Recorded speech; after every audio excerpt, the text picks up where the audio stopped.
Duncan Vincent with expert commentary, Larry Scoop Carter in the pit lane, and Alan Hyde in the BSB studio. This is BSB Radio, powered by Kawasaki, the sound of the British Superbike Championship. A very good morning to you. Welcome along to Knockhill Circuit, a sun-drenched Knockhill Circuit. It just looks so beautiful. As far as the eye can see, sunshine, hills and greenery. It is gorgeous this morning and a beautiful sunshine as well. We are set for a brilliant day for the Knockhill rounds of the British Superbike Championship. The pit lane, as you can hear in the background, is open. The first bikes of the day head out onto the circuit for their warm-up session. So let's, for the first time today, say a very good morning to our commentary team, local man Duncan Vincent, and in a moment, Larry Carter. Morning, Duncan. Morning, Alan. 27 minutes door-to-door, Scoop. I bet you're a little bit jealous about that, but it's... You got people very quickly in this game, don't you? It's great to be here. This is Superbike Sunday at Knockhill for the Zinn British Superbike Championship in association with Pirelli. Good morning, everybody. Hello, good morning, and welcome to Knockhill. It is great to be here, and it's great to see a nice steady stream of traffic making its way in. A very knowledgeable crowd that we have here in Scotland at Knockhill, Larry. And they were treated yesterday to some fabulous racing, and today won't be any different. If anything, though, the weather looks even better today than we had yesterday, and that's hard to believe. Yeah, morning, Duncan. Morning, Alan. Morning to everybody here for round 3 of the British Superbike Championship, and great that we're here at Scotland's National Motorsports Centre, and Duncan Vincent, who will be joining us for the main commentary throughout the course of the day. He's just got to go and do one or two other bits and pieces this morning. He's a man in demand, but at least, Alan, he's ordered the weather, which is the first and foremost. After the last couple of years that we've had at Knockhill, where the elements have really proved to be against us in a number of ways, then that was the case on Friday as well up here, but the circuit staff and everybody else managed to just shuffle the programme around a little bit. And here we are, swathed in sunshine, and you in the air-conditioned luxury of the radio studio. Larry, I absolutely love coming here for whatever meeting it is. If it's 2 wheels or 4 wheels, it's the meeting I look forward to. It's always this unique welcome that we get from motorsport fans when we come up to Knockhill, and I've known it for probably 30 years with the BTCC, and I'm in later years I've discovered it for BSB. They just love it when the circus comes to town, really. You can see that, can't you? Yeah. Gillian Shedden and a team of very, very many that put on the show at Knockhill. I walked through the door this weekend. Alan Hyde, if you're wondering where do I know that voice from, I come to the touring cars at Knockhill, and there's a voice very, very similar to that. Well, Alan Hyde is the voice of pit lane and podiums in the Quick Fit British Touring Car Championship, whereby they will be visiting Knockhill in mid-August this time. So now's a good time to perhaps think about getting your advance tickets. If you were to make an inquiry into the circuit office, I'm pretty sure that they would be able to furnish you with all the details and avail you of some tickets at this early juncture for when the touring cars come to town, because it's quite important here. The bloke that greeted me on the gate this morning when I came in with a smile as wide as the Firth of Forth was a certain Gordon Flash Shedden, who is 3 times British touring car champion. Not often you get welcomed. We said it this morning as we walked through. Not often you get welcomed by a 3-time British champion, is it? And his wife Gillian, she had the sunshades on as well, and she was walking about. And it's such and Dennis Hobbs, Gemma Hobbs, the rest of the team here at Knockhill, such a wonderful job. Such a friendly place, they are, and they deserve this little bit of fine weather that we've got here this weekend. So looking forward to all a down to the day. Lucky carrot, the hopeful carrot. Yeah, this carrot that you were telling us about, which was planted at the hairpin, the good omen, effectively this weekend. I'm pretty sure that Alan and Duncan will be telling you all about the the inebriated carrot, as it was yesterday. But enough of that frivolity. It is a wonderfully good morning to each and every one of you arriving here at Knockhill at this early juncture. We've got an absolutely packed day of action for you here at round 3 of the British Superbike Championship. And after yesterday's wonderful track activity that we had half a dozen races or so yesterday, and each and every one of them provided drama, not least right until the last action that we saw on track yesterday, and that was the Marine British sidecars, which saw a 3-way battle for the win, and effectively probably one of the best races that we saw of the day. So we will be having all of the track action again today. The various classes will be out for their second and in some cases their third outing of the weekend. So hopefully we can have some wonderfully good racing as well. Just at this early juncture, whilst we have got the Pirelli British Sport Bikes out on track for their morning warm-up, effectively that's what this morning effectively is, right the way through till we get the Zin British Superbikes at 9:50. Various warm-up sessions whereby the riders just get their eye back in after a night's sleep, just perhaps try one or two final settings before the races, perhaps better chain in, better set of brake pads in, try a different suspension setting. That's the sort of idea of morning warm-up. There's no prizes for it whatsoever. The grids have already been set, and it's just a case of just blowing off a few of the cobwebs this morning for the various riders. And as we said, that's the Pirelli British Super Sport Bike Championship, been elevated to British Championship status this year from its National Championship status, and it's in keeping with the development effectively of the sports range of motorcycles. Duncan will give you the various details as to the band of power, the various aspect ratios, and the various other information that goes to do with the rules and regulations of this and the other classes as well. We won't bore you with that just at this early juncture.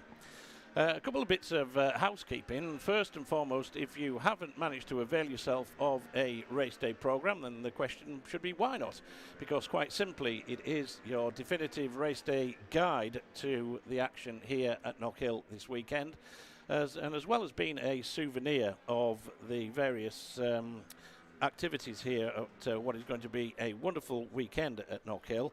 It does allow you to actually take home a souvenir, because in the actual race program there's plenty of opportunities for you to get various autographs and everything else in there, as well as features on 30 years of the British Superbike Championship, and indeed a feature on all of the Scottish riders that have actually taken place in the championship over the past 30 years, celebrating our 30th anniversary this year. So it's a good chance to get a hold of that as well and see how many of the autographs you can actually get on pages 58 and 59 when you take part in the pit walk. And that pit walk is scheduled to go from 11:45 through until 12:30. 11:45 through until 12:30 is your one and only chance that you can actually head into pit lane and get the photographs and autographs of all of the main teams and riders in there. And when we say all of them, we do mean that, because unless one or two have been dragged off for media duties or anything else, each rider will be there to a man, and they will be in the Superbike pit lane right the way down to the tented village, which takes him all the way down to the Beatson's Building Supplies Bridge. So your opportunity to go and have a chat with your favourite riders, a quick photograph. They will have the various giveaways there as well, so don't be surprised if you are given a poster or a postcard or something else like that. But the key to it is arrive early, go and get what you need, and then go and get your favourite vantage point around this wonderful 1.2 mile Knockhill circuit, which overlooks the Firth of Forth and the three bridges, the Queensferry Crossing, the Old Forth Road Bridge, and the iconic Forth Rail Bridge, which you can actually see from the infield here at Knockhill. It's the most, in my view, the most picturesque circuit that we visit anywhere in the British Superbike Championship. Absolutely gorgeous, isn't it? I'd hazard a guess it probably rivals somewhere like Phillip Island in Australia for the actual overall view, Alan. I guess there are going to be some incredible photos after this weekend, aren't there? Well, the sunshine certainly does make it, that is for sure. Well, that does conclude the warm-up for the Pirelli British Sport Bikes, and it sees twin cam Cameron Dawson, who finished just off of the podium yesterday, is quickest, just ahead of one of the local hopes here at Scotland, and we've got an awful lot of Scottish contingent racing this weekend, many of whom have got a real chance of victory in the various races throughout the course of the day. The Scotsman that I refer to in P2 in this morning's warm-up is the rider from Prestonpans, just the other side of the water, and that is Aidan Davey. Aidan Davey, who tipped off in qualifying yesterday, but battled his way through the field to just miss out on a podium yesterday. He's second, ahead of yesterday's race winner in this class, and that is the 64, the Powerslide Suzuki of Asher Derham. Next up, we've got Carl Harris, the son of the late great legend that is Carl Harris. This one spelt with a C, whereas his dad was spelt with a K. Carl Harris ends up with 4th quickest ahead of Super Ted, and that is Ted Wilkinson. And then we've got Harley McCabe, who was on the podium yesterday, rounding out the top 6 in this early morning warm-up. So that concludes the first of the track action then for the British sport bikes. Next up, we will be seeing the Pirelli National Superstocks, which gets underway at 9 o'clock for their 8-minute warm-up session. So with that, I think at this early juncture, we can hand back to the studio with Alan for a quick commercial break. Duncan Vincent with expert commentary, Larry Scoop Carter in the pit lane, and Alan Hyde in the BSB studio. This is BSB Radio, powered by Kawasaki, the sound of the British Superbike Championship. The Kawasaki Ninja ZX-10R, the most successful machine in world superbike history, gets a new look for 2026 with new aerodynamic winglets and a sharp, aggressive design. Built for those who rise to the challenge, the pinnacle of the Ninja family is built for champions, whether that's on track or on the road. Available from your local Kawasaki dealer now, so book a demo ride today and discover true adrenaline. R&G, the world leader in damage protection products for motorcycles, is back as the official sponsor to the British Superbike Championship for the 12th year. R&G's damage protection and accessories are used by countless riders and racers around the world. Thousands of applications for hundreds of bikes and are trusted by teams across the BSB paddock. R&G's Pro Engine case covers are now included in the FIM Quality Product Programme. Visit the R&G official technical centre in the paddock to get your protection today and find out more at rg-racing.com. So no matter what you ride with R&G, if you slip it or slide it, you'll still be able to pick it up and ride it. The 2026 Zin British Superbike Championship in association with Pirelli. 18 plus, Zin is not risk-free and contains nicotine, which is addictive. Only for use by adults who would otherwise continue to smoke or use other nicotine products. Next warm-up out on circuit is going to be for the Pirelli National Superstocks. That followed, we get the Quattro Group British Supersports and then the 1P Mobile National Junior Sport Bikes. Ahead of 10 to 10, we've got the Zim British Superbikes in association with Pirelli. They get a 10-minute warm-up and everyone else gets an 8-minute warm-up this morning. And then at 10:15, we're into the racing and we kick off with the Rocket Off BMW F900R Cup. The last chance qualifying race, 10 laps at 10:15. So that's if you want to plan your morning around the on-track activity. That's what it looks like up until racing gets underway. And we also have, of course, our interviews taking place. Meet the riders at the Zin Zone. And Dave will be taking care of interviews down there starting at 10 o'clock this morning with an interview with Ben Curry, Harry Truelove at 10:15, 10:30 Bradley Ray, 10:45 Storm Stacey, Jack Kennedy at 11 o'clock, and then from 11:15 we'll give you that lineup a little bit later. But Ben Curry 10 o'clock, Harry Truelove 10:15, Brad Ray at 10:30, Storm Stacey at 10:45, and Jack Kennedy at 11 o'clock down on the Meet the Riders area in the trade zone at the Zin Zone today, and we'll bring you up to date over the course of today.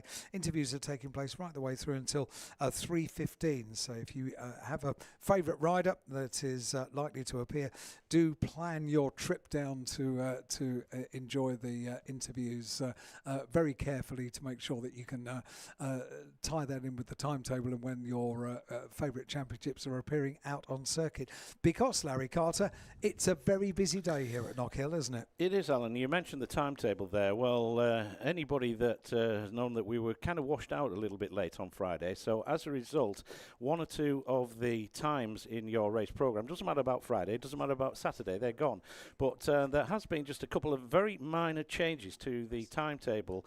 And what I'd like to do is just to bring your attention to them. So page 5 of the race day programme. And it's minimal the changes, but it's just important if you want to be trackside for these two races. It says in your programme at 1400 hours, it's the Rocket Off BMW F900R Cup main event. Well, that actually goes 5 minutes earlier than that now. That goes at 13:55, so 5 minutes earlier for that, for the BMWs.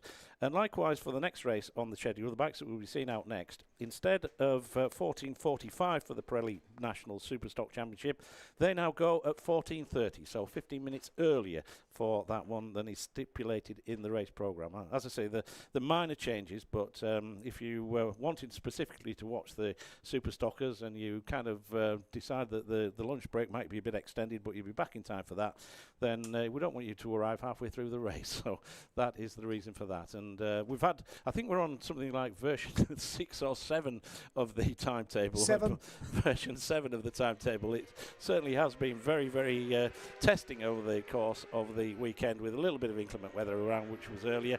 But all that's gone now. We've got this wonderfully glorious blue skies here. It's been motor racing people are very competitive. Well, yeah, terribly competitive. Where are we going with this one, Al?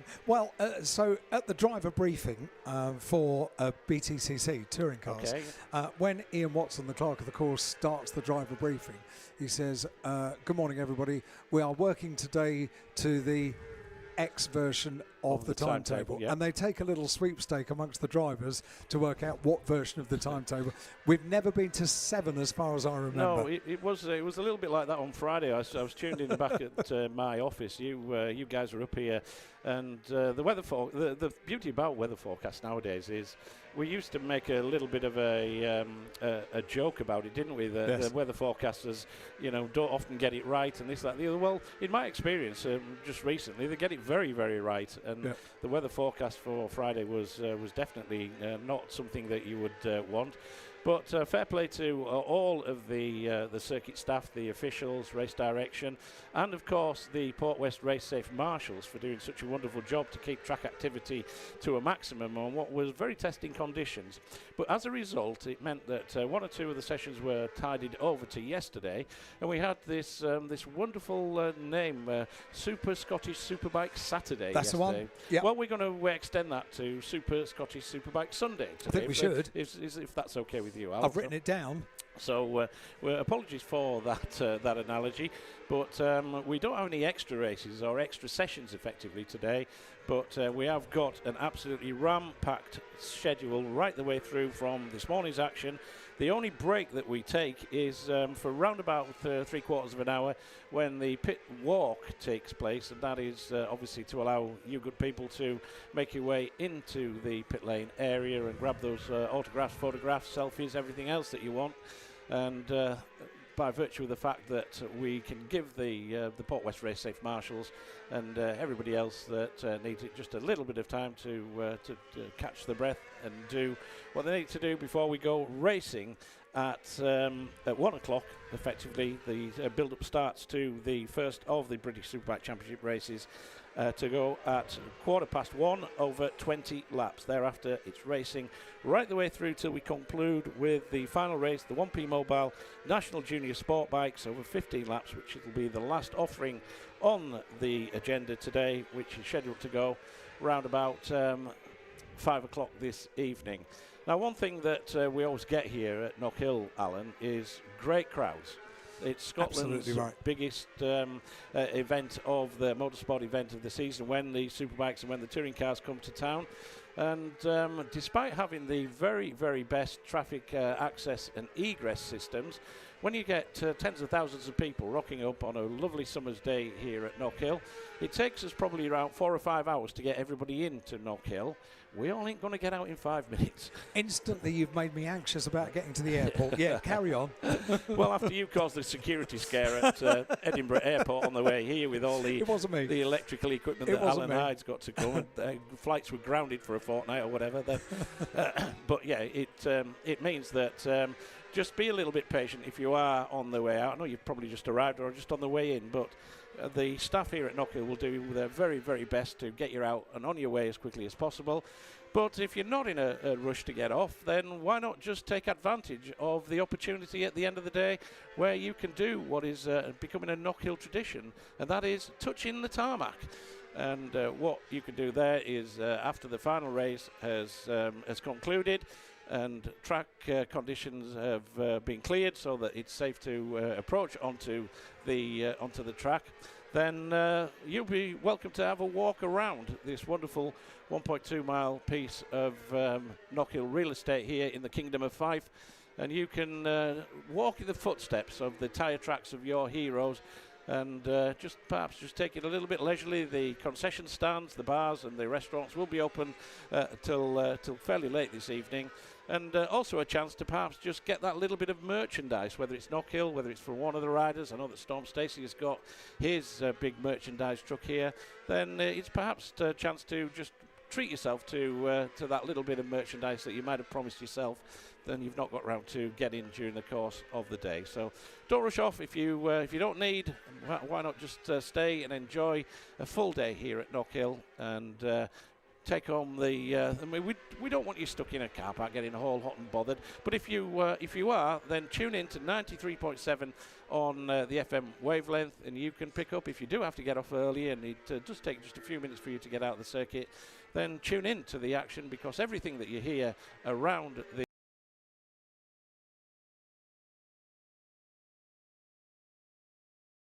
world, then tune the car radio in to 93.7 FM, and you can hear the final races at your leisure.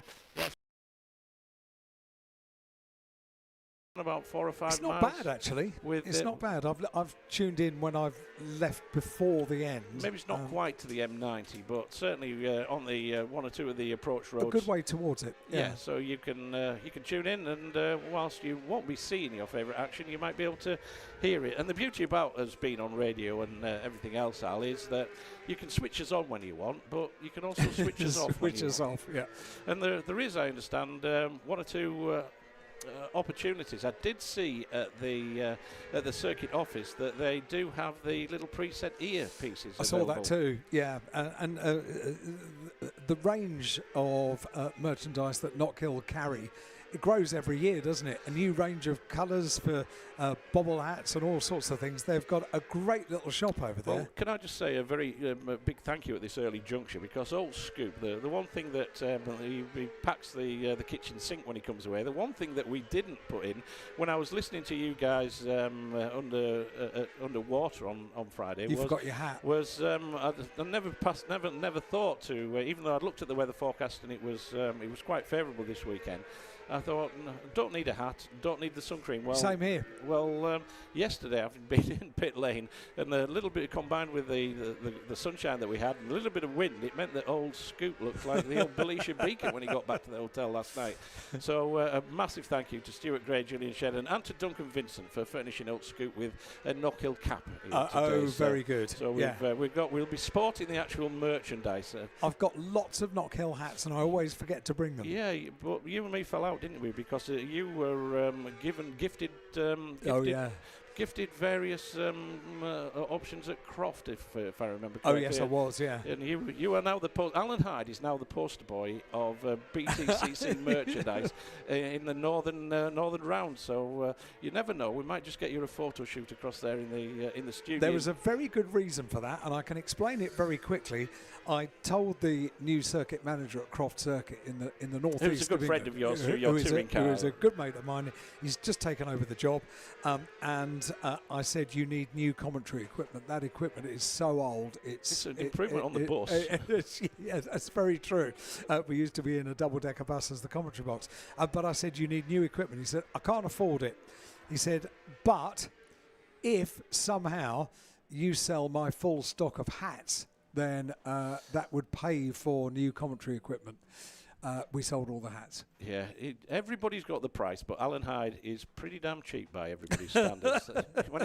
when he can be bought for a set of bobble hats, it says everything. The Superstocks, the Pirelli National Superstocks warm-up has concluded. That race yesterday was won by Scott Swan, his first victory since 2024. And it's Swanee who tops the times in this morning's session again of Ashley Beach. Now, Ashley, from my memory, didn't take part in yesterday's race, so whether there was a technical problem for the Jones-Dawlin BMW, I'm not too sure, but it is Ashley Beach, one of the veterans of the class, that finishes second in that morning warm-up step. And then the championship leader, D-Bomb, David Allingham, across from Eglinton in Northern Ireland, who finishes third on the SMS Nickel Oils BMW. Next up, we've got Ash Barnes, good performance from him on the Rapid Drive Life machine. And then the first of the Scotsmen, and we are expecting another good performance by the Scots in this race. It's Dec O'Connell, the rider. If you look closely from the vantage point on the infield and look just towards the right-hand side, you might just be able to see his house just down there in Dunfermline. That is how close that Dec O'Connell lives to the Knockhill circuit. Luke Mossey, Matt Truelove, Ben Luxton and Speedy Reedy. Simon Reed complete the top 9 with Blaze Baker, the South African, in 10th position. We will be seeing them, as we said, the slightly revised time of 14:30, 2:30 for the Pirelli National Superstocks, not 2:45 as it says in your programme. Well, that concludes 2 of the morning warm-up sessions. Next up on track will be the Quattro Group British Supersports, and they will be scheduled for their 8-minute warm-up at 9:15. So with that, back to Al in the studio. Duncan, Larry and Alan on BSB Radio, powered by Kawasaki, the sound of the British Superbike Championship. The 2026 Zinn British Superbike Championship in association with Pirelli. 18 plus, Zinn is not risk-free and contains nicotine, which is addictive. Only for use by adults who would otherwise continue to smoke or use other nicotine products. Have you had a non-fault motorcycle accident? Didn't let it put the brakes on your ride? McCams gets you back on the road with a like-for-like replacement bike. No insurance excess to pay, and you keep your no-claims bonus. And if you've been injured, Bond Turner's expert solicitors will work to secure the compensation you deserve. McCams and Bond Turner, supporting bikers every step of the way. Call 0345 054 1000 today, and we can help you get back onto 2 wheels.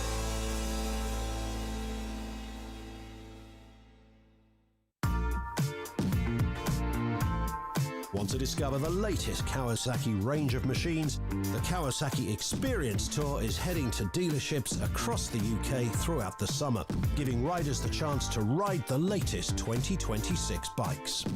From A2-friendly machines such as the Versys 650 to new models like the KLE 500, the Z1100 and the Z650S. View the full list of events and book your place at kawasakiexperiencetour.co.uk. Duncan, Larry and Alan live on BSB Radio, powered by Kawasaki, the sound of the British Superbike Championship. And something I haven't told you about so far this morning during the warm-up sessions is how you can get in touch with us and get a shout out on the radio, which is and has been for many, many years a great feature of Knockhill FM or BSB Radio, powered by Kawasaki here at Knockhill Circuit. You can do so this year via WhatsApp. So the WhatsApp number is 07482 877 877 on WhatsApp only, so no texts or phone calls, please. 07482 877 877. Or if you've got slightly more to say, you could email the studio@bsbradio.com, studio@bsbradio.com. But the quickest and simplest way to get straight into it is literally about the length of a ruler in front of me. So straight into the studio. 07482 877 877 is the way to get in touch. And already this morning we've had a message, Larry, from Nikki, who says, good morning. It appears I might have got the carrot of happiness slightly tipsy last night. Whoopsie. That's from Nikki B in the campsite. Oh dear, it started here. Oh dear, we can't have a drunk carrot. We can't have a drunk carrot whatsoever. No, you can't. The carrot that is responsible for this weather, apparently, Duncan will tell you the circuit. One of the, I think it was Ellie, one of the circuit staff had spotted this lucky carrot apparently on Etsy, and said that if you were to plant this carrot, you would be guaranteed glorious weather. That was on Wednesday. There was rain on Thursday. There was rain on Friday. And we're thinking that this carrot wasn't doing its job. But anyway, apparently... They only paid enough for 2 days. Yeah, that was it. The licence only ran for 2 days. But the carrot is buried somewhere at the hairpin. It was marked with a commemorative flag. Only Duncan, he's a little bit like Long John Silver, isn't he? He's got the treasure map, apparently, as Duncan Vincent.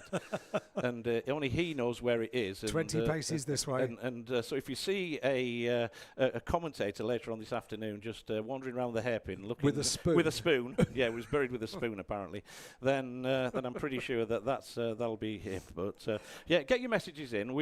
This morning's a good time to do it because once we go racing, it is literally bang, bang, bang. It's wall to wall. By the time we get the podiums done, the post-race interviews, and the next race is actually just about to go. So Alan doesn't have masses of time this afternoon. If you want to shout out, now's a good time, and especially perhaps during the lunchtime recess when you line up one or two guests. Get some guests coming in. So which is good news. To be advised, but one would imagine that one of the senior members of staff from Knockhill will be across here just to tell us a little bit about the logistics and everything else that goes on, and to say a grateful thanks to each and every one of you for coming along to Knockhill. We realise that the leisure pound has a long way to stretch these days, increasingly, and you've got a lot of choices to do with your leisure time on a Sunday now. Everywhere's still open and everything else like that. So on behalf of Motorsport Vision, the series promoters, and Knockhill Racing Circuit, a massive thanks for choosing to come to Knockhill today and be part of this wonderful spectacle, which is the British Superbike Championship. The Quattro Group British Supersport machines out on track for their short warm-up, and again we had a cracking race yesterday. It would have been even more cracking if Luke Stapleford could decide how to get a Ducati off the start line, because he was there on the front row of the grid, was the championship leader. And Duncan Vincent, Alan Hyde saw exactly what we saw, and if you were watching on the big screen, you'll see that he failed to engage forward motion, more or less, on the start line. And Lucas Stapleford, the lap record holder at Snetterton, where he's held it for probably around about 10, 11 years, something like that. He's the championship leader on the Scars Racing Ducati, and we'll put a little tester out there. Scars, it's an acronym for the team name, and if I can remember what it stands for as we go through the course of the weekend, I'll do my best to do that. It is the kids' names of the two team owners, effectively, Lee Finley and Dale McElveen are the two team owners, and it is I think it's I'm going to test you on this one, Al. I think it's Scarlett, Kane, Alfie, Reggie and Sol. There we go. That is what SCARS stands for as far as that Racing Ducati team is concerned. That's impressive. That's considering I've not had to recall that for over a month. I don't know where that one just came from. That's very good. But Stapleford, I interviewed him afterwards, and he said, I'm not too sure. It wasn't a me problem. I think that was exactly the words that he actually said. It wasn't a me problem on the start line. We had a technical issue, and that technical issue continued throughout the race. We're going to have a look at the bike, and as a result, he managed to battle his way through into second position behind the erstwhile Ben Curry, who I reminded on the podium that it was 10 years since he took his former victory here at Knockhill, when he led home James Westmoreland and Luke Jones back in 2016 for his first victory here at Knockhill. He's had to wait another 10 years before it came, but only the second win in the UK for the brand new R9 in the colours of McCams that took the victory yesterday as well. Jack Kennedy, the multiple champion in this class, unfortunately he crashed out. So Jack Kennedy, the Irishman from Dublin, just on the outskirts of Dublin, he will be looking to make amends here today and get his championship back on track as well. So looking forward to that race. We've got a World Championship rider here with us. We've probably got a few World Championship riders, if truth be known. But here in the Quattro Group British Supersport Championship, keep an eye out for a certain number 68 out there. He's in the race programme, he is listed, and that is Ollie Bayliss. Ollie, who has been contesting the World Supersport Championship. this year with the Simon Bookmaster PTR team. And given that he's an official factory rider and the Macadam Triumph team were looking for a replacement rider for the injured Bradley Peary, then it was decided that once his World Championship clashes had finished, then effectively Ollie Bayliss would be joining us in the championship, and he is here on that number 68 machine as he will be joining us. The name Bayliss, of course, is the son of the legendary Troy Bayliss, the former World Superbike and British Super Sport champion. Well, that session has just been temporarily halted. There is a red flag situation out there, so the riders are making their way back into pit lane. As we said, nothing to gain, nothing at all to prove as far as this morning is concerned. The grids have been set, and the grids for today's races ostensibly have been set by lap times from yesterday's races. So the rider that set the fastest time in the race, relevant race yesterday, gets on pole position. The rider that sets the second fastest time, etc., goes on to P2, and so on and so forth. So that is the way that the grids qualifying that we had for throughout Friday and Saturday, that effectively set the grids for yesterday's races. So that is kind of like the way it works. But as we said, Duncan Vincent, Scotland's very own Duncan Vincent, and Knockhill's very own Duncan Vincent, who is the voice of British Superbikes now. Duncan travels around the UK with us. He doesn't just commentate here at Knockhill now. He is the official voice of the British Superbike Championship, and Duncan will be bringing it up to speed with all the various grids and race information as we build up to each and every race. If you want to fill in the race program, this is something that we kind of put out there at a regular juncture. Is in years gone by when I was a lad and used to come to the race meetings long before Alan Hyde was born, and used to get the race commentator to give you a position 1 to 40 on the grid with race times, lap times, and at the end of the race you could rattle off the results with fastest lap and race winner's time and all that sort of thing, and you used to mark your program, put all that information in. Well, yours truly is responsible. It's our great privilege to be responsible for putting together all of the race day programs for the entire series of the British Superbike Championship. And what we do is we try and combine tradition with modern practicality. And realising that a lot of you buy the race programs just for a souvenir to get them signed by the race, the riders, and in touring cars, as in case the drivers, then that is very much the case. But we do put a provision in there to allow you to fill in the results and other information if you want to. And whilst we don't have time to give that out over the PA, I can direct you in the direction of somewhere where you can fill in that information at your leisure, effectively, which is exactly what we do as a commentary team. Is when we get home and we fill in all the results and update all our records, we go to tsltiming.com, and if you just put that into a search engine, you perhaps got it saved in your favourites, then that will, with a little bit of navigation, that will take you to a number of motorsport sites, another number of motorsport championships, and effectively, if you can click on the BSB championship there, what that gives you then is a drop down of all the various rounds that take place both in the past and for the remainder of 2026. Click on that round and you'll see a list of races, and there you have a plethora of information. Just whatever you want, you can just follow the links in that to 88-page documents for each and every session that we've got out there, and you can fill in your program or your other records till your heart's content with all the various information and details. So apologies in advance if we don't give out that information, which we know a lot of you like in advance. Then that is the way to actually do it. Or like we do in the commentary box quite often, if we don't know the answer or we can't come up with a decent reply, we make it up. So perhaps just drop into the program if you want to win the race, and nobody will know any different for that. Well, the Super Sport session has been restarted, obviously, just 2 minutes to go, and currently it is Ben Curry. Quite a cosmopolitan character is Ben Curry. He was born in Würzburg in Germany, lived most of his life at Melbourne in Australia, and now currently lives in Rhyl, North Wales, with his wife Kirsty, who is actually a scientist. That is her occupation, a day-to-day occupation. So when she comes home, she probably keeps the white lab coat on, because knowing Curry as we know him, he probably needs a little bit of therapy as well after a day's work. And the other riders to keep an eye on out there is, as we said, we mentioned Ollie Bayliss. Ollie, who is into the championship as one of a number of Aussies. Ben Curry, of course, we still rate him as an Aussie, even though he has got a bit of a cosmopolitan background. But another Aussie that we've got, and I was sat in breakfast with him this morning at the local hotel, and that is the reigning Australian Supersport champion, and that is Jack Mahaffey.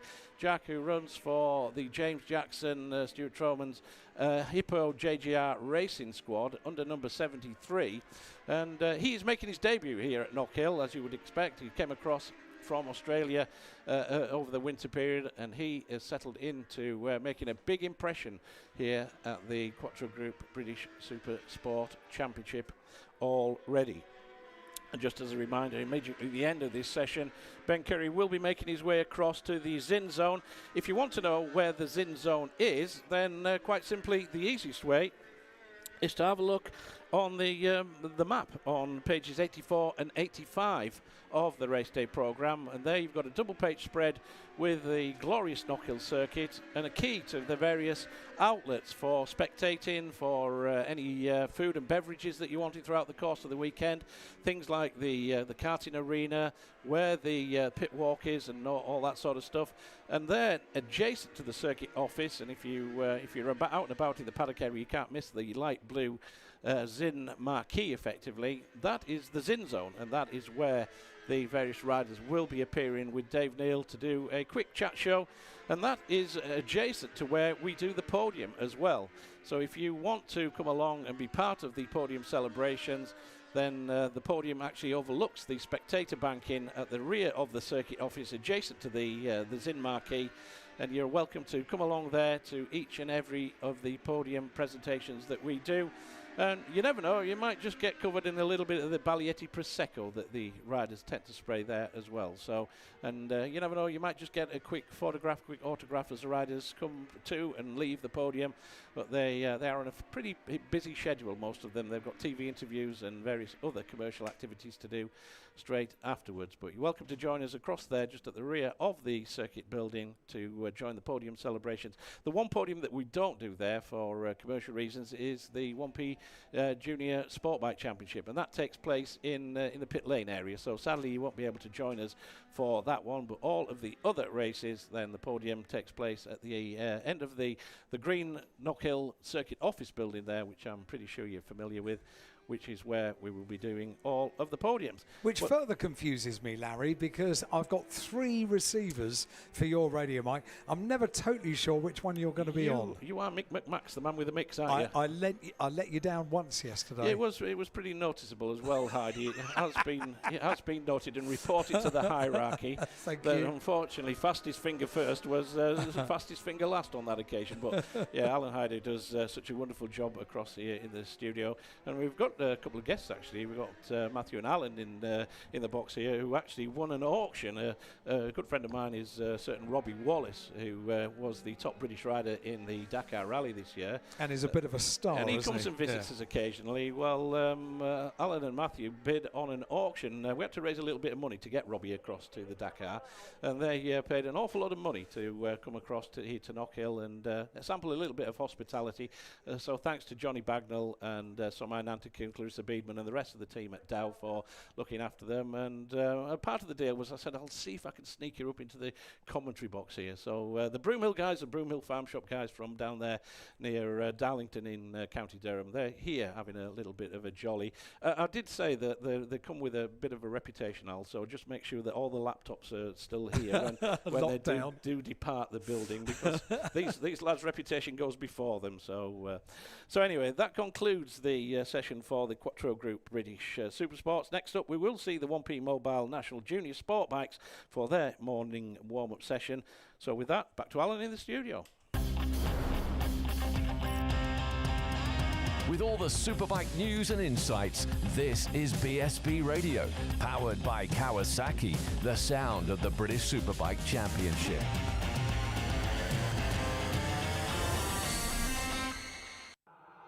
The Ninja 125 and the Z125 have made a welcome return to the Kawasaki lineup for 2026, meaning there's never been a better time to learn to ride.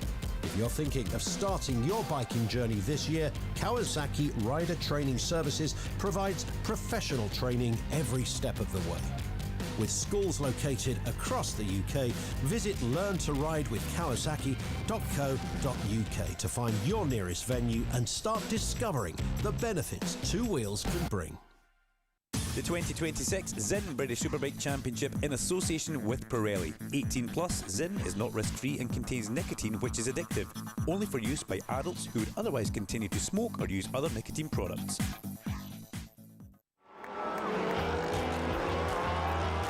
On race weekends, every second counts. And so does the right bike insurance. Carol Nash is one of the UK's leading motorbike insurance providers, and we're proud to be the exclusive insurance partner of British Superbike. So, whether you ride a classic, a custom-built model or a high-performance superbike, we'll get you a tailored quote in minutes. For over 40 years we've been protecting bikes, and with 2 levels of cover to choose from, we've got your back. Don't miss out. Search Carol Nash.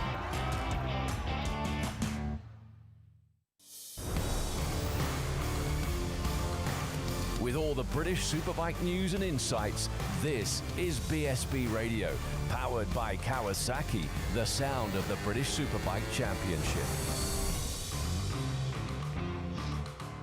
9:30 here at a very sunny Knockhill. Good morning if you are just arriving. Good choice. What a great way to spend your Sunday here at Super Scottish Superbike Sunday. There you go. Did you get them all in there? I did that without looking at the script as well. Impressed. The auto cue wasn't switched on at that point. It wasn't. No, it's on the floor. It fell down. I'm afraid. You wouldn't think that this is just thrown together, would you? Certainly not. I just couldn't help but just look over your shoulder there, Alan, and look at one of the messages that actually came in there on WhatsApp, and it said, "Great to hear the voices of Scoop Carter and Duncan Vincent, doing a wonderful job as ever. But that bloke in the studio is doing a pretty average job." This is normal. This is normal. I'm used to this. So that for me in my career, that would be a win, Larry. And I can say that because my backup has arrived, because he's No, managed to... I've got your backup, is what you mean. He's managed to do his duties and get across here to the Knockhill commentary. He is an incumbent of the Knockhill commentary boxes, Duncan Vincent. He lives just 17 minutes away. Well, Larry, you're 27. I'm quick, but I'm not that quick. 27 minutes. We did actually get invited for the barbecue last evening at Duncan Vincent's house. You turned me down, didn't you? And we found some paint to watch dry, didn't we, Al? Instead. No, I'm afraid I had a rider's wedding to attend. Sorry, you guys weren't invited, but Tom Ward's wedding. Cuts deep, that one. doesn't Well, it's great that Duncan Vincent is here because, as we said earlier, not only is he the voice of Knockhill, and he has been for many, many years, but such is his prowess these days that we were delighted to welcome him in a few years ago to the job as lead commentator in the British Superbike Championship, whereby he now travels around the world and indeed Europe when we go across to the Circuit Stichting van Drenthe across there at Assen later on in the season. But it is Scotland's own, it is Knockhill's own, Duncan Vincent, who is the lead commentator, and it's great to be here at Knockhill, Duncan. And you've ordered the sunshine for the first time in something like 3 or 4 years. Larry, thank you very much. I still get a pinch me moment that I get to do this. This is something that a young boy looked at a long time ago. He used to listen to the Larry Carter, or Fred Clark, Larry Carter, Paul Mazel. Well, Gary Stagg was an integral part of it across here, and Gary will be here this weekend. Is he? How is he doing? Gary's good. He was very, very badly injured in a road accident not so long ago. He's still very much switched on. I get some of the funniest jokes on WhatsApp from Gary. He'll be in the VIP marquee this weekend. Oh, freeloading. Yeah, well, that's what commentators do. You know? Freeloading. Well done, Gary. Well, that's what commentators do, but, you know... Never lets me down, doesn't Gary? The freeloader of the year. Larry, I'm just delighted to get to do this. I mean, and then we get to come to Knockhill. Now, there's an extra pressure that comes with this because it's my home circuit. I want it to go absolutely perfectly. And we got here on Friday, and it was, you know, everybody starts looking at me thinking it's your fault. But it's not really, but... What we had done is we looked ahead into the weather forecast, and this was always forecast. Friday was a mere blip, but Friday was also very important for every race team here because they haven't done any racing or riding in the rain, and it will rain around the UK throughout the course of the summer and the end of the year, so they needed to get some wet track time, and boy, they certainly got it on Friday. Because even the official, can we call it the official Knockhill test, which took place, I think it was on the 2nd of June, where Andy Irwin was injured, and then one or two of the other other teams came up on their own volition at various other times. Well, that was dry. So effectively, as you rightly say, it won't be the last wet weather track action that we get throughout the course of the weekend. And what we also see is when it does rain, we're not going to have any of them problems today, but when it does, it brings a whole new dynamic to the racing, because you get the wet weather specialists out there as well. And we did see that during qualifying when it was a little bit damp. I was listening in from the office on Friday before I headed north on Friday evening, and some of the names that you were starting to mention there, Duncan, was we haven't heard from him for a little while. And we do. Storm Stacey being a classic example is that Storm can ride a motorcycle like no other, as he's proven this year, whether it be on the roads, on the short circuits or whatever. But the fact is that when it rains, the likes of Storm Stacey, the likes of Lewis Rollo, the likes of Christian Iden, the one or two others, they really do come to the fore. But no such problems today, Duncan. No. You've done exactly as we offered. Opposite problems today, Larry. It's going to be so hot. They haven't ridden the track in these conditions, and this is something that they have to get used to. These brand new Ducatis, will they like the high track temperature? This may well be, I'd like to say this, the hottest round of the Superbikes this year so far. It certainly is. And the one thing that is perhaps, we walked in and I bet nobody saw that in the script, Larry.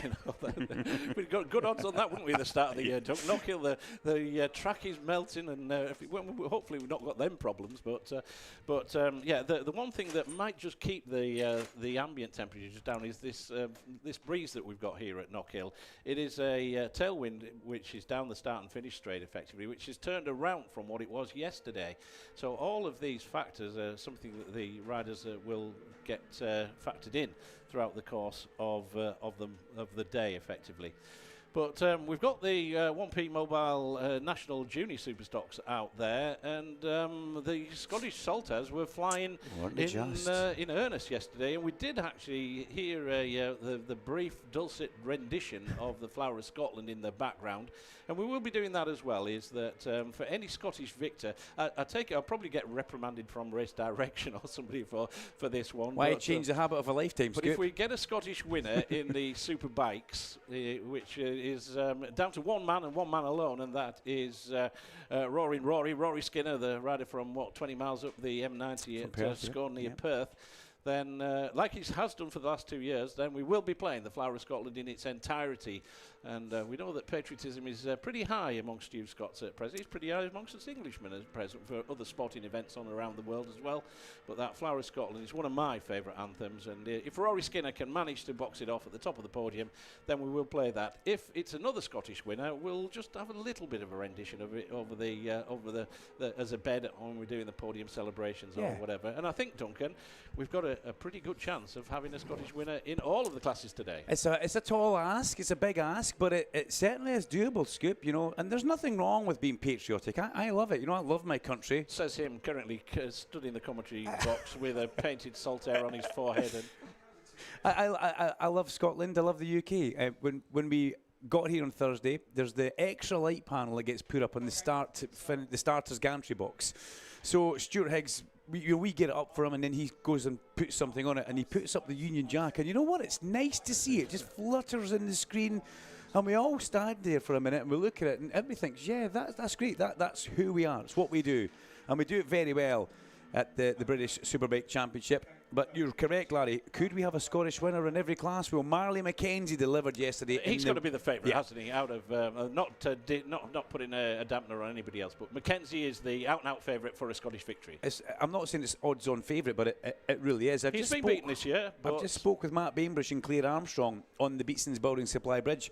By the way, Larry, if you ever want to stop and speak to somebody, that's the worst place in the world to do it. It really is. You can't hear a thing, and the bikes go past you so quickly. And they said, look, we found an issue with Deco's bike yesterday that we have resolved, and it will free him up and hopefully give him the extra speed that he needs. So Declan Connell, a man who technically lives, if you're standing at Clark Corner, a couple of miles out towards... He's left all the windows open again, You can see his house from here. He's left all the windows open again. Yeah, the cat's trying to get in Deco. But that's exactly what they have told me. I haven't managed to catch up with Callum Bay to find out how the state of play with Callum Bay is after his fairly sizable high side. Now, he sat out yesterday's race. I saw a picture of the high side he had. It was not huge for the bike, but I've been in that position myself where you go up in the air, Larry, you rotate and you land on your bottom on the track with your legs out. Looking down on the Queensferry crossing, wasn't he? He was, yes. And it was a speck in the distance. But Callum is a tough boy.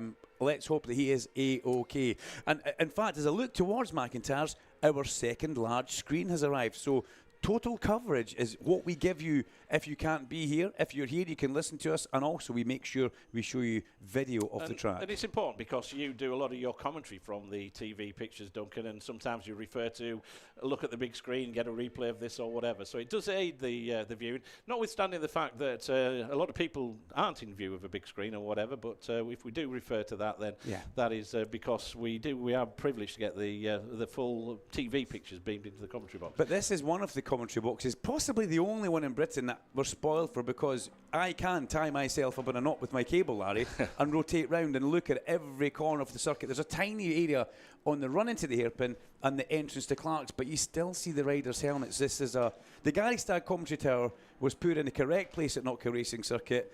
I've asked Gillian if she can make it another couple of stories taller. That's not going to happen. It won't happen, but it certainly is a fabulous commentary box. And I think Alan Hyde, who is almost technical support and installation manager across here now, which is kind of worrying. He's really getting his feet under the table, isn't he? I'm a bit worried about him because he's started to look professional, isn't he?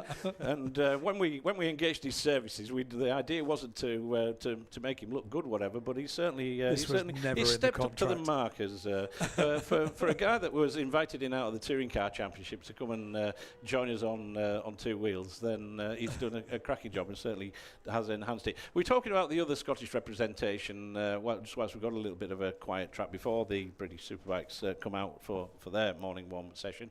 But we mentioned in the Superstock, Callum Bay, the rider that we always say is local to Knockhill. He's not. He's 3.5 hours north up there in Huntly, heading up towards the Moray Firth. So he certainly has a long trip down everywhere, does Callum Bay. He had a big off yesterday, so we'll do our best to... I should have checked it out on the morning warm-up, actually, to see whether or not he was out there, but I didn't manage to do that.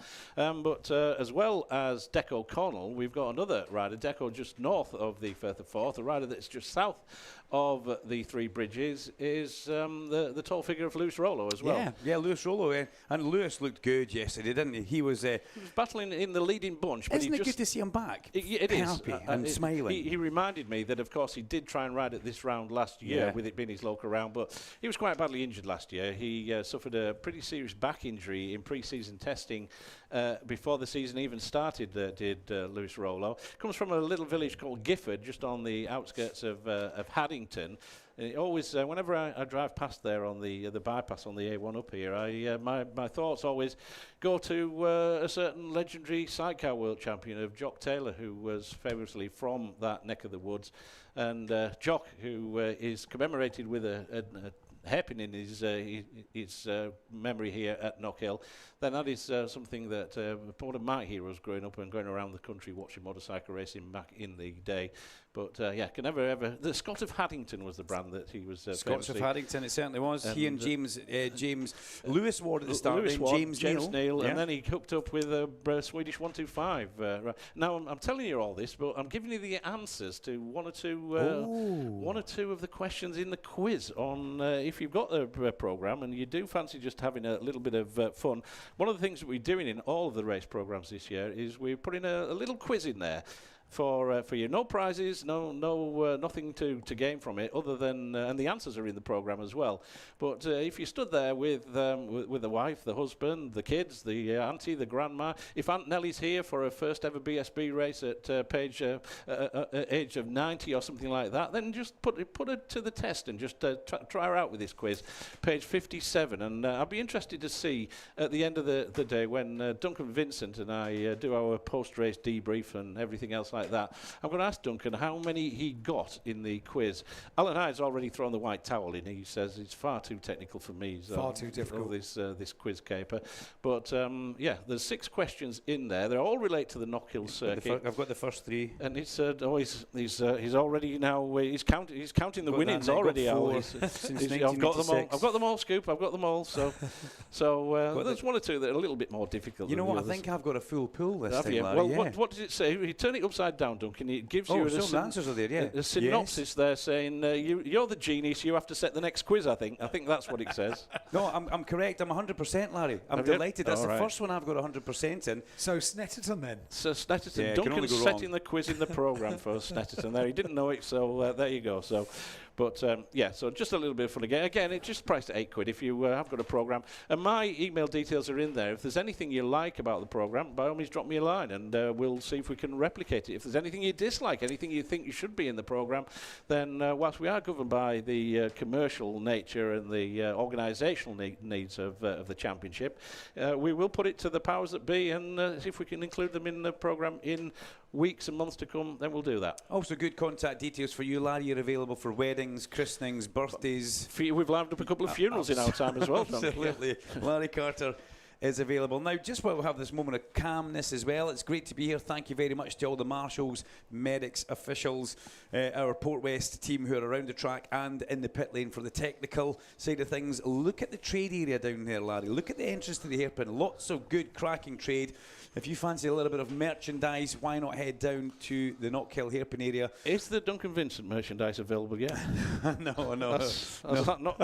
I thought that we would be getting a launch here at Knockhill at some point in time. I missed the boat on that. Storm Stacey booked everything up and I couldn't get anything made. Do you want to leave it with me? I work on 95% commission. I've heard that about you, Scoop. I have. Leave it with me, Dunk. Also, look at the way the cars are parked up. I mean, they park them up very well here. We try and get everybody in and everybody parked up in a nice, neat line.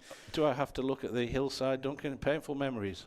Oh, remember that, Larry? It was across the back of Clark's where Larry unfortunately twisted a finger the wrong direction in his little rally car. Yeah, we did a rally here at Knockhill. I've done a few rallies here at Knockhill, and they're wonderful. If you, there's action around the year here at Knockhill, effectively, not just bikes and cars and everything else. We've got the stock cars. I think this next Wednesday evening. There's various track days and everything else. But a couple of times a year, the venue throws itself open to single venue rallies, and I've had the privilege of taking part in a couple around here. It's one of my favourite venues is Knockhill to actually go rallying at, and a couple of years ago we decided that we found out what the right pedal was for in the rally car and pressed it a little bit further than we had done in the past, and I kind of surprised myself. Well, it was about to end in tears, wasn't it? I got caught up with a bit of the scenery, and unfortunately the steering wheel came round and wrenched my hand, broke a couple of fingers, and had to visit the old Knockhill Medical Centre. So great, wonderful service I received in there as well. We looked after you, Scoop. Now, I can see one of my good photographer friends out there, photographer Tim Keaton out there. Now, he needs to get a little bit of sun cream on that forehead. Yeah, and we've got Cammy there as well. Cammy's ready for the sun. Now, this is what you've got to watch. If you mention one photographer,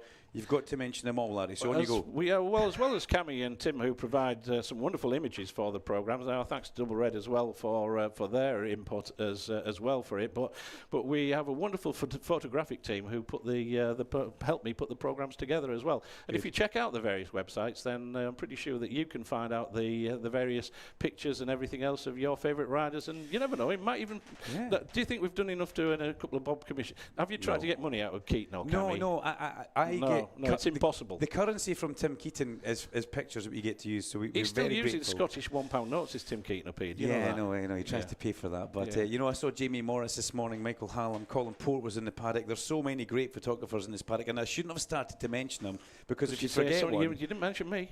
Yeah, I know exactly. I'm very sorry, but the images you see on social media after an event. You're going to get a text off Keaton now because obviously we've said something. His lawyers are already on the cases. So Tim, every time he gets on an airplane, an EasyJet flight, nobody sits next to him, and he thinks it's an upgrade, but it's actually a site. Don't mention airports, will you, when Alan Hyde's in the building because he's already there. He arrived with lots of equipment via the local airport, and such was the security concerns that he's not going back with lots of equipment. He's going getting loaded up. And that was in Duncan Vincent's car for Snetterton in 2 weeks' time. So poor old Duncan's going to get a little bit more luggage to take down to Snet than what he was expecting. Duncan's going to have to sign documents and everything. Yeah, that's kind of slightly worrying for me, isn't it? But the carriage charge will absolutely cripple him. The beauty about it is it's time to put it on eBay before Snetterton Dunk. We need it, Larry. We need it. Anyway, what we shall do now before the next session hits the track, we'll have a quick commercial break with Alan in the studio.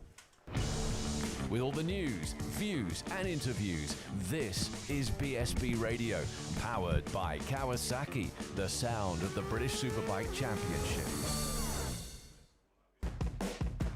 R&G, the world leader in damage protection products for motorcycles, is back as an official sponsor to the British Superbike Championship for the 12th year. Alongside offering a full suite of R&G products, R&G's official technical centre is the one-stop shop for essential race products such as Easy Grip, Renthal sprockets, DID chains, Motul fluids, Alpine Stars protection, and so much more. Located in the paddock at every round, visit the R&G Technical Centre today for the latest essentials at the best prices. Whether it's weekend tours or continent exploring, adventure comes for free with Kawasaki this summer. Purchase a 2025 model year Versys 650 or Versys 1100 and you can receive a free touring kit upgrade that includes a set of panniers and inner bags, tank pad and handguards. Plus, the machines are available on low-rate finance through Kawasaki K Options. Visit your local Kawasaki dealer to find out more. The 2026 Zin British Superbike Championship in association with Pirelli. 18 plus, Zin is not risk-free and contains nicotine which is addictive. Only for use by adults who would otherwise continue to smoke or use other nicotine products.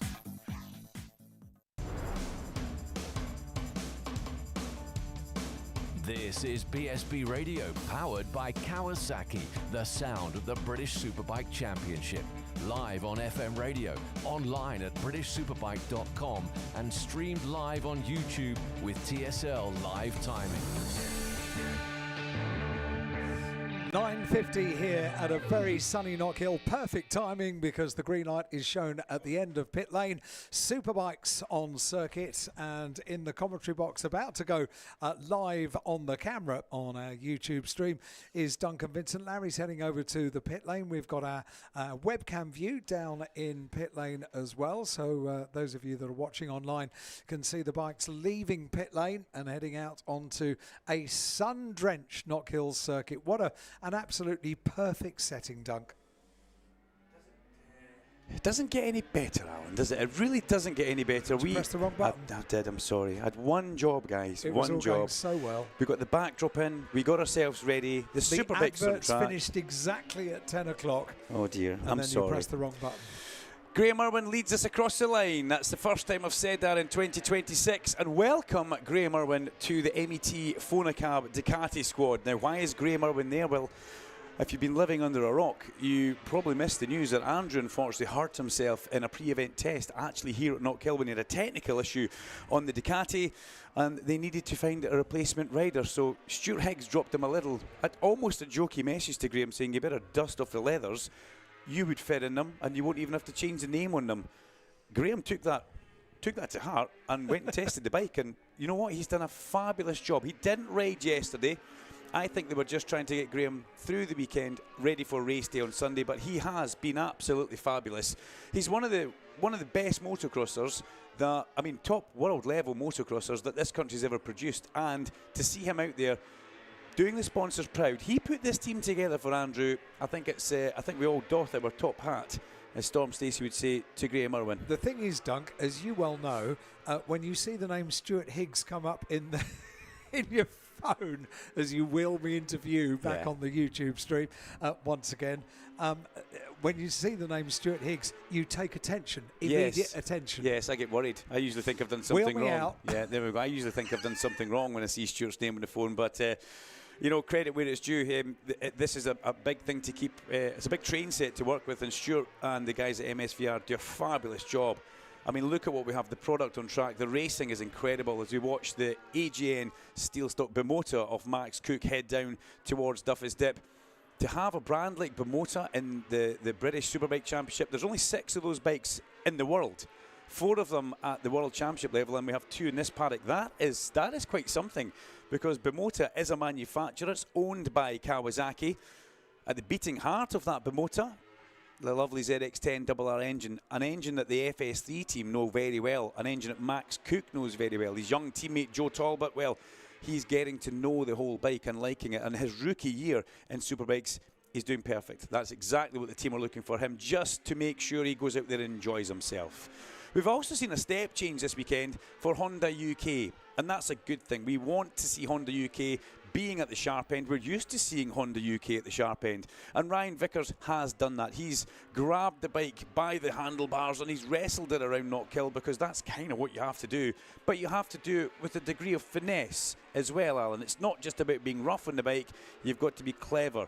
And Ryan Vickers and Jason O'Halloran, through testing, O'Halloran was back to where we would expect the O-Show to be, but there's still a bit of room for improvement.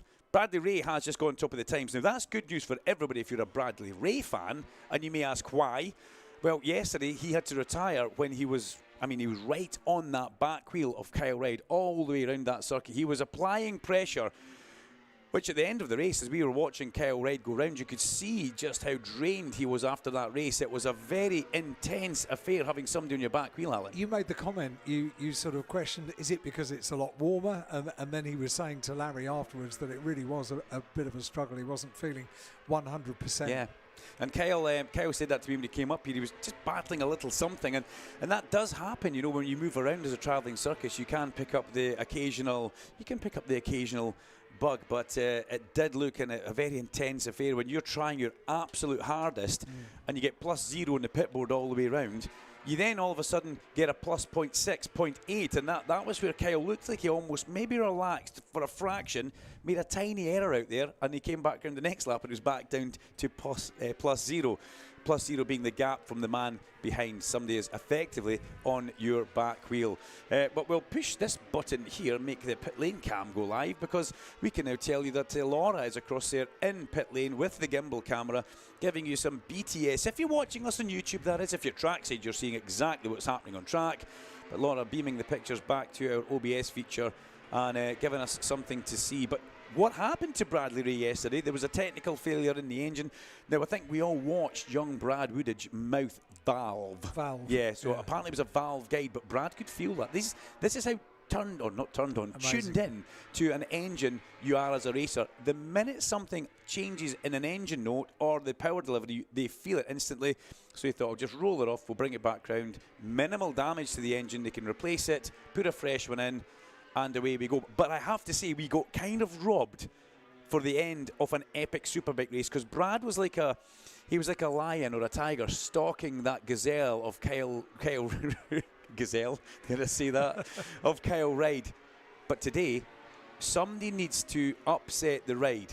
We need to get that happening. You see what I did there again? I did. Play on words. We need a disruptor today, ladies and gentlemen, and I think that's going to come in the shape of a Yamaha, a blue one. I think it could be a McCams one, but don't count out the Cheshire Moulding Yamaha as well. That's another one that we may see having an effect around Knockhill. This is the hottest day we've had.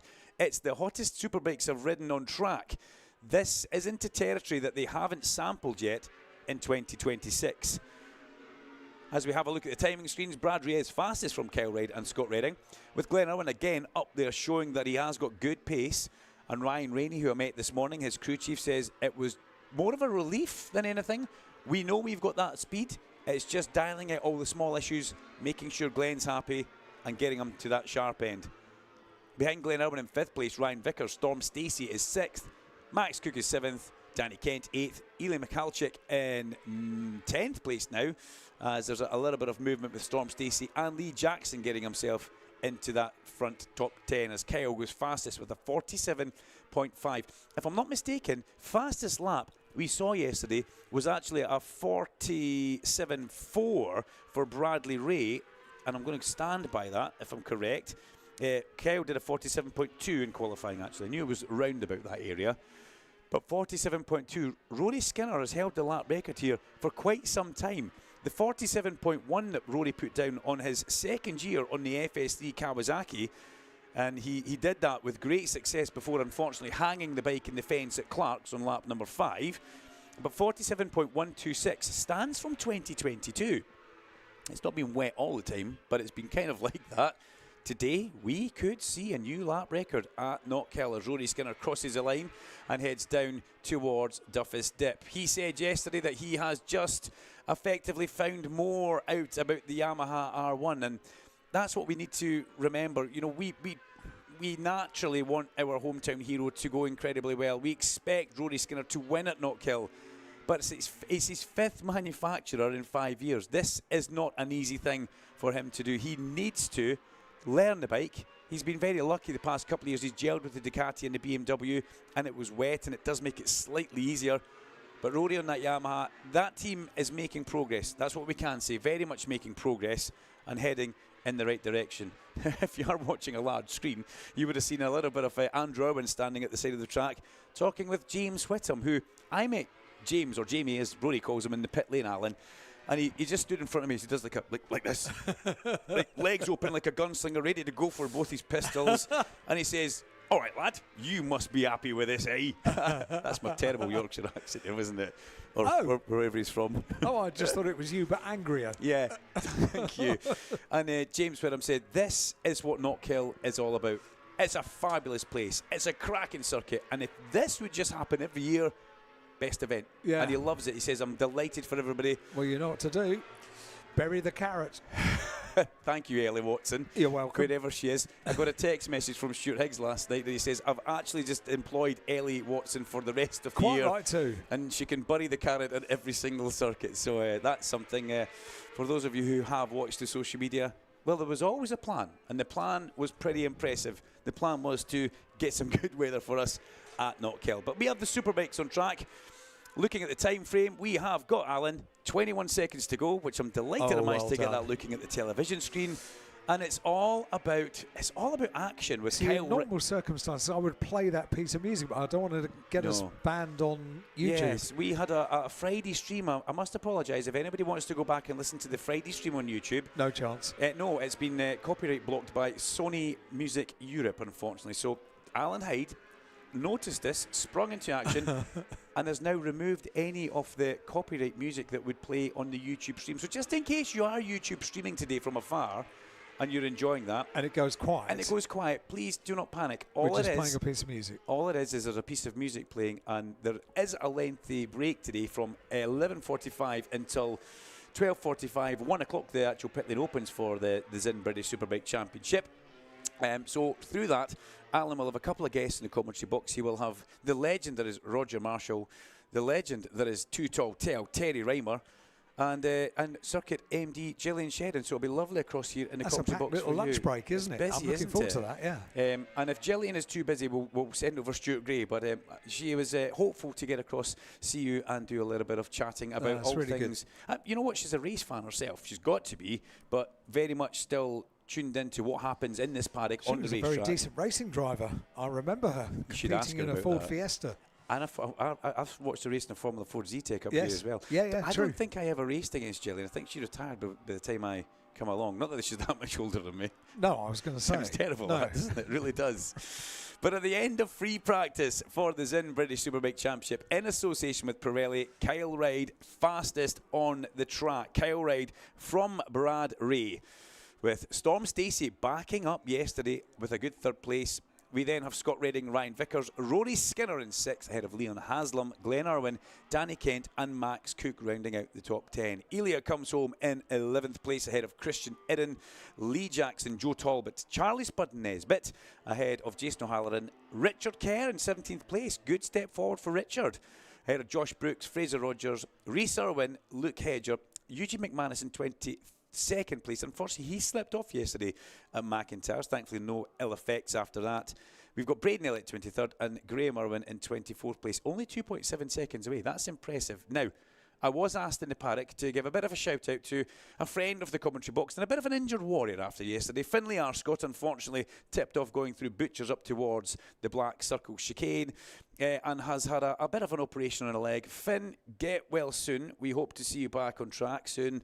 And everybody up here thinking of you and sending good vibes to Finlay Arscott as well. Unfortunately, a bit of a leg injury picked up yesterday on his SAF Holland Honda as he was out there on the Superstock qualifying. I think it was the second phase of qualifying, if I'm not mistaken. Future, but what we'll do now, we will look towards the studio and say, I think we'll have a very quick commercial break. You're listening to BSB Radio, powered by Kawasaki, the sound of the British Superbike Championship, live from every round of British Superbikes.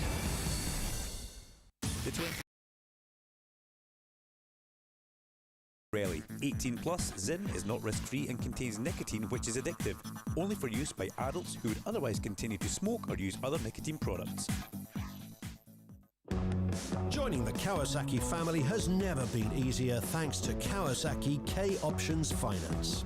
With competitive finance rates available across the entire range from entry-level 125s to the superbike conquering Ninja ZX-10R. It's easy to find the perfect machine for your garage. Start tailoring your deal today at kawasaki-calculator.co.uk. That's calculator with a K. Kawasaki Finance is a trading style of Black Horse Limited. Let's stop there. Being a soldier. What you want to know is, what's in it for me? I wanted to learn leadership skills from the experts. I wanted to get paid to earn qualifications. I wanted more confidence. And now look, I'm on the radio. That's what was in it for me. Get skills, get qualified, get confident. Army. Recruiting now. Search Army jobs. Live online at BritishSuperbike.com, on FM radio and live stream with TSL live timing on YouTube. This is BSB Radio, powered by Kawasaki, the sound of the British Superbike Championship. It's just coming up to 5 minutes past 10 here at Knockhill Circuit. A very good morning to you. What a beautiful day. And with the warm-ups complete and out of the way, we are now looking at a day of racing here at Knockhill. 3 races before we have a legendary pit walk, which is, as we've already heard, at 11:45 today until 12:30. So 45 minutes. And the best tip that we can give you, if you have a favourite rider, go there first. If you queue up and then get into pit lane, head to your favourite rider first of all, then you won't be disappointed, and anyone else that you get is an absolute bonus on the pit lane walkabout, because it is likely to be very, very busy indeed. I'm going to catch up with a few of your messages before we get back to Duncan and to Larry to begin the build-up for our quick start last chance qualifier race for the Rocket Off BMW F900R Cup. It's due to start in 10 minutes time, so at 10:15 this morning. So I will get a chance to say hi to a good few of you. This one says, good morning, happy Father's Day to a wonderful dad from Chloe and Charlie, and a special mention to Grampy Ron, who jumped at the chance to come to Scotland and enjoy a weekend's racing with us. Zoe, thank you very much indeed for writing in. Chloe and Charlie, thank you very much indeed. And Ron as well. Please can we say a massive thank you to Paul for bringing me along to Knockhill for the weekend. We've been to lots of racing, but we've never been to Knockhill. What an absolutely fantastic circuit. And the sunshine is a bonus, especially after Friday. Thank you from Leslie. Leslie, I have to let you into a secret. It's always like this at Knockhill. It is always beautiful like this. Absolutely super to have you here. Thank you very much indeed. I'm sure it won't be your last visit. And good morning. Listening in from Hallbros Motorcycles in Bridlington, cooking all day in the catering pod. Have a great day of racing, Aaron, on Bridlington. Thank you very much indeed for writing in. And good morning, Duncan, Larry and Alan.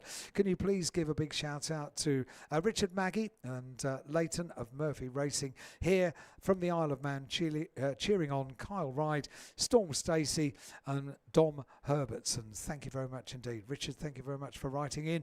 And 07482 877 877 on WhatsApp is our number. Good morning, great coverage. If you can give my mate GMAC from Glen Cars a shout out. Roy the boy from County Durham. There we go, we've done that one. Got a shout out, M Fletch Photography. Not really, not photos. Thank you very much indeed. And this one says, happy Father's Day, Dad. Love from Chelsea. The kids all here at Knockhill this weekend. Good luck to all the riders in BSB and all the Scottish riders as well. All the best from Jim Purvis Racing. Thank you very much indeed. And this one says, good morning to the best coverage of BSB.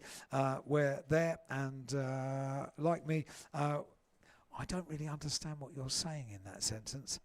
I've had a couple of goes at that one. Got up at 5 o'clock to clean my bike. Currently having a ride on my Africa Twin around the fens to get back to sit on my narrow boat to listen to you all, or maybe watch the fabulous BSB Championship, the best in the world. Have fun, and I'll bring you all cake at the next one. All the best from Bracy. And this one says, morning, been coming for 26 years, only been sunburnt twice at Knockhill. So the other 24 times, you've clearly just had factor 50 on. That's why you weren't sunburned. Is it going to be a third? Knockhill is the best circuit in the country, no matter what the weather. That's from Nate. Nathan, thank you very much indeed. Absolutely super to have your messages coming in. It's on WhatsApp only, everybody, so no phone calls, no text messages. Just text on WhatsApp 07482 877 877 is our number, 07482 877 877, and we're taking your shout-outs all day today. There we go. We're beginning to get television pictures coming into the studio here now, so that means we are gearing up for our first race of the day. Larry Carter is down in a sun-drenched pit lane. He's been given, Duncan Vincent, a Knockhill cap to keep the sunshine off, and we also have to have a motorcycle moved, please. Thank you very much indeed, Duncan.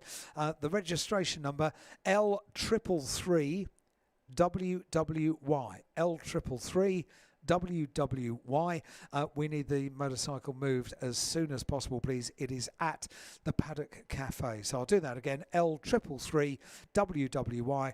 It's a super number plate, but also very noticeable. Could you please move that motorcycle immediately? Thank you very much indeed. We are set and ready to go. Larry Carter down in the pit lane. In the commentary box, Duncan Vincent.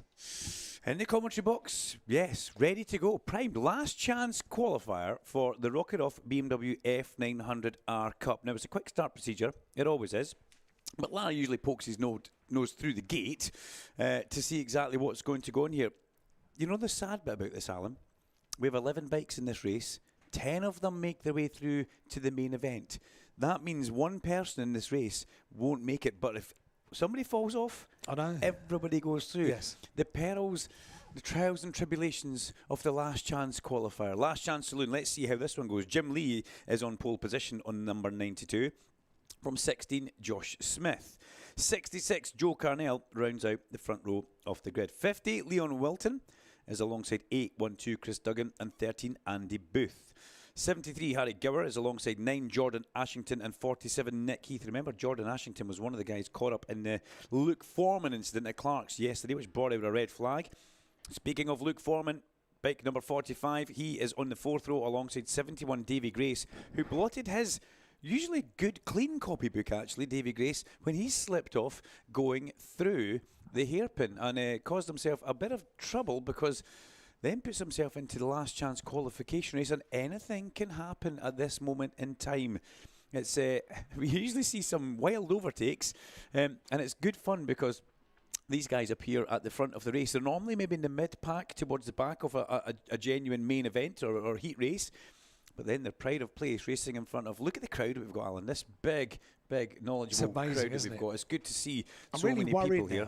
I just missed a call from Larry Carter. There's me poised over the fader. But he's ready. He's on. He's ready and did you try and phone him back and he didn't answer? Yes. I love that. Yeah, it was immediate. I only missed it by a moment. Yeah, and then he's just blocked you. That's what happens with Scoopy. You know, you're now on the naughty list, that's for sure. But the Rocket Off BMWs, it's first time we have seen the BMWs at Knockhill, and it's fabulous for everybody to see this taking place. It's a brand new championship to come north of the border. It's been in the Superbike package for a couple of years now, and the racing is pretty good. Right now we have 2 bikes lined up on the grid. 2 of our true heroes racing bikes lined up on the grid, getting ready to go. Leon Wilton, number 50, and Chris Duggan, number 812. Looks a very lonely grid out there. This is a quick start procedure, so a lot of bikes parked down at the bottom of the pit exit underneath the Beatson's Building Supply Bridge. Let's get ourselves together and go for this one. They're underneath the arch. I hope they can actually join. They're not going to have pit lane starts, that's for sure. But as we get onto the track, and away we go. This is the warm-up laps. 2 bikes taking part in the warm-up laps. and the rest, thankfully, do get released from the end of pit lane. Onto the warm-up laps they go. And everybody else now joins in. So as I said, 11 bikes in the race, 10 of them go through. Luke Foreman yesterday, unfortunately, went up the inside of Jordan Ashington at Clark's, and he just tagged the front apex curb with his wheel, and down he went. And that unfortunately caused the red flag as two bikes were lying in the side of the track at the gravel trap. Jordan was a little bit sore as well, so he had to look after himself and get a little bit of help from the medics. But as we make our way round, this will be a 10-lap race, basked in sunshine. And as Alan Hyde rightfully says, it's all about racing for the rest of the day. We've had all the morning warm-ups. This will be racing until the end of the day. Our last race today will be the 1P Mobile National Junior Sport Bike Race. At 5 o'clock, that's scheduled to go off just after the last of our British Superbike Championship races. A 30-lap race to finish the weekend for the Superbikes. And then we finish with the 1P Mobile National Junior Sport Bike Championship. So on their way round here, 2 warm-up laps, chased round by Chris Glendenning and Pat Blakeney in the safety car. And that safety car, one of the lovely BMWs that we have, which is provided by BMW. And they very much get themselves around the country. We get them delivered in advance of the event. And as they do arrive, they always get looked after, maintained and cleaned.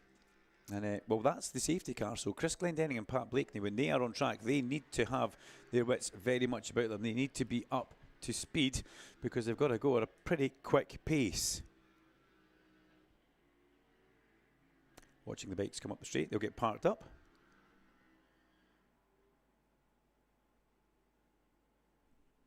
And let's get them into their position for the start of this race. Just making sure everybody can make it back and get up into the spot here.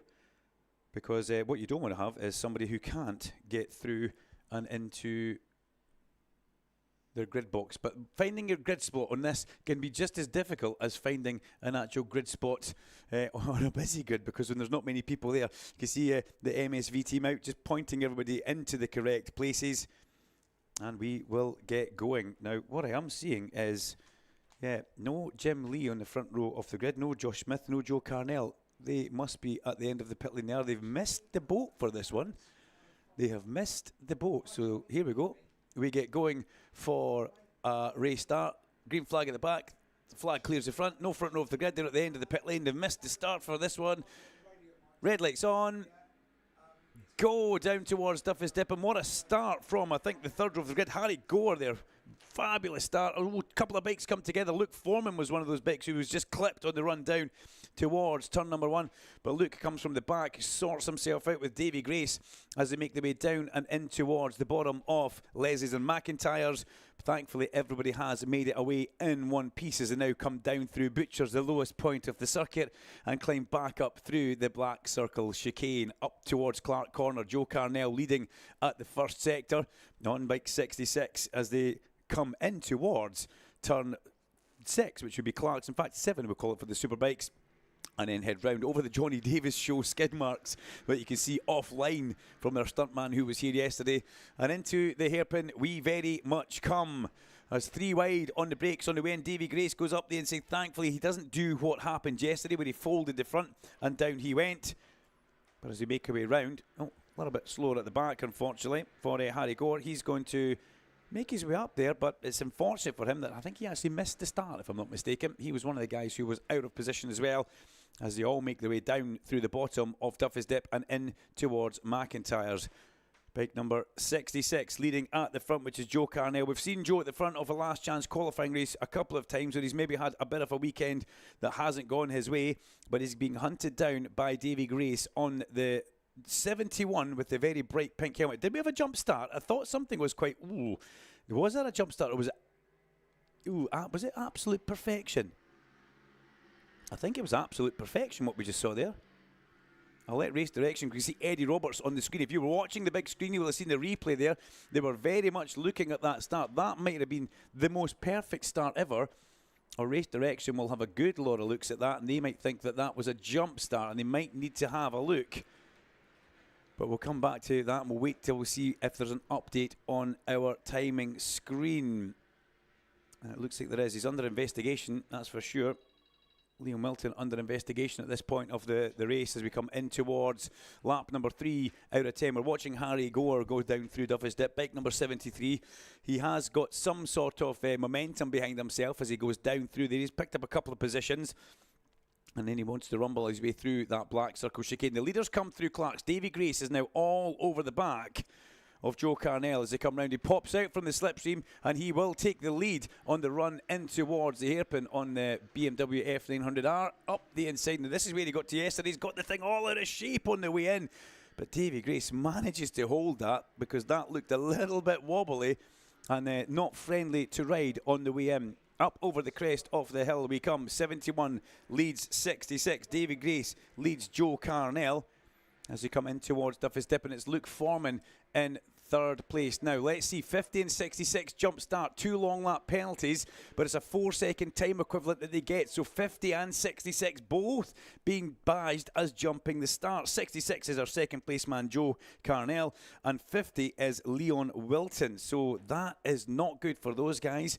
We don't run the long lap penalty here at Knockhill. It's an adjustment to time on the race, so that's what happens. 50 and 66, 4 seconds time equivalent penalty to their overall race time. So that makes it Davy Grace leading the race from Luke Foreman and Jim Lee, with Joe Carnell now with that time penalty added finds himself in 4th place, and Liam Wilton finds himself in 7th place at this moment in time. So as we look towards the other side, I can turn around and look at Alan Hyde now. There's not as much sweat on his forehead, which I do like to see. Is it that obvious that all of a sudden the display has come into view? Thank you, Charlie. Yes. He has been a knight in shining armour to Larry Carter down in pit lane, which means we can say for the first time today, hello, Larry. No, we can't. Okay. Brilliant. I'm watching Davy Grace come through the black circle chicane. He will probably know, because the light panel will have informed, he will know that there's a penalty to the man who he was racing, bike 66, Joe Carnell. And, you know, the thing is, when you do something like that, you know you're in your heart of hearts, if you're the racer, you know you've gone just that fraction early. You know you've been a little bit keen on the clutch. Nerves get to you on the start line. It's quite incredible what happens. Funny things happen and go through your head when you're actually getting ready to start a race. But yeah, unfortunately, we have a problem there for Joe Carnell. He gets a bit of a time penalty, and Larry Carter is now with us, thank goodness. We've flicked the right switches down here, so great that we've managed to get that. Obviously, a little some button had not been pressed that should have been, but we are back on air down here in pit lane. So I was kind of on and off air with that, Duncan, whilst we had the cans off trying to get the problem solved. Can you just run me through a recap of the race? Do we have some jump start penalties? Jump start penalty for 66 Joe Carnell and 50 Leon Wilton. They get a 4-second correction on their time, which is equivalent to a double long lap penalty. So unfortunately, Davy Grace, who was battling with Joe Carnell 66, well, Davy Grace now has him behind him, but it's unfortunately the corrected time puts Joe in 3rd place, and Liam Wilton drops to 7th. Larry, it was marginal, but from what I saw, it was just the correct decision. And race direction, don't make a mistake with that. You can't be a little bit pregnant. You can't be a little bit offside. You either are or you aren't. You either jump the start or you don't. Oh well, there you go. Happy Father's Day, everybody. I can't believe he just said that on air. But there we go. We look back to see Jordan Ashington crossing the line, and he's been chased with Josh Smith, bike 16, who's hot on his heels. Now, Jordan will be a little bit sore. You notice that he's got different leathers on because he was picked up yesterday at Clark Corner. And it wasn't a huge incident, but it was the way he kind of crashed and rolled over the bike, then the bike decided to roll over him. These BMWs are pretty heavy. They're not the lightest of things. We watched Chris Duggan battling in towards the Duffy's Dip area with Andy Booth. Those guys are battling. Well, that's the big battle we need to watch in the track, ladies and gentlemen, okay? Keep your eyes firmly fixed on 13 Andy Booth and 812 Chris Duggan, because that's a battle for 10th place. One of those riders will make it to the main event. One will not. And Larry Carter, you will have to be the bearer of bad news when that happens. But will it be Duggan on 812 or will it be Booth on 13 as they make their way in towards Clark? We can see them both coming back towards the apex, tentatively going through. Duggan out towards the exit curb and heads round towards the hairpin. Here comes Booth. He pops out from the slipstream and goes past the True Heroes Racing. Lovely stuff. Booth needs to try and stop that. In towards the hairpin. He's looking like he's going in hotter than he has done. Just rolls past the apex ever so slightly. but that puts him into the last of the transfer spots. And this is a big part of the Rocket Off BMW F900R Cup, Larry. It's something that we see quite a lot of with people trying to make their way into the main event. They've got to ride their way into the main event, and that comes with its own challenges. Pressure. You would expect Grace to have been in there. He crashed out of yesterday's heat, didn't he? So that's the reason that Dave Grace is in there, the Peter Pan of motorcycle racing. And I think, likewise, Jordan Ashington was another, along with Josh Smith. Did they not tip off as well? So there's a number of riders in here you would expect to have qualified outright, but they're having to go through the repechage, the last chance qualifier, to get themselves on the grid. And how good it would be to see Chris Duggan, the returning hero, the disabled serviceman under 812, get into that final, but as it stands at present, Dunk, he's going to miss the score. Yeah, you're 100%. Chris Duggan is he's an inspiration to us all, Larry. And I think you picked up on this at Donington Park when we first saw the BMWs, because this is only their second round of the year. They didn't do Oulton Park with us. And I think they were all excited about coming north of the border for Scotland as well, because it's a new track, it's a new challenge. Just wait till we do a reverse direction Knockhill Superbike event.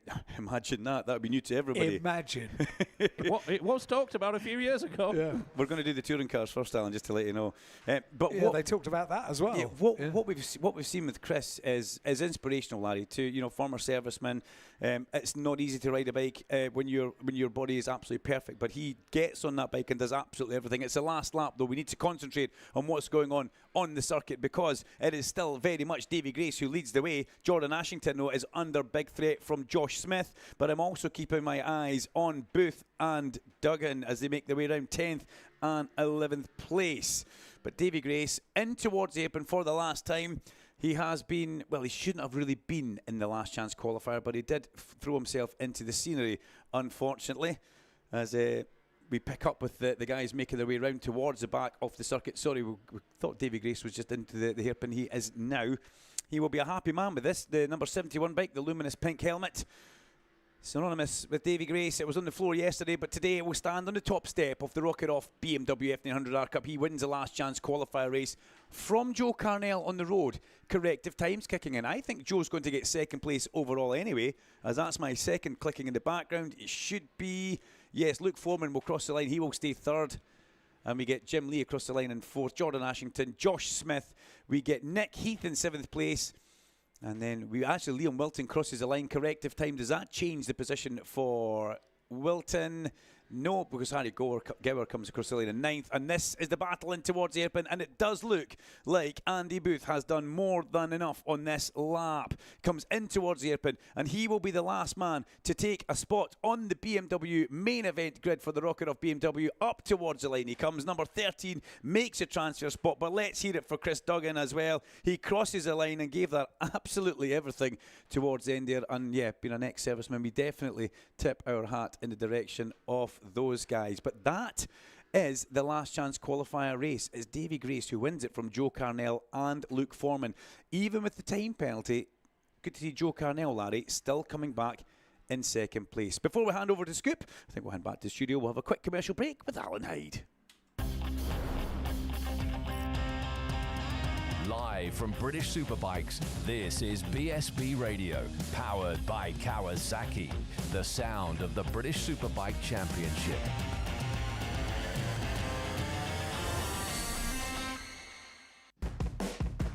R&G, the world leader in damage protection products for motorcycles, is back as the official sponsor to the British Superbike Championship for the 12th year. R&G's damage protection and accessories are used by countless riders and racers around the world.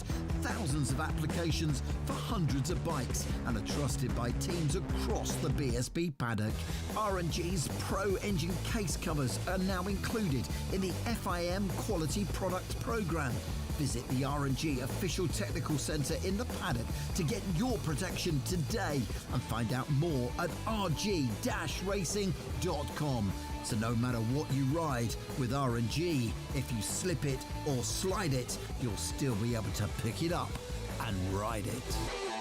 The 2026 Zin British Superbike Championship in association with Pirelli. 18 plus, Zin is not risk-free and contains nicotine which is addictive. Only for use by adults who would otherwise continue to smoke or use other nicotine products. The Kawasaki Ninja ZX-10R, the most successful machine in world superbike history, gets a new look for 2026 with new aerodynamic winglets and a sharp, aggressive design. Built for those who rise to the challenge, the pinnacle of the Ninja family is built for champions, whether that's on track or on the road. Available from your local Kawasaki dealer now, so book a demo ride today and discover true adrenaline. This is the sound of British superbikes online and on FM radio. This is BSB Radio, powered by Kawasaki, the sound of the British superbike.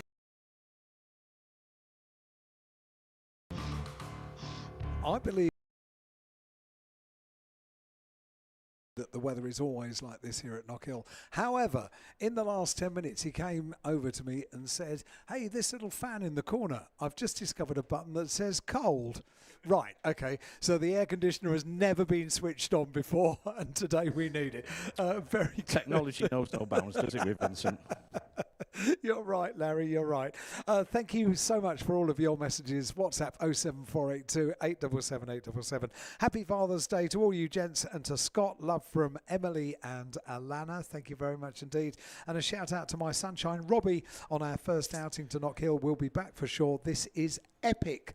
Kaylee, thank you very much indeed. Duncan. Now, if you have a look across towards McIntyre's, can you see the glinting through the trees, Alan? I can. That's the cars coming into Knockhill. How cool is that? We are busy. I hope you're tuned into 93.7 FM if you are in your car. And if you are, you can send Alan a message. Alan will give you the WhatsApp number right now. A nice easy number for you to remember. 07482 877 877. It is a cherished number for us. 07482 877 877. Larry. Have you not sold it again yet? I heard there was some serious bids coming in for that. It is very much a number under offer, and I'm not selling. The last bid was £1.50 on eBay for it, so any improvements on that, you might be tempted. It's a good number. With your permission, Alan and Duncan, we've got the podium here for the repechage race in the Rocket Off BMW F900R Cup. So we'll get the riders up here. It gives them a little bit of added glory. Not only do they qualify for their place in the race, as it were, but they get to go on the podium and get a little bit of silverware for their trouble. So let's get them up here then in reverse order like we do in normal BSB fashion. So onto the podium in third position for Foreman Taxis Racing, Luke Foreman. Up there, mate. There we go. Down to the far end, Luke. Congratulations. I think he was involved with that fracas yesterday. Second position then, despite that penalty, he's managed to get on the podium for CRT, Joe Carnell. There we go, up onto the top of the podium for Joe. And he should have been in the race outright, but had it not been for testing the Knockhill tarmac yesterday, he's managed to take victory, and with it, his place in the final for Dave Grace Racing. The race winner, Dave Grace. The Peter Pan of motorcycle racing, this self-proclaimed. And he gives it large on the podium. So we'll ask Steve Plater. We found a job for him already today, Plater. He's going to Luke Foreman. He gets that for his efforts and a place in the final as well. Second position then, he overcame that time penalty for Joe Carnell. Good to see him up here because Joe, who's been around for a little while and perhaps not had the results that his talent deserves, he's on the podium here and a bit of silverware to take south of the border. But it is Peter Pan himself.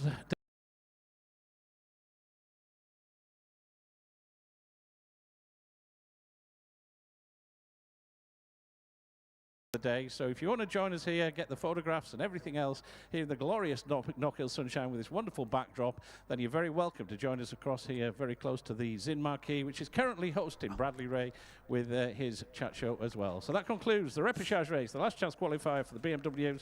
A win for Dave Grace, number 71, second number 66, Joe Carnell, third number 45, Luke Foreman. With that, back to the Tower of Power. Thank you very much. What happens after a race, if you don't mind me asking? Can I ask that question to you, Sir Alan Hyde? Is that okay if I put you in the spot here? Do we normally have a generally podium? We have a couple of interviews, I do an ad break, and then we get on with the next race. Yeah, but we have a podium, don't we? Before. Yeah, it's quite sorry funny. about That's that. okay. All right, boys, all right. I Sorry. forgot to do it yesterday. Sorry about that. Alan forgot today about the podium, Larry, did, not you. yeah. Larry forgot to actually be on a podium once, but so next up, it's my time, guys. I'll forget.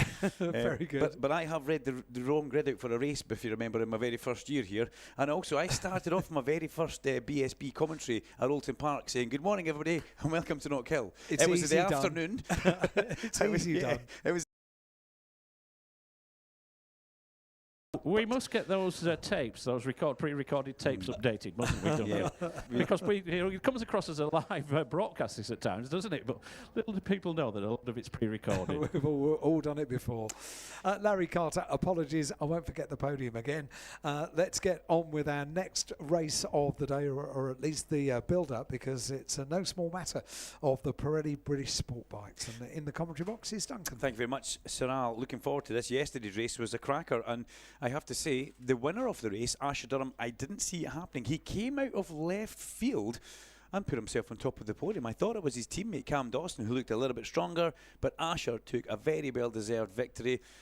He's done that before up here, though. Larry, we've seen it. We've seen Asher Durham on the top step of the podium at Knockhill. Today, though, Alfie Davidson on 28s on pole on the IN Competition Aprilia, with 79 Harley McCabe for Fibertech Aprilia in P2. Aidan Davey, the hometown hero on the CF Moto Bike 38. Keep your eyes on that. He is gunning for a victory. Eddie Roberts asking me this morning, just give Eden give him a shout out. As I don't need to. He gets a huge fan base in Knockhill. He's from Preston Pans. He almost won last year here. Just got caught out by a little bit of keenness on the throttle at the hairpin on the last lap when he was in the lead. Cam Dawson is on row 2 on bike 2. Ed Best on the Simceris Kawasaki number 8 alongside him. And 64 yesterday's winner, Asher Durham on the Powerslide Suzuki. Keep your eyes on that man. Brodie Goth is on row number 3 on 21. 9 Carl Harrison, 76 Reese the Rocket Stevenson. Row 4, 61 Harrison McKay, 22 Ted Wilkinson and 56 Charlie Atkins. And on row number 5, 32 Lewis Smart, 51 Rossi Banham and 17 Zach Shelton. Row number 6, 77 Luca Allen, 99 Peter Willis and 60 Lennon Docherty. And the 7th row has 96 Dom Herbertson, 90 Harry Cook and 71 Daniel Goodman. Row number 8, Finn Smart Whedon on 74, 23 Joe Ellis and Kieran Kent on the Blue Motion Aprilia number 25. The 9th row, 35 Zach Weston, 26 Charlie Barnes and 16 Liam Kiernan, a hometown wild card making his way into this. Liam, lovely young man. If you see him in the paddock, go and have a chat. The 10th row, 69 Joshua Proudfoot, 24 Aaron Robinson and 14 Hayden Clinton. Row 11, Sam Green on 44, 6 Jack Knights and 33 Brandon Keane. The 12th row has 46 Cian McDonald, another wildcard, and 98 Ben Wakenshaw. That is the full 35 bikes on this grid. This will be an interesting one. Keep your eyes on Zach Shelton, okay? Zach is on the 5th row of the grid, Larry Carter, 15th place on the XMT Triumph. Zach was unfortunately just squeezed on the run in towards Duffus yesterday. It was not really his fault. He was in the middle. A bike came from the left. A bike came from the right. A little bit like a Steelers wheel song here. He was jammed in the middle, nowhere to go, and down he went in towards the gravel trap. The XMT team were seen this morning with the bike on the dyno, just making sure everything was A-OK with that. And Zach Shelton, will come back. He won at Donington, so we know how quick this man can actually be. A lot of the bikes will go for a second lap, but as I look across towards the grid there, I'm going to have a look through my lovely binoculars and see who's about there.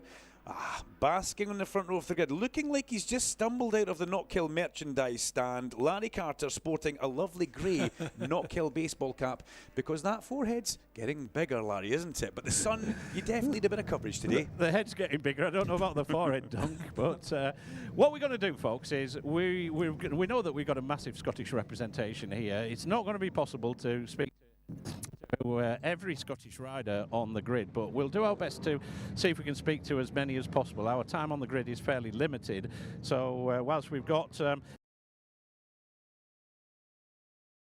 nothing else. So the back of the grid, we've got Cian McDonald, we've got Liam Kiernan, as well as Lennon Docherty and Aidan Davey. But it was remiss of me not to mention that well-known rider from Kent, Finn Smart Whedon, who is now claiming Scottish citizenship, given that he now lives up here in Perth. So I think you can have Fat Boy Finn himself. Not our nickname, that's the one his mum gives him, actually. There's nothing fat about him. He's don't get much leaner than Finn Smart Whedon, but a rider that's battled against injury for a little while. Well, one rider that we will hopefully get a word with is Aidan Davey, because he's had a little bit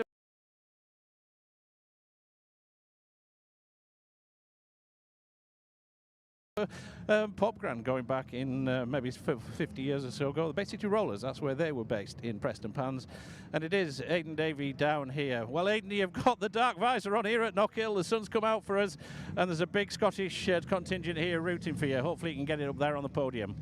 Yeah, to be honest, yesterday I think even if I qualified in the front row yesterday, we would have got the same result.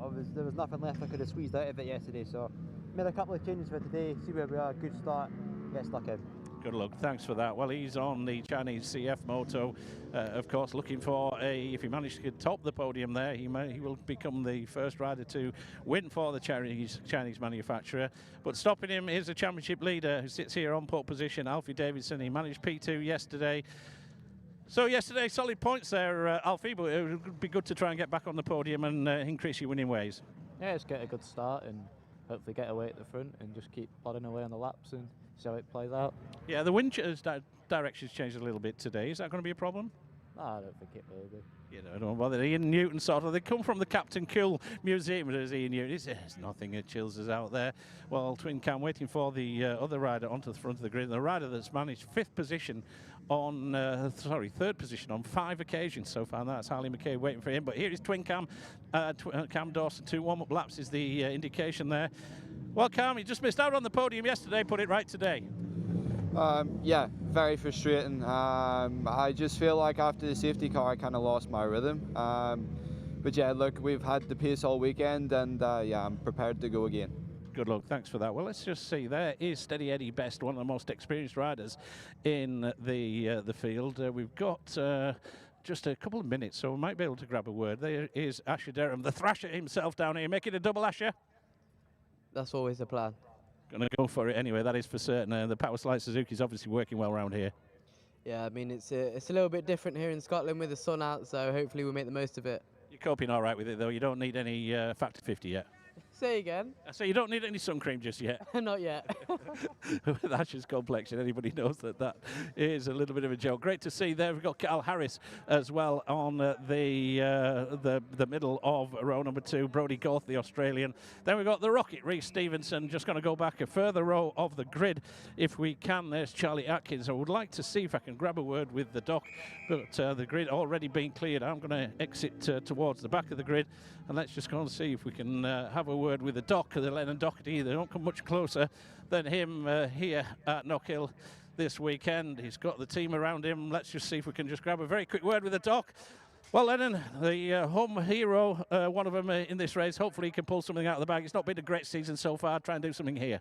Yeah, it was just good to finish the race yesterday, and I'm one place better on the starting grid for this morning's race, but hopefully I can sort my starts out, because my start yesterday I did 2 wheelies because it's my first time I've used a slipper clutch, so just a few things to get used to on this bike. So get the arms out, Lennon, and you know your way around Knockhill, mate. Good luck with that one. Well, we're not going to get a chance to have a word with the other riders. There is Finn Smartweeden, Scotland's very own Ockeye the New. Well done there, Scotland's own Finn Smartweeden down there. We go back in the road. There is Liam Kernan there for Scotland as well. Keep your eye on him. Another Knockhill regular. Going to go back a couple of rows towards the back of the grid because Cian MacDonald is there under the famous number 46. Keep your eye on Cian MacDonald. He tipped off in yesterday's race. He's going to have a say in this one as we're just about ready to go for this, the second of the weekend's races in the Pirelli British Sport Bike Championship. Thank you very much, Larry Carter. Great work on the grid to get back to speak to Lennon Doherty there.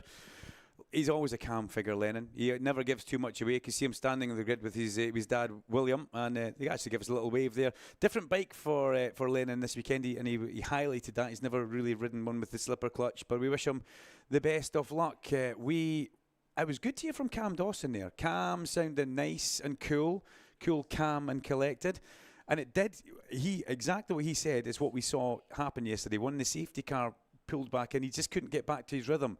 But I did like the cheeky little laugh from Asher Durham, who is here with the family this weekend. Asher staying along in the Alloa Hillfoots, beside our very own Dave Neal, actually. Dave Neal's in the same kind of area as he is. But this is the Pirelli British Sport Bike Championship. This had national status for the past couple of years, but we now elevate it to the British Championship. And why is that?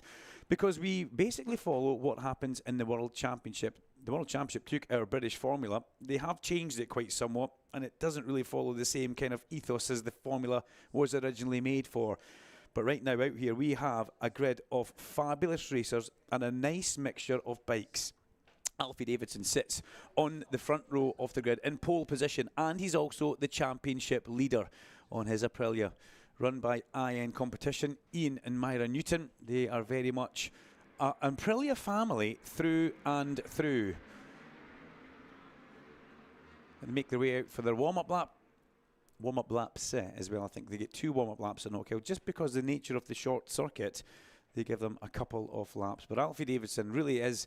Last year at Cardwell Park, we saw a step change in Alfie Davidson. We saw him when he was riding for the Sencat team start to get his elbows out, do a bit of muscling around the place. And you'll remember this as well, Alan and Larry. The Cardwell Park race it looked more like a bit of a UFC cage fight, the way the riders were attacking each other at certain points. And we saw Alfie Davidson step up there, and the momentum and the commitment has kept on going. Can he do it today? Only time will tell. But he's on pole position and leads the championship. Second place in the championship, second place on the grid, Harley McCabe. And Harley McCabe riding for the Fibertech Aprilia team, which is overseen by Michael Laverty, and it has been for quite some time. Michael, a big fan of Harley McCabe. TNT, our broadcast partner, but he will be keeping an eye on, maybe even listening to the footage from afar. And Aidan Davey is on the outside of the front row of the grid, the hometown hero from Preston Pans. He sits 5th in the championship. He's only 47 points off the championship lead, and he's only 1 point behind Asher Durham. He was actually 4th coming in here. Asher got ahead of him. Yesterday in the championship status, it was Zach Shelton who took the big hit. With that DNF, yeah, he took a big hit and went down a few places as they all get a little bit keen coming through Clark Corner on this, the second installation lap, warm-up lap to the grid. And most typically, once again, we see Asher Durham dropping towards the back. He wants to be one of the last to come up and take his grid slot. That's something we've seen for quite a few years with Asher. Now, come on, Knockhill. This is your chance. The first of the big races here, where we've got a Scotsman on the front row of the grid. Get them programs flying. Get the saltires waving, because Aidan Davey stands a really good chance of victory in this one to see if Scotland could go 1-0 up. Nice terminology, Larry. I like that. We've not done that in a long time, but let's see. We had Marley McKenzie in the top step of the Junior Sport Bike Championship yesterday. Can we see Aidan Davey go one better? He is putting pressure himself, but he thrives under the pressure as he rolls up towards his grid slot through the second row of the grid. The blue bike with the luminous orange fairing puts his foot down, takes his spot, looks down to make sure his wheel is in his box, and now he's ready to go. Number 38, Aidan Davey. We get the Simceris Kawasaki of Ed Best into the second row of the grid, and it's race time.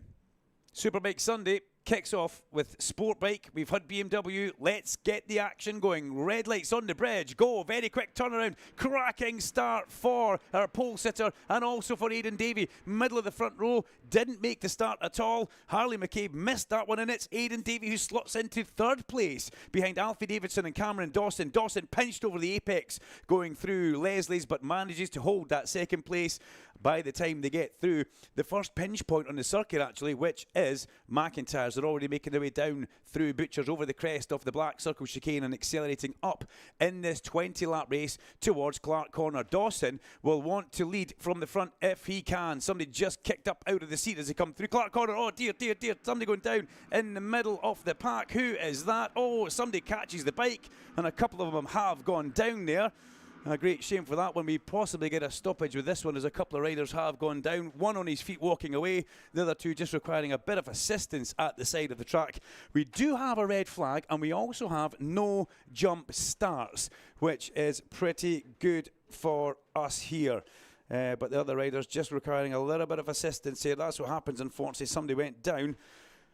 I mean, I said it, they went up the middle of the road, and then the bike just got clipped. It looked like everybody was getting past, but unfortunately not to be. The medical staff and marshals now very much in attendance towards that at the back of Clark.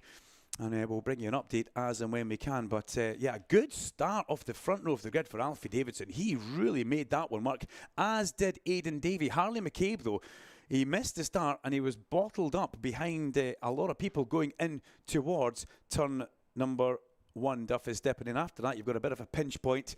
Just a couple of bikes trying to make their way through there. The leaders didn't actually manage to get in towards the pit lane, but through they come. Marshals, medics, all having a bit of a chat with the riders down here and doing exactly what they do best. But unfortunately, Larry Carter, a red flag in the first of our Pirelli British Sport Bike Championship races, as It does happen in a busy grid, but unfortunately, just catching a bike there. I thought everybody had got through, Larry, but just the last couple of bikes didn't. There's certain parts of race which are inherently more dangerous than the others, isn't there? One, of course, is the start. Just need an incident on the start line, and we all know what could happen there. But it's unfortunate when, especially on the first lap, that is when riders are jostling for position, and when it gets fairly tight, then that is the case. So information on the screen that the riders are being attended to, and that they will be just given the once over in the med centre. 17, 46 and 90, just all receiving attention, talking to the medics. 98, I think that's it. Oh, yeah, thank you for that, Larry. Good stuff. 98, yeah, sorry. Looked at 90 and saw 98. So 17, 46 and 98. Just having a bit of a chat there. That's Ben Wakenshaw, one of the riders. 17 was Zach Shelton, actually, who I think it was Zach who initially went down, if I'm not mistaken, because it was somebody further up. And 46, young Cian McDonald as well, who's been caught up in that. He was at the back of the grid. I think he tipped off in yesterday's race, didn't he, early on? Because you would expect, as a rider with a lot of knock-hill experience, he would have been a lot further up the order than that. So it's unfortunate that he's got tagged in with. Yeah, great shame. And that's exactly, unfortunately, we are under a red flag. Exactly what you were saying, Larry. It does happen at the start of a race, unfortunately, but we will get the necessary work done for these guys around here. They were all moving and talking to the marshals. That's what we can say. That's good news. And poor Ben Wakenshaw, I think he was involved in the tangle at the hairpin, was he? Well, he might have been with Cian McDonald. Not too sure from yesterday. He was, yeah. Cian unfortunately did get the brunt of it yesterday as he went into the hairpin and just folded the front and picked up Ben. But they did make up. They were friends in the gravel trap after that. It was Zach Shelton who is walking away back towards the marshals hut at Clark, who fell off the XMT Triumph. He was the first bike that went down, and unfortunately when his bike has been hit, Larry, it's now broken the side casing of the engine, so there's a vast amount of what will be engine oil on the track surface down there, which is not a great thing for anybody to have. A lot of clearing up to be done. Yeah, it's not done, but we have got the very best team in the world when it comes to the trackside activities, and not only the Port West Race Safe Marshals, who do such a wonderful job. Most of them travel around the country with us to each and every round of the British Superbike Championship, but complemented by a string of Scottish marshals here this weekend, who, as ever, put on a wonderfully professional performance. And the Knockhill staff as well. Well, you know all about the Knockhill staff. They never ever stop working. And the various mop-up operations, the sweep-up operation, there's plans. They're planned for weeks in advance, months in advance, and there's directories. It's almost like to military-like precision when we get these situations. As we always say, ladies and gents, if you are first time here, these incidents, they can be pretty serious. They don't always look a little bit spectacular, but we have got the very, very best marshals and medics trackside in the world, and the situation is always firmly under control. So no need to panic about anything like that. And as ever, as we go through the course of the day, Duncan reported there that riders were starting to walk away from that one. Now, fingers crossed that all is okay with that one. But if we do get any information on any riders that have taken a bit of a tumble throughout the course of the day, and race controllers inform us of it, then we will pass that information on. But as it said, that information has been already rescinded, that Zach Shelton is sponge in the med centre, but our best wishes to Ben Wakenshaw and Cian McDonald for their best wishes. But that mop-up operation will be already in place, Duncan. As we say, we've got the very best team here at Knockhill to do that, and it won't be too long before we get ready to go racing again. No, 100%, Larry. A busy pit lane with the riders now basking in the sunshine across here. You could hear the whistles blowing in the background, keeping people out of the fast lane off the pit lane as that was going on. What a shame for Cian McDonald and for Ben Wakenshaw. They were together at the hairpin yesterday, and now they're unfortunately caught up when Zach Shelton's bike just. The thing is, you come through that corner and you're unsighted by the bike in front. The bike in front just in a quick last-minute jink, and then those poor guys, no real where to go. But you're correct, Larry. We have got the best team in the land, in the world, I would say. The marshals, Port West Race Safe marshals, already in attendance, sweeping up the oil that came out the side of the XMT Triumph. And the Knockhill circuit staff have just arrived on the scene as well in our local vehicle, and the planning now kicks in. This is what you plan for, and you have to then deal with the situation we've got. And I must say, a creditable job from the marshals there. We've got the sweeper going, but we've also a new thing that we've used recently, and maybe the past 5 years, that is recent, are blowers. And they're great because, yes, they put the speedy dry down, to absorb any moisture. Speedy dry. You like that? And then we come in with the blower just to blow off any of the residue dust that may be there that needs to be moved. You know what? I thought I was at a NASCAR race there for a moment there with the speedy dry. I know you're going to get Gillian Shedden up to the commentary box hopefully over the lunchtime period. I'll go down here. The boss lady as far as Knockhill is concerned, managing director of Knockhill Circuit, Gillian Shedden down here. Gillian, first and foremost, I think you're going across the commentary box if you get time just to give a little bit more of an insight at some point in time. But just at this juncture, what a wonderful day we've got here at Knockhill, a wonderful weekend after Friday's little carry on. But you've ordered the sunshine, and we all venture that there's nowhere else better to be in the world than this wonderfully scenic circuit of Knockhill here in what is a glorious Sunday. Oh, thanks, Larry. No, it really is really special. It's great to see so many fans have turned out, and yes, there's no better place, is there, when the sun's shining. Yeah, weather's just gorgeous. You know, the racers are going to put on a great show for us today, I'm sure, and you know, everything's just come together for this perfect Sunday. Well, absolutely, and I think that the husband is putting a request in for the touring cars in August to have a similar sort of weather, because even though he does go pretty well in the wet conditions, I'm pretty sure he'd like it when he can fry an egg on the track there as well. Well, absolutely, yes. About 6 weeks away, we've got the touring cars, and yes, it would be nice to get a similar day. But let's just enjoy today. You know, it's we've got a great event, great racing. And yeah, just enjoy it, everyone, please. And it's the culmination, the two headline events, of course, Superbikes and the touring cars, of many, many weeks, months, and in fact, the planning for next year's Superbikes more or less starts tomorrow morning, doesn't it?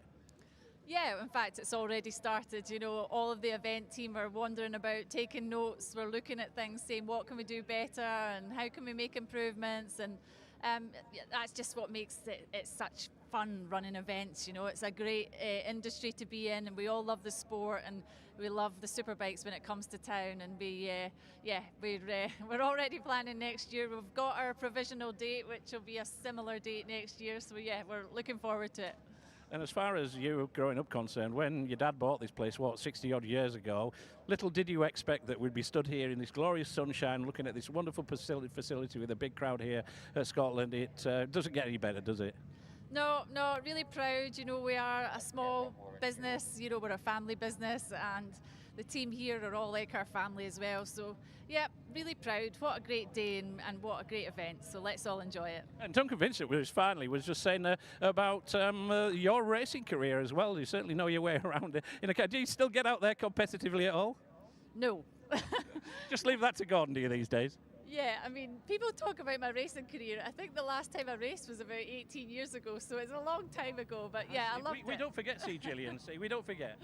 I did love putting the helmet on and having a go, and you know, yeah, I love racing. I love all forms of racing. So I particularly love two wheels, and yeah, I love them here at Knockhill. So yeah, no racing for me anymore. Well, not until we get you out on a sidecar next year, anyway. So we'll see if we can put that one in.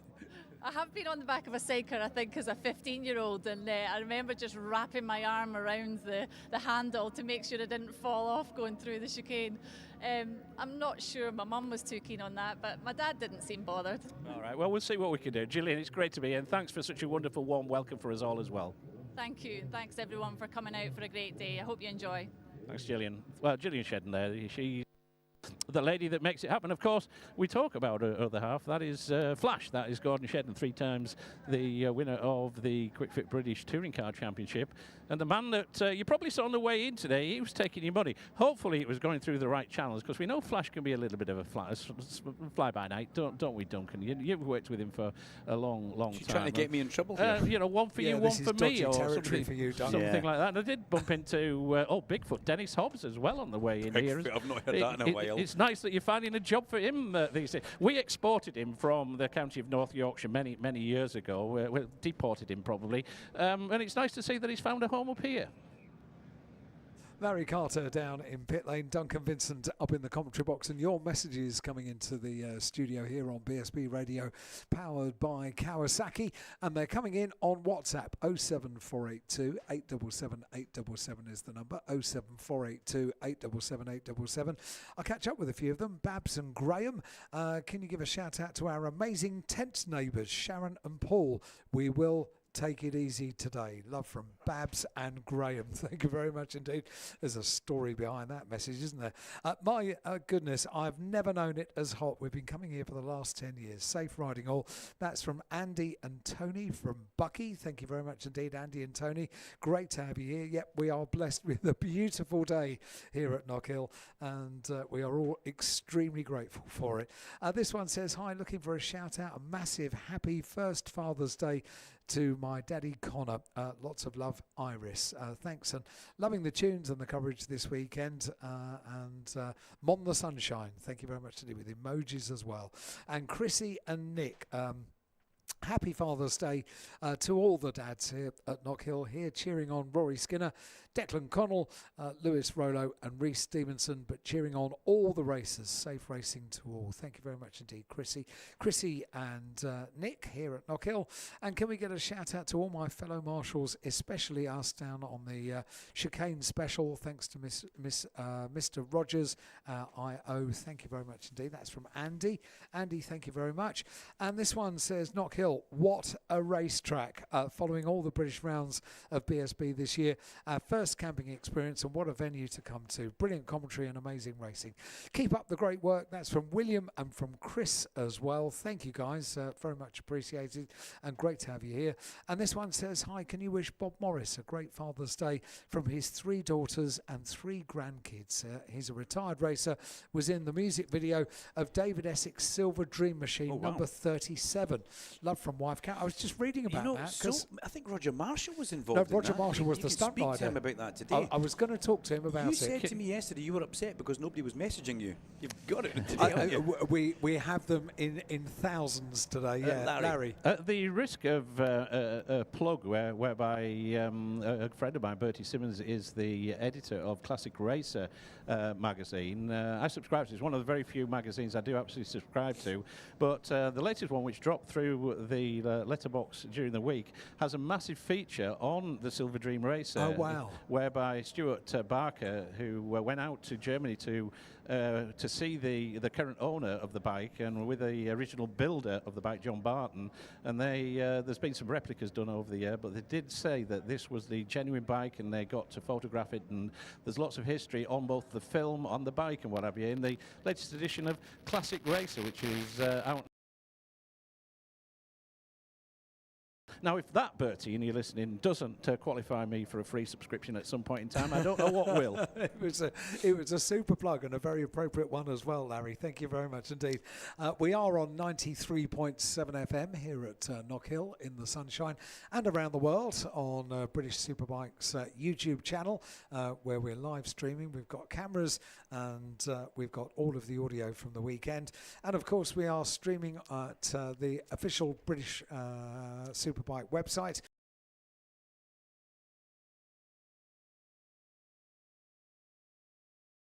In touch, but if you're here at the circuit and fancy tuning in on 93.7 and you haven't got a radio, you can buy one at the Knockhill shop and many other goodies besides. Yeah, Duncan. you could look as good as Larry Carter does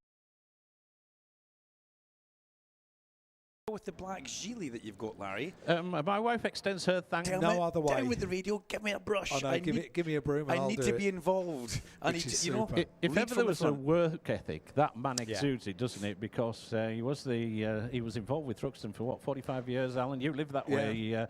Circuit manager. Circuit manager amongst one or two other jobs that he said. And he's, as well as your good lady Laura, he's one of the teleporter handlers and drives the various trucks and everything else when requested, and I think that when Pat is down there, it doesn't surprise me that he's one of these hasn't got the overalls back on again and starting to do whatever's needed to the track surface. He is what we call a top bloke, and he's top banana, as we say. He really is, yeah, and he's very much a team player as well. So they're all getting the job done down there and working all of that.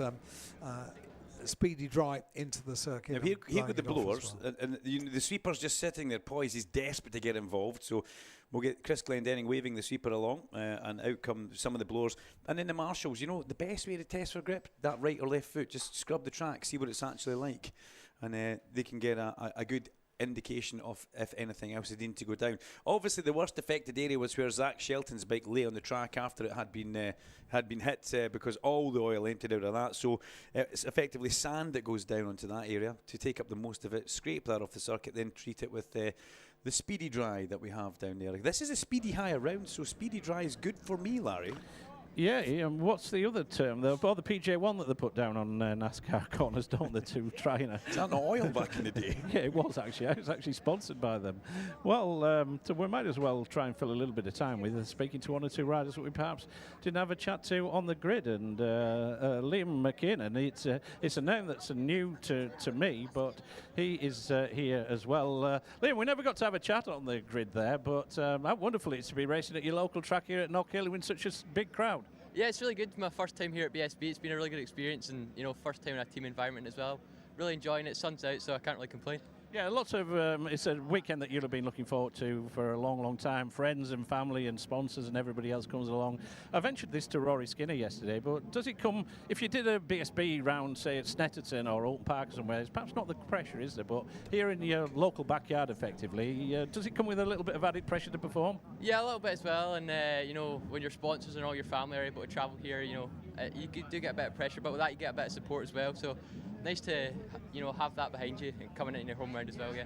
Do you fancy another round at somewhere down in England before the end of the season? Yeah. Well, normally we're just stuck between two tracks at Scotland, Knockhill and East Fortune, but we're going to try to get to Alton Park for round 6, I think, of the British Championship. So yeah, we'll see how we get on. BSB doesn't go to East Fortune at present, so we're working on that one. Well, you'll be very welcome, Liam, and you're very much part of the family here this weekend, and it's great that we do get to have a chat. It's unfortunate, isn't it, this red flag, but obviously there's a little bit of track contamination out there, so frustrating for you because you should have been back in the camper van now celebrating a good result. Yeah, well, what can you do? We just hope everyone's all right. I was just behind it. It was quite a big accident, so one of my friends was involved as well, Keane, so I hope he's all right. Yeah, well, fingers crossed, I'm sure. He's in the very best hands anyway. Great to talk to you, Liam, anyway. Great stuff there. There is Harley McCabe down here. Well, driver, we didn't get a chance to have a chat on the grid there, but you've got to go one better than this third position. I'm getting sick of getting you up there in the podium in P3. Mate, I'm trying to go 2 better, not 1 better. Oh, that'll do for me as well, because it's been a long time since you took that Talent Cup win at Donington Park, wasn't it, a couple of years ago? There's a lot happened in your life during that time, and everything that went on last year and what have you. So I think somebody upstairs might be just willing you on for that victory, hopefully this weekend. That's it, mate. I'll try my best. Everyone knows I try my best, and that's what I'll do today. Well done, Harley. Well, he, of course, was a teammate to the great Owen Jenner last year. Dan Goodman is down here. Now, you lads with ginger hair, Dan, you just need to keep out of the sun a little bit down here. So it's nice to see that you're getting some hair. Did I see that you tipped off yesterday? Yeah, just had a little tip off in the rain. Never go good at this track. I always end up crashing. But it's your local track, isn't it, for BSB? You're just over the border in County Durham. I mean, you've got to go well here, if nowhere else. I don't know. It always just seems that this track, it never ends well for me. I always end up crashing. I never have a very good round, but hopefully after this restart we can do better. Well, yeah, but it's always a bit frustrating, isn't it? The current situation is there's been quite a lot of track contamination, we understand, out there. So you've got to go and have a look around, and hopefully we can get going before too long. Yeah, should be good. Yeah. And as far as coming out of the British Talent Cup, wasn't it, last couple of seasons? You've obviously shot up in height, and those little Motor 4 machines are no good nowadays. But we moved into the sport bike class, and obviously things are going quite well. And as I said, it's your local track, this, isn't it, really? I mean, I'm from North Yorkshire, so you're an hour north of me. So, what, 3 hours away? Yeah, 3.5 hours, so not too bad of a drive. Yeah. All right. Well, when we go back to Croft, mate, we'll be all right, won't we? Yeah, should be good. All right, Dan, thanks for that one. Herbertson. That's Dominic. He's obviously... Come here, we need a little bit of livening up here on the PA, and when I couldn't find anybody else to talk to be perfectly honest, so you'll have to do. Oh, how we doing, my man? How we doing? Well but poor, mate. How are you fixed for a tenner? I'm a bit short this week. Fair enough, mate. You're asking the wrong person. You're a wildcard this weekend. Anyway, what's all this about? We're coming back from racing on the road. Great TT that you'd had and whatever. Yeah, but back to short circuit racing. I was just talking to Dan Goodman there from Easington. This is very much your local track as well. It is, yeah, because it's mad. Because I remember, like Chrissy Rouse always saying, this is his local. I think it's considerably closer track, son, and only when realising that BSB is coming up here. But this place is a fair bit. Oh, we've got whistles. We have whistles. Yeah, I've got an update as well, Larry. Yeah, what's the update, Dunk?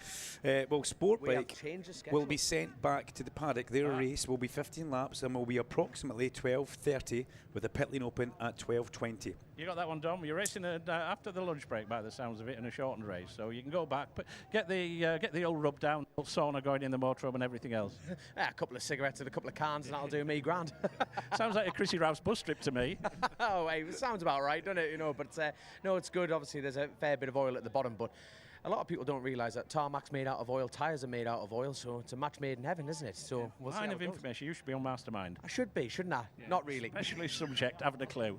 That's the one, my man. Good to see you, No, sir. Larry, Great stuff, Dom. I've got more update on that, actually. The Sport Bike will be sent back to the paddock, and their race will be a 15-lap race, and that will be approximately 12:30 with a pit lane open time at 12:20. The next race will be the sidecar, following the completion of what we have happening round at the exit of Clark for the track contamination, once that's all cleared and ready to go.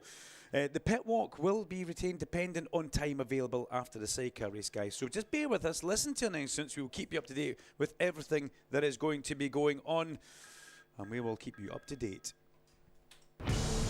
Live from every circuit, this is BSB Radio, powered by Kawasaki, the sound of the British Superbike Championship.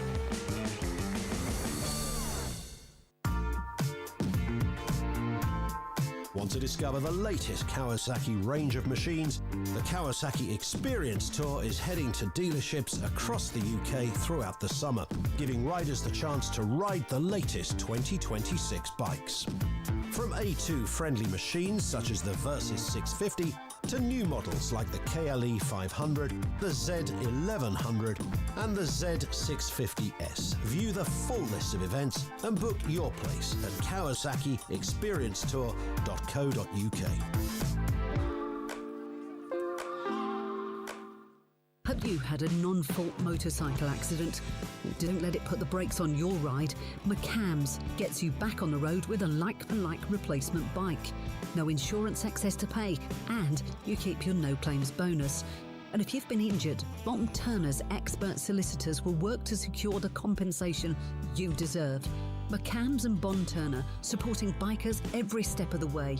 Call 0345 054 1000 today, and we can help you get back onto two wheels.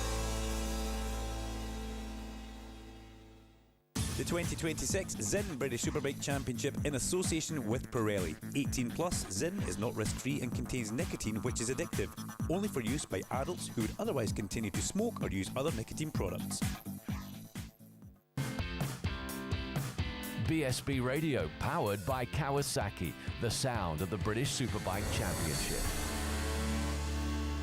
On 93.7 FM here at Knock Hill. A very good morning to you. Just in this break while we get the track back into racing condition, and the marshals and the track officials are working absolutely flat out down there to get everything okay. So we can get into the pit walk opportunity, 11:45 to 12:30. That time doesn't change as yet, which is really good news, because I know so many of you like to come along and meet the riders. It's very much a feature. The accessible paddock and pit lane over the course of pit lane walkabout to fans and riders is very much a feature of a BSB weekend. So that is still at 11:45 until 12:30. And I was talking to you earlier on about what's happening with Dave doing the interviews down there at the Zin area, and I can tell you that the scheduled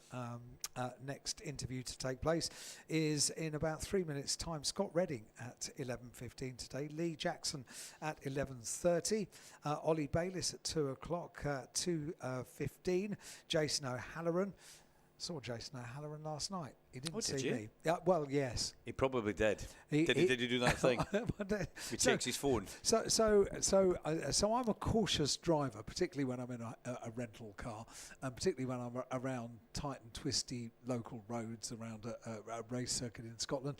So I don't go probably quite as quickly as other people do. He was going a little bit quicker behind me, so I think I was holding him up. So I think I probably owe him an apology. But he'll be appearing down in the Zin Zone at the Meet the Riders feature at 2:45. 2:30, Ryan Vickers. 2:45, Leon Haslam. Ian Duffus at 3 o'clock. And Callum Ramsey at 3:15. So it's a really packed schedule for Dave today down at the Meet the Riders at the Zin Zone. And you are encouraged to go along there and meet the riders over the course of today. Jack Kennedy just finishing off. Scott Redding about to take over at 11:15. And your messages to the studio are more than welcome. And they're all on WhatsApp 07482 877 877 07482 877 877. Thanks to Julian Jones for finally agreeing to come to Knockhill after years of gentle suggestions from me, his sister-in-law. We travelled up from Peterborough over a few days with Tracy Jones. Great track, and what views. This is so worth the journey. I like that they've made a few days to come from Peterborough. That's an evening's work for me, but but they've obviously done it differently for me, and they've decided to stop off and enjoy the country on the way up. Absolutely, that's the thing to do, and I always encourage fans that go to race meetings, particularly the BTCC in England, to come up to this and make it a week. Make it a week around. There is so much to see and do around this area of Scotland, and it's a super race weekend, as you can see. Look at the car parks. Well, exactly. That's what we do. You know, we make this. This used to be a Friday, Saturday, Sunday. Then it's now gone from Thursday to Monday. Yes. You can stay over. You can get on the track after the event's finished and walk around. Look at all the marks that the bikes have laid down on the rubber and acceleration and braking zones. You can get some pictures. You know, we like to see as much of that as we possibly can. And then you could decide to tootle off on Monday if you've got your motorhome or your tent here, if you've managed to book the day off work. And the same goes for the four wheels. The touring car event's exactly the same. Make a festival out of it, you know. Yes. Festivals seem to be the thing these days, you know. Rather than a weekend, you want to make a long weekend of it. Thursday, Friday, Saturday, Sunday, Monday. A lot of sausages need to be bought for that. That's what you have to plan ahead. No, you're absolutely right. On that note, Alan Gardner, thank you very Isn't much. that kind? Yeah. Not only did he bring us up, I think you call that a sandwich down south, or a bap, or what is that? It was a sandwich. A sandwich, a sausage sandwich. A hearty sandwich. It had 4 sausages Yes, on it, it did. complete. And he brought us up some lovely yogurts, which will go down very well with me. He is running the MET Phonacab hospitality for the Irwin concern, which is effectively underneath us. So thank you very much, Alan, for the coffee and for the nourishment this morning. He's given us a wave, so thank you. Top man, all-round good guy. And as I look at the back of the commentary box towards Clark Corner, well, yeah, a great deal of work has been done and is still being done. I've even got a marshal, one of the Port West marshals now on their knees, doing an extra little bit of scrubbage, just because, is that a word actually? Scrubbage. Well, it is now. Scrubbage, yeah. Text us on, what's the number? 07482 877 877 on WhatsApp. Have you ever used scrubbage before in a sentence? Well, I have. Well, I haven't, no. Well, there we go, I have. But where the Keane McDonald bike ended up, I think that's obviously had a lot of oil coming out of it as well. And remember, there was 3 bikes involved in that. Unfortunately, we saw some replays going out on the big screen. Zach Shelton with the initial high side. And poor Keane McDonald, we heard from Liam Kiernan, who is a very good friend. Keane came off the curb back onto the track. As he came back onto the track, unfortunately, he encountered the XMT Triumph.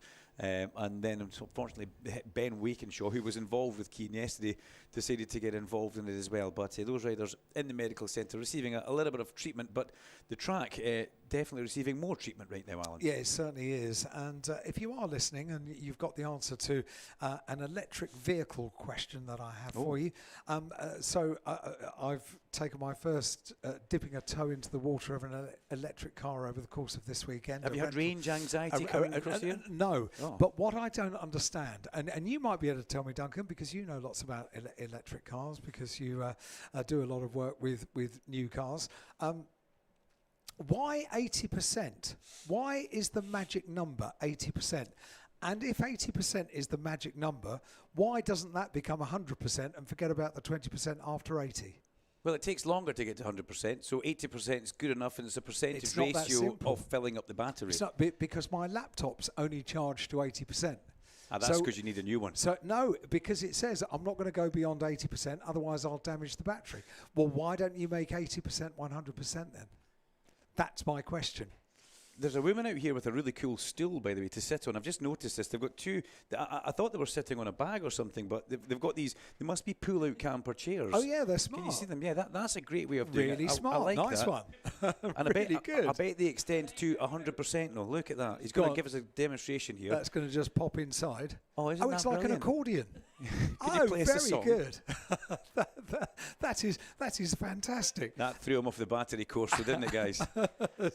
It did, yes. See, that stool extends to 100%. Yes, 80% would have you at your height, so, you know. Yes, well, yes, quite. If anyone does know the actual answer to that question, I'd be very welcome to the I do know answer. a lot of it is also about heat putting into the battery as you charge it. So the battery gets heat, and there is a small expenditure in that battery you've got to watch out for. But you understand what I mean. I so do. So if the optimum is to charge it to 80%, make 80% 100%, don't let it go to the extra 20%. It's a bit like a Marshall amplifier going to 11. But you will charge your car to 100% overnight on a wall box at your house. I just charged it to 100% last night. Well, that's fine then. So why are we having this conversation? I've absolutely no idea. Can we wish happy birthday to Remy Maver? We're leaving around 2:30, so please can we shout out before then if possible. That's from Stacey. And this one says, having a wonderful weekend here at Knockhill. It's going to be a great day of racing. Shout out to Kyle, Rory and Super Ted. That's from Bryony in Frodsham. And this one says, can we have a big thank you to all the Port West Race Safe marshals, not only for their work this weekend, but for their hard work in all weather conditions throughout the year. We couldn't go racing without you, and that comes from Keith. Thank you very much indeed, Keith. Thanks for writing in. Agree, absolutely 100%. We couldn't do this without you. Well, I can say that the sidecars will be on track next, because as we look across towards the circuit office, Rich has won the race. He's on top of that podium across there for MSV, making sure everything's good. And Boris Stroud and Bonnie are the team standing next from the team from Marin, who not only sponsor the Scottish, the British, the World Championship, they also do lots of other sidecars around the world, including Australia, New Zealand, the Japanese. Boris puts so much into sidecar racing. You know what? He may well be the saviour of sidecars. He has done a cracking job. Committing long term to looking after the health and safety of sidecar and making sure it does remain prominent in the British Championship, as we're seeing. So thank you very much to Boris Stroud at Marin Motorsport. We can't be too far away now. It looks like there's actually, in fact, you know what they're doing now? They're having to give the track a little bit of a wash, Alan. Just where that thick part of oil was, a bit of a wash. But with the temperature that we've got here, it's right next to the edge of the track, and we've also got the sweeper, a little bit of blowing on that and wiping it with the sweeper. Hopefully we shouldn't be too far away from having that one going. What we could really do with is a little shower of rain, isn't it? Oh, good grief. No, okay, absolutely fine. I'll be quiet once again. Good morning. Can you wish a happy Father's Day to Rory from Aidan Jake? I'm really sorry, I don't know how to pronounce that name, so if you can send it in again with a phonetic spelling. Do you know how to pronounce that name? I'd say that's Rory or Rory. Okay, if you say so. And Ruben, enjoying it here at Knockhill. Thank you very much indeed, Duncan, for assisting with that. A reminder to riders, I'm not going to read that one out. This one says, hi folk, Zed, Shell and Lee here, listening in Staffordshire whilst preparing a bike for the Classic TT. Question, what is the...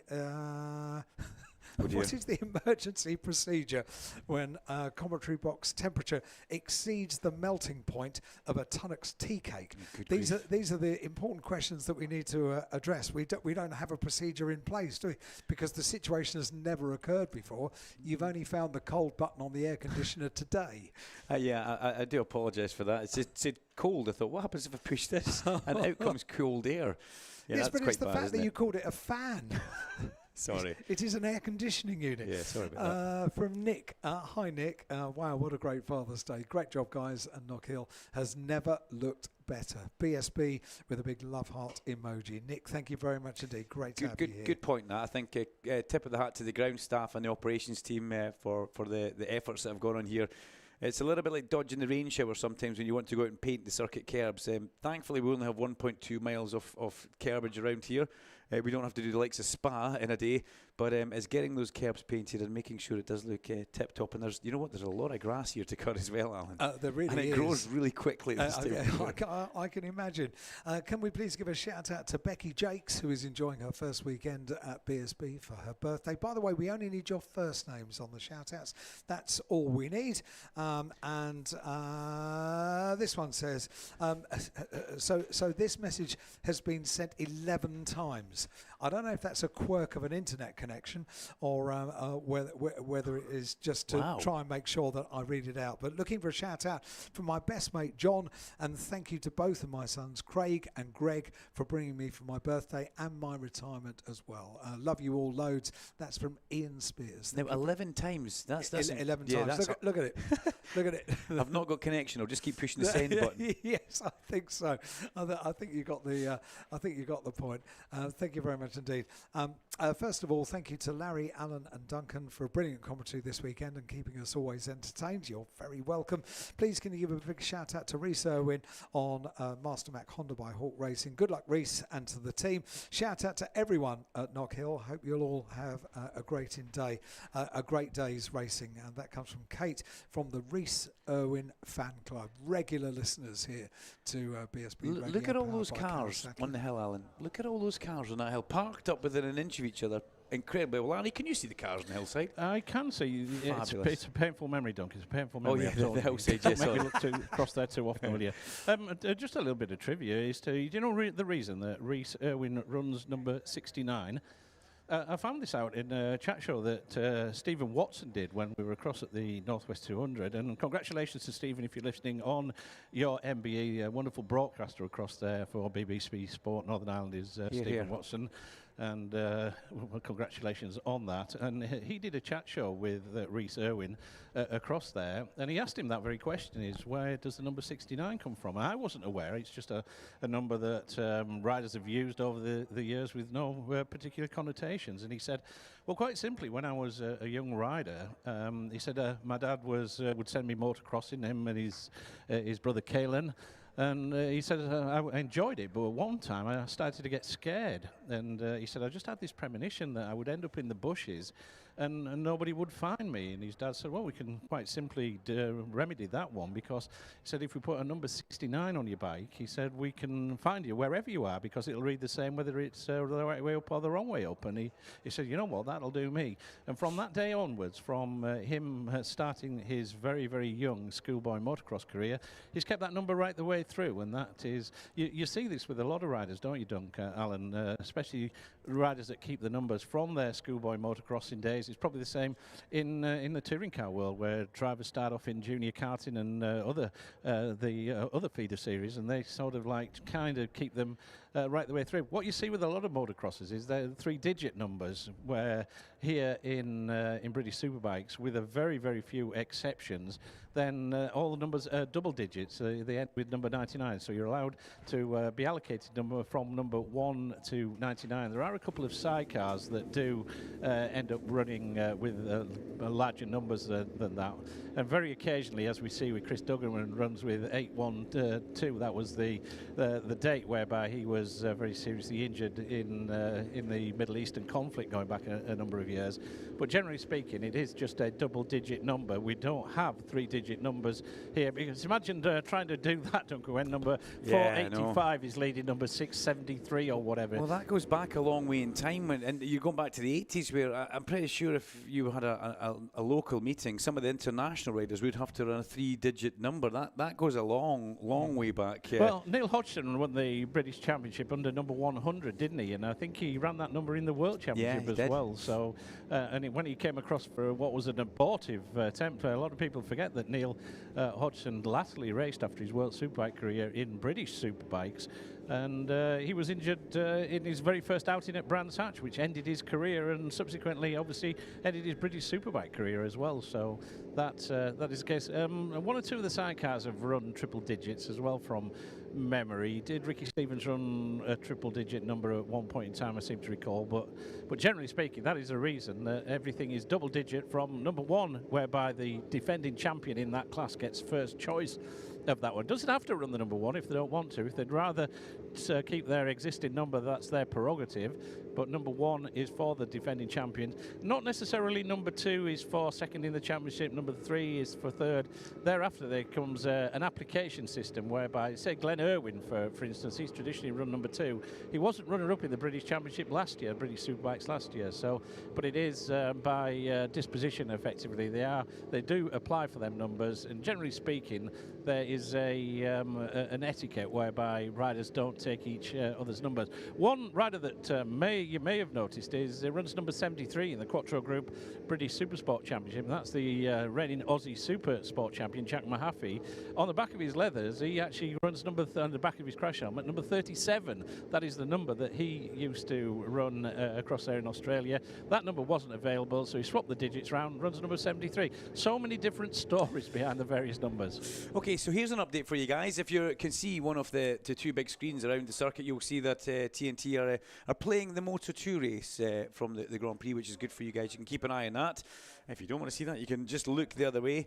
And like we said earlier on, the sport bike guys have gone back to the paddock. Next track action, once the track is ready to go, will be sidecars, and we'll keep you up to date with the pit walk. So just remember, the pit walk was due to be 11:45. We will have a sidecar race before that, and we will let you know on the airwaves when the pit walk will be. So just be nice to everybody. Race admin don't know themselves, so we'll keep you up to date with everything that goes on. Keep an eye on the big screens on the Moto2. Larry, we should send Larry there. He could commentate on the Moto2 race. Yeah, no, that would be good. It's one way to put people off, isn't it? Yeah. That would be good. I'm going to read out this message that you got, Duncan, because we've got a listener. We have many listeners abroad, but this is one of our friends. Michael Hill has texted in and said, there is a final show for 2026 with former BSB winner and world champ Tom Sykes. Tickets selling fast to raise money for Two Wheels for Life. This is at Nottingham Arts Centre, and it's his Full Throttle Live, which I think has had one show so far, was a huge success, and there is now a second date which has just been announced. So really good news for Michael. He says, see you at Donington. That will be for World Superbikes. Big Two Wheels for Life auction and concert on Friday and Saturday.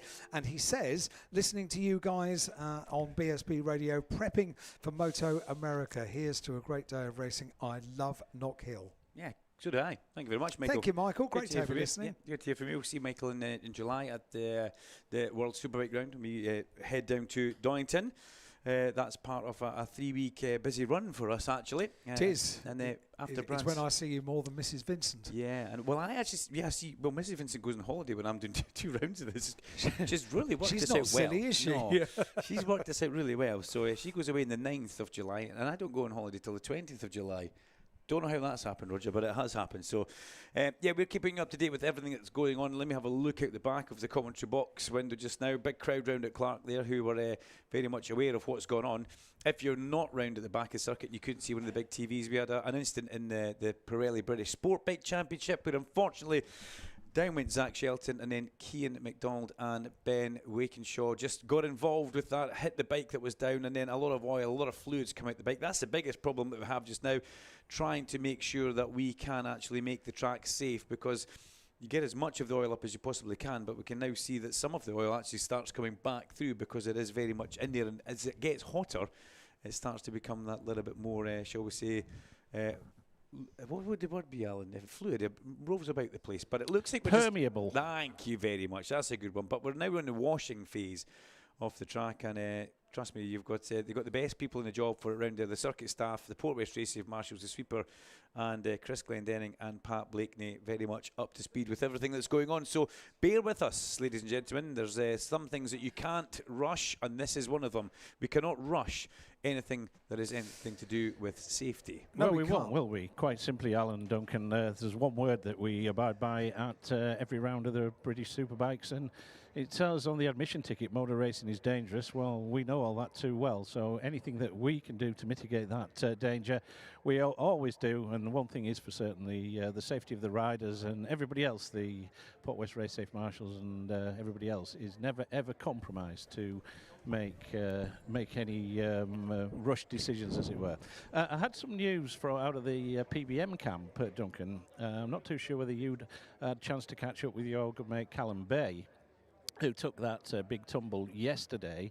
But I bumped into his better half, much better half, seriously better half, Jordan Bird down here. And I asked the question, and she said, to be honest, he's been past fit to race. In other words, nothing's broken, nothing untoward has happened to the rider out of 3.5 hours north of here in Huntley. She said he's just too battered and too bruised. He couldn't go out in warm-up because, quite simply, couldn't get his leathers on. But he has got a massive contusion at the base of his spine, just kind of like round about where the coccyx is.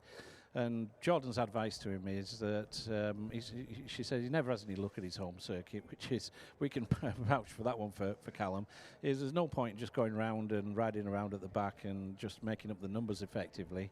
She said he was going for a little bit of physio on the back just to see if it did ease as the morning went on. But she says, as things stand at present, when I spoke to her around about 9 a.m. this morning, she said there's no way he can ride. So I'd be very surprised if we saw Callum Bay out in the Pirelli National Sport Bike race a little bit later on. And I guess there's two ways to look at it, isn't it? That he's ruled out of action at his local circuit, assuming he doesn't ride, and we are perhaps jumping the gun a little bit there. But that's the bad news. The good news is, instead of a trip back from Brands Hatch, which takes him 8, 9, 10 hours, he's only got the 3 and a bit hours to go back up the north to Huntley. So it could be a lot worse for him. Larry, thank you very much indeed. You can hear engines in the background. That might be a good sign. We've got Duncan at the back of the commentary box keeping an eye on this cleaning up operation down there on the circuit, which is the most important thing.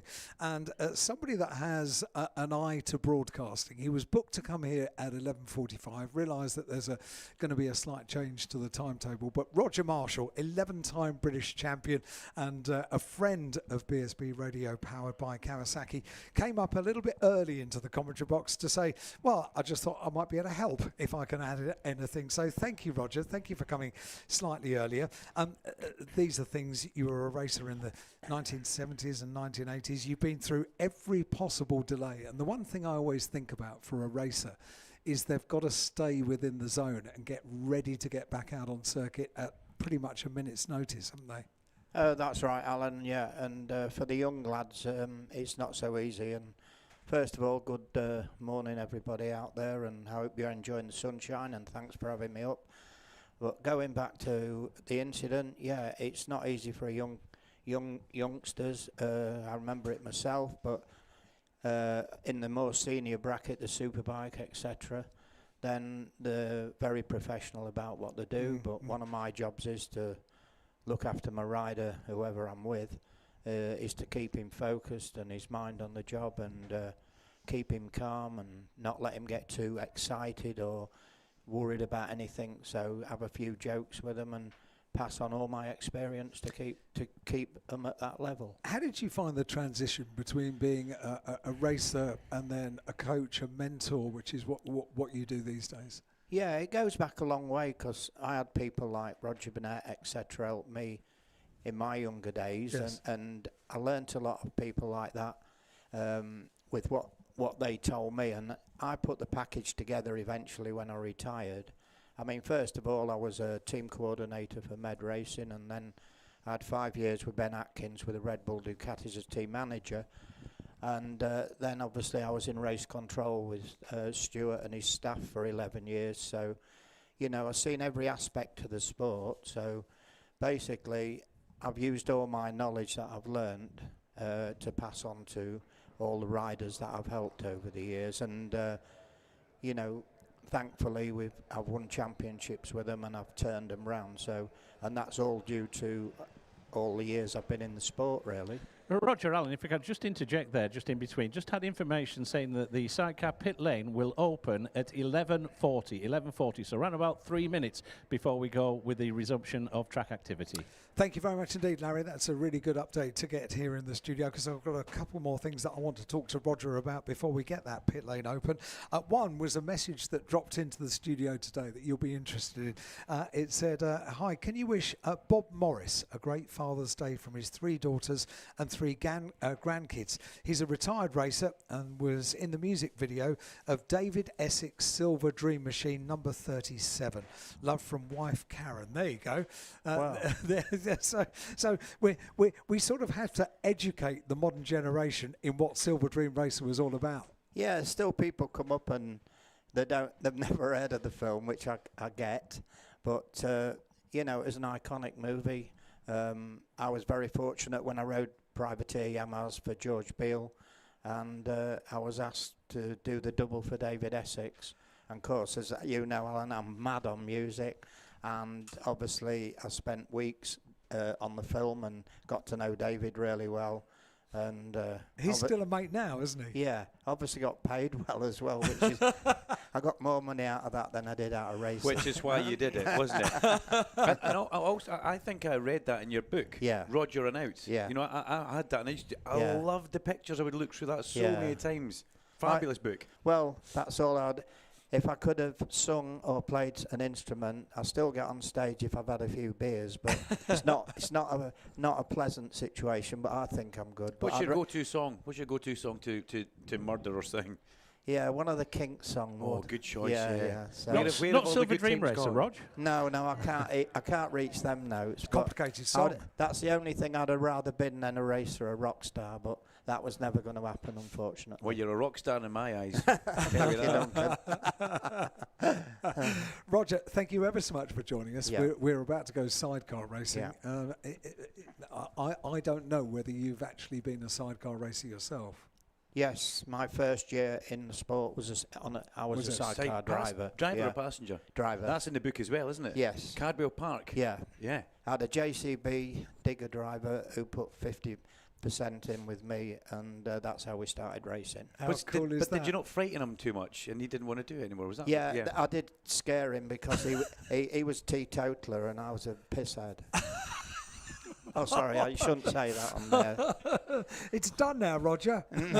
Apologise. I think the most scary thing was Roger Marshall's hairstyle back in the mid-1970s. That's the thing that would scare you most. I remember the hair, the moustache, and the chest hair as well. That was always there. Yeah. Wish I still had the hair, Larry. Roger, thank you very much. It's been fabulous having you here. The sidecar's making the way down into the holding area. We'll catch up with you later on. Thank you very much for that. Alan, perfect as well. We will be going sidecar racing in the next couple of minutes, guys, as we now move on. Great work by the team round at the far side. Thank you very much for getting yourself... I mean, what a job they have done. That was a huge amount of oil that we had down there, Larry, and... they've actually cleared that up so incredibly quickly. And as you mentioned, we have the best in the business for this. And thank you for Roger for popping in there. You know, that's exactly what he's done. He's realised that, you know, they probably need a little bit of help over there. They could do with a voice, somebody that knows what they're talking about. So over comes Roger. Sportbike is expected 12:30 for 15 laps. So we'll get the sidecar race through, then we'll go for that. Now, we don't know if Lennon Docherty is going to be coming out. It's what we're seeing as a bit of a memo that's been sent over towards us. Big thank you to Richard Coventry as well. Cov, our incredible TV director down there in the air-conditioned Timeline lorry. Trust me, Cov, I think my studio up here, the guys that actually beats your Timeline lorry. But for putting that on, unfortunately, Motor 2 fans, you will miss the end of the race because the big screens are for the sidecars. We were just filling there. But what happens is if you're taping it, if that's the thing of saving it to hard drive, you can watch that when you get home this evening. So great stuff from everybody involved. See if things work around here, guys. So we've got an instrument track. We use the resources here. Cov uses his resources to keep you guys entertained. We get the legend that is Roger Marshall to come into the commentary box for a quick chat. You know, he's only meant to be arriving in 3 minutes' time. 20 minutes early. I think once I've done the grid, a bit of texture and shading just to see this. Maybe put the brakes on coming over because that would not happen now. Yeah, temporary brakes. Okay, on pole position. position, we have Lewis Black and Oscar Lawrence, yesterday's race winners, with a 53.425. Stephen Kershaw and Rhys Gibbon alongside those guys on the front row off the grid. Lauder and Scotland's own Stephen Kershaw. Ben Birchall and Mark Wilkes on row number 2. Wasn't Ben Birchall singing the praises of Mark Wilkes yesterday? I really enjoyed hearing that, Larry. I thought that was fabulous. And then Rob Briggs and Ferry Sagars on row number 2 as well. We then look to the third row, where we have Sean Hegarty and Jack Napton. Sean Hegarty. You won't have Sean Hegarty. He's pulled in pit lane. It looks like game over. Now, they're not just doing a ride through, are there by any chance? No, all the teams have been instructed to come through pit lane for this minimum of 2 sighting laps. But Sean Hegarty is down here. Just see what the situation. He had a technical problem in the race yesterday, didn't he? He's seeking out some help from the Honda crew down here, so not too sure what's going on like that. Jack Napton is down here. Jack, what's the problem? Just got by problems. We had to swap engines yesterday, so we put it in. It all seemed okay, but it's just not performing how we wanted it to. So just shame, isn't it? Yeah, all right. Well, the legacy of those engine problems yesterday for Sean Hegarty have manifested themselves. It's going to be a non-starter, Dunk. What a shame for Sean Hegarty in the third row of the grid. So that means Lee Crawford and Scott Hardy will be all alone on that row, with Phil Bell and Phil Hyde on row 4 alongside John Holden and Phil Napton. The fifth row of the grid, Patrick Fans and Connor Parkin in bike 74. Patrick Fans, past-return driver. Impressive. And then we've got bike number 26, Rod Atkinson and Shane Colbrick, the guys from Swindon, will be in 15th. Andy Peach and Josh Hope are alongside Charlie Moss and Kirsty Hawkswell. On the back row of the grid, Stuart Lithgow and William Stewart. And we're told that Ben Holland and Stephen should be in the back, but I can't see them from where I'm standing. Now, normally, I get a great update from a good friend of mine, Rick Lawrence, but they would have probably been caught on the hoof just a little bit with this one. But, yeah, look forward to getting the sidecar race underway. Thank you very much to all the timekeepers and race admin for keeping us up to date with everything that is going on. And it's kind of honest. Can you now relax and start looking? No, not today. No, we're not going to relax one moment. Perfect. So I did mention the thanking the TV director, Richard Coventry, so we sent a picture, and he sent a picture. You set up it's better than Kev's, actually. Yeah. Yes, yeah. Absolutely. Thank you very much. Very interesting. Let's see what happens with this sidecar race. Larry Carter, is it a quick start procedure, or are you managing to get onto that grid? We don't want to encroach onto the grid, given that they will be getting them off pretty quickly out there, Dunk. I don't know, pit lane is closed in 17 seconds now, so I think they will get these off pretty quickly. Do we know the race distance of this one, Dunk? Well, I'm looking for that information on screens right now, Larry, and 12-lap race for the sidecar. 12. I'm trying to just conjecture here, because it's now 11:45. We should be just about into pit lane walkabout now. It's effectively a 15-minute race by the time we get the podiums, and then we need probably a 15-minute build-up to the sport bike race. It could well be that we do get a very, very brief pit lane walkabout, but that is totally unofficial. The teams are ready down here with the riders and all the promotional equipment in place, but we are waiting official confirmation. So if anybody is in the paddock just queuing up for the pit lane, that situation just remains very, very fluid at present, but just keep your ear to a PA speaker and we'll bring you information on that as soon as we can. Exactly. We've got direct link with race control here. Stuart Higgs will tell us exactly what the deal is and keep us up to date. We try and do everything we can for the fan experience and the spectators to make it more immersive, to make it better. Unfortunately, with the sport bike race having that chunky delay, that's really how we'd have to call that. It was, yeah. That chunky delay has kind of put us into a spiral of let's just get on with this and see how it goes in the commentary box. But trust me, in race control they'll be on to version, well, we started the day on version 7 of the timetable. We may be on to version 8 now coming out soon, but we will keep you guys up to date if anything changes. So please just listen, as Larry Carter says, to the speakers. The sidecar race will be for 12 laps and they will be getting going. What a shame for Sean Hegarty.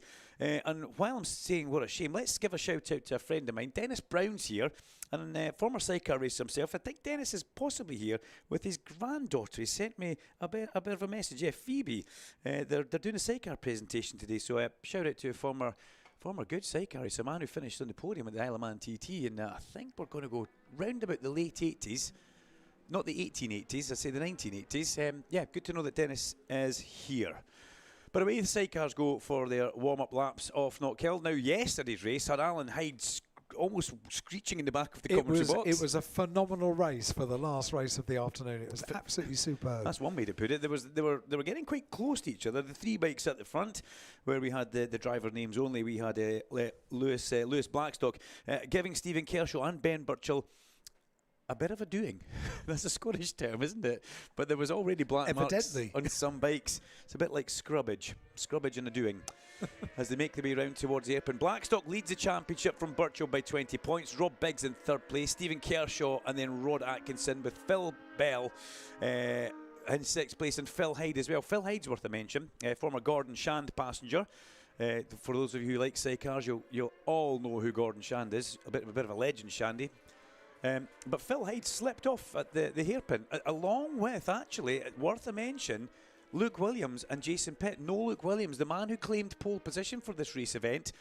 In warm-up yesterday, Jason unfortunately came off the back of the outfit, going into the hairpin on the brakes, and done quite a few acrobatic cartwheels, and needed a bit of medical attention. I believe he's damaged a hand. And for a sidecar passenger, that is a disaster, because you use so much of your hands. They're basically holding you onto the bike, and if you damage fingers, you are in a bit of trouble. So, unfortunately, Luke Williams, who was pole position, not with us on this race, and he would have been the white, green, and yellow machine that we would have seen, and that rhymes very, very well, actually. And I didn't mean that to do that, but it did. So many things happening today that's just on the hoof. Thank you for dealing with that, Alan. It's very difficult to text and talk at the same time. It's a skill that I've kind of managed a little bit. It's impossible. And then sometimes you read out the word that you're writing, and that can sometimes be a bad thing to do when you're broadcasting. Not when I was texting the person who I was going to text. That wouldn't have been an issue. Well made. Good point. That out there. Thank you. Good grief, Alan. I didn't expect that to come from you. Sean Hegarty in the pit lane will not be starting this race at Knockhill. What a great shame. A slightly smaller sidecar grid than we would like, but we still have quality. We have got guys that lead the World Championship races. We've got former British champion. We've got former world champions out there. And we're getting ready for a sidecar race at Knockhill. Thankfully, some track action coming our way. As we're under starters orders, let's look towards the Beatsons Building Supply Bridge. We get the red lights on now, and off a very, very quick turnaround, and an ace start once again from Ben Burchell. Blackstock will lead it with Oscar Lawrence in towards Duffy's Dip. 3 wide behind that. Burchell cuts across the nose and closes Stephen Kershaw off. So Blackstock, Burchell and Kershaw as they come down in towards McIntyre's. Then it's Rob Biggs, then it's Phil Bell and Lee Crawford up the inside with Scott Hardy. It looks like Patrick Farms trying to make a manoeuvre as well, and he does. He goes through in the inside of Rod Atkinson and Shane Colbrook on the exit of McIntyre's. They make their way through the black circle chicane, and already the leaders coming out of the Clarks. They come over the instant area, and the sidecars no ill effect to that whatsoever as they run round to the hairpin. 1, 2, 3, I would say 4. Biggs is very much involved in this as well as they hit the brakes in towards that very tight Taylor's Turn hairpin, named after the 1980 sidecar world champion Jock Taylor. Fabulous stuff. Up the main straight they go. The number 1 Dow-backed sidecar is there. We have, is that Stuart Lithgow facing the wrong way? It certainly is. When Stuart Lithgow and William Stewart spin their little F2 at the hairpin. The Hillside F2 sidecar, the little 600 LCR Yamaha bike, facing the wrong way at the hairpin, but they managed to get that going, and away they go as the leaders. This is a danger moment in the race for everybody else, Alan, because yesterday Blackstock had to fight his way through past Kershaw and Burchell, but right now he could pull away. This could be a danger zone. It was a trio for the lead for the majority of the race, wasn't it? Yeah, as we watch, if you're looking at the big screen, you can see a replay coming in here. Watch Stuart Lithgow at the back, getting just, I think he actually bailed out of that one before he had contact, so that was possibly the correct thing for him to do. Round they go in a circle at the hairpin. Blackstock and Lawrence up the main straight. We saw the handstand from Oscar Lawrence yesterday, kind of part of the trademark winning race, which was a good race, so that's what they thought they'd do. Who have we lost down there? It's the 22. Dear. It's gone off again. Yeah, it's in the Stuart gravel. Lithgow's having an absolute mare there. That's not going to go anywhere. Probably for the best that they parked that bike. And the Port West Race Safe Marshals under full yellow panel lit up boards down there will push the number 22 LCR, the Formula 2 LCR, off to a position of safety. So, yeah, clearly something wrong with that bike. Larry? Yeah, John Holden need to retire as well. Oh, dear. Dear, oh dear. This is not very good. They're dropping like flies. as we make our way round towards the airport. We catch up with the top three, who are, I've got to say, without taking anything away from anybody else, the cream of the crop here. Lewis Blackstock and Oscar Lawrence. Up the main straight they come. Pulling away now from former world champion Ben Birchall and Mark Wilkes, as they do that over the crest of the hill. The LCR, 600 LCR leads away from the 600 Ride chassis, the chassis put together by Dean Ride, who is the uncle of Kyle, if I'm not mistaken. Sean Ride involved in that as well. And Ben Birchall really waxing lyrical about just how good he thinks that Ride chassis is becoming. It's very young in sidecar age. The Ride chassis, for many, many years, the LCR has always been the benchmark. Louis Christian, the amazing Swiss genius when it comes to sidecar racing, the man who really took sidecar racing along with Rolf Bieland and moved it forward and created almost a different generation, almost a different genre. It's still three wheels, but my goodness, they changed it so many times. And LCR has always been a dominant force. Louis has stopped actually producing the bikes himself. It was outsourced to the Birchall brothers for quite some time, who would make and fabricate all these parts. As into the pit lane comes Lee Crawford and Scott Hardy. Larry Carter, a double retirement for those guys. They're not even going into the pit lane. They've had enough. They're heading back to the paddock. They're going to pack that up and they're going to be done for the day. It's not been a good weekend for those guys. They lost an engine actually yesterday on I think it was the actual outlap to qualifying, if I'm not mistaken. A disaster for those guys, or was it outlap to the race? But yeah, great shame for Lee Crawford. All 6'4" of Lee Crawford. How he manages to fold himself into the back of a Formula 2 cycle or into the driver's compartment is something quite sensational. As we look to the hairpin, the leaders are through. Then we look to fourth place to see Rob Biggs coming through. There goes Biggsy. Behind Rob Biggs, we will see Phil Bell and Phil Hyde. Phil Bell, I have to say, I saw him yesterday. Half the man from what he used to be. Very, very lean-looking racer, Phil Bell. And then we have up the main straight. Yeah, so Patrick Farrance and Connor Parkin ahead of Rod Atkinson and Shane Colebrook. Now, Patrick Farrance is a renowned passenger. That's what we need to say. He was a TT winning passenger. He was a front-running British Championship and World Championship passenger. You need to correct me, Larry, and if Patrick actually won a World Championship. But Patrick has now decided in his retirement phase to come back and be a driver. And he's a pretty incredible driver, I've got to say. He was up at a local club meeting we had here. He was only a second lap behind former British champion Stephen Kershaw.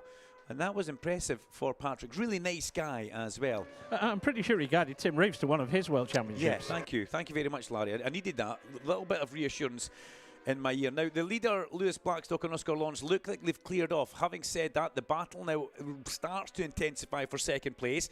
Ben Birchall will be coming under increasing pressure from the Express Tyre Service-backed LCR of Stephen Kershaw. Stephen, bike number 29. The man from Lauder on the 765 Triumph powered LCR. So there are mixtures of engines that we have out here. And Stephen got the Triumph at the start of the year, and they really have worked pretty hard to make this thing much more user-friendly and work as a sidecar. Quite a tall engine, but a completely different sound of sidecar as it makes its way in towards the hairpin. He has got half a second to try and catch up to get right onto the back of Ben Birchall. But Ben is still managing to lap pretty quickly. The fastest lap of the race goes to Lewis Blackstock and Oscar Lawrence, 52.690. And yeah, they are some 2.1 seconds up the road. Now 1.1 seconds is the gap that Kershaw has to fight back over Birchall. Behind that, we've got Rob Biggs. He's 4.1 seconds behind Stephen Kershaw and Rhys Gibbons. And then Phil Bell, 4.1 seconds behind Rob Biggs. So the race is quite strong. Oh, Ben Birchall's off. Ben Birchall has gone off on the run in towards... Now, that looks like it's been on its side as well, actually. Now, Ben was struggling yesterday through Leslie's. Big, lurid, long slides through Leslie's. Has he been caught out in that area and gone off? Because we saw this yesterday with Ben Birchall. That bike looked a little bit not nice for him in that area. And I think that's possibly caught him out. The marshal's in attendance. The wave board's down at that area. As we look back to see Stephen Kershaw coming through, we'll keep our eyes on any change of flags. And you guys can watch the big screens to see if there's a replay. But that Birchall bike, look, yeah, we've got a red flag. That bike looks like it had been on its side, it had scuff marks on it. And where have we got to in that race with 4 laps to go? I think that will be almost, I think we're at 2/3 distance. Have we just made 2/3 distance in that, Alan, as I look at the screen? 66% of the race. What was it, 12 laps? Yeah, poor Ben Burchell off on the run in towards McIntyre's, which is turn 3, but he was having a lot of issues down there yesterday with that bike doing big slides, and I wonder if it's just caught him out and turned him round into the gravel. He looks like he's in that area. Mark Wilkes was off the side of the bike, and Ben will be just having a chat with the medics in that area. Lewis Blackstock and Oscar Lawrence come round. Another unfortunate red flag here at Knockhill Racing Circuit, part of the British Superbike Championship, the Marin British Sidecar Championship, race number 2. Race result, 2/3 distance. So we just got to 2/3 distance there, and that will be a double victory for the Dave Holden Racing Dow Racing LCR of Lewis Blackstock and Oscar Lawrence. They'll make their way back into the pit lane. Stephen Kershaw will take a good second place with Rhys Gibbons on the number 29 Express Tyre Service. I think there's still a bit of Blink Bonnie quarry money in there. Blink Bonnie, a quarry down beside Stephen's Lauder area. They'll bring that back in. And third place, that should see Rob Biggs elevated with Ferry Sagars onto the podium for Larry Carter to have a bit of a chat with. But a great shame for Ben Burchell, who was looking strong there. Typically, the commentator was looking out the back of the circuit towards the hairpin when that happened. But Merrick's very much looking after everything going down there. And the marshals as well. We did see Ben talking with the guys, but we have to remember he's just come back from a fairly nasty injury, Larry, that he actually picked up when he was mountain biking, Ben Burchell. So he will be getting treated with a bit of care and love and affection down there. But as we keep our eyes on the big screens, we'll keep you up to date with anything else that goes on. The top 3 have made their way back into the winner's enclosure. And I would hazard a guess and say, Larry Carter, are you over there? Do you have your top 3? You may have been caught on the hoof being down the other end of the paddock when that red flag popped out. Yeah, just heading across there now, Duncan. Hopefully all's okay with Ben Burchell down there, but it's very unlike Ben to actually have an incident like that. You would kind of put your house on him. Not doing that, but the top 3, it's 2 as we had yesterday, Lewis Blackstock and Oscar Lawrence, who would take the victory again. I think that's 5 out of 5 for them, isn't it, in the opening 5 rounds of the series? So they have got the championship well and truly in their grasp, the title defence. Rob Biggs and Ferry Sagars, they managed to just inherit, I think it's fair to say, that 3rd position as they make their way up there. But Rob, it's always not nice to see a red flag. Hope all's okay with Ben Burchell down there, but you're on the podium. Yeah, we've had quite good pace this weekend, so it's nice to get back somewhere near. But we don't like to be gifted a podium; we like to win them. But all the best to Ben and Mark out the well, and we'll take it definitely. Yeah, thanks for that, Rob. Just a little bit of break up there. Here's Stephen Kershaw down here. Well, that was short, sharp and sweet, wasn't it, Stephen? Unfortunately, couldn't get near Lewis there for the victory, but it's a bit better than yesterday. But sad demise of Ben. Yeah, I hope both lads are all right. It didn't look particularly nice, that. So best wishes to them. Lewis, blistering pace. 52s is got back where we were on the Avons. So we're pleased with the bike, with the development that we've done, and we're really pleased with the triumph. And we were nearly the 52s there. So we're happy enough for that, yeah. Happy enough, yeah. Solid points, that, isn't it? Well, there is Lewis Blackstock just across there. We'll go to that. That's 5 out of 5, Lewis. Can't get much better than that. Yeah, we're good. It's got a good start, and it's tried to just chip away and everything. I just thought Ben and Mark were all right after their incident like that. Yeah, well, we hope as well. I'm sure they're in good hands down there. But anyway, let's go and do the podium. Alan, Duncan, it'll just take me 2 minutes to get down there. It looks like there's a massive amount of people coming across here to pit walk. So whether or not we're going to get 20 minutes or so with that one, short and sweet for the pit walk, but at least the long-suffering fans here can get a glimpse and perhaps a quick photograph and autograph of their hero. So we're going to head up and do the podium. I'm just going to hand back to you boys to take it for the next couple of minutes. Yeah, thanks very much indeed to Larry Carter, and he will chime up with a podium in due course as he makes his way down to the podium area, where of course there'll be big crowds already gathering for not only the podium presentation but also the pit lane walkabout as well. And you're quite right, I can see lots of people making their making their way down towards pit lane walkabout. Apologies if it is a foreshortened pit lane walkabout due to have got underway at 11:45. It's now 1 minute past 12 here at Knockhill with the delays that we've unfortunately had so far today. It will be a shortened pit walk because we have the Pirelli British Sport Bikes from 10:45. That was the original start time at 12:30 with the pit lane opening at 12:20. So it is going to be a shorter pit walk, but at least we're getting a bit of time down in the pit lane. Evidently, I can see people heading over there to pit lane, but we will have to close the pit lane for the pit lane walkabout to get ready for our Pirelli British Sport Bike race pretty early before 12:30 to get that race safely underway. First time here at BSB. Good luck, Storm Stacey and Reese Irwin. That's from Imogen. Imogen, thank you very much indeed.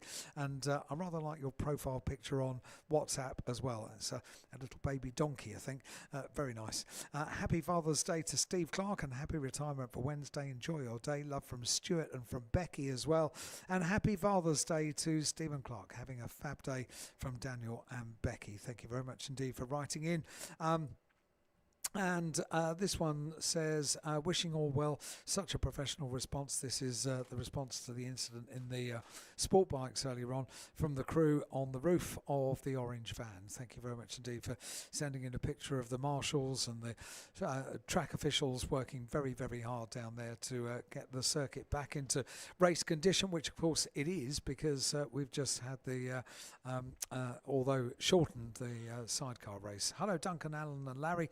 Sad not to be racing there, but watching every race this weekend from home. See you all hopefully at a round later this year. That's from, it's from Chloe Jones. Hi Chloe Jones. Hope you enjoyed your concert in London earlier in the week. Saw you all dressed up in your country gear. And Chloe Jones, who is representing us, friend of BSB Radio, powered by Kawasaki. We claim her, Larry Carter, as our own. She was on the podium as well at the previous round of the Women's World Championship as well. So well done, Jonesy. You're not off the hook yet. We're expected to see you at some point in time in the commentary box before too long. Well, we are ready to go then with the podium for this, the Marion British Sidecar Championship, the second of two races here at Knockhill this weekend. So let's get them out here in reverse order. Third position for Express Tyres and Santander Sol, Rob Biggs and Ferry Sagers. They climb the podium here. You're very welcome to join us here in the sun at Knockhill, just at the back of the race control building. There you can see the riders making their way up to the podium. Second position then, improvement on that third from yesterday for Express Tyres. It's a local for Scotland, Steve Kershaw and Rhys Gibbons. And that meets with approval here at the podium. But as he just signs the autograph for one of the young fans, he's got a end can of something there. Let's get up here for the race winners. The Plate 515. The race winners, defending champions for Dow Racing Honda, Lewis Blackstock, Oscar Lawrence. As we make the podium presentation then with once again the gaffers of Dow, Clarissa Beedman and Smai Nantakoon looking on. They very much involved in the sidecar racing world. As the presentation then goes to the third place riders, Rob Biggs and Ferry Sagers. They finished fourth, I think it was yesterday. They get the third place trophy. Second position then, that goes the way of Steve Kershaw and Rhys Gibbons. Steve from Steve-O, it says on the outfit. I've never heard him referred to as Steve-O, but anyway, there we go. Steve-O Kershaw gets the second position trophy. He'd have liked to win here at Knockhill, but it wasn't to be a third place yesterday and a second place today. But there's no stopping them, is there? Because after 3 wins at the opening round at Donington, they made it a D for double here at Knockhill. The race winners, defending British champions, Lewis Blackstock and Oscar Lawrence.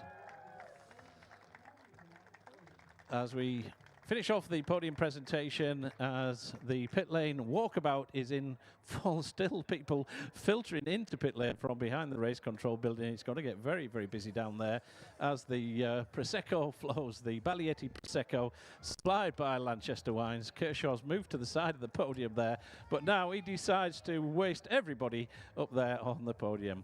So with that, I think we can hand back to the tower for the next few minutes before we start the build-up to the revised Pirelli Sport Bike race. Yeah, Larry, can I just ask you a question, because we do have the pit lane walkabout, as we said earlier on. It's a very important feature for a BSB weekend, and it's super to see that people have been allowed in. But what sort of time do you envisage that pit lane, and this will be unofficial, of course, what sort of time do you think that will be cleared in order to get the build up to the rescheduled Pirelli British Sport Bikes? Can you imagine a time? Is Larry there? I think Larry's gone. I think he's enjoying the festivities down there with the podium presentation for the sidecars. We'll see if we can get an official word, but it's not going to be too long for the pit lane walkabout, I reckon. We're going to take a short break here on BSB Radio, powered by Kawasaki, the sound of the British Superbike Championship. Back after this. All the news, all the stars, all British Superbikes. This is BSB Radio, powered by Kawasaki, the sound of the British Superbike Championship.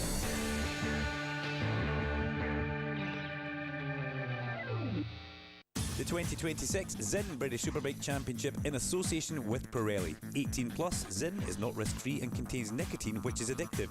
Only for use by adults who would otherwise continue to smoke or use other nicotine products.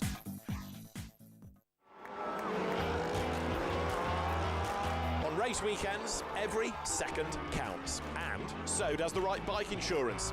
Carol Nash is one of the UK's leading motorbike insurance providers, and we're proud to be the exclusive insurance partner of British Superbike. So, whether you ride a classic, a custom-built model, or a high-performance superbike, we'll get you a tailored quote in minutes. For over 40 years, we've been protecting bikes, and with 2 levels of cover to choose from, we've got your back. Don't miss out. Search Carol Nash. The Ninja 125 and the Z125 have made a welcome return to the Kawasaki lineup for 2026, meaning there's never been a better time to learn to ride.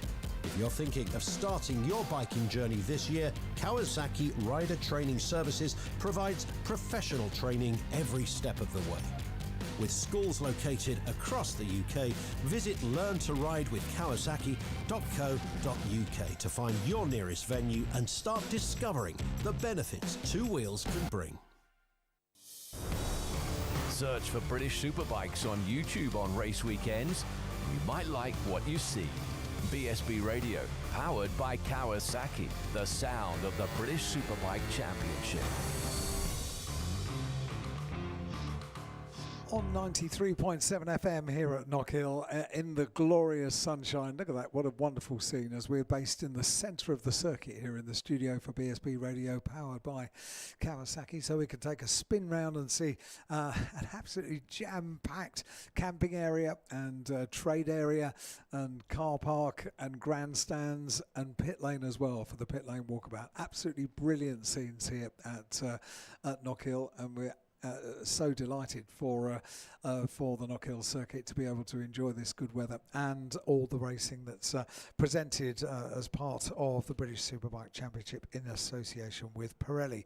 Right, your messages have been coming in thick and fast all day today, and of course it's not lost on us that we are very much on Father's Day, so plenty of Father's Day messages. Can I have a shout out for my dad, Grant? Happy Father's Day. We're here enjoying the racing. It's his favourite thing, and spending time with his favourite daughter, me. That comes with love from Ellie May. Ellie May, great to have you here at Knockhill. This one says, please can you say hello to Liv, working hard in the PBM. Hello, Liv.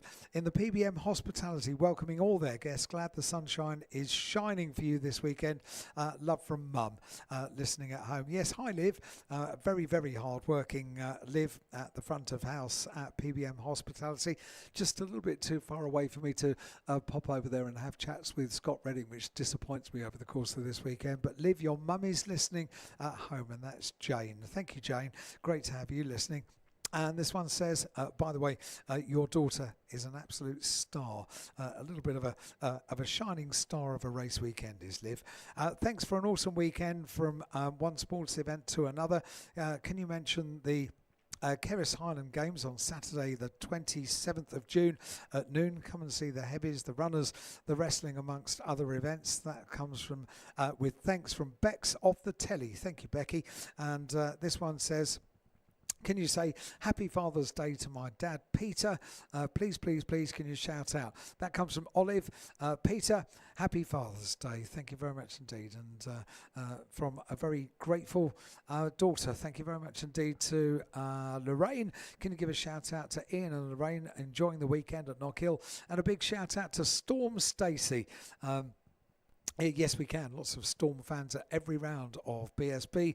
And Lorraine, I'm sure we can add you to the list. Can we get a shout out to my amazing wife, Wee Fish, for coming to BSB with me today? That comes from Phil. Thank you very much indeed, Phil.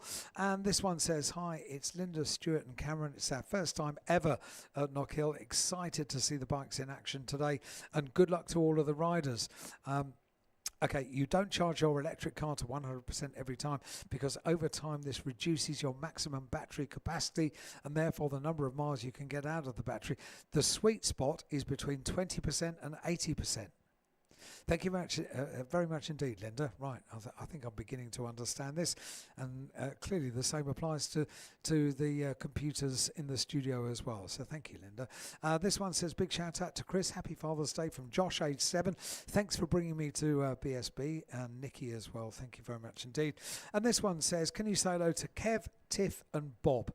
We've been here for the whole weekend, been a great atmosphere all weekend, and we've had a brilliant time. Extra thanks to the guys at JR Performance for letting us get a tour of their garage and the mighty Juicy's ear for a while. Kev, thank you very much indeed. And this one says, a double whammy shout out. Happy 70-something birthday to Sue Baldwin. Been attending BSB since the beginning, currently poorly in hospital. I'm sorry to hear that, but a good chance she'll be listening. Well, I hope she is, and I hope that brings a smile to your face. Get well soon, Sue. And a shout out also to Jim Seath in his first full season in the F900R Cup. From all Team FBR. Hannah, thank you very much indeed. Thank you for writing in. These are all on WhatsApp, and now is probably your last opportunity to get a message in on WhatsApp for a shout out here on BSB Radio, powered by Kawasaki, because I get the feeling once we get racing back underway here at Knockhill, it's going to be very, very busy, and pretty much until the final race of the day, which is scheduled to start at 5 o'clock this afternoon, the 1P Mobile National Junior Sport Bikes. They're coming up here at 5 o'clock and are the final timetabled race of the day. Right, we've got the pit lane walkabout still taking place. I can see plenty of people down there. Duncan Vincent has vacated the commentary box because he is now at the wheel of one of those glorious BMWs making their way around the circuit, giving some of the VIP trips around the up and down twisty circuit of Knockhill. And Duncan Vincent, a very able four-wheel driver and two-wheel rider as well. So Duncan giving a few VIP rides around the Knockhill circuit to run back to the commentary box. I'll get a few more of your messages complete as well. This one says, hi, could you wish Jane a very happy birthday, watching from Duffer's Dip. Good luck to the Bimotors in the Superbikes and to Josh Owens in the Superstocks. Thank you very much indeed. Thank you, Ollie, for writing in. And this is from, who is it from? I have to scroll back. This is from Ian, who sent in the same message 11 times in total. He said, sorry, lads, slip of the finger. Okay, very good. This one says, morning, Duncan and Alan and Larry. Please, could you wish Alan Lapworth a very happy 75th birthday and happy Father's Day as well. Celebrating here at Knockhill. All my love from Jane and the family as well. This one says, hi, can you wish my husband Bobby a shout out? We're here for his 40th birthday. Happy birthday. We're having a great day. That comes with love from Becky. Thank you very much indeed, Becky, and happy birthday, Bobby. And this one says, can we get a massive shout out to Hoggy, Rory Skinner's #1 super fan. He's been here the last couple of years and loves it every time. I tell you what, the sunshine helps a little bit more though, doesn't it, Jack? So there we go. That's a shout out to Hoggy.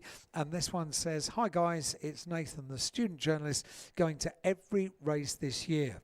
It's my first time over the border, despite lots of Scottish family. I managed to publish my first preview this event, along with reports I normally do at the end of each race. This may be my new favourite track, especially at the bottom of the commentary tower. Let me just stand up. Where is Nathan? Is he around the commentary tower? Is he going to give us a wave? I can't see him to the left. I can look over to the right. Can't see him, but great to have you here, Nathan. Very good, and continued good luck. And you're right, a trip north of the border to Knockhill is well worth it always. This says Happy Father's Day to Grandad Andy and to Dad and Andrew Peebles.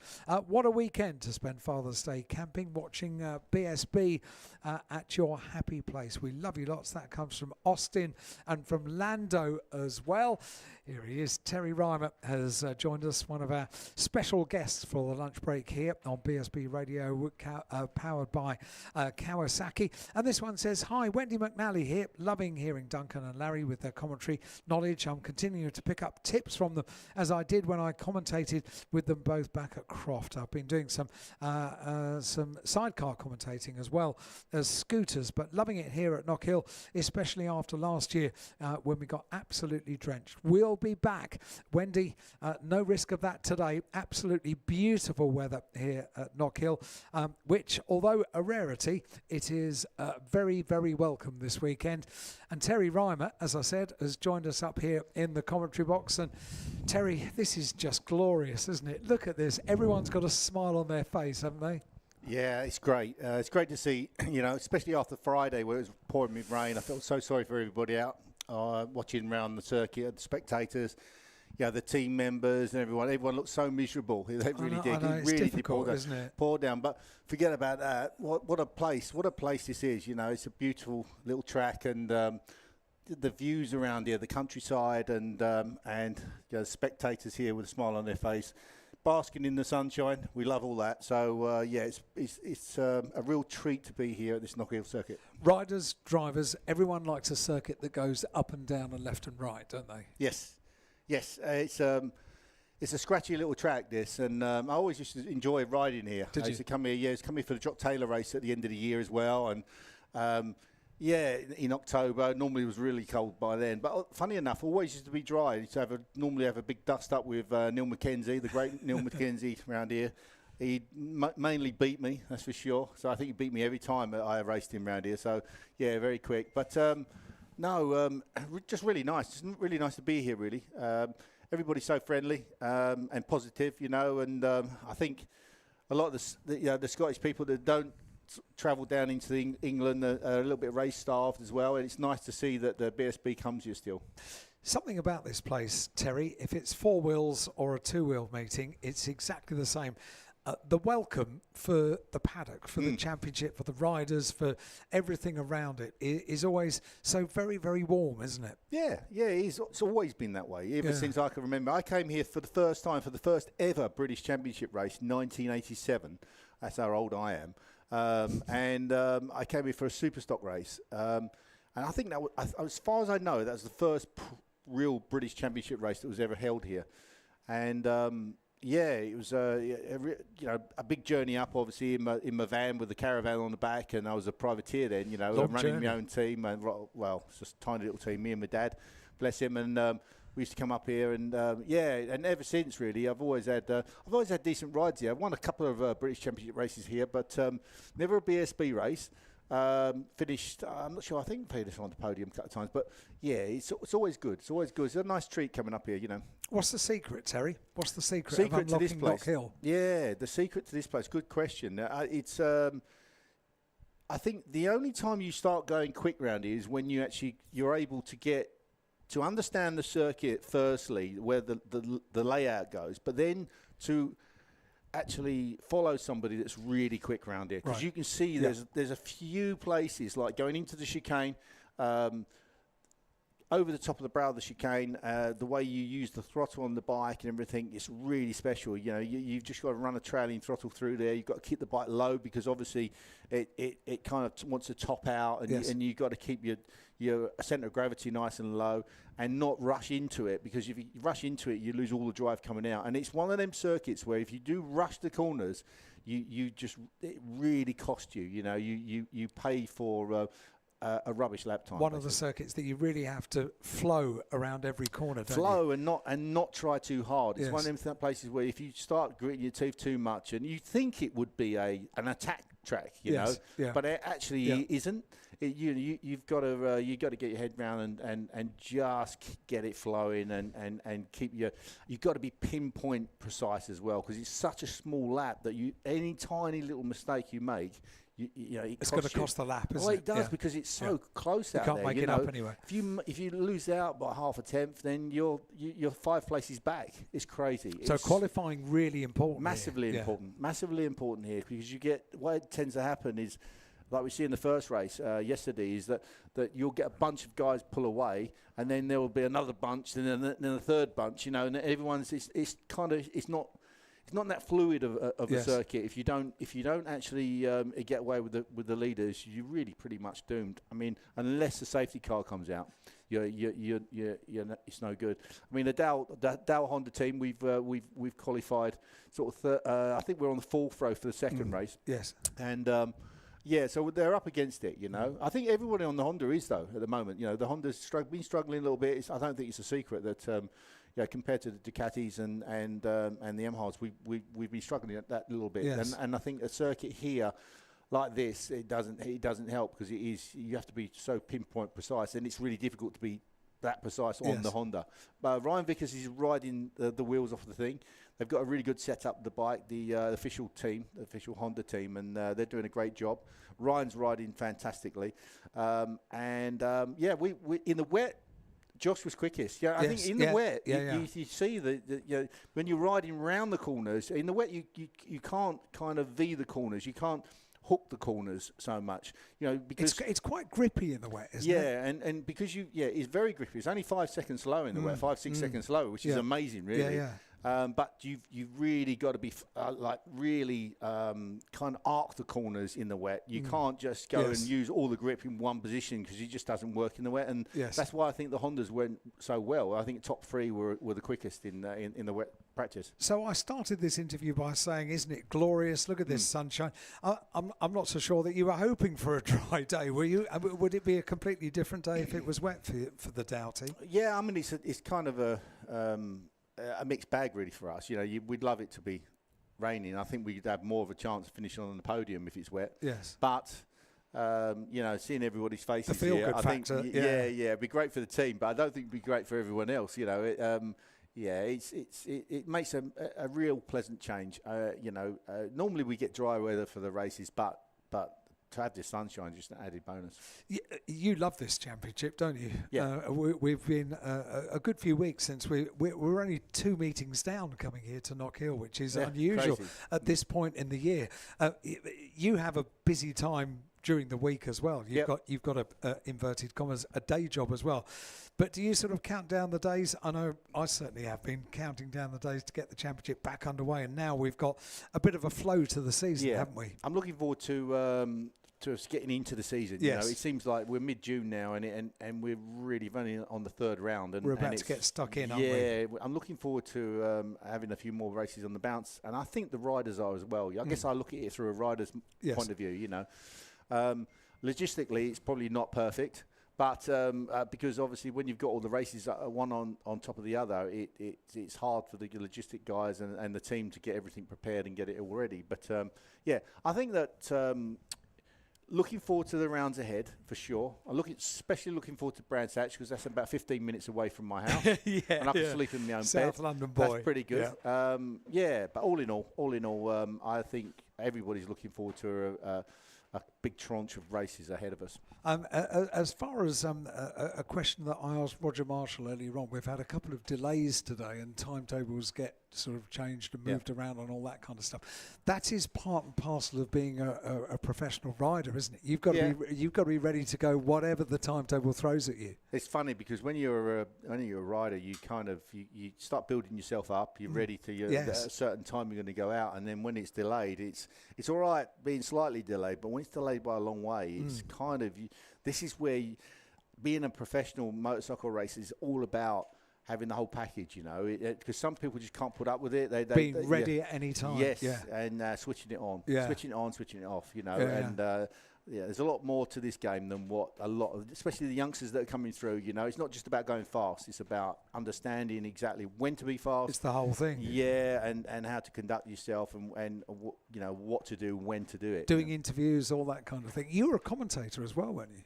Yeah. I don't do it so much now. I used to work with Eurosport. I worked for Eurosport for about 20 years. Mainly, I did World Superbikes and then mainly did World Endurance.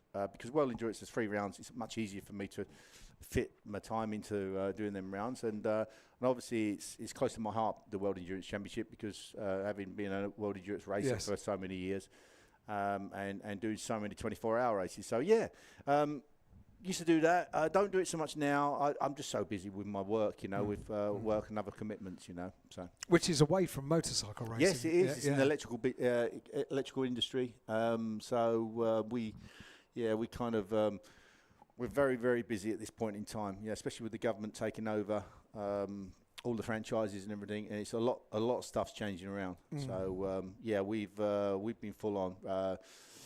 Rewiring and also rewiring stations and railway stations. Yes, railway stations. So it's been full on. It's fun though. I enjoy the work. Do you ever get any time off? Well, my wife's got a cleaning business, so she's got a contract cleaning business in London. So she's full on as well. And we've not really. No, I haven't had a proper holiday for about 3 or 4 years. Not a proper holiday anyway. Wow, you're going to have one this year? No, probably not. Wow. No, I think we just got our heads down at the moment. We're in a bit of like work mode, and You're on a roll. Whenever we get any time, I like to spend it with my grandkids. You know. Yeah.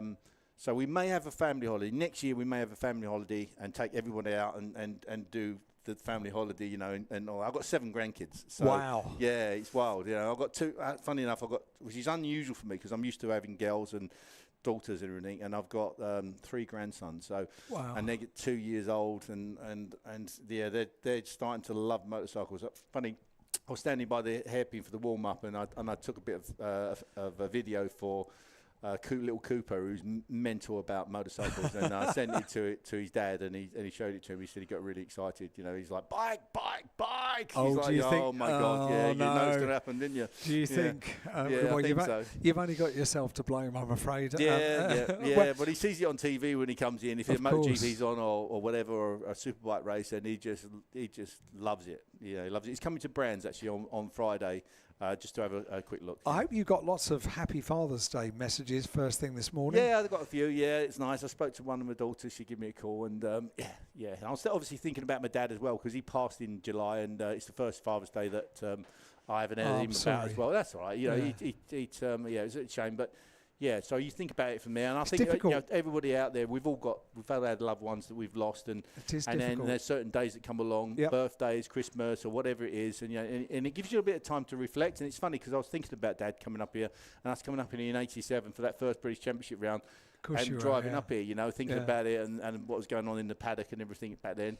I could just about remember it anyway. I'm going to shout out to so I've lost my mum and my dad, and Mother's Day and Father's Day were initially, you know, quite tricky. I didn't really want to think about them, you know, these companies that send you things and they say, oh, Father's Day's coming up, Mother's Day's coming up. Pizza Express sent me a thing to say Father's Day's coming up some years ago, and do you want to come and have a special offer? Or maybe you're missing your father and you'd rather we didn't send you this sort of message. Oh, so okay. if you reply to the message, then they take you off the list, right. which was rather thoughtful because it can be a bit difficult. Yeah, I guess so. Yeah, I guess so. I think it's just the nature of life and death, isn't it? That's really? life, So it's but I do miss him. Of course I do. We all miss our parents and everything, don't we? But I think going back to the race, I really think this BSB race is going to be super be a cracker, exciting. isn't it? We've got a 20-lap race coming up later on, and we are absolutely going to be in for a treat. And I think Brad Ray's bike, if he doesn't stop, we're going to see some real fireworks between him and Carl Ryde. I think you're right. Where are you going to watch from? For the next race, I want to go down to the chicane to see. We got a few problems with the bike there, and I'm going to have a look at the bike there, see what's going on there, give some feedback to the team, and that's it. Yeah, I'll be down there and seeing what's going on. Terry, thank you so much for remembering us and coming up to join us. You are very much part of the team now here on BSB Radio, powered by Kawasaki. You can hear probably in the background that bikes are already released from pit lane, and that means that we have our rescheduled Pirelli British Sport bikes taking to the circuit, and I'm delighted. Fresh from a beautiful BMW. Are you fresh? I'm fresh, and isn't he marvellous? Oh, he's too just a tall star. tell. I remember him from the Loctite Yamaha era. That's going back probably to what he was talking about. Terry will go back further than that, but he's a gem. He's one of these, been there, done. That was a 500cc Grand Prix rider for Lucky Strike Suzuki that's just been on air. I know. Never mind the multiple British Championships and the JPS Norton, which he did race. And I'm just going to add to the end of that, a really nice bloke. Nice bloke, nice geezer. And I echo about Father's Day. I've got a lovely plaque remembering my dad on the Marshall sit at Clark's here, and my lucky thing with coming to Knockhill, I always feel like I'm very close to him. So it's great to keep memories very much fondly and alive. But let's move on because, well, this has been probably the longest sport race we've ever had to wait for. It's the same grid, but it's gone from 20 laps to 15 laps. Unfortunately, Zach Shelton high-sided out of Clark on lap number 1. And you can see the lovely tattoo effect that we have on the track at the exit of that corner now. I have driven over it quite a few times in the BMW there. There was good bit of grip, didn't feel any change of grip. But I did like how Stuart Higgs took one of the most senior BSB riders, Josh Brooks, around for a little bit of a look. Because Larry, experience counts for everything. I'll let you do a bit of a grid walk with the chaps down there, and then I can do the grid on the 2 sighting laps. It's all about communication, isn't it? And one thing is that the organisers work very, very close to the point that race director Stuart Higgs is on the grid down here, just imparting some information to the leading riders. Not too sure what that is about, but that just goes to show that the race director very much hands-on. He doesn't leave it to the generals, the lieutenants. He's down here communicating with the riders. Not too sure what that's doing. Well, Alfie Davidson down here. Well, Alfie, a couple of hours after we last chatted, it's time to do it all over again. Hopefully, he can get this one away without too many problems. Yeah, I had a good start for the first time then, so I'm a bit gutted that the race didn't carry on, but it is what it is, and hopefully try and do it again. Try and do it again. That's exactly what the case is. Well, Harley McCabe is down here. We'll have a chat with him this time. Well, Harley, good luck on this one. You talked to me in pit lane and said, never mind second. I'm looking at the top step here. Hopefully it can happen this race for you. Yeah, hopefully, mate. My chance is as good as anyone else's, so I don't see why not. And it would be great if you could put that Michael Laverty Aprilia up there on the top step. The other rider we will grab a quick word with is Aidan Davey down here. Well, Aidan, it's been a while since we last chatted on there, but hopefully you're going to get a second bite of this cherry. You can get away with them at the front and never know, put him on the cards. Yeah, we'll see what happens. We've made a couple of changes from this morning's warm-up just to try and solve some of the issues that we had yesterday. So we get another good start than what we did the first attempt, then yeah, we should be good. Good luck. Thanks for that. Well, we'll leave the riders to their thoughts. That second row of the grid is still current with Cam Dawson, with Steady Eddie Best, and with yesterday's race winner Asher Derham. That third row of the grid, we can see the number 21 of the Aussie Brodie Goth, the number 9 of Carl Harris, and then the number 76 of the Rocket, Reece Stevenson. We're ready to just about go in less than 3 minutes for this one. The grid already being cleared, Dunk. Hopefully we can get away with this one. 15 fast and furious laps coming up. Yeah, thank you very much. I am looking across and I can't see Lennon, or can I see Lennon? Is that Lennon Doherty standing? Yes, he is. There was a bit of a question mark whether number 60 was coming back out, but he is. I've also been told that 33 may choose to start from the back of the grid after having a new clutch fitted. Fitted? Or no, just fitted, apparently. Yeah, the sport bike, 15 laps, 5 laps taken off the race. The track contamination took a while to clean up, as you're very much aware. Guys, thank you very much for bearing with everybody who is trying to organise one of the best race days of the year at Knockhill Racing Circuit for you. The pit lane walkabout, any other circuit, they would just call that off, but we managed to have a brief run through the pit lane for you guys, so fabulous. If you're out there sitting on the bankings, well, let's give you some sport bike action, and for goodness sake, please put a hat on or put on some sun cream. Hello, guys. Right then, we have got Alfie Davidson on pole position from Harley McCabe and Aidan Davey. Then row 2, Cam Dawson, Ed Best and Asher Durham. Row 3 will be Brodie Goth, Carl Harris and Rhys Stevenson, with Harrison McKay, Ted Wilkinson and Charlie Atkins on the 4th row. Lewis Smart, Russie Banham and a space for the 5th row of Zach Shelton. That would have been the space I was looking for in front of Lennon Docherty, because the 6th row is look at Alan Peter Willis and the Doc himself. Dom Herbertson, Dom the Bomb, goes from the start of the 7th row in 96 alongside Harry Cook and Daniel Goodman. Finn Smart Whedon on the 8th row in 74 with 23 Joe Ellis and 25 Kieran Kent. The 9th row has 35 Zach Weston, 26 Charlie Barnes and 16 Liam Kiernan. Row number 10, Joshua Proudfoot, Aaron Robinson and Hayden Clinton. And the 11th row has Sam Green, Jack Knights and Brandon Keane. But he may start from the very, very back row of the grid. The 12th row has Keane McDonald and Ben Malkinshaw. Well, that's where those guys would have been starting from, but unfortunately they won't be taking part in this race. Didn't like that noise there, Alan. I don't know what that was. Did you hear that? Yes, rather loud bang. I did, yeah. It's like the commentary box just fell over. What's going on? Yeah. It's not the fan falling over, is it? As long as the toilet downstairs isn't falling over, I think we're fine. The fan. Listen, I didn't know it had a cool button on it. I thought it just blew cold air anyway. So. Do you think we could invent air conditioners and import them to Scotland, Alan? I think we'd do really well. It doubles up as a heater as well. I'd like to point that out, okay? Air conditioners do that. Oh, thanks, mate. Fans don't. You see the way he said that? Yeah. You dropped that in there with a punch. 15 laps of sport bike. We had a sport bike race yesterday, and Asher Durham took the honours. He was pretty much faultless through the race, stalked his prey, took a victory, looked dominant doing it. Alfie Davidson in 2nd place and Harley McCabe was 3rd.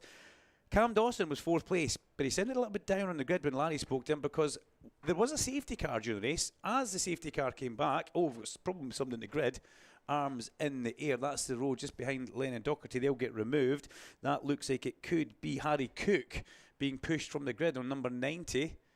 That's not good. He comes off the 7th row of the grid. I'll confirm that number in a second unless Larry's standing there. So we get that bike shifted pretty quickly, put it on towards the inside, and we'll get the warm-up laps underway for everybody else. Yes, I can confirm.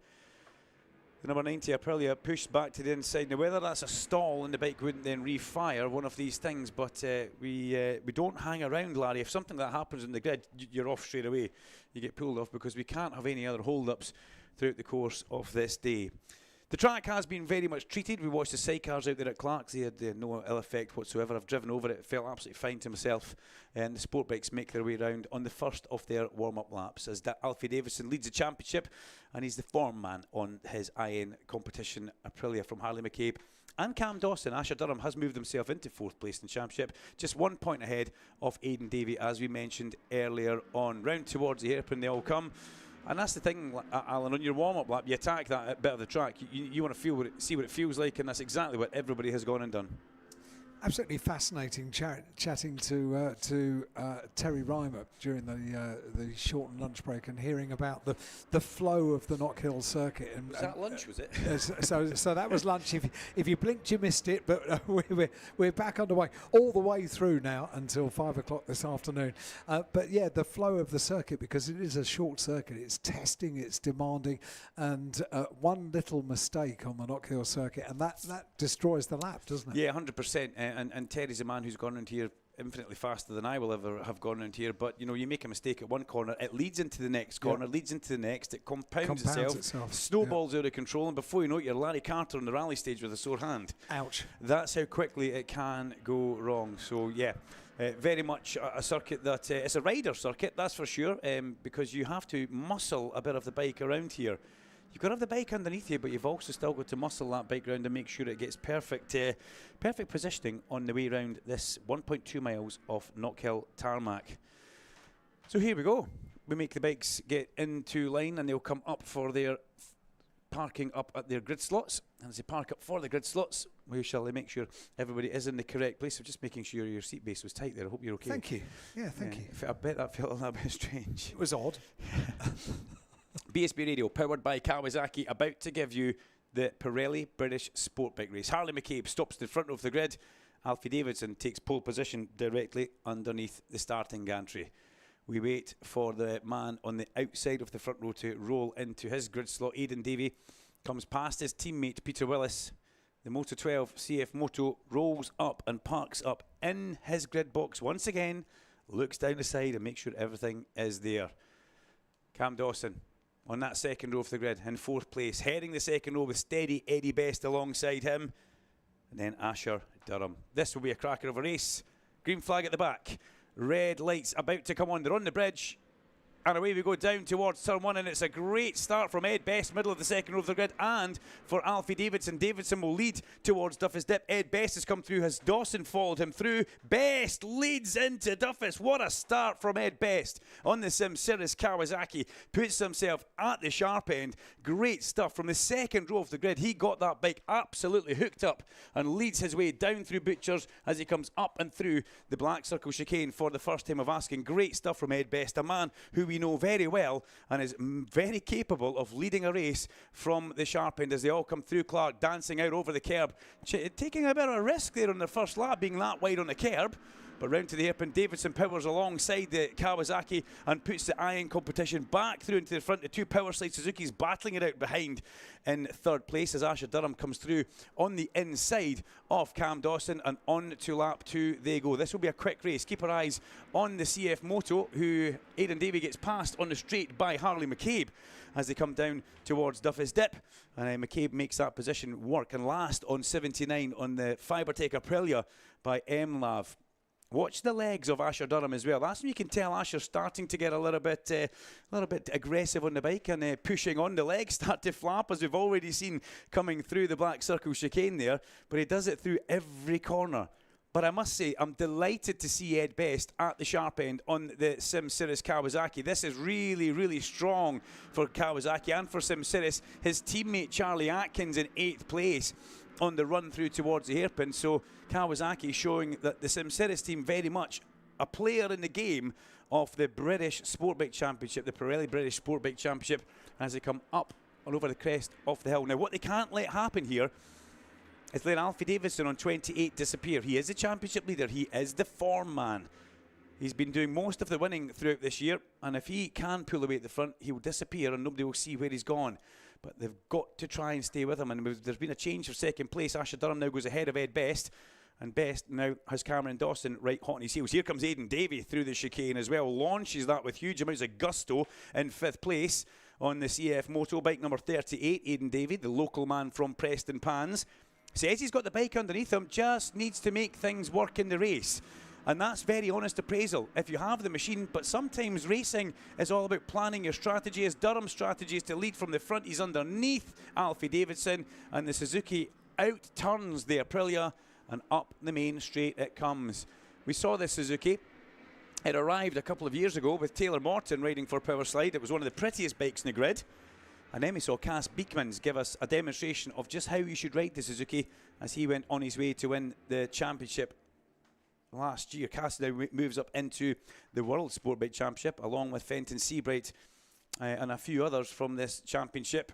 But as we concentrate on what's happening on track at Knockhill, Aidan Davey has now got ahead of Cameron Dawson. Aidan Davey up into 4th place. It's not a case of start waving the salt tires just yet, but Aidan Davey looking strong as he just defends his position on the run from Clark's towards the hairpin by going to the inside of the circuit. You wouldn't do that in a big bike because it's a little bit bumpy and lumpy around there, just natural gradients in the tarmac. Lovely move from Harley McCabe. Wow, Cam Dawson gets lifted and Harley just casually waves a left foot at him as he comes past. I do like that, almost as if to say, thanks for not cutting me off at the hairpin there, Cam. That's just what I needed. And that's exactly what he gets as Charlie Atkins gets passed by Brodie Goth Rory Goth, a lovely manoeuvre from he going in towards Duffy's Dip there. I've said it before, and I'll say it again. It's a big overtake if he can make that work, and that's another of the Power Slide Suzukis at the sharp end. Oh, McCabe clips the kerb as he goes through the Black Circle chicane on the way into it, and that upsets the bike and the rhythm all the way through that corner. It's not a nice feeling, that, and not a good thing for you to do as a rider. 1, 2, 3, 4, 5, 6, 7, 8, 9, 10, 11, 12, 13. I'll just keep counting all the way down here. One big long line of bikes into the open, and this is what we've expected to see from Sport Bike for quite some time. But Asher Durham is just starting to stretch them at the front, pulling Alfie Davidson away from the Simceris Kawasaki. And look at Harley McCabe, really has a good power up on the main straight there. Can he go through and Aidan Davey? No, he can't. Aidan Davey holds that, but that CF Moto, the chatter coming through the front of that CF Moto, you can see it on the big screens. You can see it as it passes through Clark as well. Oh, down goes Dawson. Dawson goes down at McIntyre's turn 3 in the gravel trap. Well, he hasn't looked happy in the race. So Cam Dawson down in the gravel trap. He will be perfectly fine up on his feet and walks away. And that's not a sight that I like to see. A good friend of mine, Cam Dawson. I am happy he is up on his feet and he is okay. But that's a very un-Dawson-esque move we've seen from the young man from Dungannon. However, Aidan Davey up the inside and onto a podium position ahead of Ed Best. Steady Eddie still likes to ride with number 44. But unfortunately, Sam Green races with that as we watch the big screen. Oh, Dawson, down he goes, yeah, folded in front of the apex. Now, whether he kissed the white line on that, or whether he may have caught the engine casing on the kerb, there's a flat kerb down there.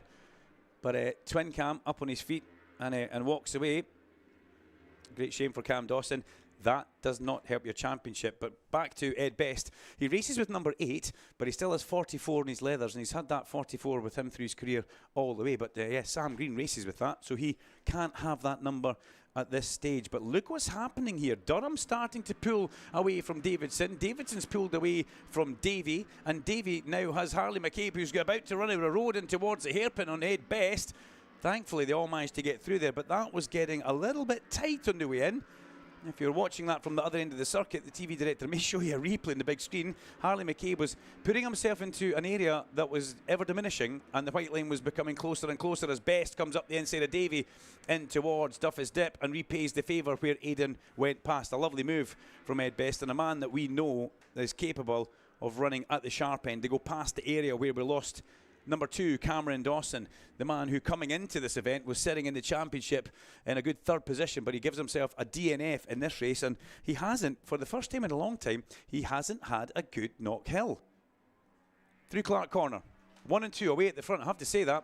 Durham's pace is electrifying. A 51.889, his best lap of the race, but his last lap was a 51.9, so he's very much circulating so much faster than everybody else, as Aidan Davey has once again gone back past Ed Best into that 3rd place. Look at the power of that Fibertech Aprilia as he pulls up alongside Ed Best, but he's on the wrong side as he come down towards turn number 1, and Aidan Davey manages to keep his place, but round the outside goes young Harley McCabe. Brilliant stuff for Harley, the former Talent Cup racer.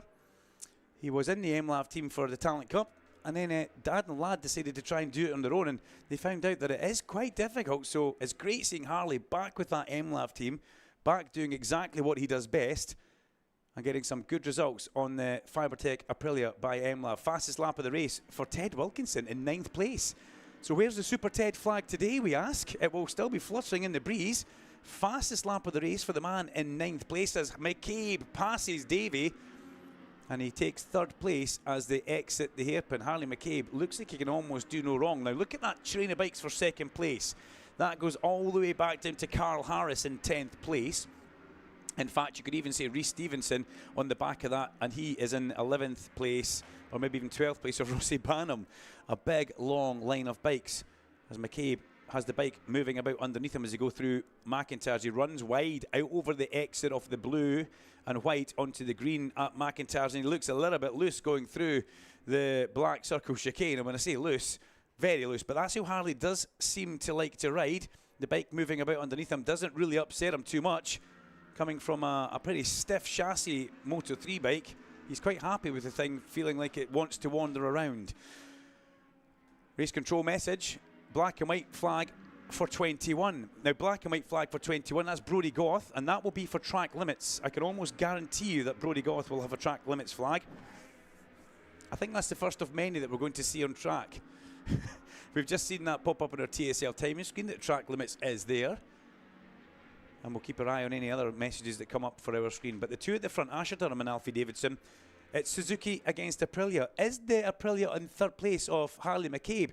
He's got pace, and the pace that he's got has managed to pull him away from Aidan Davey. Aidan Davies increased his pace, pulled him away from Ed Best, and McCabe has technically stretched that pack. As unfortunately, where is that? Is that the exit of the hairpin? Somebody walking away from it? Certainly is, as the riders make their way round into that area. Rider up on his feet perfectly fine. We'll give you a number on that in just a second or two. Looked like one of our NWRs. Is that Jack Knights, who I just mentioned on 44? Oh dear, it's Sam Green, sorry. Sam Green. Airbag suit goes off. I meant Sam Green. Don't know why I said Jack Knights. He's number 6. I don't know why I get those two guys and numbers mixed up, Alan, but it happens on a weekly basis. Anyway, we'll come back to that. The two Simceris guys fight their way through the top of Duffy's Dip and then down through the left-hander of Leslie's, still fighting in towards McIntyre's. The Simceris people will be thinking about just calming them down. Lap record, Harley McCabe shows you the pace is there. Harley McCabe is coming, 79. 51.791, the lap record is now broken to a 51.4. Wow, look at the pace on the number 79.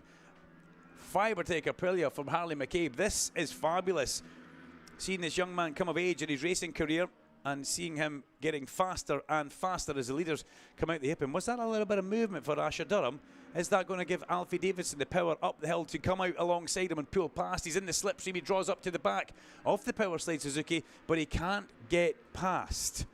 The Suzuki managing to hold its own. Asher, very small in stature anyway, but these guys, you know, they may be racing themselves. They've got a big, big problem heading their way, and it's in the shape of number 79, Harley McCabe. Again, McCabe using all the track and a bit more. His style looks so good around Knockhill Racing Circuit. It bounces, it goes sideways, it comes weaving off of curbs. McCabe doesn't care. He just lays the knee into the tarmac, and away he goes onto the next corner, grabbing handfuls of throttle through Clark's. That was a warning for him, though.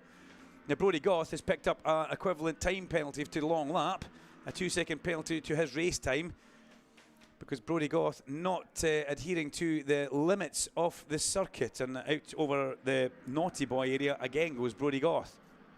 The gap crossing the line last time was 0.7 of a second. McCabe has just done a 51.470, another lap record for Harley McCabe in his charge back up to the sharp end. And Harley McCabe, it was 2, is very much now 3 bikes, and we only have 2 laps to go. He may have timed this to perfection. He's going to arrive at the back of these guys, and he's just going to use that momentum to sail past both of them. This could be a pivotal moment in the race for Harley McCabe. If he can get past Alfie Davidson and Asher Durham, well, who knows? The victory could be his. He's carrying so much more momentum. The other guys have no real idea that he's coming. Here comes McCabe. He pops out from the slipstream. He's on the brakes up the inside. He's been so strong, and he passes Alfie Davidson. Davidson tries to fight it off, but he's just brave enough. And how did Alfie Davidson hold that position? We shall never know, but it was very much held off. Aidan Davies still in 4th place, holding Ed Best, Charlie Atkins. And is that Harrison McKay up there now? It certainly is for the Armada Marine Cable squad. I hope the wedding are listening and tuned in. I really do. Wardy, it's all your fault that nobody's here, but congratulations. And we all know you're punching as the riders make their way down through Butchers and up towards that Black Circle chicane. Final lap of the race. Maybe it's just come a tiny bit too late for Harley McCabe as they bounce their way through the chicane. Durham laying everything on this one with the last lap, not giving an inch of tarmac, and Davidson doing exactly the same. They both come out over the exit curb and they carry speed. Durham needs to cover the inside line. He's not covered enough. He has now. He covers the inside line into the hairpin. Alfie Davidson will try and do a Ben Curry and go over and round the outside. If he does that, I'll be impressed. Durham on the inside accelerates out to the exit curb. It looks like it's going to be a double for Durham. Asher doubles up at Knockhill and takes a second victory. Well, they're like buses for Asher Durham. He will be happy with that one, as will the Power Slide Suzuki team. Second place for Alfie Davidson, only just 0.06 of a second, and Harley McCabe was very much in there with a chance. Hometown hero Aidan Davey comes away with a fabulous 4th place, which he will be happy about. Then Charlie Atkins in 5th. Carl Harris in 6th. Harrison McCabe, what a ride through the field up into 7th place. Ed Best just kind of wriggles back down to 8th place.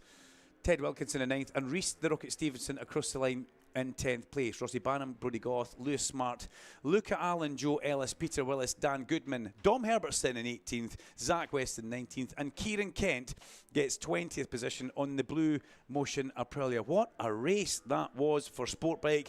We saw the lap record broken. We saw the lap record shattered by Harley McCabe on his charge through the field, 51.470. He had the momentum, he had the pace. It was just coming that little bit late in the race, but fabulous to see the Fibertech Aprilia on the podium alongside the Iron Competition Aprilia of Alfie Davidson. But it's all about Suzuki. The Power Slide Suzuki takes top step, and it's a double for Asher Durham. Larry Carter, that Sportbike race was fabulous. Absolutely cracking, and delighted for Asher Durham, who, as we've already mentioned this season, was lucky to be with us, because we weren't aware that he suffered some pretty serious illness over the winter period, to the point that he missed a lot of the pre-season testing. But that wonderful bike that's provided for him by Dave Tyson, Brad Clark at Powerslide Motorcycles, then proving his worth. He wanted that, but that's 3 wins in 2 years here at Knockhill, because he took the sport bike victory in race 3. It was a triple header last year for the sport bikes, and Asher took one of the victories, whereas Kaz Beckmans, the eventual champion, took the other 2.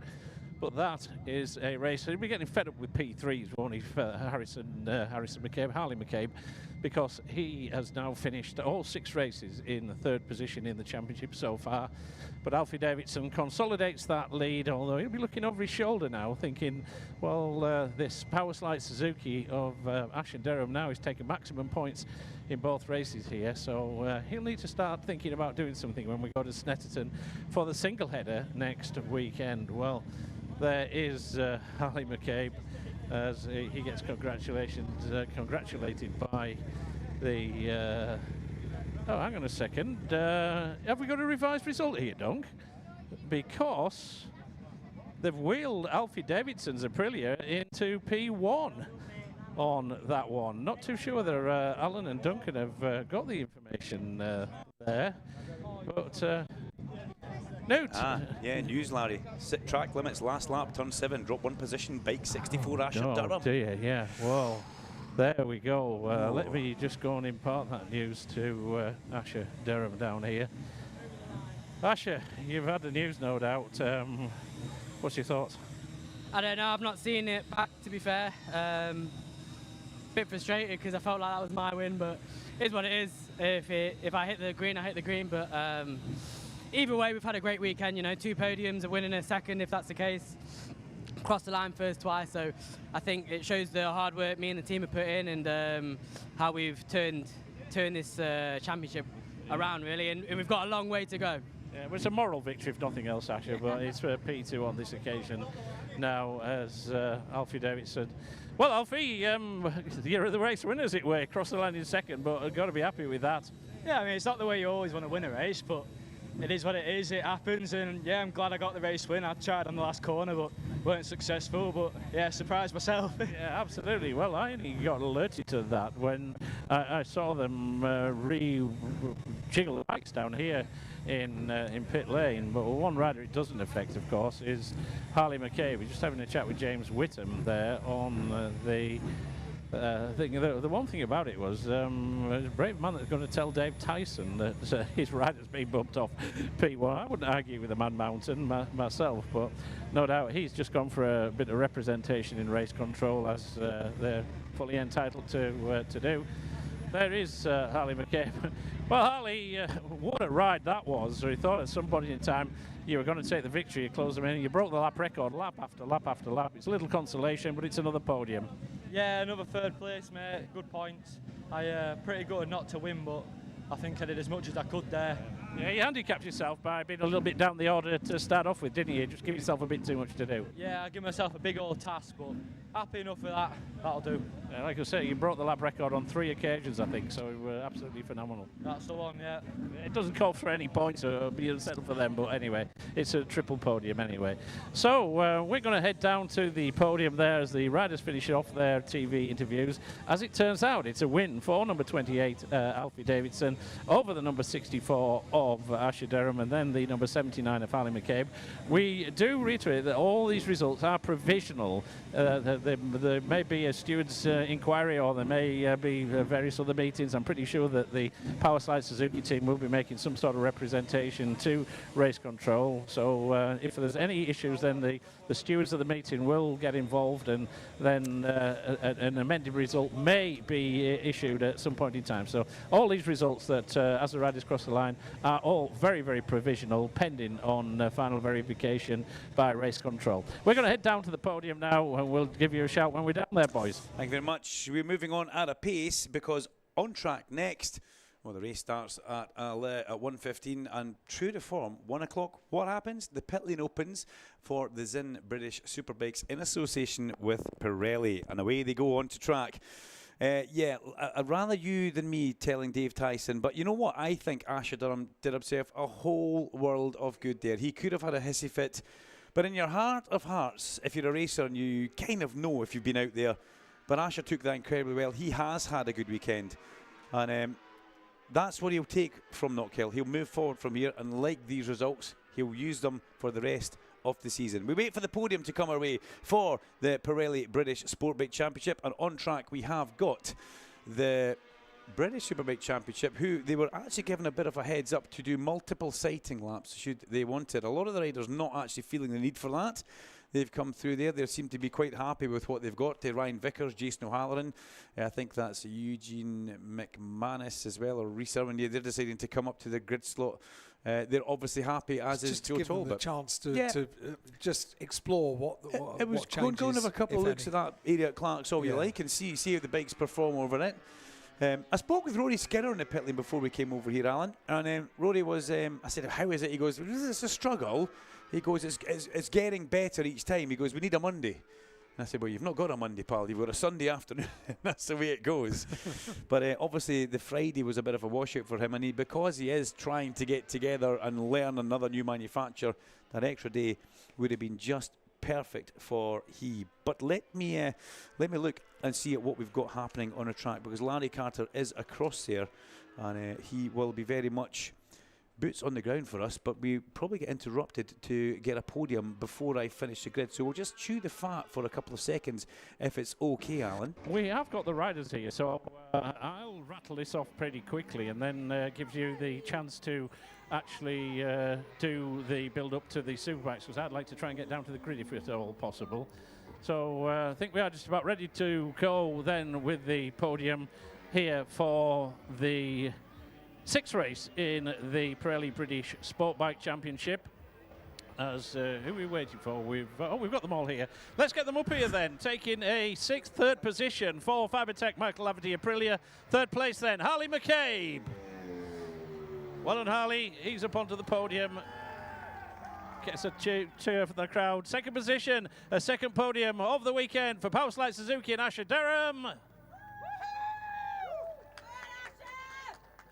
For the Thrasher, and taking a 4th win of the season, the championship leader for Iron Competition Aprilia, Alfie Davidson. That is Ian Newton, former 250cc British champion, Grand Prix rider, Northwest 200 winner. He will collect the, is there a few more on there for Ian Newton as well? He will collect it as boss of the IN Competition Aprilia squad. And we'll ask Natalie Mill, the brand engagement lead from title sponsor Zinn, to make the podium presentation to the 3rd place rider, Harley McCabe. That's 6 of them he's picked up so far this year. He's got a new lap record. He's a little bit disappointed. He thought he'd won the race, but settled for 2nd position, and that's Asher Derham. But the race winner, increasing that championship lead for Iron Competition Aprilia, Alfie Davidson. And Ian Newton gets another trophy to take back there to Ormskirk with the headquarters, and he gets the team award for IN Competition Aprilia. Short and sweet, the podium for this one. We got it done eventually, but that is the podium for the sport bikes. A win for Alfie Davidson. The 2nd position, Asher Derham. 3rd position, Harley McCabe. All them results on TSLtiming.com. Thank you very much, Larry Carter. Alan, we're moving on at a pace. With your permission, I would like to do the grid, if that's okay. Please do. Here we go. We'll do the grid for the Superbike race. 20-lap race for the Superbike. Kyle Ryde on pole position from Bradley Ray and Scott Redding for this 20-lap sprint race, race number 2. Storm Stacey, Rory Skinner and Glenn Irwin make up the second row off the grid. We've got Ryan Vickers, Leon Haslam and Christian Eden for the third row of the grid, with Max Cook, Lee Jackson and Josh Brooks on row number 4. Row number 5 sees Joe Talbot, Danny Kent and Ely Michalczyk, and the 6th row of the grid sees Richard Kerr, Charlie Nesbitt and Jason O'Halloran. Luke Hedger, Fraser Rogers and Rhys Irwin make up the 7th row of the grid, with Eugene McManus, Braden Elliott and Graham Irwin on the last 8th row of the grid in 24th position. So it's all happening. A very busy, populated grid with a lot of personnel and a lot of guests out there as well. We'll have had the Mulligato watch being handed over as well, if I'm not mistaken. Those arrived on Thursday when I was here. I saw the parcel coming in and I jokingly said to Scott Fanner, "Is that one for me?" He didn't even answer me, actually. You know that? He walked on just by. Looked at you with contempt. He walked on by and he was having nothing to do with it. So lovely that the guys get presented with the watch on the grid. We'll wait and catch up with Larry Carter when he gets down there onto the grid. I'm pretty sure it'll be a bit of a frantic run in the old Sambas for him to get down there. A little bit of cloud coverage coming in, broken cloud, which is probably better for some of the people who are very much around the area. Who maybe just need a little bit of coverage, like yourself, Alan, from the sun, but it's still lovely and warm outside here at Knockhill today. We've got a couple of messages, and this is prime time, isn't it, to get these shout-outs. Can we get a shout-out to Stuart, the biggest Happy Father's Day, you're the best. That comes from Heather. Heather, thank you very much indeed. This one says, can we have a shout-out to Sandy and Aaron? They are absolutely motorbike daft. Thank you very much indeed for writing in.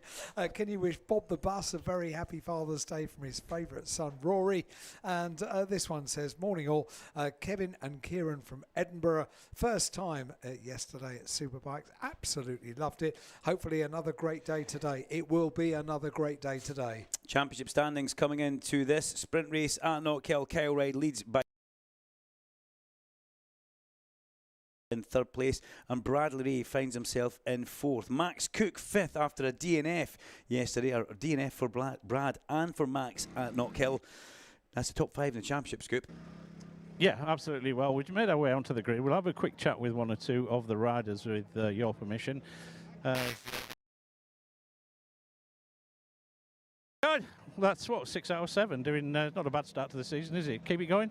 Yeah, try to keep it going. This warm-up was good this morning, but it was a bit better than yesterday, so I think everybody's done the same thing, really. We didn't obviously have much dry track time, so everyone was kind of using that race as a bit of a test for today, so I'm expecting everybody to be a lot faster today, so yeah, it's going to be difficult. You said yesterday that you were starting to feel a little bit fatigued. You've been full of the old fluid just arriving here at Knockhill. Is shorter race will play into your hands? I think so. If I put all my efforts into this race, hopefully if I can get a win or a second here, then hopefully this afternoon, if I am knackered, I can just try and salvage some points to take to Snetterton. So yeah, this is going to be, it'll be tough, it'll be fast, but yeah, if I can get through this one with another good result, it'll make this afternoon a lot easier. Great stuff. Well, there is the 3-time British Touring Car Champion just having a chat to Tommy Hill down here. Gordon Shedden. Well, Flash, you'll settle for a little bit of this weather when you come back with the touring cars in a couple of months. Yeah, I mean, this weather's just everything that we could have hoped for Superbikes. It feels like we've had a little bit of a rough end of the weather, kind of almost since COVID times. So the fact we've had the full weekend, not a cloud in the sky, it's just what we all want to see for great racing. And a big crowd got to be a bit. I think you won at Ulton, did you not? Or was it the round before that? But anyway, you got a win under your belt this year.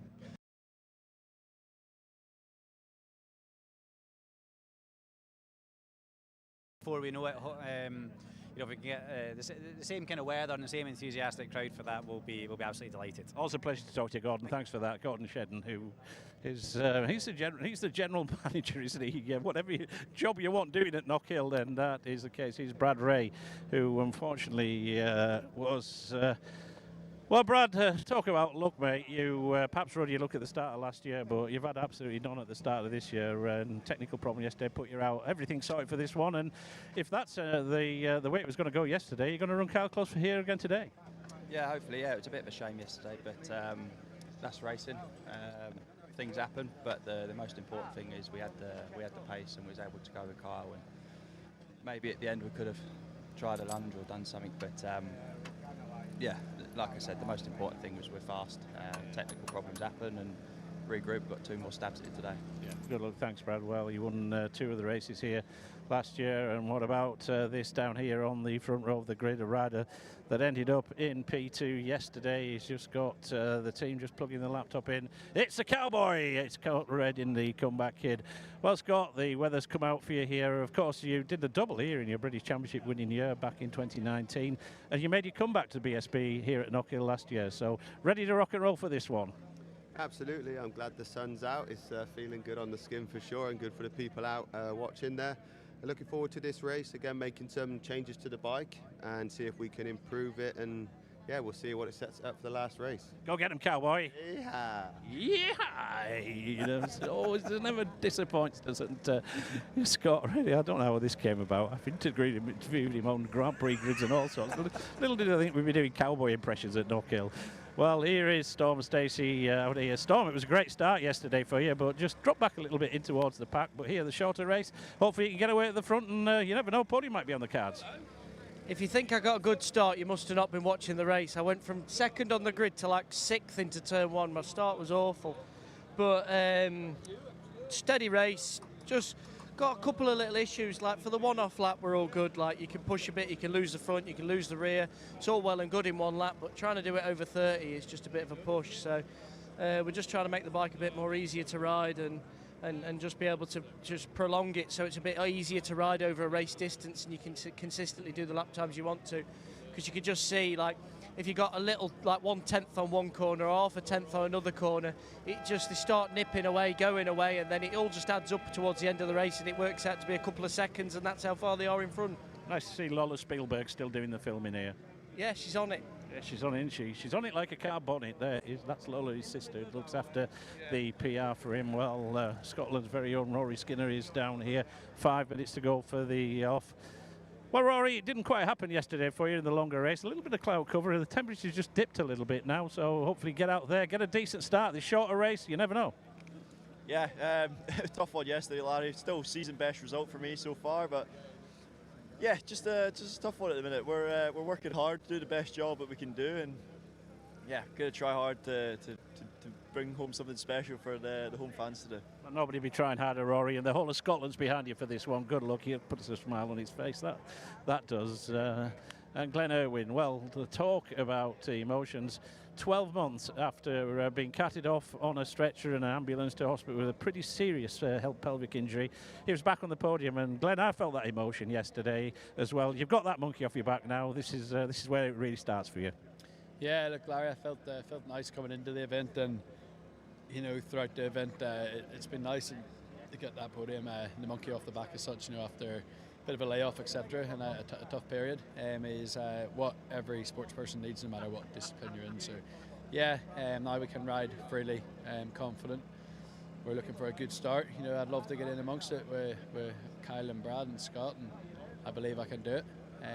We just need to get the old girl off the line, which we can do. We're in a good position here up the inside, and let's be brave into T1.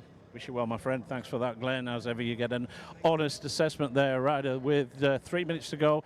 Not going to get too further back on the grid down here, but I'd like to just pass my congratulations on to Ryan Vickers, because what a cracking ride yesterday. I'll tell you what, Ryan, even though it was a P4 yesterday, that was one of the rides of the race for me. Seeing you come back into British Superbikes after pretty turbulent times in recent times, and just prove that you can do it again.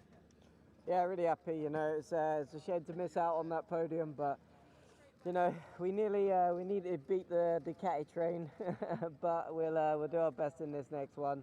And yeah, the guys are working really hard, so I appreciate the efforts, and let's try and reward them with some good results.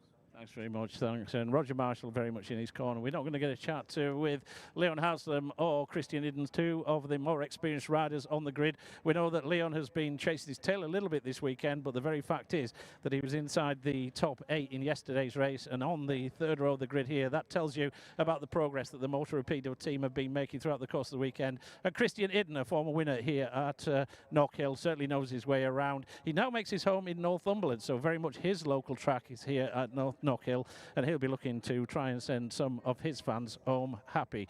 Well, we are just about ready to go with this shorter race distance, just 20 laps around the Knockhill circuit. Fast and furious it's got to be, and to call it the voice of British motorcycle racing once again, Scotland's own, Knockhill's own, Duncan Vincent. Big intake of breath. Thank you very much, Larry Carter. As we have a look across towards the grid, Storm Stacey, they're getting himself pumped up and ready, almost ushering people off the grid.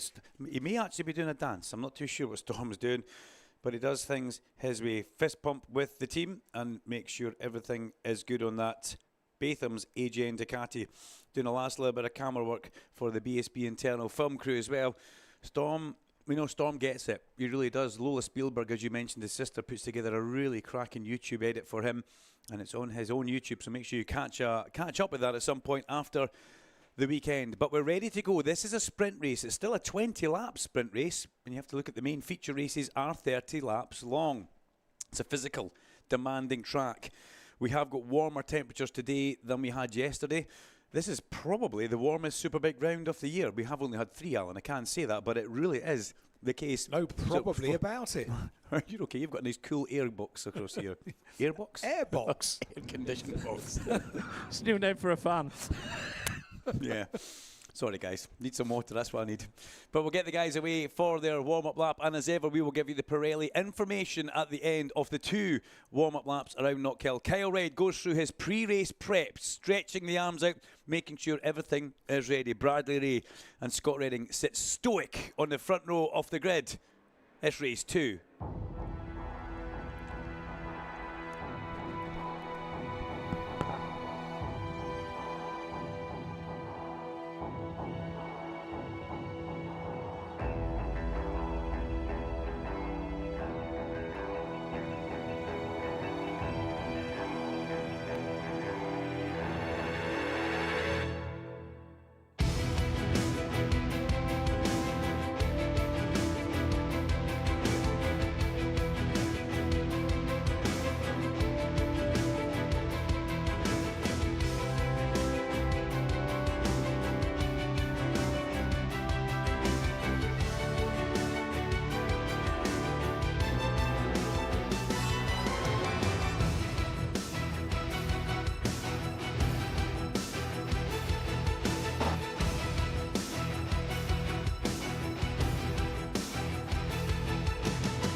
The official tyre of British Superbikes live tyre update. Race 2 at Knockhill, 28 degrees track temperature, 20 degrees ambient temperature. All riders as yesterday, SC1 front, SC1 rear. We're ready to go for a sprint race at Knockhill. 20 laps around the 1.2 miles of tarmac in the Scottish beautiful countryside that we have under beautiful sunny skies. If you're listening from afar, well, you should have been here. It's as simple as that. That's the only message we have for you. Storm Stacey, fashionably late to the grid slot. Let's get going. Green flag at the back behind that, Graham Irwin. As we look up towards the Beatson's Building Supply Bridge. For the lights on the bridge, we're about to get race 2 underway. 20 laps of Knockhill. Red lights on. Go! And that was a cracking start for Scott Redding. Was it too good? We'll need to have a look back at that, and race direction will do that. Redding will lead in towards turn 1. Yes, he does. Second place for Kyle Reid. Bradley Ray drops into that third place as they all make their way in. And Glenn Irwin and Storm Stacey, much better start for Storm Stacey. And then Roddy Skinner behind Storm on the run down through McIntyre's Butchers and the Black Circle chicane as they make their way up towards Clark Corner. Everybody's managed to get through. Oh, big dive up the inside from Kyle Ryde, and he takes the lead. Beautiful stuff. Kyle goes back to the sharp end, and this is alarm bells for everybody. They'll all be ringing now. Bradley Ray will want to try and get past Scott Redding. Scott was struggling yesterday with grip off the corners as they all come in. Rory Skinner underneath Storm Stacey. Beautiful. The drone shot that we saw on the camera, and we saw that live at the airport, that was absolutely stunning. It was Glenn Irwin as well, follows him. Was it Glenn Irwin he went past, actually? Rory Skinner making up positions on lap number 1, gets Storm and Glenn. Lovely stuff as they come through the bottom of Leslie's. The Cheshire Moulding Yamaha now into the top 4. He has been trying to find a bit of a setup. 2 Yamahas inside the top 5, 1 for Ray, 1 for Skinner as they make their way up towards Clark Corner. Kyle at the front from Scott. Has Scott Redding and Johnny Moore worked their magic in that Hagar PBM garage? Have they managed to do something and find the rear grip that Scott Redding was chasing yesterday? And he was having to... Oh, Rory Skinner's out the race. Rory Skinner out the race. Hand in the air on the Cheshire Moulding Yamaha. He's wide into the hairpin. He stopped. The bike slowed drastically on him on the way around Hislops. What a disaster. What an absolute disaster for the man who made a lightning start and got himself right onto the back off the top 3. Rory Skinner out of the race, and well, that says all. Shake of the head for Rory. Storms away from the bike, but he'll take that one and move on. He made a good start there. He looked like he had good pace, but the bike stopped on him heading towards Hislops and the hairpin. Thankfully, everybody managed to avoid him. There was a hand in the air. Somebody did go round the outside of him, but Rory Skinner out of the race at the Taylor's hairpin with a technical issue on the Cheshire Moulding Yamaha. So that puts a big gap in proceedings behind Bradley Ray. There's a gap back to Glenn Irwin. Then we have Storm Stacey. But what this does for us is we see Ryan Vickers entering the conversation and going underneath a pretty racy Christian Eden, actually. Look at Scott Redding. He is managing to stay with these guys at the front. Yesterday, he didn't have the side grip. He couldn't get on the gas out of McIntyre's, the chicane, and Clark's and the hairpin. It just wanted to spin. I spoke with his crew chief, Johnny Moore, last night. He says, we've got a plan. We will implement the plan, and we'll see if the plan works tomorrow. But that's what they've got to do. It's a bit of a guessing game, and you're also trying to keep up with that big object, the track. It changes, it evolves throughout the course of the race weekend. It's hotter than it's been, and it's also got more Pirelli rubber than it's ever seen. As Kyle leads us round towards the hairpin, just starting to put a tiny bit of daylight between himself and Scott Redding. Well, I don't know. Redding Power always good on the brakes in towards the hairpin, not just at Knockhill, at absolutely everywhere. And look at this, Ducati, Yamaha. Ducati, oh, somebody down in the background. Oh, 2 boys down, 3 bikes down in the background as they all trip over each other. They should get up onto their feet quite quickly. I think that was, if I'm not mistaken, a Hawk, Master Mark Hawk bike. Richard Kerr involved in that, and was it also, difficult to see from here as we have a little bit of a look. We may have a safety car, keep our eyes on that. One of the Bobotas down as well. Just all tripping over one another. They've got Richard Kerr bike standing up. They're trying to move the Bimota. Safety car. Safety car, thank you very much. Safety car has been deployed, and that was just unfortunate. Somebody went down, and like flies to a light, they all tripped over each other, but the safety car being deployed as they come in towards the hairpin. Chris Glendinning has gone, as we try and make sure that the riders all really obey what's going on down here. A little bit messy looking from afar, to be honest, but thankfully the riders all slowing down and catching up with the guys at the sharp end. Now, a little bit of movement in the pack there. You see that very clever. Bradley Ray got past Scott Redding, but Scott went past him as the safety car was starting to come out, so Scott waves him straight back through. And the marshals on the track down there at the hairpin, that was one of the Master Mac Hondas who took a fairly big whack to the back of the head. I think that could be Reese. Is it Reese when he was walking away? We'll come back to one of the marshals now, unfortunately, trips over a bit of a broken bike as well. But we'll come back to that in a second. Great shame for all the riders involved in that little incident down at the hairpin. 19, 5 and 23. 23's Luke Hedger. I think Hedger was the one who was down on the ground and being just helped up and taken away. Luke Hedger, great shame for him. 19, Joe Talbot. 5, Richard Kerr. And yeah, not the greatest thing to have happened, but it was right at the sharp end. Somebody goes down and they all kind of trickle over that bike. A bit of a mess, but what it does do, it brings the pack back together. Chris Glendinning and Pat Blakeney, the Chief Incident Officer, riding round in the BMW. Have a look at the hairpin here. Let's see what happened. We see Bradley Ray going into the pit lane. Where's Bradley Ray going? Yeah, what was he doing? Did he think that was actually a red flag, maybe? I think he did. Brad thought that was a red flag, and Scott Redding says, no, you should be behind me. So Scott Redding not happy about this, that Brad Ray's ahead. I read that wrong for what was happening on the circuit. My bad there.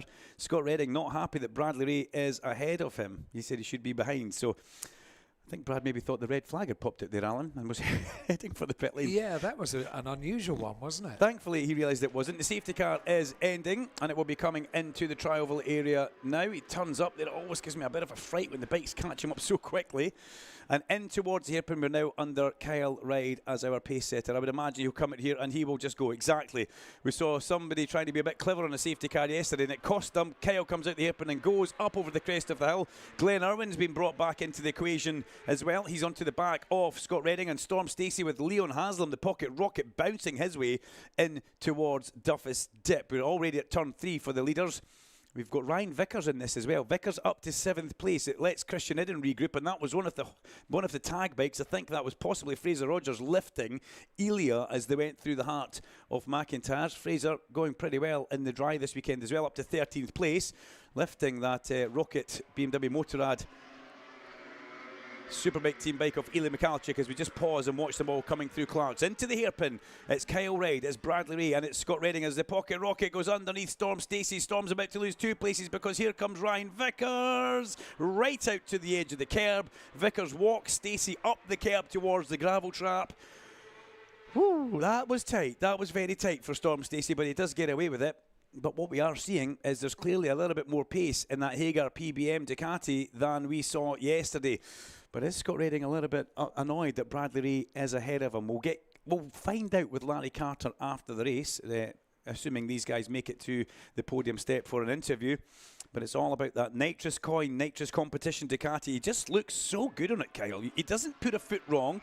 The bike, touchwood, has been bulletproof for Kyle this year, and he's leading the race. But we've got 2 of the nitrous bikes in the top 5. We had a double podium for them yesterday, and that double podium went down extremely well with team owner David Williams. He did like that, and you know, it kind of justifies the expense, the hard work, everything that's gone in to making this team a success, picking up from the ashes of OMG, and they really have done a cracking job. Great personnel in there, great riders, and Kyle Ryde, the defending reigning champion, at the front, not pulling away at the front, because Bradley Ray's doing exactly what he did yesterday. He's stalking his prey. A 47.475 safety car period reviewed and cleared, so there has been no change under anything that happened with the safety car. That's the good thing about Race Direction. They'll update us in the commentary point very, very quickly with everything that goes on. So Stuart Higgs, Eddie Roberts, Claire Neat, all happy, as are the stewards, with everything that happened underneath that safety car. But Brad yesterday, he stalked Kyle until, unfortunately, a technical issue stopped that bike. Oh, Christian Idden folds the front, down he goes at the hairpin. Lightning walks away from the Senkat Yamaha. Not ideal for Christian. He has found a turn of form and pace since Donington Park. He really came to the party at Donington Park where they found a change. Oh, that's Vickers down at McIntyre's. Ryan Vickers into the gravel trap, folds the front. So the track may be a little bit slippier than it was yesterday, just through the increase of temperature, pushing on a bit harder, trying to keep up with that as well. Ryan Vickers goes down and crashes out of a good 5th place, I believe he was in. Ryan up on his feet and walks away. Roger Marshall will have a bit of a word in his ear back into the garage. You see a replay of this on the big screen. Enter Vickers on his side now. Down he goes. And who got a face full of that? Well, who else? Storm Stacey would have seen that happening right in front of him. And if you look at the big screen, you'll see the second of the replays. Christian Idden folds the front mid-pack. That was the Rory Skinner accident that we saw from qualifying. Port West Race Safe Marshals dragging the bikes away from the edge of the track and doing such a cracking job of that, because it's not easy to walk through a gravel trap, never mind move a bike through a gravel trap. Through the black circle chicane comes Kyle, chased by Brad and Scott Redding in pursuit. Then a bit of a gap back to Glenn Irwin, but Glenn must still be happy with how the performance. Down he goes, down goes Glenn Irwin, and that is not what you need to see if you're one of the guys across there in that nitrous coin, nitrous garage. That was a big one at Clark's for Glenn Irwin. Folded the front very early on the brakes, down he goes, and the bike unfortunately somersaulted 3-4 times, lands into the recticel. But when parts are at a premium, that is not good. Glenn was having such a good, strong weekend. Down he goes, number 2. Rider being assessed, but talking to the medical staff around there, I can now use my binoculars and see Glenn walking back up the banking away from the side of the track. That is a disaster for Glenn Irwin, Ryan Rainey, Chris Adams and the guys down there in that number 2 garage. His teammate comes past the crash zone. We've seen a few riders going down today, just trying to chase on that little bit harder than you would expect. Let's hope that they can get that bike fixed for Glenn and get him back up and running for race number 3, the 30-lapper. And let's hope that Glenn's okay as well. He has walked away. He's tough, that's for sure. Watch the replay here, ladies and gentlemen. The 4th bike out of screen. He's going to enter your screen at great speed on his side. Down goes Glenn Irwin there. And yeah, unfortunate for that one.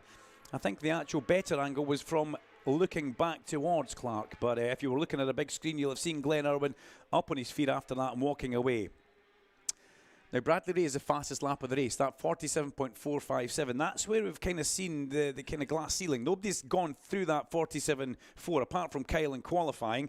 But in the race, that's as quick as they can really pull together. Bradley Ray, though, yesterday was riding the wheels off that Yamaha to try and stay up with Kyle, and eventually a technical failure broke the Yamaha, which we don't like to see, and neither does Brad, but we could lip-read valve in the garage as they were talking. It turns out it was a small component failure inside the actual motor itself as we come up over the crest of the hill down to Duffy's Dip. Not something that we see happening on these superbike engines very often because they are very strong, and Brad just having to ride so hard to keep up with these Ducatis, he was saying. And he feels good though, but it was an incredibly tense affair yesterday. And the tenseness was brought around purely by Brad on the back wheel of Kyle for the entire race. Scott Redding looks like he is still just struggling a little bit, but again, picking up good, valuable points and another podium as it stands at this moment. There's still plenty of laps left in this race, 5 to be exact.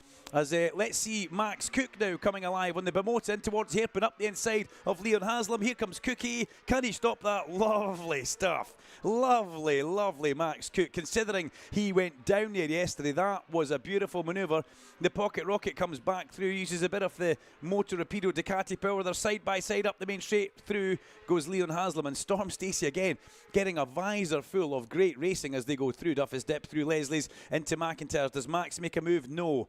That Bimota does look good in the hands of Max Cook. Yes, he slipped off yesterday, twice in fact. It's the first time we have seen anything like that happening.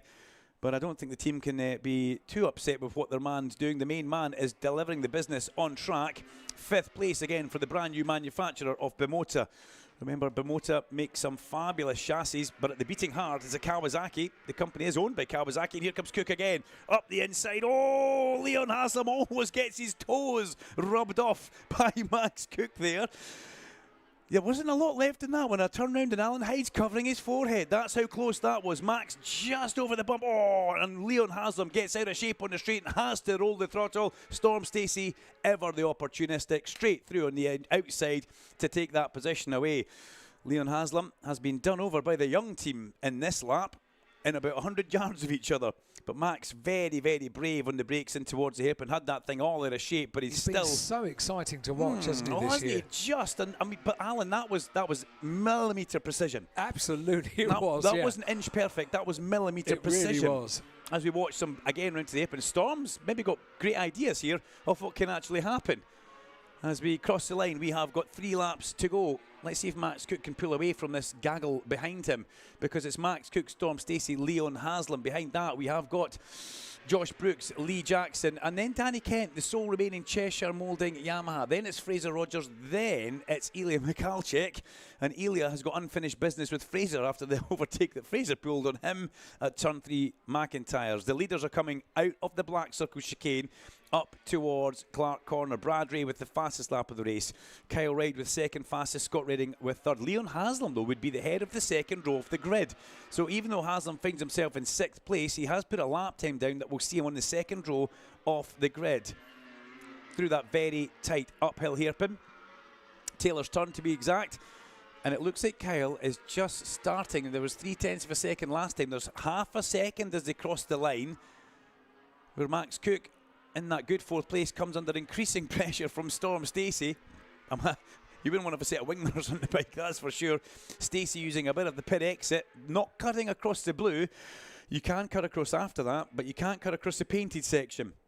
McIntyre's Max Cook's got such a good style on that Bimote. He suits it so well. He's blossomed into be the absolute perfect superbike rider, Max Cook, coming from the Junior Super Stock Series, bypassing everything else. A year in Supersport, or a weekend in Supersport, straight onto Superbike. He has really gelled to be a great little racer for the AGN Steelstock FS3 Bimote team.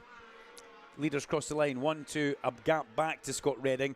Redding now 1.1 seconds away from the back of Bradley Ray. But if you look into the bigger picture, the progress that Scott Redding has made is meteoric, because yesterday he was a whole chunk behind, if you remember, at the end of the race. The race distance, 30 laps yesterday, Scott Redding was actually 3.5 seconds away from the back of Kyle Ryde. This time he's only, 1.1 or 1.6 away, I should say. So he's half that distance. If he and Johnny Moat can do something else on that bike and half the distance again, he will be with them for race number 3. But it's not going to be easy. Final lap into the hairpin. Kyle Ryde leads, and he has dominated the sprint race. Up towards the checker flag. It flies in the breeze. It's a double north of the border for Kyle Ryde. He wins race 1 and wins the sprint race number 2. Brad Ray with a good second place. Storm Stacey will take Max Cook. 3rd place for Redding. 4th place for Storm Stacey at the last corner. Fabulous stuff for that man on the Batham's AJ Ducati. Well, he did threaten it. And a big wave from Storm Stacey. He'll be happy to pick off Max Cook, a good friend and a bit of a nemesis as well at the same time, to come home in 4th and 5th place. Leon Haslam 6th, Josh Brooks 7th, Lee Jackson in 8th, Danny Kent 9th. Eli McAlchick got Fraser Rogers at the end to get 10th place. That's a result for the BMW. Watch the big screen for the replay. Was this a full send from Storm Stacey? Absolutely. There's everything off the bike. Both feet. He gets to the apex and then drags the Ducati back up towards the line. But it's a nitrous coin, nitrous competition. Ducati making his way through Clark Corner. Your defending, reigning British champion, Kyle Ryde, is in a vein of form which is actually terrifying for everybody else. Celebrate your race winner as he comes round. Fastest lap of the race, so does go to Bradley Ray, and he will be on pole for race number 3, where we have a 30-lap race. But that, Larry Carter, was a pretty tense affair again, with a few big names actually going down. We'll need to check in with Glenn Irwin. We will also need to check in with Ryan Vickers, just to see the damage to the bikes and make sure the guys are A-OK. But Scoop, once again, Kyle doubles up north of the border. Well, he's heading towards the record books before too long, isn't he? Because that's 7 out of the opening 8 races that he's won. And when we look at the record books, the magic figure of 8 in a row is what we're going to be looking at some point in time. He's not going to break it today, even though he could equal 8 victories. But that is a record held by Shane Byrne and by Brad Ray from last year.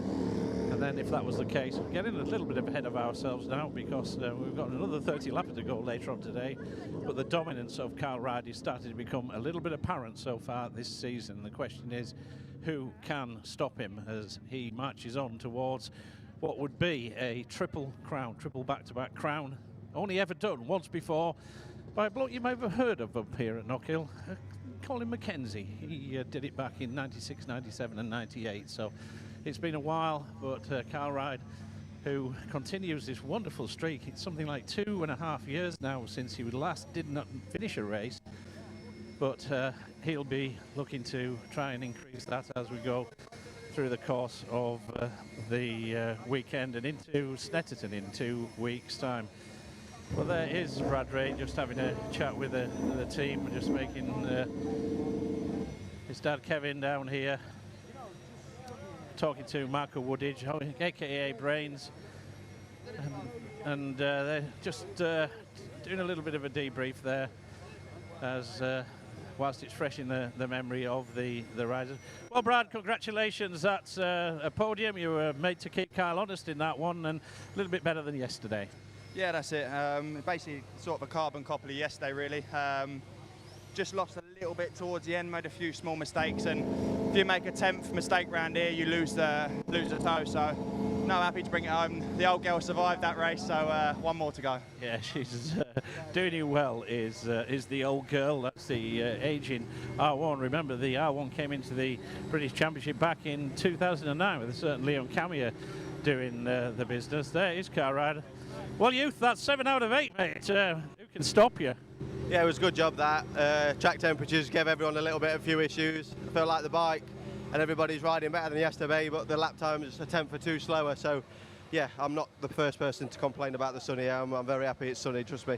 But it did have a little bit of effect on grip out there. Massively. Front tyre only, really. Rear was okay, but obviously Knockhill's all about, even though it looks on telly really like you've got to be aggressive, it's the opposite. You've got to be smooth. So all those apexes at turn 1, turn 3 and Clark's, right at the apex, the front's just tuck in. So probably going to have to change the setting for this afternoon. Yeah, well, that would explain a lot, Carl, that, given that we saw experienced riders like Ryan Vickers, Christian Inn and Glenn Irwin all crash out of that one. That perhaps had an effect on that one, while Scott Redding just about to have a chat with the TV crew. Let's just see whether or not we can just grab a word with Scott. In fact, he's just going to go and have a chat with Shane Byrne on behalf of that. So there is Scott Redding. We'll grab a word with Scott as soon as he's finished. There is Johnny Mower.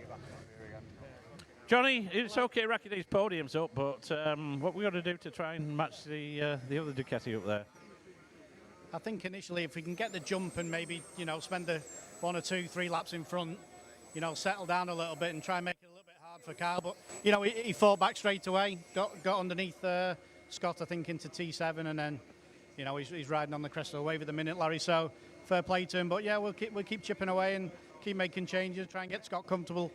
And hopefully be fighting at the sharp end again. Well, you know all about being dominant in championships, Johnny. The great PBM have got 10 of them, so it's just a case of it seems as though the Nitrous team just has the upper edge at present, but you'll never stop fighting. No, 100%. Listen, you know, Carl's doing a great job. He spent many mile in winter on the bike that he's riding now effectively, so he knows no different. But ultimately, you know, look at Brad's dominance last year. You know, it can soon swing in another team's favour. But you know, we'll keep going. Fair point, Johnny. That Brad Ray won 8 out of the opening 9 races of this season. Wasn't British champion at the end of the year. It's a valid point. And Carl Ryder, I'm sure that he will be very well aware of that one. Scott Redding just finishing off the TV interview with Shane Byrne for the TNT Sports. Information in the race programme. If you want to catch up with any of the highlights, packages, then just have a look around about page 15, 16, something like that on the programme. It does give you a definitive list of the various channels and where you can pick up the replays during the course of the weekend. Here is Scott Redding. Well, Cowboy, that looked hard work out there. Yeah, it was hard. It was probably the best I felt on the bike all weekend, to be honest with you. So we made some changes on the grid, which you shouldn't really be doing, but we made the changes to give ourselves another chance at trying something. And I felt like the bike was working a couple of % better, which allowed me to stay with them guys longer. I minimized my mistakes. And then the safety car come out and Brad passed me. So I was trying to explain to him to go back a position, but there was no repercussion on that. So we need to speak to race direction. That is what it is. He still rode a fantastic race. Kyle again, just keeping Mr. Consistent. But I felt from our side, we improved the bike a little bit there. So I hope with some hotter condition this afternoon should favour us again. And we go again for this last race of the day. Thanks for clarifying the situation. We did wonder what was going on behind the safety car, and your description there was exactly as we interpreted, but we did get an information from race control that there was no further action, so obviously you're just going to go and have a word. The rules. That's not the rules. You can't overtake under the safety car because the safety car's been deployed, so rules are rules, in my opinion. You know, I don't want to take anything away from Brad, but in the end, rules are rules. So I did the same thing at Alton Park, and I gave the space back. Otherwise, I would have kept the space, but is what it is. We'll speak to Stuart, see what happens. But no, honestly, the guys are riding amazing, and I hope all the fans out there are getting a nice tan and enjoying the racing too. Thanks for being so articulate with that, Scott. Thanks. Well, there you go. Yeah, he's, as you called it, Duncan, a little bit aggrieved that Brad Ray, he thought, passed him underneath a safety car.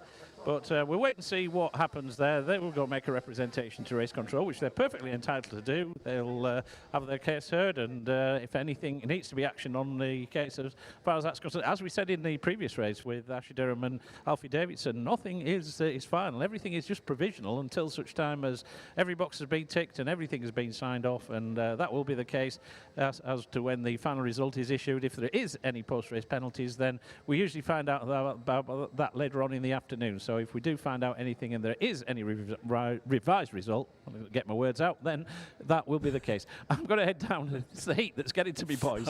Notwithstanding the Knockhill cap that is doing a wonderful job, the heat is getting to all scoop down here. Heading to the podium, I'll just hand it back to you for a couple of minutes. Thanks very much indeed, Larry Carter. Thank you to everyone for your nice messages on WhatsApp 07482 877 877.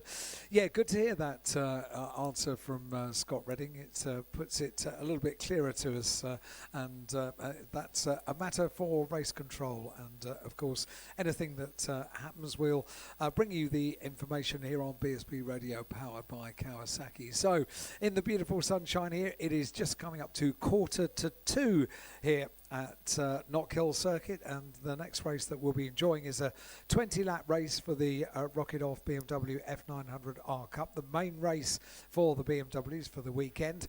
And of course, we've got a podium to enjoy as well for the British Superbikes. That's coming up with Larry in just a couple of moments, so he's making his way over towards the podium. If you are in the vicinity, hopefully you're all ready to welcome the top 3 drivers onto the podium, and also a representative of the winning team as well. National anthem coming up for the winning rider, and once we've completed that, we'll be turning our attention to the Rocket Off BMW F900R Cup, the main race of the weekend. Following that, around about 2:30, we've got the Pirelli National Super Stocks, and at 3:30 we've got the feature race for the Quattro Group British Super Sport Championship, ahead of the pit lane opening at 4 o'clock for the third and final race of the weekend for the British Superbikes in association with Pirelli, and that's the longer race, the 30-lap race. Not our final race of the day, though, because at 5 o'clock we've got the 1P Mobile National Junior Sport Bikes. Duncan? Oh, sorry, I just put my headset on. Doesn't Scott, articulate really well and describe the whole situation? Yeah. And Larry, good interview there, Larry. Calmly. Yeah, calmly. We've seen a lot of that. We saw that with Asher Durham as well, Yes, we did, yeah. That could have gone one of two ways, but the BMW is making their way around to take up their grid slots. The podium for the British Superbikes is in British Superbikes. Will definitely take precedent, and we can hear Larry down there just now. We are. Yeah, the consummate professionals, these riders, aren't they? They don't get to be BSB riders for nothing and just spitting the dummy and throwing the teddy out of the pram, do they? But there's ways and means to go around. The question will be asked is, are you sure this was allowed? Yes, it is. No, it isn't. We'll look into it further, or whatever. And that there is a procedure to go through, which the teams and the riders do know. They do go through this quite regular, and race control will explain to them that their decision. It's not just a case of shut the door and go away, don't darken it anymore. There is a procedure to go through, and that will be what would you imagine currently going through at present. So let's get them up here then on the 8th round of the Zin British Superbike Championship, and onto the podium for the 5th time this season for Hager PBM Ducati. It is Scott Redding. Scott onto the podium. Second position then for McCams Yamaha, Bradley Ray.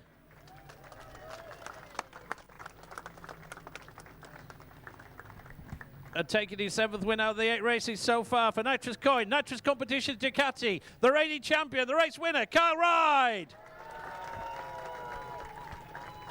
And his dad, Sean, will collect the team award on behalf of the Nitrous Coin, Nitrous Competitions Ducati squad, and we'll ask Mr. Robert Corrigan, the operations manager for Speedy Hire, Scotland West and Cumbria, to make the podium presentation to Scott Redding. 37 times on a BSB podium and a 4th here at Knockhill. Bradley Ray, 59 times on a podium, a 4th this season and a 6th at Knockhill in his career. And for Kyle Ryde, it is a 7th win this season, a 31st career win and a 3rd at Knockhill for the reigning and defending champion, Kyle Ryde. And it is his dad, Sean, who will collect the team award. Very much been part of Kyle's career from day one, as you would expect. Thanks to Robert Corrigan from Speedy Hire for making the podium presentation. So now, ladies and gentlemen, your respect, please, for the race winners' national anthem.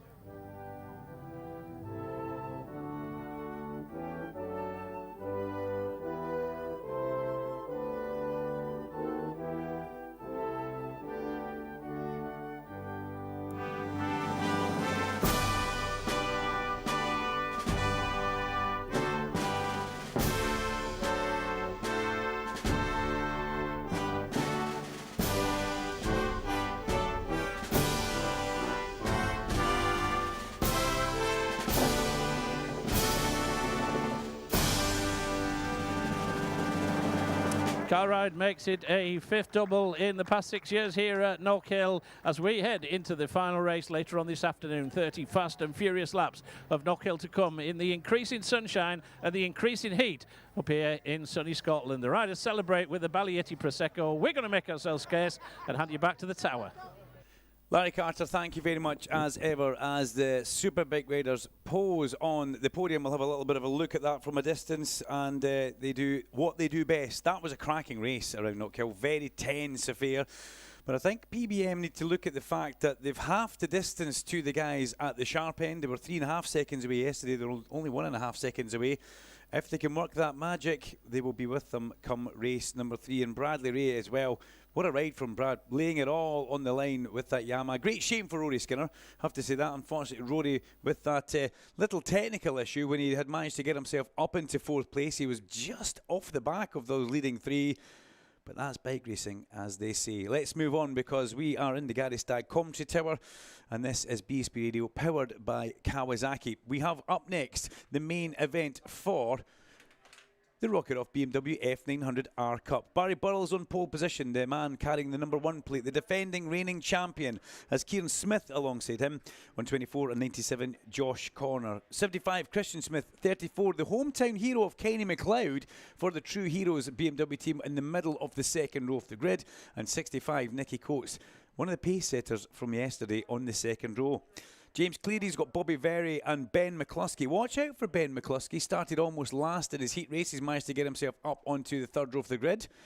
And then we have got Jack Tynan, James Heath and Rhys Coates. Need to move through this at a bit of a pace because they're already clearing the grid.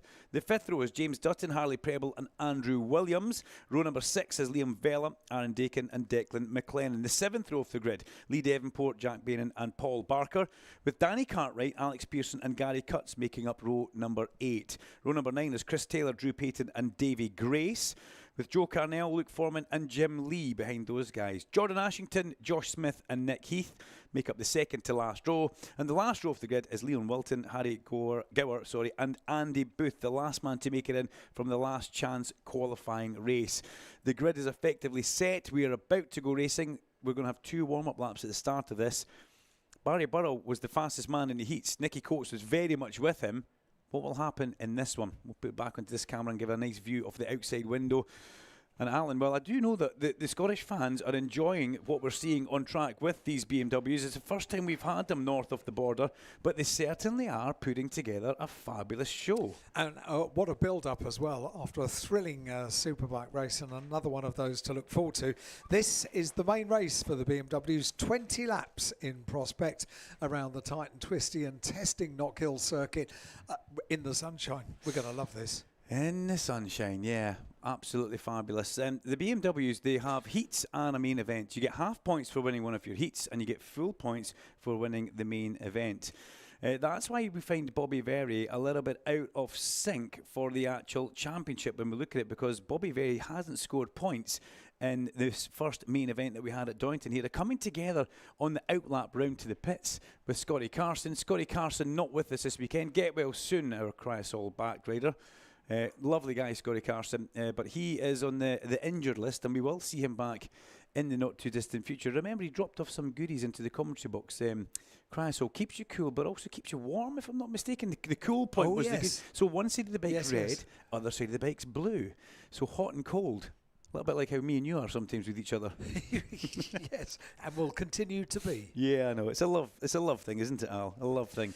Yeah. So the BMWs make their way around for their 2 installation laps, and we will say that Nicky Coates leads the championship from Josh Corner and Christian Smith. That's your top 3. Kieran Smith on bike 24 finds himself in 4th place in the championship, only 10 points away. Because the way the points work, it's very close. 6-point difference for Nicky Coates over Josh Corner. Christian Smith's only 3 behind that. His brother Kieran Smith is only 1 point behind that. Now, Larry, did you not get told yesterday who was the first twin in the Smith twins? Can you remember how that all unfolded for us? No, but he will. He'll get thrown that question during the actual race. Jack Tynan finds himself in 5th in the championship. Thomas Strudwick, who was in for Donington only, 6th place, ahead of James Ellison, actually. Yeah, James Ellison. Where is James Ellison? That's a good point. He's not been here all weekend. Apologies, I was mid-battery change, Doug, when you were through to me. But the 2 twins, it's Christian, who is 2 minutes the elder. Kieran is 2 minutes the younger. And he'll always be 2 minutes older, will Christian Smith. 2 minutes an age on a racetrack. Imagine that. That's 2 laps on a superbike. It's 2 laps sooner. And we saw Christian Smith doing a little bit of watching from the inside of the circuit with with Macy Preble. They were across here having a bit of a look. Macy walking about with a big moon boot on. He made her walk an awful long way from the paddock all the way across here. I wonder if he gave her a bit of a lift. She could have definitely used that. But the championship is close. This is what I'm trying to get at, and it's very much looking like it's going to be that way till the end. But Bobby Vary finds himself down in 8th place. That's the big thing. He only scored 12 points at Donington because he won his heat, but then he didn't score anything in the main event. So watch out for the man on number 88. He's been here quite a few times, Bobby. He has, I'm not going to say he's a regular at track days. That makes it sound like he's up here all the time. But he has done quite a few track days on various lovely bits of machinery. I've seen him here on TZ250s. I think he might have come up on his BMW last year as well when he was with the Stamford racing team, just for a bit of a look around. But great for our Scottish audience, or the Superbike loyal that we have up here. You're all welcome to come back as many times as you like. But this is a brand new championship, so it gives them something exciting to get into. Number 1, the Halliwell Jones BMW, last year's champion, Barry Burrell. Here for 1 weekend only, and he's come to Knockhill. That's lovely. You know, Barry could have decided to maybe do something else, but he come to Knockhill for his one and only outing. Larry thought it was maybe the Giovanni Belliosi bike, but Barry told me that's the Halliwell Jones bike. They've just throttled back a little bit with what they're doing in 2026. But Big Barry finds himself on pole position. We're under starters' orders. Get ready for this one. This is going to be a quick race. The BMW F900R Cup main event is go. The lights change very quickly, and Burrell aces his start on the run down towards turn number 1, and he's chased by both of the Smith twins, and you've got Josh Corner in there. But Barry Burrell, will he lead? Yes, only just, because Kieran Smith tried to go around the outside, but it was blocked off by Barry as Josh Corner goes back into 2nd place and up the inside at McIntyre's. He visited the commentary box yesterday, and it was great having him in the commentary box. He even gave us a little bit of support commentary on the Super Sport race, if you remember that, Alan.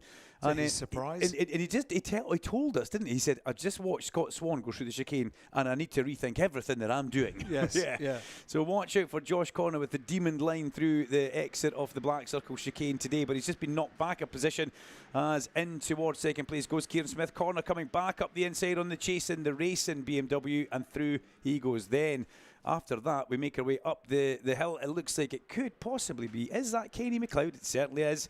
The local hero, Kenny McLeod, then Christian Smith, then Nicky Coates, 5-star, taking a bit of time to get through the traffic, which is not an easy thing to do here. The laps go very quickly at Knockhill. It's very frantic, and Barry Burrell has already built up a bit of a lead, and Nicky Coates will see this as Kieran Smith and Josh Corner, good grief, side by side in towards Butcher's Corner, muscles him out. And let's see if that new inspired line from Scott Swan is helping Josh Corner. get himself through the exit of that black circle chicane as he crest Clark's. Bit of a slide from the back of Josh Corner there, but he held onto that really well as they come along Hislops and round towards the hairpin. Here comes Nicky Coates, pops out from the slipstream, but there's no room at the end because Kenny McLeod already has eyes to come up the inside. Kenny McLeod on 34, the True Heroes Racing, stunning stuff. Slots himself almost to the moon there as he grabs a little bit too much of the old accelerator, the throttle. Had to hold on to Alan for a second. Kenny McLeod just getting a little bit too keen, and Nicky Coates managing to sneak back through. Lap record goes to Barry Burrow, 52.5. When we thought the BMWs would get down to the 52s, maybe low 53s, but Barry Burrow, 52.5 in the race with a lap record. Down the dip at Butchers, at the lowest possible point of the track. Yeah, Kenny McLeod will just be a little bit keener, or less keen, sorry, coming out of the hairpin next time. He made a great manoeuvre on the brakes in the True Heroes BMW, but unfortunately just lit up the back of that and almost put himself over the handlebars as we come round to the hairpin now. 3 wide, Nicky Coates on the inside on the brakes. That's a big move. Can he get 2 in 1 move? Wow, Nicky Coates, brilliant stuff from the man on the number 65 BMW. Nicky Coates, the Newton Abbey rider on the LDC BMW by Firmly Pitch Racing. 2 in 1. Now let's see what he's got as a big wobble on the over the crest of the hill for Kieran Smith. But he slots in behind Josh Corner. Okay, the gap to the front, exactly 1 second. 1.9 seconds, sorry, looking from a distance at the timing screen. Almost 2 seconds is what Barry Burrell has got. Nicky Coates has got a big job to try and catch Barry Burrell around Knockhill on lap 4 of 20. But if anyone can, Coates he can. 5-star rating on that man as he comes over the crest of Clark's, chased by Josh Corner. Josh won't be happy at all. And Bobby Very at the back of this now with the very bright Dayglow leathers. Keep your eyes out for Bobby. He's in 7th place behind Christian Smith on 75. Bobby Very rides the blue and black bike, number 88, badged as Bobby Very Racing. Up the hill they come. Barry Burrell crosses the line. What does 1.9 go to? 1.7, Alan. 1.7. Nicky Coates is a-coming. Nicky Coates does a 52.5 to Barry Burrell's 52.8. And Kieran Smith again ahead of Josh Corner. Josh Corner sends it up the inside, but that was a lovely, lovely bit of racecraft from Kieran Smith there. He could see what was happening. He let Josh Corner take the lead at the apex and double cut underneath him. They call that the old up and under, if I'm not mistaken, Alan. That's a famous manoeuvre, that. Yes. And if they don't call it the up and under, they should. Eddie Waring. Okay, we'll he go used with to that use that phrase. Oh, did he? Yeah. Wow, there you go. It Me and is. Eddie go back a long way as Nicky Coates pulls away from Kieran Smith, Josh Corner, Kenny McLeod and Christian Smith. Bobby Very just off the back of that with work to do. Barry Burrell will be looking at the pit board every lap up over the crest of the hill. 1.7 becomes 1.6. Nicky Coates has only taken a 10th of a second. Barry Burrell responding on this. This will be a tense affair for Barry Burrell. He must hit every apex. He must hit every gear change, every change of direction here around Knockhill. He cannot afford to make a mistake. It's a 20-lap race for the Rocket Off BMW F900R Cup main event. And it's a tense affair at the front. 1.6 seconds separates Barry Burrell on the Halliwell Jones BMW from Nicky Coates on the LDC BMW by Firmly Pitch Racing as they come in towards Clark Corner. I've got to say, impressed with Kieran Smith, number 24, GP Titan Tech by Batham's. You see that his teammate has his brother. Yes, it's SEH Motor Prep by Batham's. But those two guys, as underneath Kieran, once again goes Josh Corner. And Kenny McLeod is like a little terrier, just hanging about the back, looking for a little bit of a scrap that he can maybe get something and do something with. Kieran Smith powers up and past Josh Corner in towards the top of Duffy's Dip. Josh Corner, wow, Josh wants to be ahead of Kieran at all costs here. He goes back through into Duffy's. Kenny McLeod trying to make a manoeuvre on the inside and does. Kenny McLeod gets through on Kieran Smith. Can Kieran come back? No, but Kieran loses a position to his brother. So 3 positions lost in 2 corners for 24 Kieran Smith. That will hurt a little bit. He won't be too happy about that. But Kenny McLeod forced the issue in towards McIntyre's. Lovely stuff from the man who, he doesn't do a lot of talking, Kenny McLeod. Originally from Stornoway, works and stays in Lossiemouth now, RAF Lossiemouth, and travels to every one of these events from up in base. He and his partner Laura stays quite local to where I am actually, in Fruki, not too far from the lovely Glenrothes area, right down at the exit of Clark Corner. Who is that actually? As I have a bit of a look, who is that? No, for a minute there I got a little bit excited. There's a bike on the inside. The rider has got up and walked away from that one. 45, Luke Foreman, and 73 have both entered the pit lane. As we see a bit of a replay of that, a long, lurid slide in the high side back to the inside. Is that 21 Lee Devonport? Up on his feet and runs away. We'll get an update on the screen in a second. 21 Fowler at turn 7, rider okay. The bike in the middle of no man's land, though, on the inside. More kind of usually where you would see a car spin off to. But Lee on his feet, perfectly okay. And the Port West Race Safe Marshals do the long run, give him the thumbs up, and then run past him and go and pick the bike off the edge of the grass. And they'll reverse that back through the gravel trap towards the tyre wall. As we keep our eyes on the timing screen, it was 1.6 seconds the lead over the line. It's now going to 2.7. So Barry Burrell has managed to put a whole chunk of time into Nicky Coates. Nicky Coates did a slow lap, 53.5 on that last lap. Barry Burrell did a 52.9. Barry Burrell has really actually opened the taps up here and is starting to stretch away at the sharp end. Maybe not what we expected to see, but he is on form as they make their way in towards the... Where are we in this race? With 12 laps to go, almost at half distance. Burrow comes through Clark's, out over the exit curb. And Burrow looks like he's in form here. Nicky Coates actually slipping back in towards the clutches, possibly, of Josh Corner. There's something we'll need to keep our eye on. Is it very much more the way that Nicky Coates doesn't have the bike underneath him, the Newton Abbey rider, on his LDC BMW by Firmly Pitts Racing? Burrow crosses the line. That 2.7 seconds has gone out again, considerably. Gone out as it crosses 3.5 seconds. Nicky Coates is in trouble, ladies and gentlemen. He is doing 53.6 second laps. He's slower than Burrell, slower than Corner, slower than Smith, Kenny McLeod, slower than all those guys behind him until they go into the 54s. Actually, Kenny McLeod dropped into a 54. But yeah, there's a problem for Nicky Coates. Something not working on that bike. And he is falling back from Barry Burrell, and he's now coming under big pressure from Josh Corner. Now, we saw this in qualifying when Andrew Williams lost the quick shifter, and really it does make the bike difficult to drive. That could be something that's happened here. One of these components can, unfortunately, just stop working, and Nicky Coates, let's watch him as he comes in here. He goes down the gears. We can see him using the clutch. But it all comes down to what he does on the way in. Now, is that normal for these guys? They have got an auto blipper on them. Let's keep our eyes as Barry Burrell comes up the main straight and in towards Duffus Dip. We'll watch Nicky Coates as well, the TV director, focusing right in on this one as we watch them coming in towards Duffus Dip. Yep, again, a couple of blips, but they're both using that clutch. So I wonder what the problem with Nicky Coates is. He hasn't gestured to his race team at all. He just makes his way in towards McIntyre's, but he doesn't look like he's got the same aggressive stance on the bike. 53.9 last time round for Coates.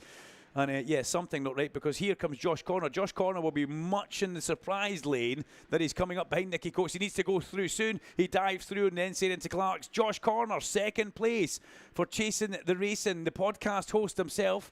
And I tell you what, you know what he was yesterday? He was co-commentator, Alan, yesterday. And he now, was. And now he's a BMW podium runner as Nicky Coates tries to fight back. Christian Smith has eyes for the back of Nicky Coates now. I wonder, I don't see Nicky Coates retiring into the pit lane. He will stay out and try and get as many championship points as he possibly can. In fact, he pops out from the slipstream on Josh Corner and goes back through. 5.7 seconds is the lead now for Barry Burrell. He has just decided to disappear on this one, while the rest of his... the rest of the racers have a bit of an issue. Nicky Coates gets lifted up big time by Josh Corner.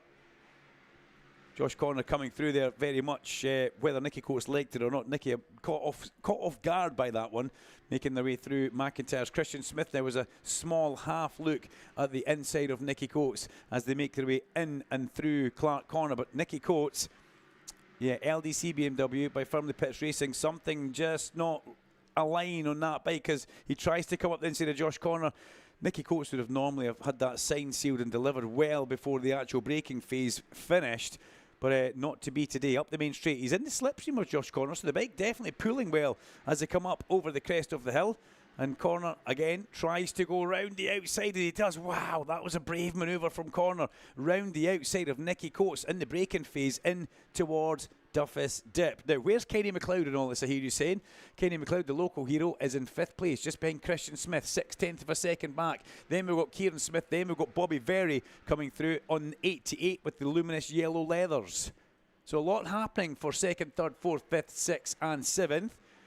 But as we watch our leader on the number 1, Halliwell Jones BMW, sliding up the inside and passing the one and only Jim Lee on the OWR Racing BMW. The man from Stockton-on-Tees goes a lap down. And then we get this. This is a big line of bikes, all very much in the mix of things and wanting to be taken pretty seriously for a podium slot. 2/3 race distance has now been completed in this Rocket Off BMW F900R Cup race. The main race of the weekend. We've had a heat race that was won by Barry Burrell, and the other heat race was won by Nicky Coates. Nicky Coates seems to have some sort of issue in this race. If he can hold on to a podium, I would love him to explain to Larry Carter just what the issue has been, because I'm as honest as Barry Burrell is. He will say that he didn't expect to win this by 6+ seconds. That's where he is up the road, and the gap increasing lap after lap as we look out the back of the window. There's Josh Corner, then there's a gap back to Nicky Coates, then it's got Christian Smith into the hairpin. Has Kenny McLeod just gone past Kieran Smith? I think he has. Yes, Kenny McLeod up into 5th place. Local man. I say local because he lives north of the border, Alan. He's not very local to the place. He's 3.5 hours north of here. But Kenny, a lovely guy, always got a bit of a smile. He was sitting on the grass banking out next to the commentary point, watching a few races earlier on, and I'm pretty sure he'll have a cold drink in his hand after this one. But Josh Corner in 2nd place. Corner being aggressive with the back markers because he knows Nicky Coates will take no prisoners if he comes up behind Josh Corner. He will go straight through. Corner hemorrhaging lap time going through the chicane butchers area. But he just passed a back marker mid-chicane. That's a very brave manoeuvre. Christian Smith tries to go past Nicky Coates on the run into Clark's but can't.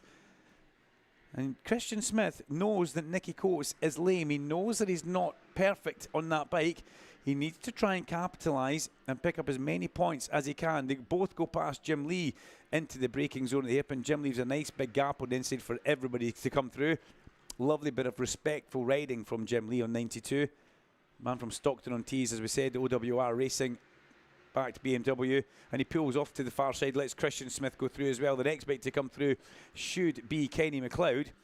As we come back to Josh Corner, who still hasn't managed to wriggle away from Nicky Coates. The traffic has not played into the hands of Josh Corner. Through the chicane, but he tipped off in free practice. He got too much of the curb, down he went, and here comes Christian Smith. Watch Christian Smith behind Nicky Coates, about to dive up the inside into Clark's, but Coates still has a good, strong corner entry. Oh, down goes Kenny McLeod. Kenny McLeod goes down at Clark Corner, hands on the head. Oh dear, oh dear. Our true Heroes Racing Scotsman goes down into the gravel. What a great shame for Kenny.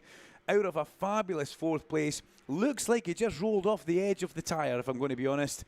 But Kenny McLeod on bike 34, well, let's see a replay on that. He's going to come in. If you can see the big screens, look at the big screens. Enter stage right, Kenny McLeod.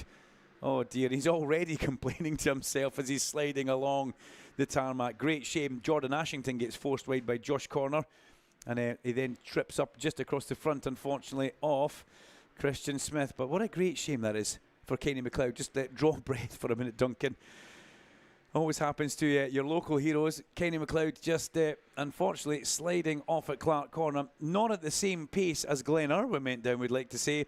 But unfortunately, out of the race goes Kenny McLeod. And that shuffles everybody up a place from 5th onwards. So Kieran Smith goes up into 5th. Bobby Very goes up into 6th. Jack Tynan, Rhys Coates. Harley Preble is inside the top 10, as is Ben McCluskey in 10th. Preble 9th, McCluskey in 10th. Fabulous stuff from the wild card on Wallace Mitchell's BMW for Ben McCluskey. Man who is not far from here, really good friends with Torco Patterson. He comes from Perth, Ben McCluskey. A lot of fast people do come from Perth, such as Rory Skinner. Remember Jimmy Storer as well. Kev Coughlin, there you go. The list kind of goes on and on and on from people who have come from Perth, and I may as well mention Mike Skinner, Rory's dad, or I will get a text tomorrow morning because I didn't mention him. Through the chicane they come on lap 18 out of 20. Barry Burrell has 6.4 seconds in his pocket. He'll have been getting some good pit boards from the Halliwell Jones team. And we can see out the corner of the window, unfortunately, we've got some of the True Heroes Racing gang down here who are looking for Kenny McLeod, and they'll look over towards the Marshall Stud at Clark's where Kenny is doing a bit of sunbathing, unfortunately, as he gets all in a bit of a knot and a muddle at the hairpin as they come in there. Christian Smith tried to go underneath Nicky Coates, but Coates, he was trying to go through in some back markers, And that got a little bit tight. Coates now comes up the main straight to go past Josh Corner into Duffus. Will Corner let that happen? Yes, he doesn't have much of a choice. Coates goes through, runs a bit wide over the top of Duffus just to make that stick, and then comes back up inside Josh Corner. Lovely stuff at McIntyre's. Josh Corner attack. Definitely the best form of defence here, because anytime Nicky Coates goes through, Josh Corner straight back into that position and overtakes him effectively immediate. Little bit of the Mark Marquez way, and he's now managed to put a back marker between himself and Nicky Coates. Nicky has a little bobble coming through Clark's. That's going to leave him open to Christian Smith as Barry Burrow exits the hairpin and climbs up towards the crest of the hill on the Halliwell Jones BMW and starts his last lap. We look back to the hairpin and see the next 3 bikes together all coming out, and it is still Josh Corner, but here comes Nicky Coates. There's nothing wrong with that bike in a straight line. He powers up alongside and passes before they get to the bridge. Corner immediately pops back out, brakes later, tries to come through, but Nicky Coates covers that entrance point to Duffus Dip. Corner is too far back this time to go through at McIntyre's. That has been one of his favourite places to go through. Nicky Coates manages to survive, only just going through turn 3 at Knockhill. Over the crest of the hill at the Black Circle chicane. They've got to be clever here, Josh Corner. He's got to maybe try and do this into Clark's, or think about it in towards the hairpin. Nicky Coates very hot into Clark's, runs it as wide as he possibly can as Barry Burrow backs it in, looking like top rack into the hairpin. That was stunning stuff. He'll accelerate up towards the line. We'll keep our eyes on Josh Corner, who's going up the inside. Josh Corner, can he make that big turn? No, he can't. Will he lose 2 places? Will Christian Smith get him towards the line as Burrell wins? Up towards the line they come. It will be 2nd place for Nicky Coates. It will be 3rd place for Josh Corner and 4th place for Christian Smith. An epic end to that main event for the Rocket Off BMW F900R Cup. Behind Christian Smith we get Kieran Smith, then Bobby Very in 6th place. 7th place we wait for Jack Tynan to cross the line, and he does. Reese Coates should come across the line for a very well-deserved 8th place. And Ben McCluskey looks like he will have Harley Preble on the last lap. Yes, he does, running towards the line. Great stuff for Ben McCluskey to come home in 9th position. 10th place for Preble, James Dutton, James Cleary, Aaron Dakin, Liam Vella, James Seath, Andy Williams, Davy Grace and Jordan Bannon down to 18th with Joe Carnell and Declan McLennan, a local hero, in 20th place on bike number 7. But Larry Carter, 8.4 seconds. It will be interesting to find out exactly what went wrong with Nicky Coates, but we need to have a quick commercial break before we hit before we go to Scoop. So back to the studio with Alan. Online, on FM radio and live streamed on YouTube, this is BSB Radio, powered by Kawasaki, the sound of the British Superbike Championship.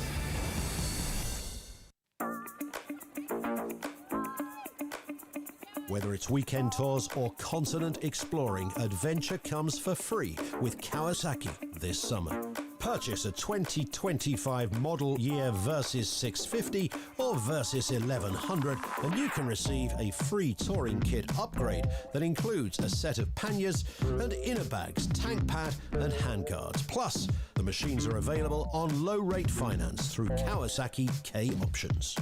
Visit your local Kawasaki dealer to find out more.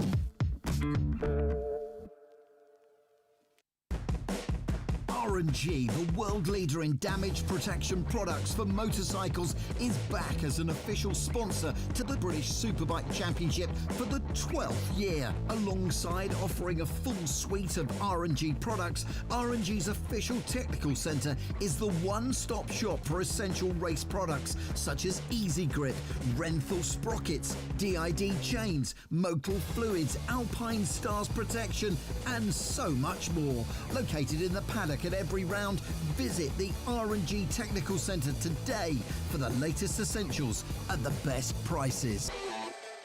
The 2026 Zinn British Superbike Championship in association with Pirelli. 18 plus, Zinn is not risk-free and contains nicotine which is addictive. Only for use by adults who would otherwise continue to smoke or use other nicotine products.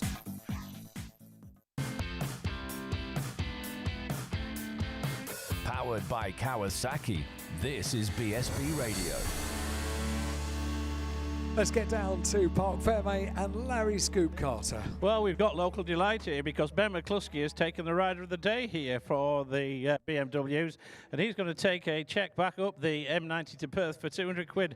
Well done, Ben. We were expecting that one. No, I wasn't at all, to be honest. I got off to a bad start the weekend. I missed qualifying. My rain light packed in, so that put me at the back of the heat race. I had to start P18 yesterday, so I knew I had my work cut out, but I managed to come up to P5, which I was really happy about. And I knew the race was going to be tough, long race, and a lot of fast boys, but we got a good start and stuck in. Didn't have the pace for the front lads, but I had a good battle with a few riders there. It was magic. So I just really want to thank the people that's made this happen. It's been a dream to come and do this. So Wallace Mitchell for the shot of the bike, Gary Buist Mechanicals, Gavin Buist, Ian Bontron Builders, Gourdy Farms. They made this possible, so really happy. Well, what it means now, Ben, is you've got to come to the rest of the rounds, mate. We'll make you welcome in England when you get down to the next round. I would love to. I've not been to any tracks down there, and it's on the list. I'd love to, so fingers crossed. We'll see you there. Thanks for that, Ben. That's the rider of the day, a local rider from Perth. Check in with Nicky Coates, see what the issue was. Coates, we're in trouble out there. It looks as though you didn't quite have the pace to go with, Baz. Yeah, no, my brake came right in the bar very early. We were struggling a wee bit with it, but we've only had 10 dry laps this weekend, so I was hoping we had it kind of sorted for the race there, but it nearly came in even earlier. I don't know with the heat or something, or braking harder, but yeah, so I had to adjust it way out, so it wasn't hitting the bar, so I could actually stop. But from trying to reach that far to the brake lever, I got arm pumped in basically, and then I was struggling from there. I was just trying to pass the back markers when Josh was passing to try and stay with him, and I felt it was stronger in some areas. I could maybe win the race in, or win second place as such, but I wasn't too fussed with Barry kind of going on ahead. I wasn't going to risk throwing up the road with the problems I had as well. So we knew something was wrong because that's not the Nicky Coates that we know. But anyway, a little bit of brake fade, and arm pump. That was the reason that he wasn't there. Was the rider who won at Donington, as Baz. It's like you've never been away, Baz. Yeah, it's like an old pair of slippers riding that thing. Now, generally love the bike, and I've always loved coming to Knockhill as well. Last time I was here in suit bikes, I was running, I was battling with John Hopkins in 5th position on the WD-40 bike. So yeah, I always loved to do it up here. And it's kind of, well, my original home round, should we say. So yeah, absolutely love it up here. Always have a quirky little track, and I love these bikes as well. But I was lucky because the last 3 or 4 laps, the clutch started slipping on the bike. So yeah, she's done a season and a half. So yeah, time for some upgrades. Fancy Snetterton in a couple of weeks' time? I don't think I'm going to be there, to be honest with you. If there's anyone out there who wants to help us out and get us on the grid, feel free, because I would love to do it, but just, yeah. I said after the TT I was not racing the rest of the year. I was going to concentrate and get work sorted, and then come back next year and do something. But yeah, that lasted 2 days at work, and then I'd already signed up to come here. Winning a Knockhill doesn't help the job anyway. So if you want to help the lad from the land of the Prince Bishops down there at Bishop Auckland in County Durham, then I'm pretty sure you can find him on the social media as well. Just a quick word with Josh Corner. Josh, just very quickly, that was a fair old scrap you and Coatsy were having. Yeah, yeah, he passed us on the last lap there and just left the door open at turn 3. I wasn't expecting that because I'd been passing him there most of the race. I thought he might have defended, so I wasn't quite ready to go sort of line up somewhere else. And then a bit of a lunge on the last corner, but obviously I knew the gap was pretty tight behind, so I didn't want to go too wide. But I'll take, do you know what, I was lying on my back in the gravel on Friday afternoon, so I would have took that if you'd have offered it as a tea time on Friday. So good for the championship, and yeah, positive that we can fight a bit with Nicky as well. Chrissy, we always remember Chrissy at Knockhill, of course, the legendary bus trips that he used to organise from the Working Men's Club and whatever. Pretty sure he was looking after you on that one as well. The late, great Chrissy Rouse. Never ever forget Chrissy. Is he coming back for the Supersport race? Not Chrissy, but... No, obviously Josh. He's just been whisked off for the TV interview, Dunk, but I'm pretty sure that I'll mention it to him on the podium and see if we can get him across there, because he did... Given that he's just he's from it's North Shields, South Shields, it's one of the two. Then people up here can't actually understand a little bit of the lingo, can't they? Like yourself, you two speak in your own language up here. So those people from the People's Republic of Yorkshire, of course, we do need an interpreter at times. But always a pleasure to go up here to Knockhill, Dunk. Yeah, absolutely, Larry. Yeah. Headed off to the podium. It seriously is the reception that we get from the people up here. Nothing's too much trouble, is it, when it comes to the staff here? Knockhill. We're going to head off to the podium, Dunk. The TV interview just started. It's going to take a few minutes to get them down to the podium. So back to you and Al for the meantime. Thank you very much. We will take it from here, Alan. I think we can cope with just about that. The Superstock bikes are out on circuit. The Pirelli National Superstock Championship, their second race.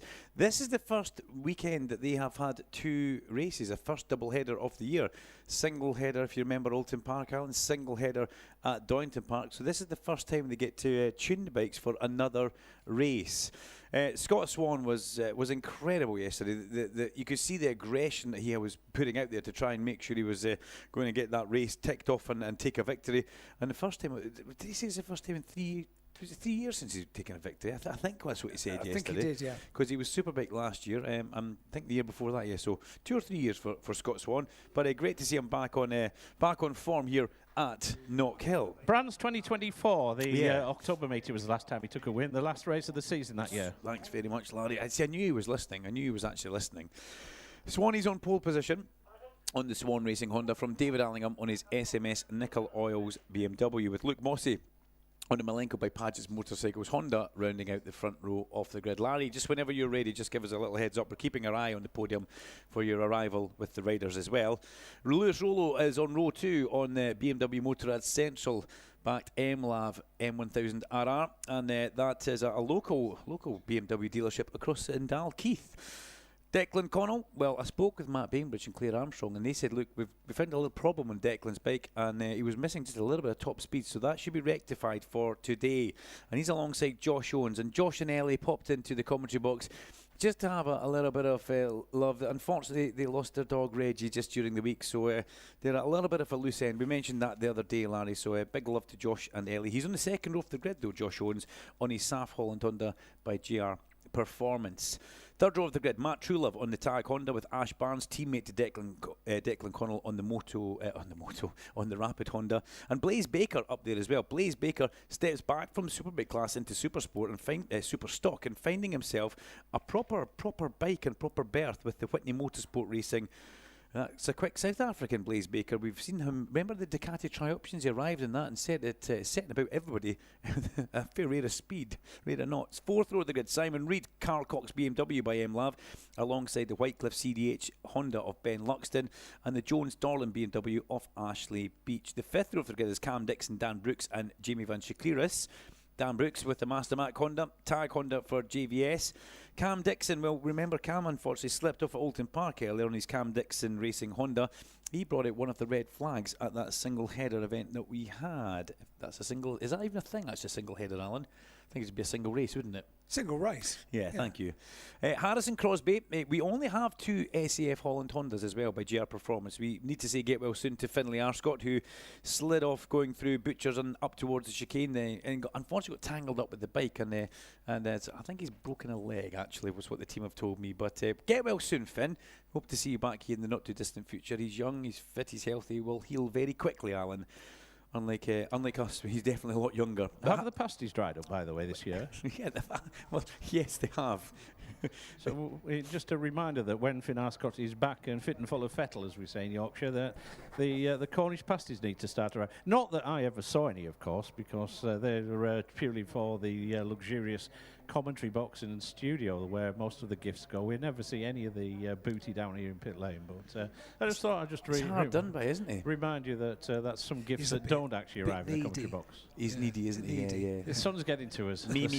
That's what it is. It's not big for the Duncan Vincent supplied, sponsored by Stuart Gray and Gillian Shed Knockhill cap that Scoops were spotted down here. You can actually get the Knockhill merchandise at the shop. I walk past and I have a look at the jackets and I have a look at the bobble hats and everything else down there, and if you want to avail yourself of some Knockhill merchandise, then it's well stocked, isn't it? It is. It's very well stocked, and here's a good chance as ever, as we said before, you dash off at the end of the race meeting and get the part of the egress here at Knockhill. Why not just have a wander around one or two of these stalls and just treat yourself to a little bit of merchandise or whatever before you leave and make what is a great day here at Knockhill even better.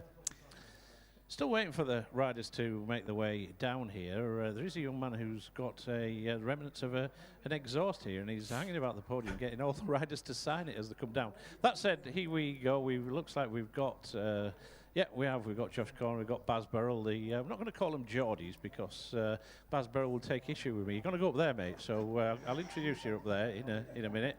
But the two riders, there we go. Baz Burrell gets the podium. So, yeah, we'll get the riders. Steve Plater's going to make the podium presentation. As we get the riders up here then in round 2 of the Rocket Off BMW Motrab F900R Cup. And onto the podium for a second time this season for Chasing the Racing. He's just going to do a quick autograph down here. But let's get him up here then. The third position for Josh Corner. Well done, Josh. Congratulations for the Chasing the Racing team. Second position then for Northern Ireland LDC BMW by Frimley Pitts. Second position for Dickie Coates. And what a comeback it is. The champion with number 1 on his bike. He's come back and he's taken victory. A first win of the season for Halliwell Jones and Barry Burrell. Oh, we'll ask Buster Plater. That used to be his nickname when he was racing, if you recall, Duncan Allen, going back many years with his Bushwhacker racing bike, going back many years. Steve Plater presents the third place trophy to Josh Corner. Second position then to Dickie Coates, notwithstanding those brake issues. I don't know if you picked that up, Duncan, but brake and arm pump issues, yeah. And taking a victory for Halliwell Jones. That goes away. Barry Burrell. Thanks to Steve Plater for making the podium presentation there, the BMW ambassador, the Baglietti Prosecco about to get lodged into the atmosphere here, and 1 or 2 unsuspecting members of the public down there in the assembled area just got to get a little bit wetter than what they were. It gets horribly sticky when it says warm as this as well. With that, boys, that's the BMW podium over. Back to you. Thanks, Larry. Yes, Nicky Coates sounded like he had brake issues quite early in that race, which is quite strange, actually. But he had to then move the lever out. There's a brake span adjuster, which you can turn a device that pushes the lever away from the bar, because if you pull the brake lever back on a bike and the bar is what the brake lever hits, Alan, you don't stop. So you need to adjust that. So it's like having a bit of brake fade in your hire car when you come up to Knockhill. You know all about that. I haven't had to touch the brakes. This electric car kind of brakes for me. Yeah, it's Alan, very impressive. You missed the junction turn off one day. You were having that much fun in the motorway last time you were here. Yeah, that is true, yeah. I don't know how you managed that. No, nor do I. Like, imagine going home and missing your junction. Anyway, we got down to Harrison Crosby. I've done that. Yeah, I bet you have. Max Lofthouse alongside him, then Jack Bednarek on row 6 with Jake Hopper, Thomas O'Grady and Ryan Campion on row number 7. Row number 8 has got Gavin Watts, Paul Cunvin and Lee Healy. Jordan Majorbird has Kevin Milani, and Callum Bay's been added to the back of the grid for this one. So I believe Callum will make an appearance, Larry, and that's great for the local fans. It's also great for Callum, but he will be a little bit tender, shall we say, after that. Well, it was a huge high side. There's no getting away from it. Not too bad for the bike, but the way he landed on his bottom, on his coccyx, legs spread, it was fairly sore, that's for sure. David Allingham is your championship leader on the BMW, the SMS contract Nickel Oil's BMW, with Luke Mossey in P2. Matt Truelove is third in championship, and Swanee sits fourth after that very good result yesterday. Declan Connell in fifth, ahead of his countryman Lewis Rollo in sixth. Sixth place for Lewis Rollo, and Declan Connell just ahead of him in fifth. We're looking at Scott Swan, who parks in pole position. Superbike racer last year. Finds himself a very familiar home in this championship. He was a race winner a good few years ago, and he's already a race winner in 2026. Green flag at the back. Red lights about to come on the Beatson's Building Supply Bridge. There we go, they're on. And they're away, and it's a cracking start for David Allingham. I think Allingham will take this, or Swanee cuts across to just try and stop David Allingham going through. D-bomb on the inside, no. Scott Swan takes the lead as they go over the crest of Duffus Dip for the first time of asking, and that's what Swanee wants. Here comes Mossey up the inside of David Allingham, but David can't let Luke Mossey get through, and he keeps the door very, very much closed as they all come down through the bottom of Butchers over the crest off the Black Circle chicane and accelerate up towards Clark Corner. It is Scott Swan. Look at them coming into our view, glinting in the sunshine as they come over the crest of the hill and accelerate round. Ash Barnes up out of the seat there. We saw enough of that earlier on in the sport bike class. We don't want any of that in super stock. And Lewis Rollo up the inside of 1. Does he go up the inside of 2? Nobody manages to stop that. Beautiful stuff from Lewis Rollo to go underneath Josh Owens on the number 65 SAF Holland Honda by GR Performance. Here comes David Allingham though. He's got a good run up the straight. He pulls out and he passes Swanee, forces Swanee into the pit exit. Alan Hyde likes that. I can see the shoulders chuckling a little bit in the background. Not too aggressive, it's just David Allingham. He seems to be in a position on this bike with this team that he's built around him, and he just seems to be in the form window, and that's what it's all about. If you can keep that momentum going, you just go from circuit to circuit and you do exactly what you do. David comes through Clark's, he's got Swanee behind him. Then look, Mossy, the veteran campaigner here with Lewis Rollo. Then we've got Josh Owens. Is that Declan Connell about to come up the inside of Josh Owens from quite a long way back? Deco tries to. Unable to go through that time. It's the two Rapid Hondas together, because behind Declan Connell we see Ash Barnes. Bit of a turn up in form for Ash Barnes. Then it's Simon Reed. Then it should be one of the Whitney Motorsport racing bikes. It looks like it's Blaze Baker, and it is. And he's also ahead of Matt Truelove. Now here comes Declan Connell. Declan Connell, lovely stuff. Scything underneath Josh Owens, and he gets him as Mossy also gets Scott Swan. That was great. You could see Declan Connell from the commentary point making that manoeuvre happen as he went through the top of Duffus and Leslie's. And Connell goes ahead of Josh Owens. And at the same time, we saw Luke Mossy passing Scott Swan into second place. A double overtake. Beautiful stuff from those guys, well controlled, and Scott Swan finds himself down to third place. He'll be thinking, hang on, this wasn't in the script yesterday. They were all chasing me, and now I'm having to chase them. Out of the Declan Connell folds the front of the hairpin. No. Deco goes down of the Rapid Honda. What a shame. He's just made a fabulous overtake at his local circuit. And he does exactly what we saw Danny Kent doing yesterday as well. Just tucks the front at the last possible moment at the hairpin. Watch the big screen, ladies and gentlemen. There she goes out of sight. And poor Deco. Josh Owens almost joined that. As a rider, you do tend to get fixated on the bike in front of you going down. But what a shame for local hero Declan Connell. Walks away through the gravel trap. He'll be beating himself up about that. And who is that down there? That looks like Ben Luxton is off the Whitecliffe CDH Honda, as Ben Luxton walks away from that at McIntyre's. So two of the fairly big names down at the start of this one. Declan Connell's bike has been made clear at the hairpin. And then at McIntyre's, Ben Luxton is off the CDH, Whitecliffe CDH Honda. He was slowly making his way back to that to make sure the ignition's turned off, to make sure the engine wasn't still running. So into that area, they're going to come across the waved or the flashing yellow panels, which means no overtaking, as you were going through. But Lewis Rollo's starting to make a move up towards the back of Scott Swan, and we're going to see a replay of Ben Luxton. That's a horrible one for Ben. Seemed to try and hold on to that for quite a long time to see if he could maybe save that, but seasoned campaigner, all-round nice guy, Ben Luxton as well. Down he goes off the Whitecliffe CDH Honda, but watch out for Lewis Rollo. He's starting to catch up towards the back of Swanee.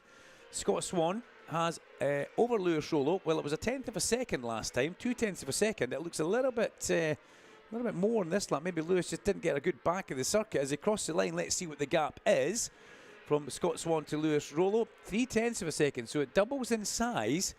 But it did look like the lap before that, Lewis took a whole chunk of time out of those guys to get himself back to the sharp end. David Allingham coming under pressure now on his SMS contract. Nickel Oil BMW from the Malenko by Paget's Motorcycles Honda of Luke Mossy. Mossy, he didn't even go on the track on Friday when it was a little bit damp in the air. Mossy decided with Clive Paget, let's just keep the girl warm and safe and dry, and we'll do what we need to do on Saturday and Sunday. And look at how he's going. Round towards the hairpin he comes, right on the back wheel of David Allingham with Scott Swan 7/10 of a second behind Luke Mossy, and that makes Mossy quite comfortable that he doesn't need to worry about Scott Swan. He can focus firmly on getting up towards the back of David Allingham and staying there. So it's 2 by 2 at the front. Then Josh Owens and Simon Reed, Matt Truelove, Ash Barnes, Blaze Baker, Cam Dixon, Ash Beach, Dan Brooks, Max Lofthouse, Harrison Crosby, Jack Bednarek down to 15th with Jamie Van Chikliris, and 16th place for JVS. Again, Jamie a much faster man than 16th place, but battling back after leg injuries that he sustained that really have cost him quite badly. A couple of times training incidents which he's been involved with, which is a great shame. as we make our way round and in towards the hairpin once again. David Allingham doing what he does best, leading from the front as long as the arms last. Now, I'm saying that, and I probably am tempting fate. Arm pump around here on these bikes is a very easy thing to get. David has suffered from it in the past, as has every rider on the track around Knockhill.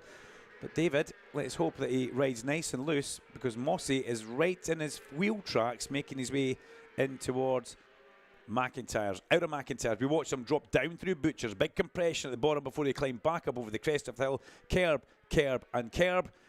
All the Kerbs on the way out, and Lewis Rollo and Scott Swan doing exactly the same. The gap between those guys now, Rollo and Swan, well, Lewis has got it to 0.4 of a second last time across the line. It looks a lot less than that now in my eyes for Lewis Rollo and Scott Swan, but I don't have calibrated eyes as we watch them disappear in towards the hairpin.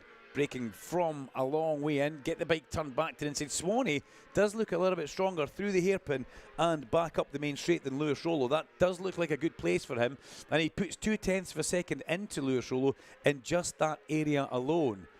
Because he can do that, we're already on lap 9 of 24. He will just keep Lewis Rollo at bay.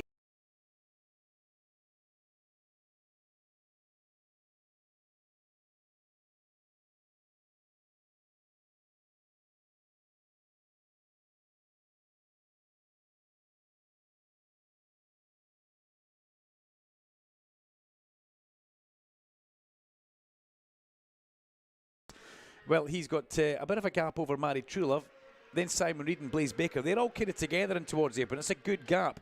Behind Josh Owens, we've got 1, 2, 3, 4, 5, 6 bikes all together. Our TV director, it's almost like he's listening to us, catches up with those guys coming into the hairpin and watches Matt Truelove. Matt Truelove, the yellow tag Honda with the blue top to his crash helmet.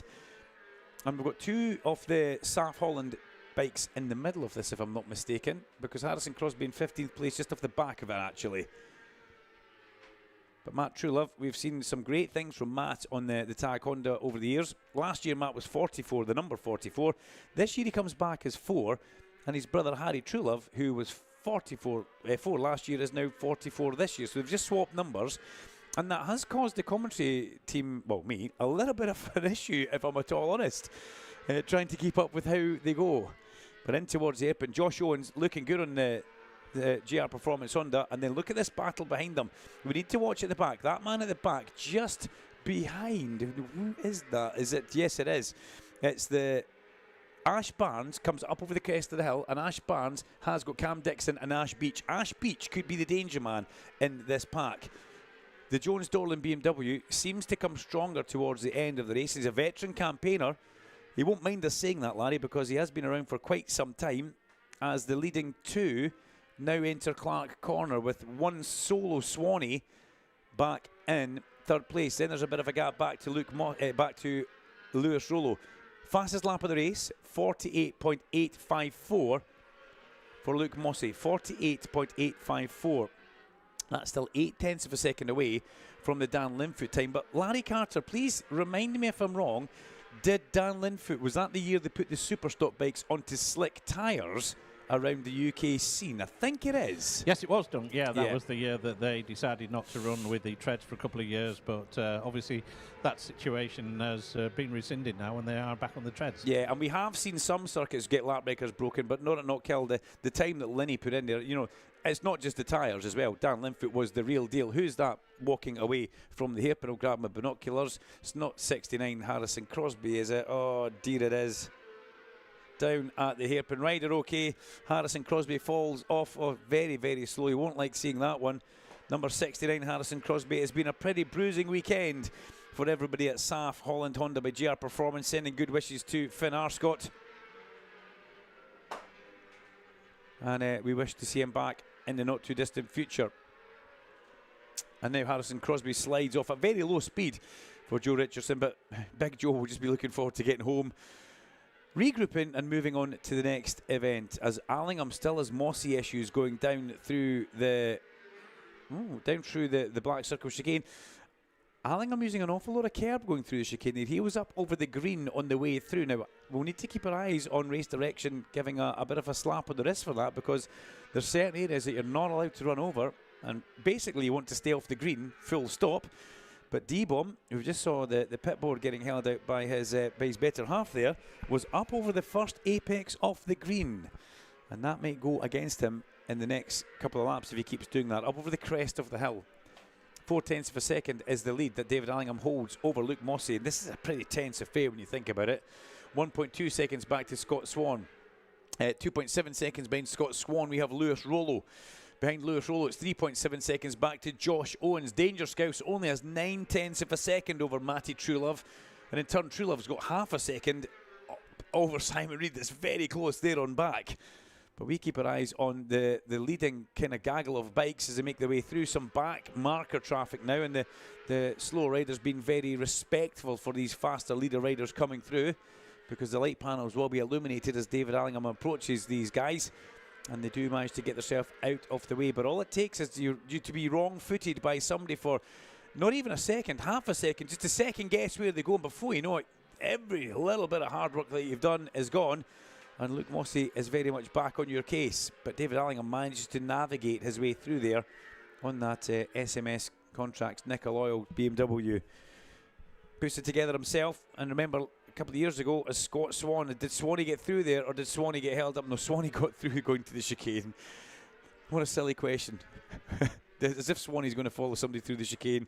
He dives through. But David puts that team together. Remember, a couple of years ago, they actually put Alistair Seeley out at a few roads events on that as well. David is really good friends with Alistair. And Alistair now one of the rider coaches for the 3B Construction Binge Pro Super Sport team, because he has done a bit of racing for those guys in the past. And Seeley's still a quick fit man. I watched him running the track the other morning as we see the Jones Dorland BMW. I did mention Ash Beach goes underneath Cam Dixon's Honda and puts himself up another position going in towards the hairpin. The big number 55 Jones Dorland BMW of Ash Beach now puts himself into the top 10, puts Cam Dixon down to 11th place. Next up on the radar for Ash Beach is Ash Barnes. Ash Barnes on the sole remaining rapid Honda in this race after we saw Declan Connell unfortunately slide off at the hairpin. One of these things for Deco. Just pulled an amazing manoeuvre to get himself up into 4th place. And then it folded the front, I think, going through the hairpin. I think it was 4th or 5th, but down he went. Perfectly okay. Bike was fine. It would just have a tiny scuff for the fairing, but it will annoy him that it's his home round, and he's done that because he knows he was on for a good shout at getting on with these guys at the sharp end. Deco knows the lap times he can do around here, and you always get dragged on by everybody else who is involved in the race. We'll look for Matt Truelove, who's starting to catch up towards the back of Josh Owens as we do 2/3 distance. Matt Truelove only 0.8 of a second away from Josh Owens as we see Simon Reed going down through Duffy's Dip with Blaze Baker hot on his heels. But 2/3 distance, lap 17 out of 24. David Allingham leads. Luke Mossey needs to at least try and get onto the back. He's only 2/10. David a wheel. David will know that Luke Mossey is behind him all the way. The pit board he gets is fabulous, and also he'll probably hear that bike on a few of the overruns in towards certain corners. So as we cross the line once again under the bridge, hit the brakes for Duffus. You can see the undulations as you stand trackside there as the bikes go in towards Duffus. It's a fabulous place to watch. In fact, one of my co-commentators for the Knockhill commentary team, Graham Bodell, he likes to stand on the inside of Duffus Dip. The speed watching bikes going through the apex is something phenomenal, and you really want to try and take that in before the Superbike event is over. And meanwhile, David Allingham crests Clark Corner. That bike drives so well around here. That's key to Knockhill. That's a key part of the lap. From Clark's to the hairpin, if you can get off of Clark's and drive it round there without the bike taking chunks of life out the tyre and also chunks of life out the rider by trying to tie the bike in knots and using all your energy up, that's key to delivering a good strong lap time at Knockhill. As we watch them over the line again, 2/10 goes back to 4/10. It's just kind of yo-yoing between the 2 and the 4/10 marker for David Allingham and Luke Mossey, and I've got to say this is a real tense, stressful race for David because he knows exactly how good Luke Mossey is. I've never seen somebody ride off the track before in order to get out of the way of the bikes, but we just saw that, and that was quite something. I think that was Jordan Major Budd, but it happened oh so quickly. They just decided that they didn't want anything more to do with that, and they rode off the road. So that's quite something. In towards the hairpin once again, lap 19 out of 24. We get them coming through the bottom of the hairpin and accelerating up the straight. Here we go, over the crest of the hill, down towards the hairpin. We look and change our eyes in a different direction to watch Blaze Baker and Ash Barnes. Ash Barnes up the inside of Blaze Baker at that point. Lovely stuff. Ash Barnes tries to hold it. Here comes Ash Beach as they come up over the crest of the hill. Good grief, 3 bikes together on track. Only room for 1 bike, but they all managed to survive going up the crest of the hill and they arrive behind Simon Reed. So Simon Reed, Ash Barnes, Ash Beach, and then Blaze Baker. And that got a little bit tight in towards the hairpin. I did like that as we then make our way up towards the far end of Clark Corner. The leaders making their way round towards the hairpin. You will see them coming into there. And this has been very much Allingham and Mossy all the way. They cross the line to start lap number 21 of 24. In towards the braking area. They go down the gears, back across towards that apex. And then we accelerate up towards the crest of the hill. Simon Reed passed by Barnes, but then straight back through underneath. Simon, we saw him on the podium at Donington Park. Here comes the big Jones Dorland BMW. It's a long way back for Ash Beach to go through, and he tucks in behind Simon Reed. Thinks better of it.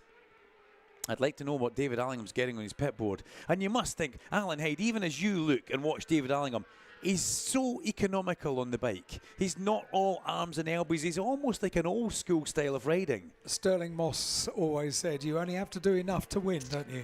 Exactly that. And you know what, Luke Mossey's kind of the same. He's not in that new breed of hanging down with elbows and various things scratching the surface.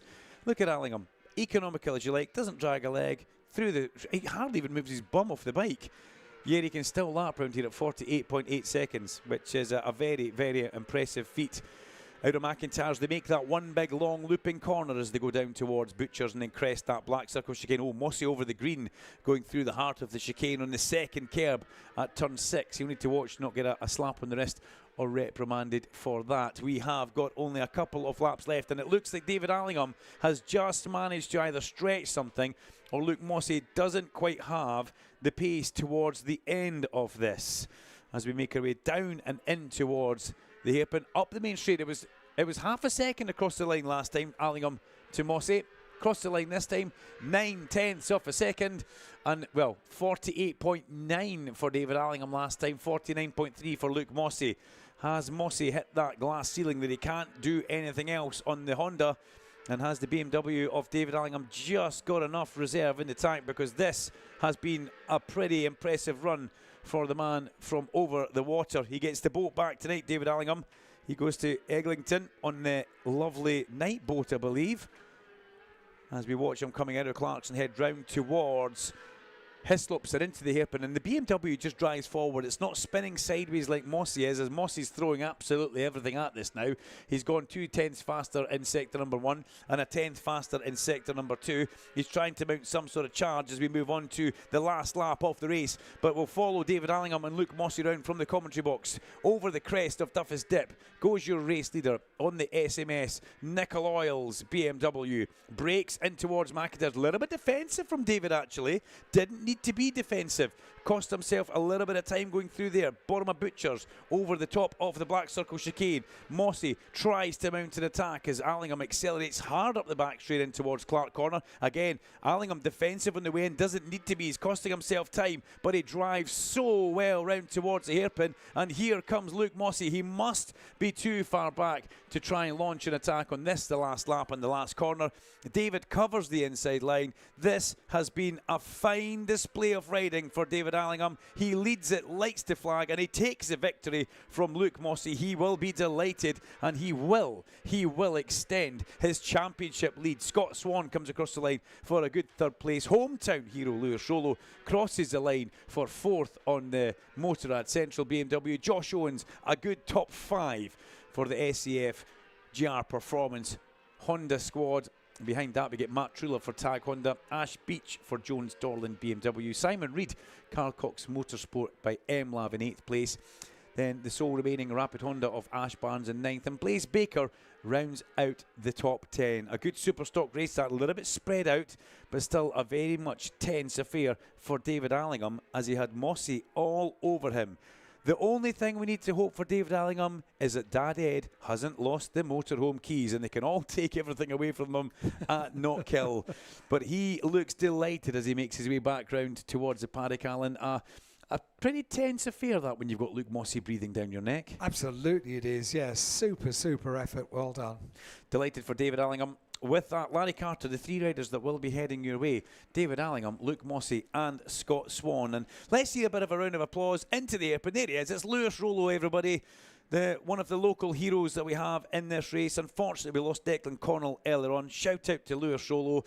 And also, did Callum Bay actually do that race? As I look at it just now, it doesn't look like Callum actually put a lap down. So, great shame for Callum Bay. It's been a pretty sore weekend for him. He will regroup and we'll see him at Snetterton in the not too distant future. But Scoop, already heading your way, just about to go round the outside of you, the podium guys. Just a question for you, Duncan. Just had a text from our leader, Stuart Higgs, saying we have got just a few minutes spare between the Super Stock podium and the build-up to the Super Sport race. Could one of us, i.e. me or you, head down to the Hairpin Bank to have a chat with a couple of the Scottish legends that are here? Well, obviously, you're ensconced in the radio studio. I'll flip you for it if you want, Larry. Get Jetpack Man to give you a lift. But whether or not you can point me in the right direction from your lofty position as to where the likes of Brian Morrison, Ian Simpson, Callum Ramsey, Ian McPherson, and everybody else is, because from ground level it might just take a little bit of sussing out, but we'll do our best to try and find them and just grab a quick word if we can. But if you could point me in the right direction, or if you can actually identify where they may be, then we'll do our best to grab a word with them. Scoop, no problem. I will do that for you. I'll make arrangements for you. Just I'm happy to do it if you need, Larry. Don't want to look too lost in amongst the crowd. And I'm going to send Larry to Duffus. I'm going to go down there. Stop it. We've got the riders down here. David Allingham just having a chat to his team as ever. Well, D-Bomb, that sorted the job out, didn't it? After yesterday, nobody was going to stop you today. Yeah, as I say, yesterday, I wasn't making excuses. I wasn't feeling well. We made some changes with the bike. The weather helped, slowed the pace down a little bit. Very slippery out there, and the track's very greasy. So, you know what? I went to sleep about 2 hours before the race, and I woke up and I felt a little bit better. And I said to myself, I can win. So, we're the championship leader for a reason, Larry. Yeah, that's it. Well, you missed out last year, and that is the case. Well, here's Luke Mossey. Luke, you couldn't have done much more but give chase for him, but just didn't have quite what it took to grab the victory. Yeah, good race, really enjoyed it. That BM's quick. Nothing wrong with our bike, it's just, we've known of the BMW being the faster bike. Out the turns and up the straight, and, I could stay with him, but I just couldn't get alongside him close enough to pass him. But, he done a faultless race, David, fair play to him, and, roll on Snet next weekend, we'll have another go then. Local track, well, TV interview just needs you there as we will get a quick word with Scott Swan as he just finishes off the TV interview. It was a victory yesterday for Swanee, but whether or not he is a name that's been put forward for a potential ride in the Superbike category, 1 or 2 riders have perhaps been out injured. Remember, he served a season with the Ian Wallicott squad from last year. There's no mean rider in the Superbike classes in Scott Swan. And he certainly would be a popular addition if he wants to be a super sub. I think they used to call 1 or 2 footballers that, didn't they, the super sub? Well, certainly is the case. Well, Swanee, it wasn't quite, Scott, it wasn't quite the victory that you got yesterday, but settled with a reasonable weekend's work here at Knockhill with a P1 and a P3 after the weekend. Yeah, no, I'm still unbelievably happy with this. At the end of the day, like Glenn said, I'm a motorbike racer, riding around in 8th, even whenever you've won. For 2nd and 3rd doesn't quite fill you the way you'd want it to, but for how hard the start of this year's been, I am absolutely unbelievably happy with where we've came to this weekend with what we have, and I can't thank the guys enough. We made a couple of changes to the bike today for the race that actually I thought was going to make it better, because there was a couple of places yesterday that it was actually being held back, and I thought these changes would make me be able to hold that pace easier. So I thought I might actually be able to break them, but I think combined with the heat today, the tyres were just like jelly underneath me, and I was folding the front and losing the rear everywhere. So halfway through, I thought we're trying to get a bigger prize at the end of the year, so I thought I'd try and bring it home. Yeah, just a quick one, Scott. Well, your name has been mentioned in superbike circles. The injured Andrew Irwin. I know that there's a family connection between the two of you, whatever. If an offer came to ride a superbike and deputise for an injured rider, would you take it? Yeah, 100%. Like I say a load of times, they're coming in, like 1 week before round one, we didn't even have a motorbike, and I waited and waited and waited to try and get something in superbike, and I think this weekend I came into the weekend and Andrew sadly got injured. I'd probably call him a best friend, and my brother-in-law, and I think not getting the ride, but Graham owns the team and he's an unbelievable rider himself. I think fair enough, he wanted to ride the bike, but I think me not quite getting that ride, I think maybe gave me a bit of a kick in the arse to go, right, I need to go out there and win and collect trophies again, and I had to sort of change something in my head coming into this, but sort of ran away from that question. But definitely, like, that is my aim. If I can be at the front of this class, I just want to be the first name in the hat if somebody gets injured on a superbike, because I think for what I done last year, my first year on a Honda, it was a good job, and personally, I need to have that belief in myself, and there's times I was fastest Honda, so I think if I had a good bike and superbike, I would definitely give it my all anyway. Watch this space, Swanee, watch this space. There you go. Might not be current rider, but he certainly wants to put himself in the shop window. We're going to head down to the podium where we'll be conducting the podium ceremony, and then, providing we can find them, a couple of the Scottish legends from years gone by. And it will take me back in time a little bit, because the likes of Ian Simpson, Brian Morrison, Ian Duffus, or what have you. Oh, Scoop used to race against them back in his day. Yeah, Only if we can find them, though. Yeah, Duncan is coming down to assist with this as well, Larry. So thank you very much indeed. It is BSB Radio, powered by Kawasaki, powered by the sunshine as well today here at Knockhill.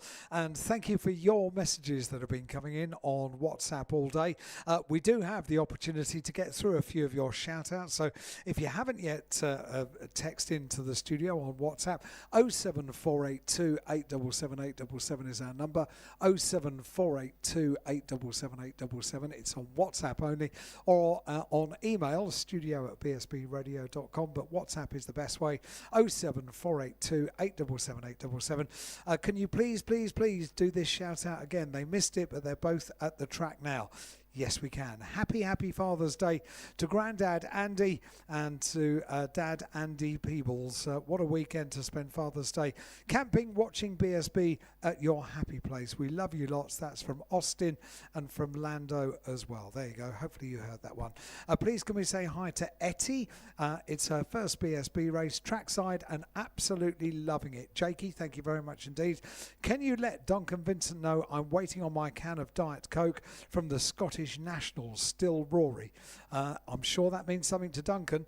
Good luck with that. A big hello to Sean and Janice from Eastriggs, flying the flags down at Butchers.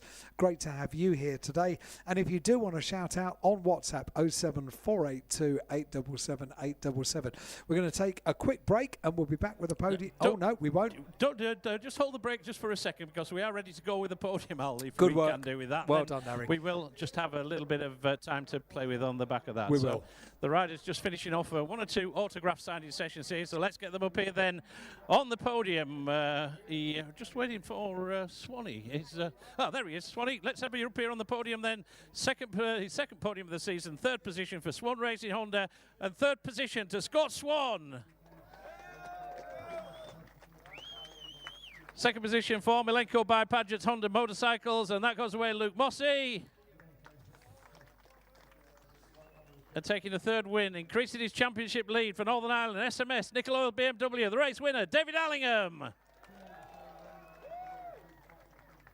And Mark Davis, a former racer, will collect the team award on behalf of the SMS Nickel Oils squad. And we'll ask Will Money, now if it's the same Will Money that used to be rapid on a motorcycle around Knockhill. He's a representative of Craigston Tyres on behalf of our title sponsors Pirelli. He will make the podium presentation to the third place rider, Scott Swan. Says put himself in the shop window for a superbike ride. Luke Mossey, former BSB race winner himself for Clive Paget and the Milenko Paget squad, in second. And taking a victory back to Eglinton in Northern Ireland, the race winner, D-Bomb, David Allingham. And the team as well get the team award on behalf of the SMS Nickel Oil squad. Thanks to Will Mody for making that podium presentation on behalf of our title sponsors, Pirelli, as the bubbly is about to flow. The Baglietti Prosecco, supplied by Lanchester Wines, is about to flow. And with that, what we'll do is we'll have a wander around, just see if we can find any of the Scottish legends, Al. So if you could just take it for the time being, hand back to you. I certainly can. I think Duncan's come down to join you, and he's got some of the team from Knockhill as well. So we will do this. Our next race of the afternoon, everyone, gets underway in half an hour, just under half an hour, at 3:30. The Quattro Group British Supersport Championship, the feature race, 26 laps. It's a long race for the feature race for the Supersports, and that's coming up in about half an hour's time here on BSB Radio, powered by Kawasaki. We are now streamed all weekend around the world on YouTube, video, TSL timing and audio. We are fully loaded. It's BSB Radio, powered by Kawasaki, the sound of the British Superbike Championship.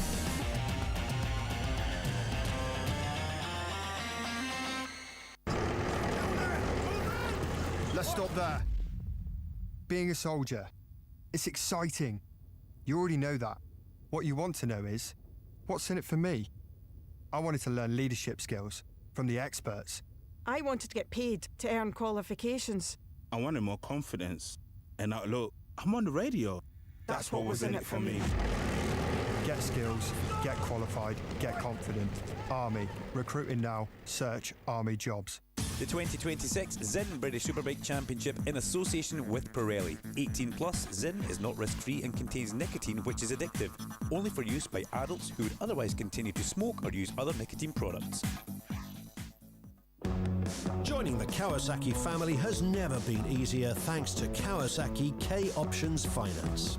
With competitive finance rates available across the entire range from entry-level 125s to the superbike conquering Ninja ZX-10R. It's easy to find the perfect machine for your garage.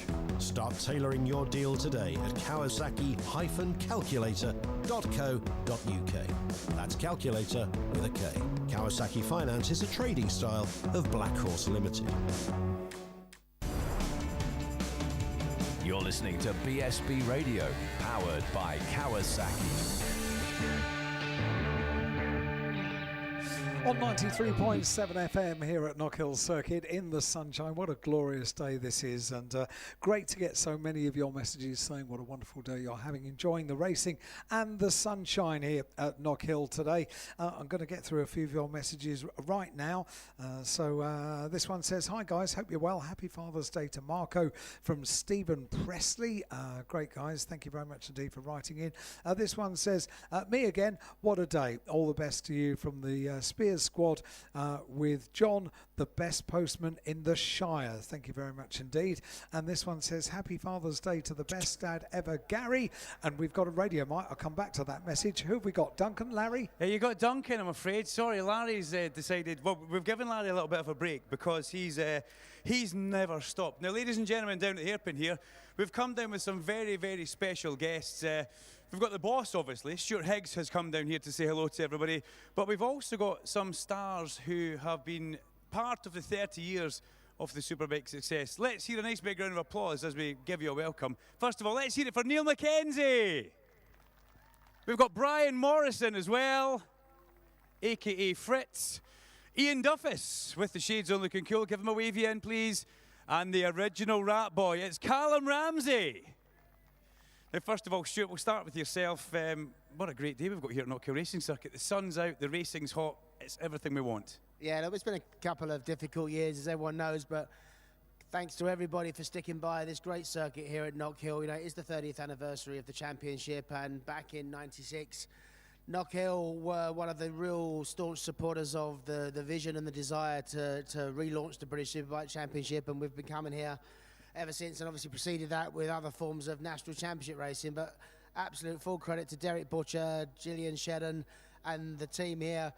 It's one of the last independent circuits in the UK, and it's run with such passion and skill, and it's a credit to everyone involved. And Scotland is a massive part of the British Superbike Championship. I mean, we've remarked earlier this year that the first podium for the first race of the new era back in March 1996 was, I'm pretty sure it was Neil, Jim and Ian, wasn't it? So, you know, and as the years have gone by, obviously let's a special mention to, you know, my personal favourite rider of the whole 30 years, that is Steve Hislop.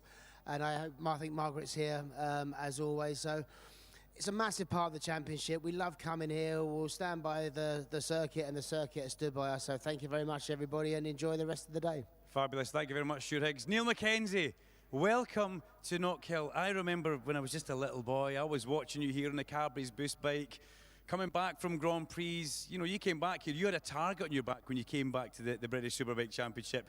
What's it like coming and seeing this great crowd that we've got today? It's amazing. We're 30 years in now, and someone asked me today, did you think it was going to go the distance? But from the very first round at Donington all them years ago, you just knew it was right. It felt right. Manufacturers were in. Great TV, great format, and it stuck to pretty much the same principle. And thanks to Stuart just driving it over the years, it's just incredible. But the best thing about this weekend is for the next year, I'm not going to get stick about the rubbish weather at Knockhill, because you normally leave here or sometimes leave here and that's it. But it's just been brilliant, and I'm so pleased. As you know, Gillian Shedden and the team here, they work relentlessly. They're some of the best people in motorsport. They love everything about Knockhill and putting on good events, and I'm so glad they're being rewarded this weekend. Neil, thank you very much. I'm going to bring one of your former sponsored riders in now, Callum Ramsey, because we can always remember Callum and Greg Ramsey, two of the best 250cc riders that we've ever produced in this country. In fact, the late, great Steve Hislop even credited your brother as being an up-and-coming rider many years ago. I think it was the 1989 Jock Taylor meeting that we had here, or something like that. But Callum, you know, you've seen this grow. You've been part of the paddock for a long time. What's your thoughts on the current state of the British Championship, and how enjoyable is it to be here with a big crowd? Wow, I think it's absolutely fantastic. In '96 when it started, that was kind of me going professional in 250s, and done it for 15 years, and nowadays still like what it was, but just a lot more professional, and getting a day at Knockhill like this is just fantastic. Do you ever get the itch to, you know, throw a set of leathers on? Do you miss that, or is that now gone from Callum Ramsey? That definitely gone, yeah. Just live for memories nowadays, and watch the good up and coming guys. Callum, thank you very much. Great to have you here. Let's bring in Ian Duffus, because I know Ian Duffus still does an awful lot of bike riding, but it's not exactly bike racing now, Ian. You're more of a trialist. Yeah, give up the road racing, took up some trials. I'm rubbish at that as well, but it's okay. So are you enjoying yourself today here? It's great to see a great crowd. We've got this little 20-minute window before we go into the Quadra Group Super Sport Championship, a championship Super Sport 600 as it was in your era, somewhere that you had a great success. Yeah, absolutely, it's fantastic. I mean, Jamie and my son and I, we came up on our road bikes this morning, fantastic, had a nice run up, and it's just great to see the crowd in this fantastic weather. What's your greatest memories from being at Knockhill for yourself? What can you remember doing? Oh, well, it was at the start of the BSB. God, I don't know what the classes were called then, but anyway, I won 2 classes that day on the big Sunday like today, so that was just amazing. I picked up this production bike race, and then it was a CBR Challenge as it was known then, so 2 big wins that day at home was fantastic. And a bit of prize money? Yeah, a bit of prize money, of course, yeah. Splash the champagne about. Prize money is everyone. Thank you very much, Ian. Now, Brian Morrison, over you come, Brian, because it's not often we get a Hall of Famer at Knockhill, okay? Now, you are in the FIM Hall of Famer for the Le Mans 24-hour. You're a former World Endurance Championship.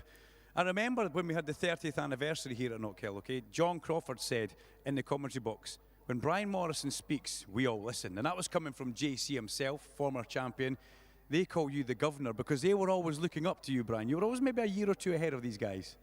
Well, I didn't really speak very often. It's just the scowl that usually puts them off. But no, it's just great to be here. I'm just noticing they're not in the middle of the track. That's well said. Look at that. See, you never lose it. That looks like it's probably come out of a belly pan or something, isn't it? You can have that for the Trails bike. Thank you. Yeah, it'll probably come in handy. No, it's just great to be here, and it's not very often I've got sun cream on at Knockhill, but it's a fantastic day, and I hope everybody's enjoying themselves. One of the things that you, out with the championships, the wins and everything else, Mallory Park, has anybody ever seen the old footage from Mallory Park where Jamie Whittam runs you over? Now, Jamie Whittam's here, but you guys are incredibly close friends. You do a lot of riding on the roads together these days. Yeah, we do. We go for an odd run up around Scotland, and we've been to Ireland and stuff like that. But no, Jamie's a good guy, and I still remember that day at Mallory. I think I'd sort of bad tyre or something, but a high side and he managed to run me over, but luckily no damage. I like that the rider's still blaming the tyre, but obviously you've had some great success at Knockhill over the years. We've just asked Ian, what's your best memories of racing at Knockhill through not just the BSB era, through your long career that you've had here, because I'm not making it sound old, but it goes back a long way. 45 years this year it is since I started, yeah, so it's a long time, but no, great memories of Knockhill. I mean, obviously 20 minutes for me to come up here, so it's not very often you get a track. Usually it's 8 hours in the opposite direction, but to have something on your doorstep and be able to come up and compete and do a bit of winning, it's been great over the years, and no, I thoroughly enjoyed it, and I don't envy the boys doing 30 laps around here today. That's pretty tough. It's a physical circuit, isn't it? Oh, you've got to hold your breath. You don't really breathe, so 30 laps without breathing's a long time. Brian, thank you very much. Let's hear a nice big round of applause, and we'll have a quick finish with Neil Mackenzie if we can. I did see Mad Mark on the grid the other day. I don't know, did you avoid him or what did you do? Yeah, he made an appearance, but I managed to call security and we ushered him off the premises, so he'll be all right. Thank goodness for that. Now, we can't have you here without speaking about Taz. We always speak about Taz and Taylor. Give us an update on how Taz is, and a bit of success coming, which is great to see. The smiles appearing as well. Yeah, really good. Taz has got a nice bike under him now. He's got a Ducati and he's riding for the MGM Optical Express team, so we've got a nice Scottish sponsor on board. He was pretty much broken the last few years, but he had one opportunity to be in the World Superbike paddock and he toughed it out, and fortunately things have turned around. So yeah, 5th last time out at Misano, which has set him up nicely coming to Donington in a few weeks. Got a great team around him. They're just normal guys that understand Taz. He's grafting hard, and like I said, got a good bike under him and a competitive bike. So he's top 10 potential, and hopefully we can start chipping away and have a few more 5th and 6s. Now, Brian Morrison has just said he doesn't envy these guys racing 30 laps around Knockhill. It's hot. This is, I can say it's to Stuart Higgs, this is the hottest round we've had this year. Okay, we're only on round 3, but you know, it's still the hottest round they've had. What's it like doing 30 laps on a superbike around Knockhill Racing Circuit? How physical is it for you guys? This is the most physical track in the calendar because there is no rest. The 48 seconds laps, as you know, and it has got everything Knockhill. It's just over a mile long, but it's got uphills, downhills, chicanes, tight corners, fast corners, and a few elevation changes. So it really is physical, and especially on the stock 1000 bikes or the super bikes, you never get a second to relax. We all know the superbike riders are athletes. They're training 7 days a week, so they're fit, but it still grinds you down. And then you've got to deal with the racing side of it as well. I think if you look at Kyle Ride, you see how well set up his bike is and how smooth he rides, then he's probably using the least energy. So although he's the guy at the front, he's just got things sussed. He's so smooth, so calculating, and physically he's fit, but he's working probably not as hard as the others. Do you think he can do the treble today? It's a big ask, isn't it? Do you think he could do that? He's feeling a little bit under the weather and he's performing like that. Well, yeah, I mean, he's been pushed, but he's controlled 2 races so far. He's controlled pretty much all the races this season, so we don't know. He just keeps the guys just half a second behind them, but he's never.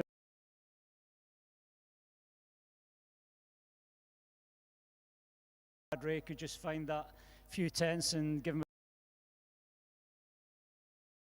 Bad to happen to Kyle. If he made a bad start or something, had to work a bit harder for it. But I always appreciate riders at that level doing what they're doing, and it might be a wee bit boring, but it's pretty special to watch, and he's a very, very special rider. Neil Mackenzie, thank you very much. Ladies and gentlemen, let's hear a nice big round of applause. Neil Mackenzie, Callum Ramsey, Ian Duffus, Brian Morrison, and Stuart Higgs. The bikes are leaving the circuit. I'll hand back up to Alan Hyde in the Tower of Power, and we'll try and get these guys out of here in one piece. Thank you very much. Duncan, thank you very much indeed. Fantastic to hear from those legends of Scotland. Thank you very much indeed for bringing us that here on BSB Radio, powered by Kawasaki on 93.7 FM around the circuit here. And your messages as well, 15 minutes away from getting our Super Sport race underway, our feature race, 26 laps in total. It's only 4 short of the 30 laps in prospect for the British Superbikes, which is coming up.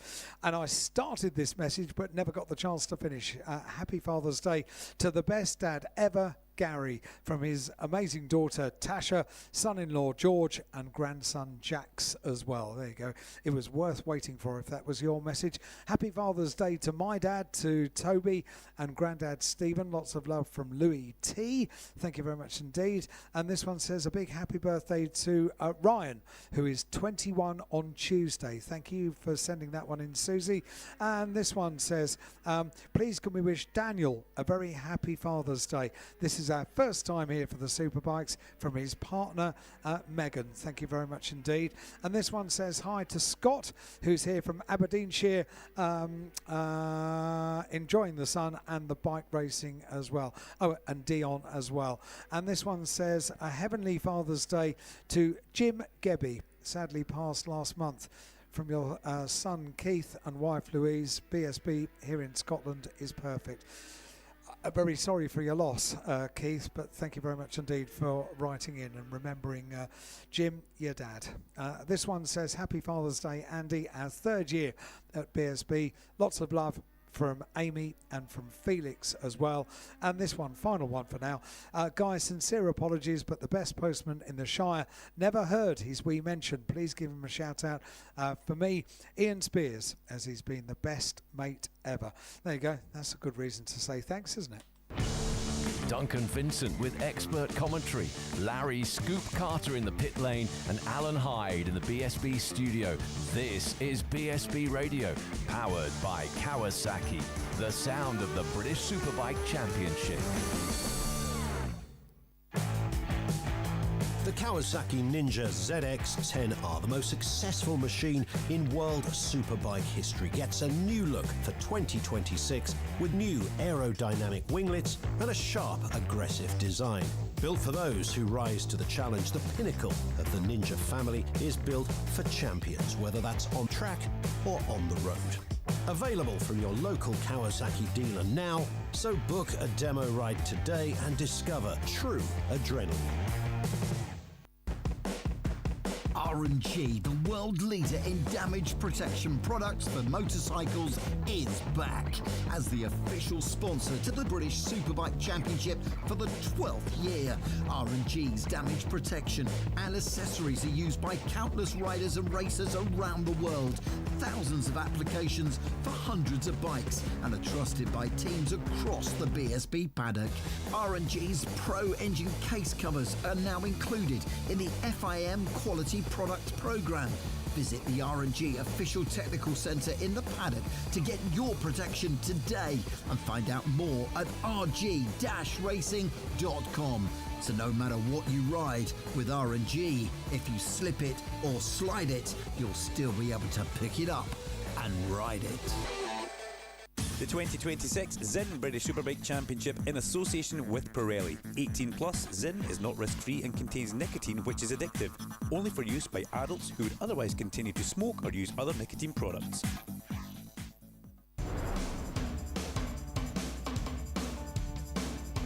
Duncan Vincent with expert commentary, Larry Scoop Carter on the grid and in the pit lane, and Alan Hyde in the BSB studio. BSB Radio, powered by Kawasaki, the sound of the British Superbike Championship.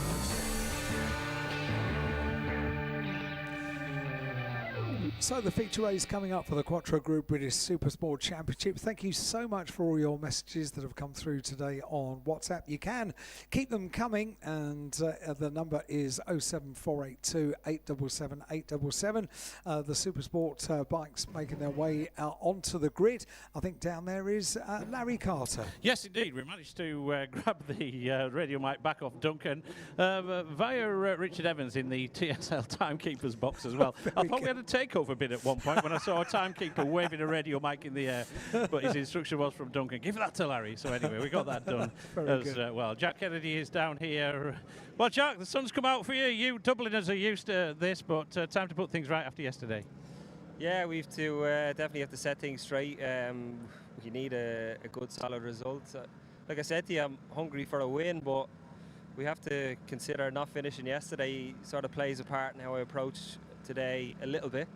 I want the podium at least, but I'm still hungry for that win. We'll see how the race pans out. All right, Jack, wish you the best of luck. 5 times British champion who slid off at the hairpin yesterday. The rider that did no wrong yesterday was Ben Kerry, because he took the victory as well. 10 years in between victories, Ben, but you're not going to leave it another 10 years, are you? You're going to go for the double here in this race.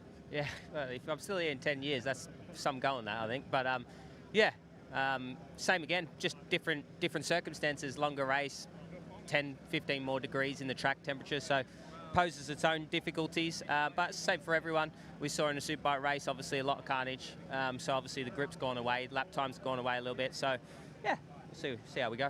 There we go. Well done. Good luck, Ben. Thanks for that. Ben Kerry, the rider born in Würzburg in Germany, lived in Melbourne, Australia for most of his life, and now makes his home at really North Wales. A rider that very much from the Midlands is Luke Stepperford. Well, you managed to sort the little problem that you had out yesterday, Luke. You said that it wasn't a me problem on the line, and you thought there was an issue with the bike during the course of the race. So everything sorted now? Yeah, we think we found the problem, just a small issue yesterday. So I'm hoping it wasn't me anyway. So I'll tell you in about 15 minutes' time when we get off the line cleanly. But no, everything should be fine. Hopefully we get away with the front guys this time and make a race of it. Everybody's saying the track's a little bit slicker now. Superbikes, it does get a little bit slick out there. Yeah, to be expected. Standard as the temperature comes up on the track, it always tends to get a bit greasy. So it's nothing that's unusual. Hey, it makes things a little bit more tricky, but it's the same for everybody. Looking forward to it. Well, underneath the brolly with his right-hand man Terry, going back second row of the grid, and it's the second of the Aussies out here, and this is Ollie Bayliss. Just checking in with Ollie. Just want to make sure that you Aussies are okay in these tropical temperatures down here. Just make sure that you're well hydrated, you got the factor 50 on and everything else. No, it's a bit too warm at the minute for me. No, yeah, it's a bit of surprising weather today. It's pretty warm. It's a great day, so yeah, I'm sure the crowd's having a great time. Well, you've got a 100% podium record when you've been racing in BSB, Ollie, so there's my first race in Snetterton. yeah, I meant as far as races, Snetterton and Knockhill and whatever you're concerned. But try and get on the top step and make sure what pedigree a World Championship rider has here. Yeah, see what we got. I need to get a good start. Try and not let these boys get away, and yeah, see how we end up in the last few laps. A couple of other Aussies that you might just have to have a think about as well there with Ben Kerry and Jack Mahaffey. Well, a rider that stands Scotland's best hopes here in this one has got to be Oliver Barr. Well, Oliver's got Rory Skinner in. And look at Rory in that Superbike race, just a technical issue.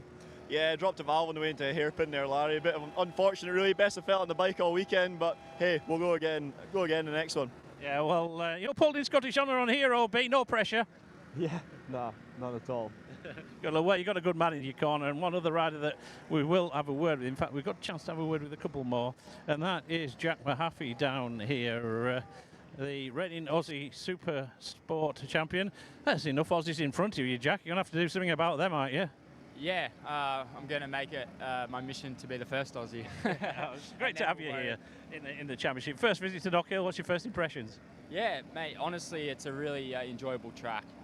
It's tight, it's twisty, and there's a lot of hard braking zones and hard acceleration zones, and it's really fun. Great stuff. Well, we wish you all the best with that one, Jack Mahaffey. They only send the good Aussies across here, don't they? Well, the rider that's had different fish to fry in recent weeks is Dean Harrison here. It's... So it's from one extreme to the other, isn't it, Dino? You're from the TT Costa here at tight and twisty Knockhill. But here we go. You'd have killed for some of this weather in the Isle of Man, but here we go at Knockhill in the sunshine. Never know, get away at the front. Never know what might happen. No, exactly. I felt like yesterday I was following Bayliss, and I felt okay behind him, and I made a mistake. I hit a false neutral at the chicane, sort of put the podium hopes away. So throughout the race, it's a longer race day, so you just don't know, do you? Yeah, good luck, Dean. Dean lived originally from Bradford, now lives in the Isle of Man. Well, has a true moustache of the year down here. Oh, I tell you what, Hazard, this moustache, if it's worth a second a lap, that alone. You've got success. Love that, actually. It wouldn't be a bad day, that. See what we can do, though. It's going to be a long race. Temperature's up a lot, so it's going to be a bit of a battle of attrition, but yeah, just try and see how far forward we can get. That's all you can do, Hazard. Thanks for that, Harry Truelove, the younger of the two Truelove brothers, and one of the rider will grab a word with down here.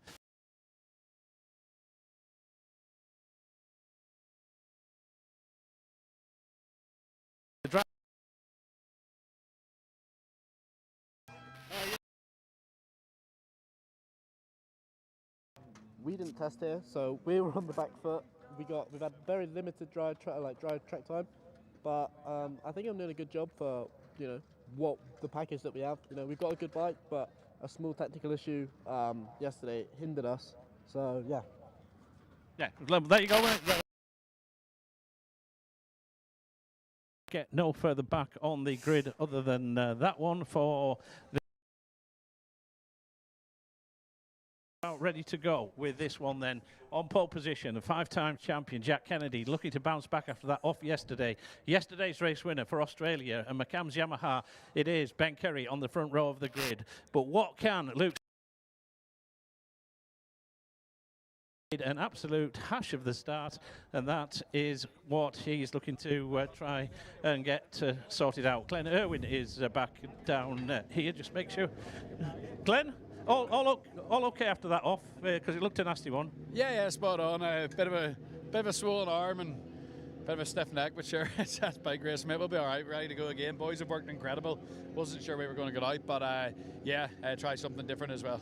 That's great stuff. Of course, it was a massive crash, that wasn't it, for Glenn Irwin? But it certainly was, Larry. It certainly was. Bike sorted and he's sorted. Yeah, thankfully the bike is in one piece, Alan Hyde.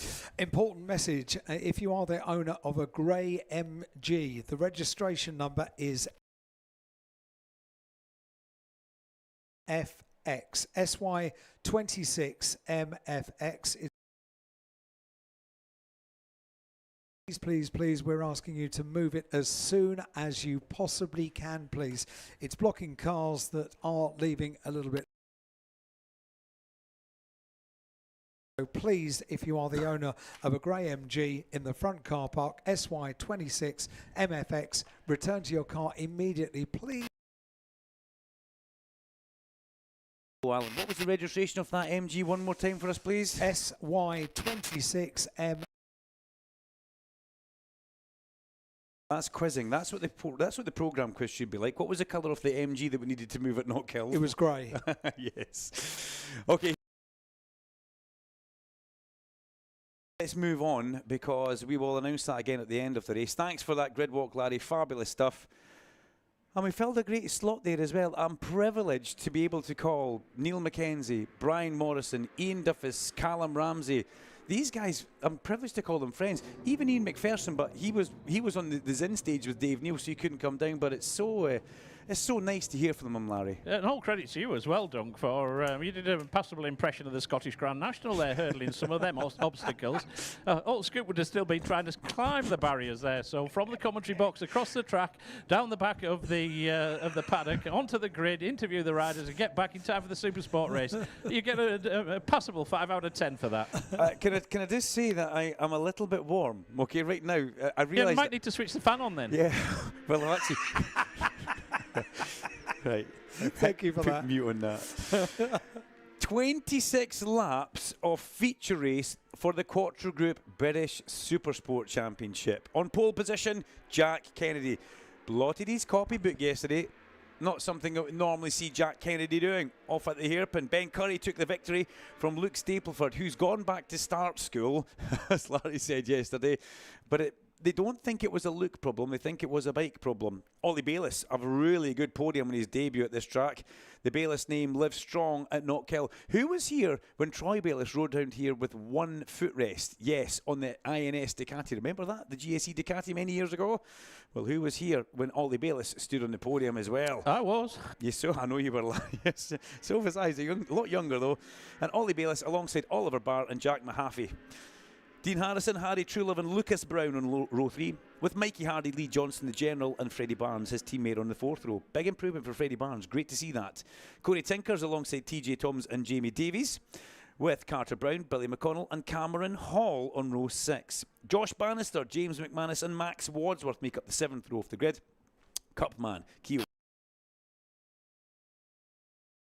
Sheldon Shaw, with Craig Kennelly and Dave Tyling making up the back row of the grid. We have got 26 starters in the Quattro Group British Supersport feature race, and all eyes are on Jack Kennedy, Ben Curry and Luke Stapleford. However, you would be a silly person not to be looking at the 2nd row of the grid to Ollie Bayliss. The black and luminous yellow Triumph, the factory macadam Triumph. This is a big opportunity for Bayliss to impress. I said to him this morning, you must be happy with that. He said, not really. It was third place. I soon realised what he meant. Red lights on. Go down towards turn number 1, Duffy's Dip, and it's a good start from Bayliss from the second row of the grid. He's going to fight his way through. It's going to be, by the looks of things, Curry, and Oliver Barr comes through as well. Oliver Barr slots into third place, Bayliss into fourth. Stapleford did make a better start, but he's now behind Jack Mahaffey, who sticks a move on him going in towards the bottom of McIntyre's, and they now make their way down through Butchers and over the crest of the Black Circle chicane before accelerating hard up the back straight towards Clark Corner. Ben Curry on the Raceways McCann's Yamaha leads as they come through Clark Corner, and they all glint in the sunshine as they head round towards Hislops. The track naturally being cleaned up by the bikes that have gone over it after a sport bike incident, and it's Curry who leads into the hairpin from Kennedy. Oliver Barr up there as well on the lovely Binge Pro Ducati, gets a little bit of a kick as he gets on the power. Ollie Bayliss right behind his namesake and just powers past. Just that little bit of movement from Oliver Barr lets Ollie Bayliss get through. Bayliss up into third place, Barr to fourth, Mahaffey in fifth. A couple of Australians together. We have got 3 Australians inside the top 5 places right now, with Ben Curry leading the way, Jack Mahaffey in there as well, and Ollie Bayliss as we make our way over the crest of that Black Circle chicane. Where is Stapleford, I hear you asking? Look, Stapleford currently in 6th place, but a lot better than what he was yesterday. Still didn't get the perfect start, so the comeback ride is very much on the cards, but he has got the pace. He's now muscled himself ahead of Ollie Barr. As they come in towards the hairpin, Oliver Barr unable to keep Luke Stapleford at bay. But what we also want to see is Jack Kennedy being able to do exactly what we know he can do towards the end of this race. Stay on the bike, stay on the pipe, and be very much in the position to battle with these guys at the tail end of it. But the R9 Yamaha, McCann's R9 Yamaha of Ben Curry, put together by the Raceways team. Yeah, lovely little bike. 49.4 by Kennedy, fastest lap of the race already. 4/10 away from the lap record, and Ollie Bayliss still very much in the mix here. The thing about Ollie Bayliss is he's a bit like a computer. He just keeps learning and learning and learning all the way through each race. He could do with a Monday, but let's see how he gets on for the rest of the year as he puts the bike over the exit curb at Clark.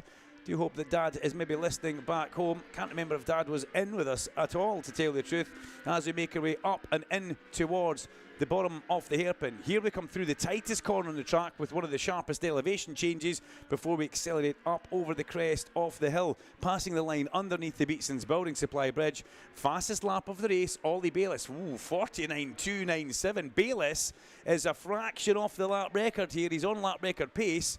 49 flat is Tom Booth Amos's outstanding, impressive lap record. Outstanding pace that he did manage to do back on a Kawasaki. That was in the Gearlink era.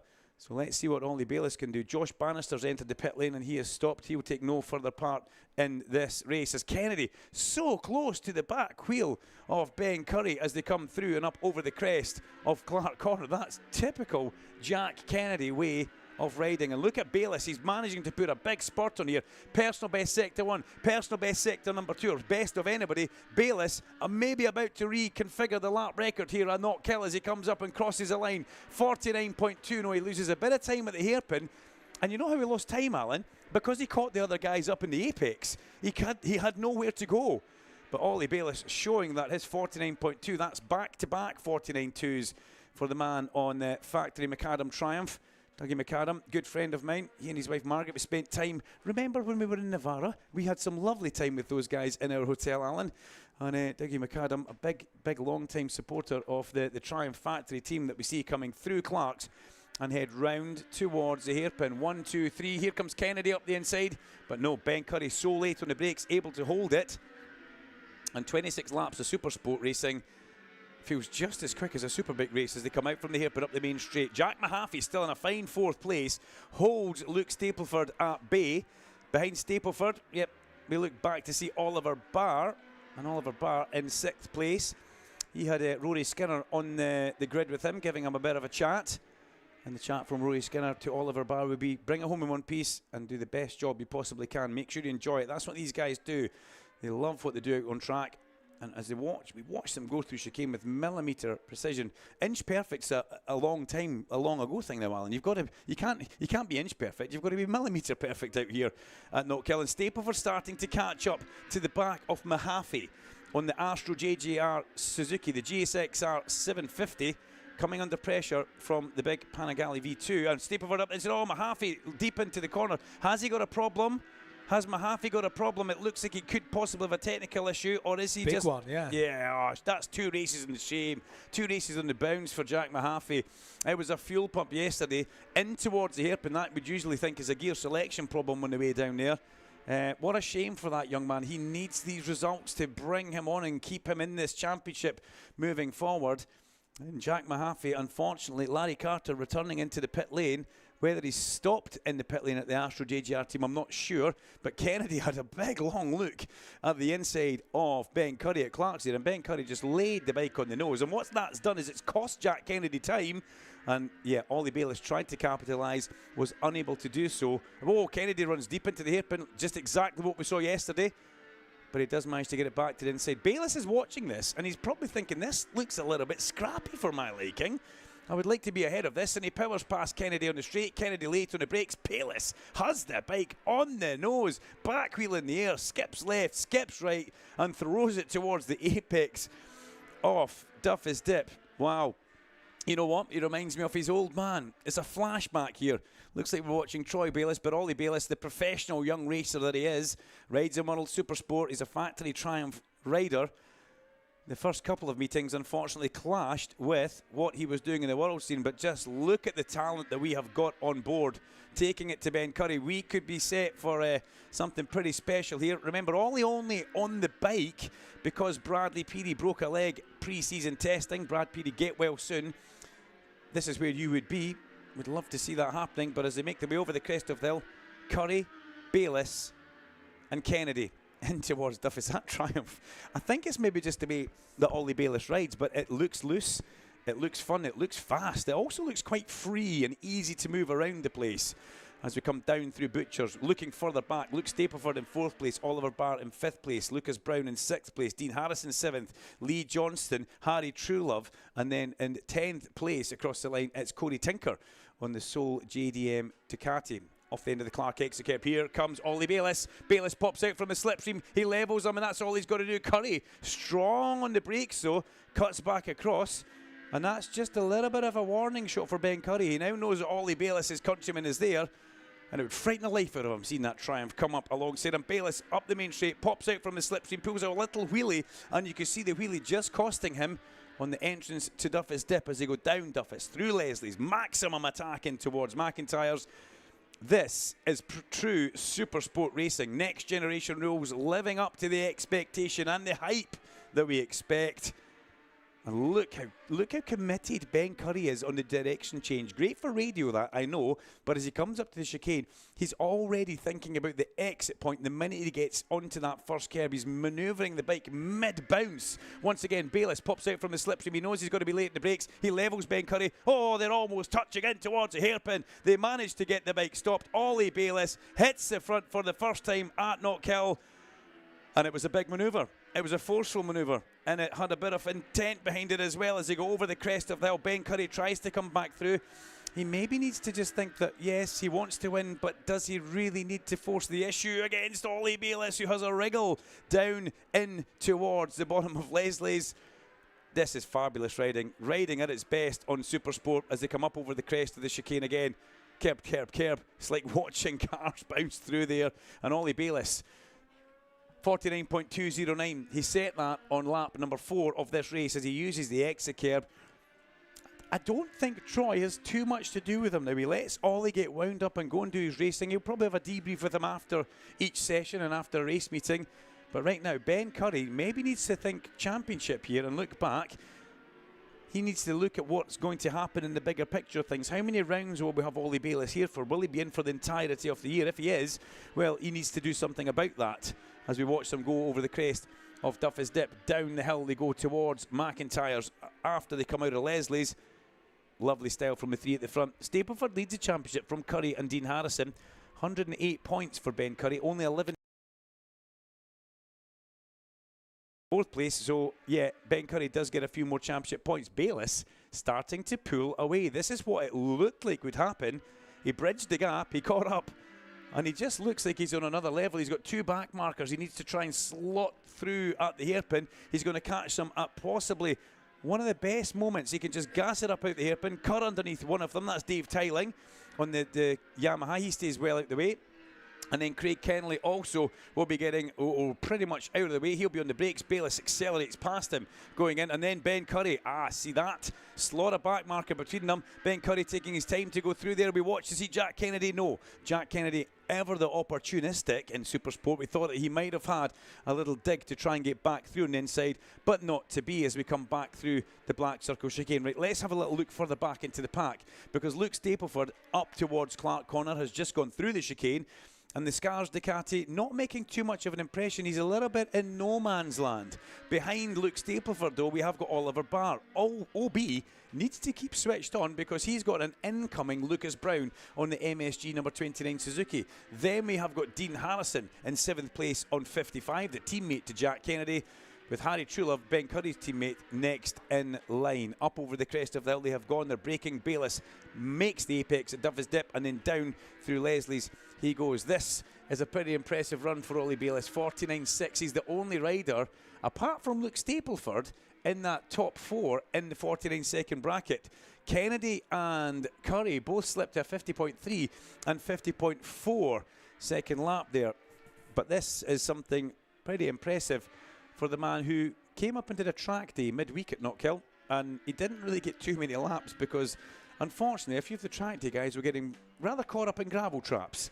So Ollie decided to pack up at 3 o'clock and head home. The amount of stopping and starting he did was more than actually lapping the place, but he got his eye in. He saw what he needed to do, and from there on, very impressive for what we see this young man doing on the number 68 Factory of 26. And it's Ollie Bayliss who leads the way here in the Quattro Group British Supersport Championship feature race at Knockhill. The gap he has over Ben Curry, 0.8 of a second. It's not too comfortable, but Ben Curry has managed to wriggle away by the tune of 0.6 of a second from Jack Kennedy. So they are quite spaced out. Equidistant, I think, is the name of the game, as Alan Hyde nods to me. He's now on the floor on his knees. I'm kind of worried what's going on over here. The fan's on, Alan, don't worry. As they break for the hairpin, Bayliss back to the apex. The elevation change down there is huge. Why not wait until after the last race of the day, then try and walk the track, maybe burn off some of the nutrients that you've been drinking throughout the course of the day, and see what it's like climbing that hairpin. It is a steep one. There's Jack Kennedy holding on to a very safe, solid 3rd place. I suppose the big question is, can Bayliss hold this to the end?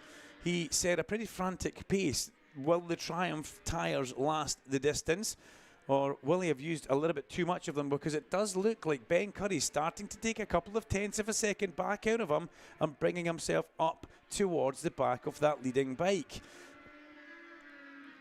Good run for OB, Oliver Barr. He finds himself in 5th place. Top 5 finish will be just what the doctor ordered.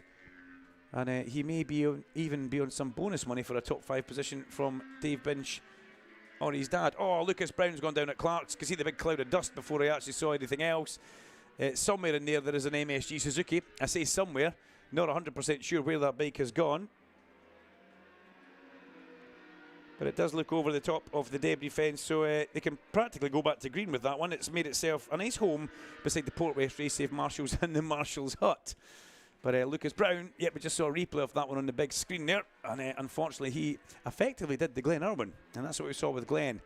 Now, when I spoke with Glenn in the pit lane while I was trying to frantically run back over here, Glenn says that he felt like he went down when he was in an upright, straight position. But one of these things, thankfully, he is A-OK. But look at this. It was half a second last time across the line.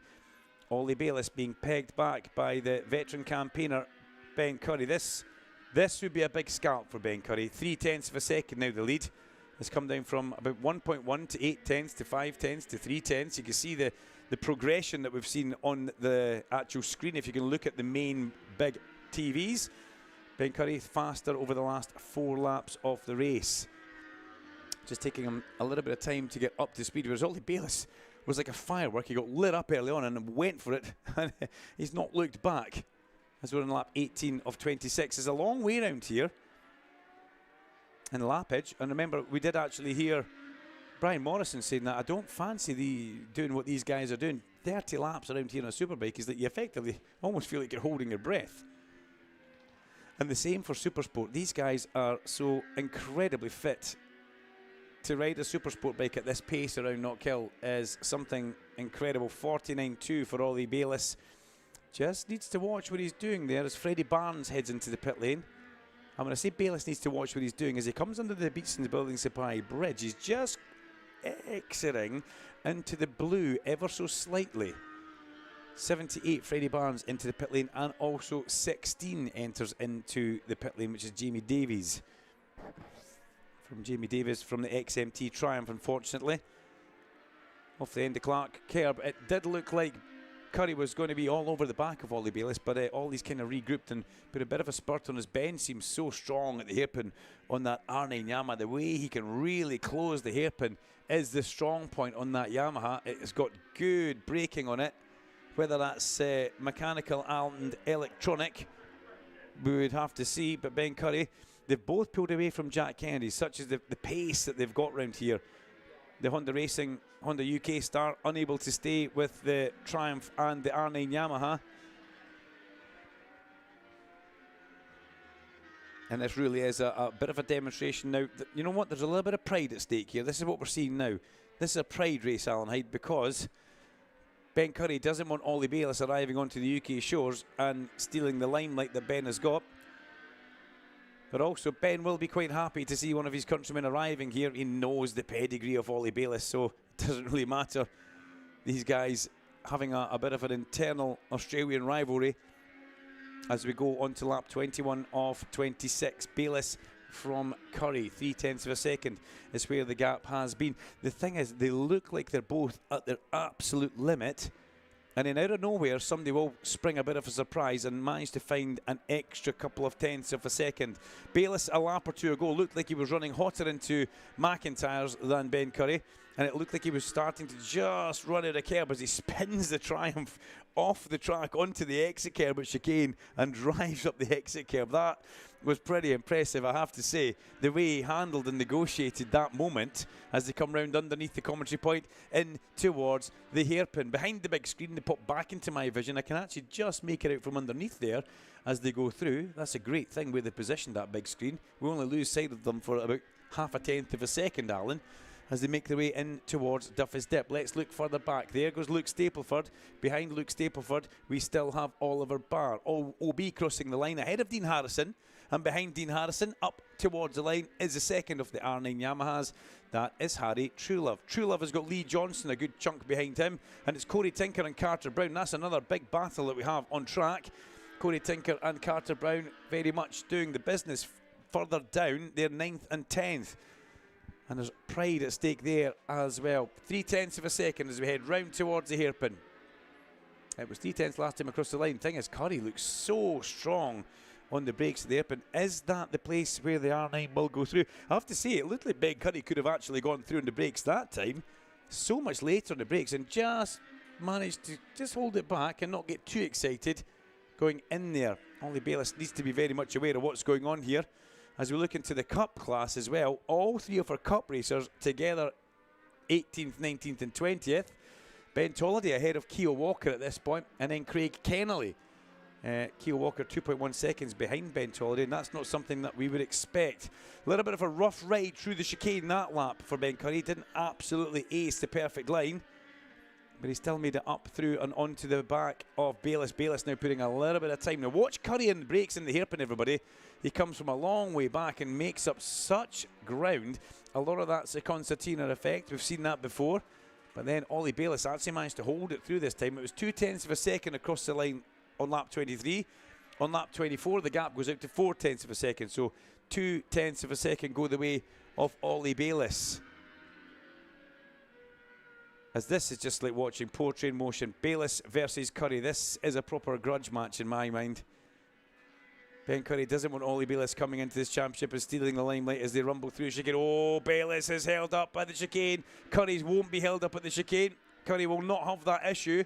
He dives through on Dave Tyling going in towards Clark, and he manages to make that. But that's where Ben Curry lost huge amounts of time yesterday. He lost 1.6 seconds in one lap when he tripped himself up.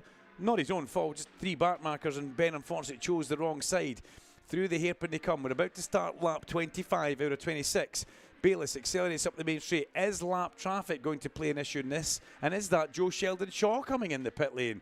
If it is, it's been not just a weekend to forget, it's almost been a season to forget for Joe Sheldon Shaw, and we're only at the start of it. As Craig Kenley about to go another lap down. Here comes Ollie Bayliss. Where's Bayliss going to go? Will he go round the outside? Yeah, oh no, he will not. He has to back out of that one. Can Curry get the run through the chicane? No, he can't. Has to make their way up the back straight. That almost cost Ollie Bayliss. It's given a bit of an advantage back towards Ben Curry as Bayliss spins the Triumph on the exit of the corner. And that 765 Triumph has a good bit of poke as we come into the hairpin for the last time of asking. I don't think they'll be as nice to the back markers on this. We're about to start the last lap. Bayliss accelerates up towards the line. Has Ben Curry got anything left in reserve in the tank as they come up to start the final lap? Keogh Walker, the next man, about to go a lap down. Such is the relentless pace of Ollie Bayliss and Ben Curry.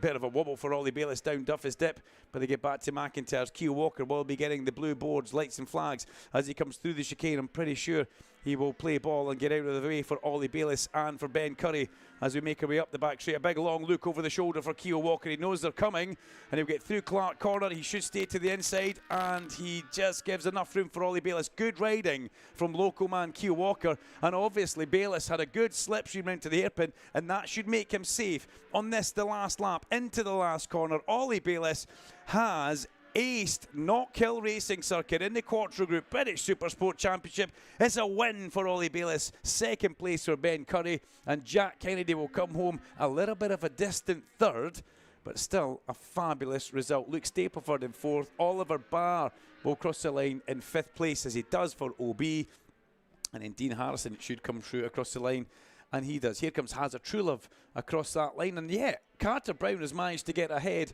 of Lee Johnston as well. Carter Brown does Corey Tinker and Lee Johnston towards the end of that, gets up into 8th place. 9th place Johnson, and TJ Tom's actually coming across the line in 10th. But that was an impressive race from Ollie Bayliss. I did ask him this morning if he was happy about yesterday. He said not really, it was only third.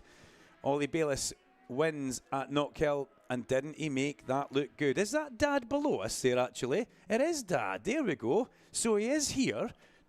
Mr. Troy Bayliss makes his way back across towards the paddock area. So good to see him here, and he'll be pretty happy about what he has just witnessed. There he is there. Good to see him making his way away.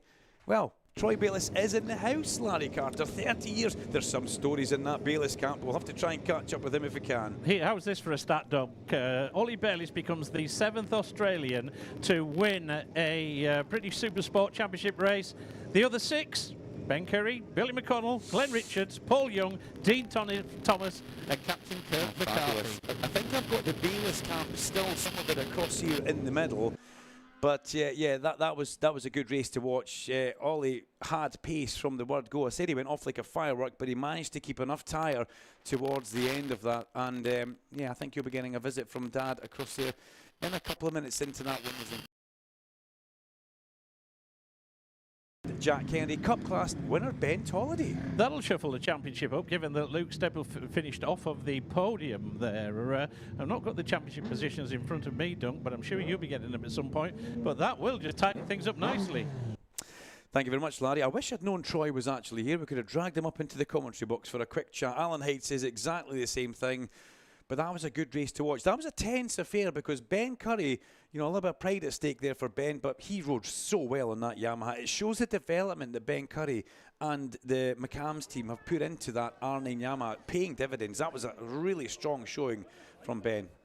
Absolutely wonderful, and Ben was thinking about the championship there. He will last person he would want to relinquish track position to is a fellow Aussie, but he looks at the broader picture there. And I'm pretty sure he'll say, that's fine, I'll give you this one, Ollie, but it'll be a different story at Snetterton when we go down there. Well, the Team Tolly are absolutely delighted. Phil Harvey, who's the crew chief there. We've got Ben, his girlfriend Freya, as well down here. And tell you what, Tolly, that's made the trip from Scarborough worthwhile. Oh, yeah, definitely. Yeah, we've not had one up here yet. We're putting Knockhill, so it's nice to get one. Tough year as well, so yeah, we'll definitely celebrate this one. Yeah, I'm sure you will. Be a nice trip back down to the east coast of Yorkshire for Ben Tolliday, who takes the Cup Class victory in that one.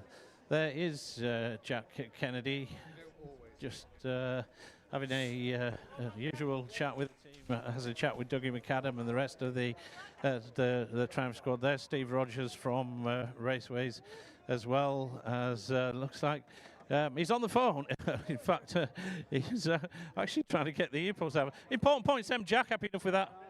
Yeah, after yesterday, I think we were lacking a bit of race mileage as well, you know, after crashing after lap 6, missing a little bit of data from that, and no dry laps and no test here as well. So I think everything combined, crash yesterday, I think a podium is a good work today. Yeah, absolutely. It's points, important points. That is the case.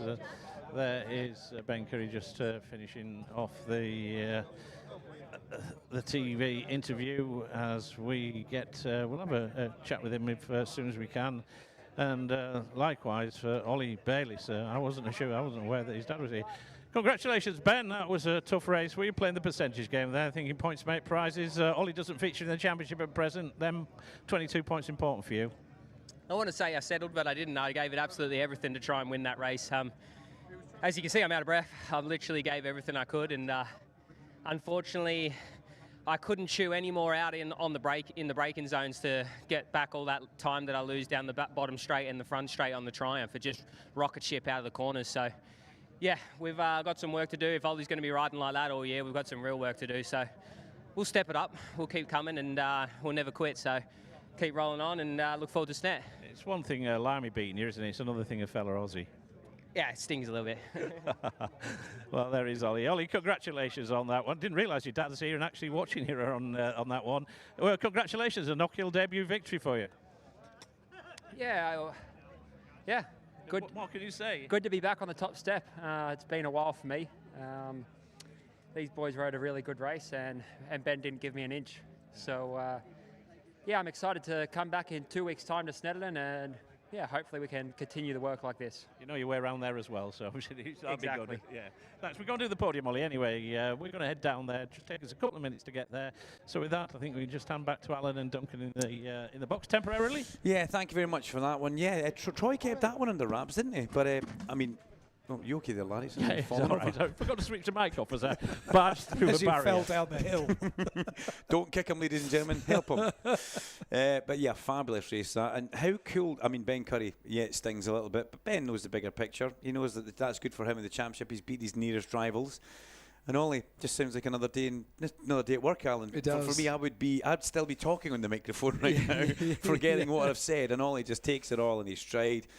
It is uncanny how much he sounds like his dad, but I suppose that's what happens to us children as we grow up. That's DNA for you. Oh yeah, right. I was wondering. Yeah, sorry, I thought I was trying to put that together. Yes, exactly, 100%. I enjoyed that race for quite a few reasons. To lap round here in 49 seconds in a super sport bike is incredible. It really is. To do it lap after lap after lap after lap, that takes some doing. Those guys are peak fitness. And yeah, Ollie Bayliss does know his way around Snetterton. He rode on Luke Stapleford's wheel all last year. Looks like he could have passed him, but played the ultimate team game. The team game for Ollie now is to go to Snetterton and try and double up what he's just completed here, north of the border at Knockhill. But we have got a small matter of a 30-lap Superbike race about to happen. It will be coming up in a couple of minutes. We've got an amended grid for that as well.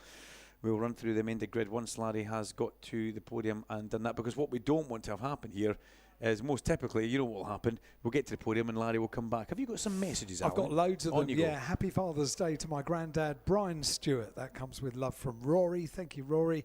Can we have a shout out? Happy Father's Day to Dave and Deck Roberts.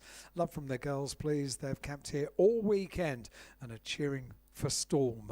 Very good. This one says, hi guys, can you give a shout out to my girlfriend Jess? It's her first time at Knockhill or any other motorsport event and is absolutely loving about it. Keep talking about how great the weather is and maybe she'll come back with me for next year. That comes from Connor. Connor, thank you very much indeed. I think we're ready with a podium. You're not wrong, Al. We certainly are moving things on at a pace a little bit now because we want to.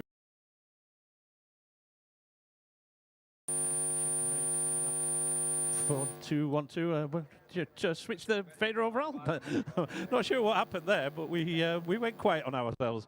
But anyway, I don't know, Larry. Is the answer? Nobody knows, Larry. The Mr. came. It's the Knockhill Ghost again. Let's get them up here then onto the podium in reverse for this, the second race, the Quattro Group British Supersport Championship. This is the fourth of the season for Jack Kennedy. Well done, Jack. He onto the podium for Honda Racing. Second position then, a fifth podium for McCam's Yamaha and Ben Kelly. And that in the background. He come, he's seen, he's conquered. A debut, Knockhill victory for Australia, McAdam Triumph and Ollie Bayliss. And the McAdam Factory Racing Triumph outfit get the team awarding again. So we'll ask W Wholesale, who are the rock oil distributors for Scotland and North East England, to make the podium presentation to third position Jack Kennedy. Second position then, that goes the way of Ben Kerry. The Irishman and two Aussies on the podium here. He gets the second place trophy to take back to North Wales with him later on this evening. And on his debut here at Knockhill, what a superb victory for the race winner, Ollie Bayliss. And the McAdam Triumph Factory Racing squad get the team award as well, as they make the final podium presentation to the top three, the two Aussies and the Dubliner on the podium. And Jack Kennedy does what he does best. He's first to the Paglietta Prosecco as he's about to launch with the juice, getting busy with the fizzy here and spraying the assembled masses down here on the podium. Oh, Scoop got a bit of a residue there as well. The podium for the Quattro Group British Supersports. We're going to head down to the grid for the third and final BSB race. Thank you very much indeed to Larry Carter. Apologies about the radio mic there. We lost one of our receivers, but we're working to get that receiver back. So hopefully everything will be A-OK for the podium for the 30-lap race that we have in prospect for the Zim British Superbikes in association with Pirelli. I'm going to try and get through all of these messages as well, because you've taken the time and trouble to send them in, and then get over to Duncan and Larry as well. Afternoon, can you say a massive congratulations to my mate Ryan Robinson, who is 40 today and gets married next month to Laura, from Barry and everyone at WSSG. Thank you very much indeed for writing in. A message from daughters Alex and Vary and Forza Rory Skinner. Thank you very much indeed. Ricky Elder here. Do you think, Dave, that was for a little bit earlier on. Hope everyone's well. Can you please wish a happy Father's Day to Brian from Orla? Love you more forever, please, and thank you. Thank you very much indeed for writing in. This one says, hey, can we have a shout out to the best papa for bringing us to Knockhill for Leo's first BSB weekend? We love you, and happy Father's Day to Mark, with lots of love from Isla and Leo as well. I'm not sure we're going to get that one. It says we're waiting for the message. Happy Father's Day, Dad. Lots of love from your favourite fat boy. Thank you very much indeed. And this one says, hi, could you please say a heavenly Father's Day to Dave from his daughter Robin? Thank you. Robin, of course we can. And I'm sorry you haven't got Dad with you. And this one says, can you shout out? Oh, right, okay. It's one we did earlier for Dave and Deck Roberts. And thank you. Big smiles from them. Last one, can you give a shout out to my partner David? Big happy Father's Day, and thanks for bringing me to my first ever race day at Knockhill. What a day to pick as well. Bathed in sunshine we are, Tasha. Thank you very much for your message. I'm in the grid for the 30-lap race, the final race, race 3 of the Superbikes, that is. Still one more after this. Bradley Ray's on pole position from Kyle Ryde and Scott Redding, with Leon Haslam, Ryan Vickers and Glenn Irwin on row 2. Max Cook has got Storm Stacey and Christian Eden for company on row 3, with Josh Brooks, Rory Skinner and Lee Jackson on row number 4. The fifth row is Danny Kent, Eli Michalczyk and Fraser Rogers. Jason O'Halloran, Joe Talbot and Charlie Nesbitt make up row number 6. Richard Kerr has Rhys Irwin and Graham Irwin for company on that 7th row. And Baden Elliott goes from the position 22 on the row 8th. And we have withdrawn for Eugene McManus, bike number 15, unfortunately. He is withdrawn from this race. So just 22 superbikes on the grid as Larry Carter feverishly makes his way along there. Help is at hand and on its way.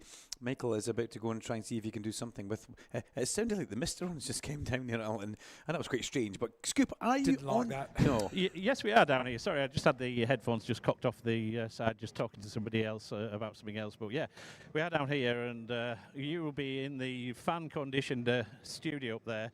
I can tell you, it's absolutely roasting down here on the grid. It's the warmest I've ever known it at Knockhill, and I've been coming for well over a quarter of a century.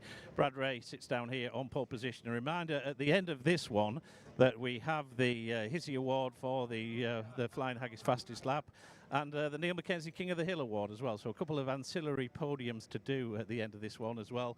And one rider that'll be gunning for that, as well as a race victory, is Bradley Ray down here. Set the fastest lap in that earlier race as well. Brad, just need to get a little bit of a rub of the green. You never know, you just might be able to end this winning run of Kyle. Yeah, it would be nice. Not going to be easy. It's hard to pass around here at the best of times, so just got to keep doing what we're doing. The pace is strong. There's not much in all three of us, to be honest. So yeah, we'll just try and stick in there and do our best. That's all you can do, Brad. Well, he knows exactly what it's like to be the hunted, because last year he was in that position of Carl Ryde. He was winning all the races at the start of the season. Carl, incidentally, he may have won 8 out of the opening 9 races this season. It's not a record. It's not 8 consecutive, which is what Shaky Byrne and Brad Ray did, because remember, he had that 3rd position behind Scott Redding and Max Cook at Donington in those rather inclement conditions. Well, the Cowboy is down here as well. Scott, you said that you just had 1 or 2 adjustments to make to the bike. This longer race, it's going to get a little bit warm. It's going to get a little bit slicker out there. 30 laps ahead of us. Yeah, I did 2 starting laps there, and again, we changed the bike again from the previous race, but I had quite a good feeling in the sprint race, to be honest. We need to see for the long race, obviously pushing and keeping consistent is very important. So try and get a good start, try and get involved a little bit. It's been a little bit follow the leader the last few races, so I think we need to try and get stuck in a bit now. Thanks, Cowboy. Yeah. There we go. The kids just absolutely love it, don't they? Well, Carl Ryde, I think he'd just nipped off to spend a penny, but he's got back here. The Ixon leathers are going back on, but the riders have got to hydrate out there. Well, it's job done so far, Kyle, isn't it? 8 out of 9 so far. It's not going to make it any easier, this one. No, this will be tough. I put a lot of effort into trying to win that race there. How are you feeling? I'm all right. It's obviously yesterday I was no energy whatsoever, but yeah, good night's sleep last night. Been loads of electrolytes today. I'm still a bit bunged up, but yeah, I've got the mental strength to get through this one. That's all that matters. Well, there you go. He has been suffering with the dreaded lurgy. He has nothing to do with the charity ride that he had on the way up here, but he put it down to the fact that the body had just shut down a little bit with a month-long break, and any little bugs that are going after all the adrenaline at the start of the season, then that is the case. Leon has them. Leon, we eventually speak this weekend. It's been a little bit of a tough going for you, but it looks like, you can say that again, it looks like eventually you've got something dialed into the Ducati now that's going to give you a good chance. Yeah, no, we've worked well. We've slowly worked his way up from 12th to 8th to now 4th. So, yeah, we are obviously we're making more changes again, and hopefully we can get away with these front 3. All right, it would be good to see you up there, because he really has struggled this weekend. He's flying, Ryan. Well, it's been a mixed weekend, hasn't it, Ryan, so far? The joy of nearly getting a podium in race 1, coupled with a little bit of an off in that second race, but hopefully you're okay and we're ready to go for this one. Yeah, these things happen, unfortunately. It was just a small crash, but unfortunately the bike flipped, and fair play to the Honda Racing guys. They've built me a completely brand new bike, so it's been a busy couple of hours for them, but I just tested it on the warm-up lap and everything was okay. So thanks to them, and hopefully I can reward them in this last race with a decent result. Are you okay? Yeah, I'm fine. Great stuff. Thanks for that. It's the sort of thing you take your bike to a dealer after it's been upside down and inside out, and we'll come back 2 weeks on Tuesday. They've done it in 2 hours. That gives you an idea. Then Glenn Irwin, we had a chat to him earlier on. Hopefully the adrenaline will kick in with this one, Glenn, and you can go the 30 laps without too many problems. Yeah, look, the guys have made quite a good change. Well, a big change to the bike, and I guess a luxury of being a little bit lower in the championship, a tough start to the year. You can try things, we're certainly not at the immediate end of a championship right now, so try something a little bit more like Kyle, Clearly it's working. Very different than what we would have done on the old bike, but this is not the old bike, and we're learning that all the time. Thanks, Glenn. Well, we're not going to get much further down the grid now because 3-minute board is my cue to leave the grid. We've got Max Cook down there. Max, who's had a tough weekend, the former junior Superstock race winner. Got Storm Stacey, who did such a wonderful job across the Northwest 200 this year and is a former race winner in BSB. A 10 times British Super Moto champion, Christian Idden, sits here for the Senkat Yamaha squad. Going back further over the grid, we've got the first of the Dow Racing Hondas in the hands of the former 2 times British Superbike champion Josh Brooks, the bad boy. Scotland's hope. Scotland expects Rory Skinner has got a little bit of work to do from down here, but he's won here at Knockhill for the past 2 years. Can he make it 3 years on the trot? Lee Bob Jackson coming back after injury from Donington Park, looking to get the second of the Dow Hondas up there. The 2015 Moto 3 world champion Danny Kent goes on the next row of the grid. The reigning Superstock champion from Ukraine, and that is Ilya Mikhalchik. Alongside him is the number 89 on the podium here 12 months ago, and that is Fraser Rogers. The current world endurance champion Jason O'Halloran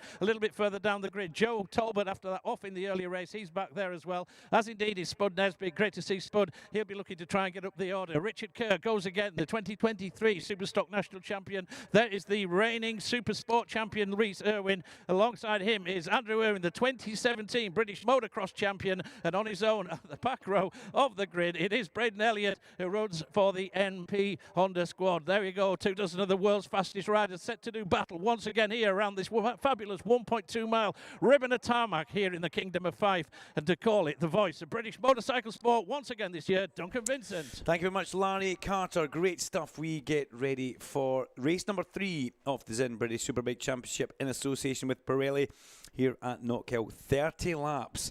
Remember, the amended grid has the withdrawal of Eugene McManus, and this is where it gets quite tense. Has the Hagar PBM team managed to do some of that magic once again? And will Scott Redding get himself that little bit of time back that he needs? They have the gap from race 1 to race 2. If they can make that gap work again, they should be right up to pace with Kyle and Brad. But you heard what Neil McKenzie said, and he's a very trained man. He can speak on this subject. Kyle looks economical on the bike. It doesn't look like he's overriding it. But Kyle did say after race number 2 that he was tucking the front quite a few places, just starting to try and fold on him. So they were needing to chase something on that bike to see if they can make it better for race number 3. But they're all chasing the McCams Yamaha of Brad Ray. He sits on pole position. The Raceways team put together a good bike under him. They had a technical issue which took him out of race number 1, and they will be ruining that unfortunate issue that they had. But race number 3 is not far away. Pick your favourites, cheer on the local heroes if you like, but this is the last Superbike race of the weekend at Knockhill, still under beautiful weather conditions, getting going.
Pirelli, the official tyre of British Superbikes live tyre update. Race 3, track temperature 34 degrees, a big increase from what we saw earlier on, 23 in the ambient air temperature. All riders on the SC1 front and SC1 rear. This will be interesting, a lot hotter than what we have already seen as we get ready to go for race number 3, the final Superbike race. And after this, we have a 1P Mobile National Junior Sport Bike race to round out the day. Tense moments on the grid as they line up and take their positions. Green flag at the back. We're about to go racing here with the Superbikes for one last time at Knockhill. All eyes on the Beatsons Building Supply Bridge. Red lights on. Go on, and great start again you would expect from Bradley Ray, but here comes the second row making their presence felt, and one of them being Glenn Irwin. But it's Scott Redding who tucks into second place as Brad Ray, Scott Redding, then Kyle Ryde. We need a disruptor. We need somebody to get Kyle Ryde and just try and break that rhythm. And it's not going to be an easy thing to do. Ryan Vickers sits in a good fourth place off that start. Vickers getting himself right into the mix of things. And good to see that because that bike was in the gravel earlier on, as was Glenn's bike. Remember at Clark Corner. Through they come for the first time of asking and accelerate round towards the airport. It's Brad Ray, Scott Redding, Kyle Ryde, Ryan Vickers, Leon Haslam, Glenn Irwin, Christian Idden. Here comes Storm Stacey looking at the back of the Sen Cat Yamaha, but Storm stays in his position as they come through that corner and accelerate back up towards the crest of the hill. Brad Ray leads the end of lap number 1. And he reads the circuit well. Good start from Brad. Got the launch absolutely perfect off the line, and away he went. Now remember, this is a 30-lap race. We saw this yesterday with Brad, and he was right on that back wheel for 30 laps with Kyle. Well, almost 30, 28 laps, putting pressure on him before the Yamaha unfortunately had a technical issue and it stopped working on him. But what we can see is Scott Redding already looking pretty strong in the early phases of this race. Now, that's something we need to look at. There'll be a couple of phases on this. There'll be the early phase where the tyres are brand new and the fuel load's heavy. Redding not wasting any time, looking up the inside of Brad Ray. Bit of a stop-and-go move from Scott Redding. I like that. Block pass at the hairpin. Through he goes. Up the main straight. Redding leads for the first time this weekend as one of the promoters getting himself all in a pickle there at the hairpin. That was Max Cook. Unfortunately, Max trying something just did not work, but Redding would rather lead and try and dictate the pace. Maybe that's something that we haven't seen. If he can dictate the pace and just try and bring it back to a more manageable area for him, remember, it's easier for Redding to possibly cover off any overtakes around this Knockhill 1.2 miles of tarmac. Through Clark Corner, we catch them glinting through the top of the sun and then heading round towards the hairpin. Redding looking pretty good in this one.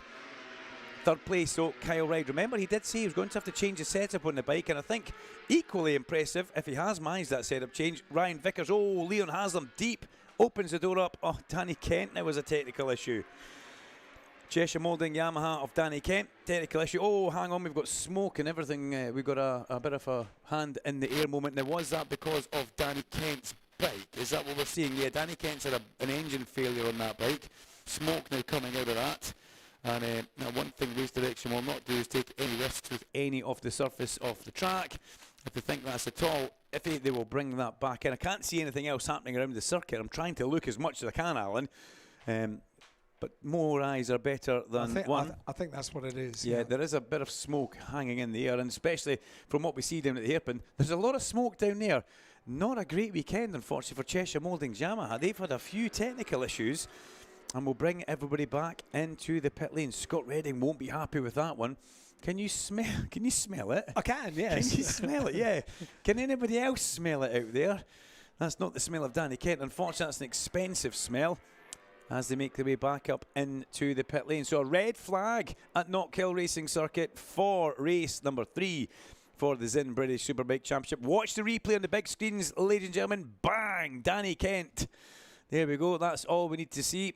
The bike explodes out the back of the exhaust. All sorts of bits coming in. Fraser Rogers wants it stopped immediately. And that's how quickly they all react here, which is very impressive to see as well. Danny knew there was something up. He got himself well off the line, leg off. And there we go. So Larry Carter, out pops the red flag at Knockhill Racing Circuit, brings the race to a halt. We'll go through a pretty methodical check of the circuit to make sure there's no track contamination. Chris Glendenning and Pat Blakeney already on scene to check that out. Does anybody want bits of an R1 engine? Because it looked like they were coming out in big lumps at some point in time. Yeah. Well, Danny did the correct thing, because whilst it wouldn't be sensible for him to go on the grass, but he did the best that he could and got to the left-hand side whilst looking behind on the first few laps are always the most intense, aren't they? So, well done. But that's what you get when you're a world champion, isn't it? You get that presence and sense of well-being out there for the rest of the riders. Now, the good news is, Dunk, you're au fait with the regulations, aren't you? You're the oracle. You're the go-to when it comes to this. It's quite simply as from Danny Kent. All he needs to do is come back and get his spare bike, doesn't he? Oh, yeah, spare bike's ready for him. Oh, hang on. Is it? Yeah. There's a rule against that. Yeah, we only have one bike in the BSB. Single bike rule across the line. Remember, in the they'll have a spare engine, Larry, but as quick as they are, they're not going to get that done. Going to get that in the next 10 minutes, are they? So, because that's kind of like the delay that we're looking at now. Whereas, remember that we are live on TV. It is a live TV broadcast, and whereas we won't ever compromise safety on behalf of TV or anything else, then what it does mean is that they will recover that situation. They'll just check out the track surface down there at the exit of Clark Corner, and if there is anything, as we saw with the sport bike race earlier on, then that is very much the case that it will be sorted out there. I think Fraser Rogers was really waving about the debris that was coming at the back of the bike.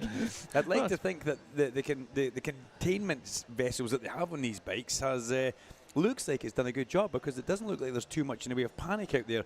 But they did need to get the large lumps of whatever it was that were rolling across the track. I thought it was a knee slider at one point. Oh, really? Yeah, there was such well, I hope it was, rather than a bit of Yamaha. Well, yeah, likewise. I'm hoping it was a bit of debris from a fairing or something like that. But there certainly was a big piece of debris that came out of that one. See Spanner Anderson. Now let's. You can see a replay of this, Larry, on the screen, actually. Sorry, it's a replay of Scott Redding's block pass. That's kind of what it was on Bradley Ray. Sorry to cut across you there. I thought we were going to once again see what happened to Danny Kent coming round there, but lots of furrowed faces in the Cheshire Mouldings Yamaha squad. It's understandable, Larry, you know. And not so much the bike that's still out there on track in the hands of Danny Kent, but Stuart Shenton and the rest of the team just looking with rather furrowed brows at Rory Skinner's bike down here now.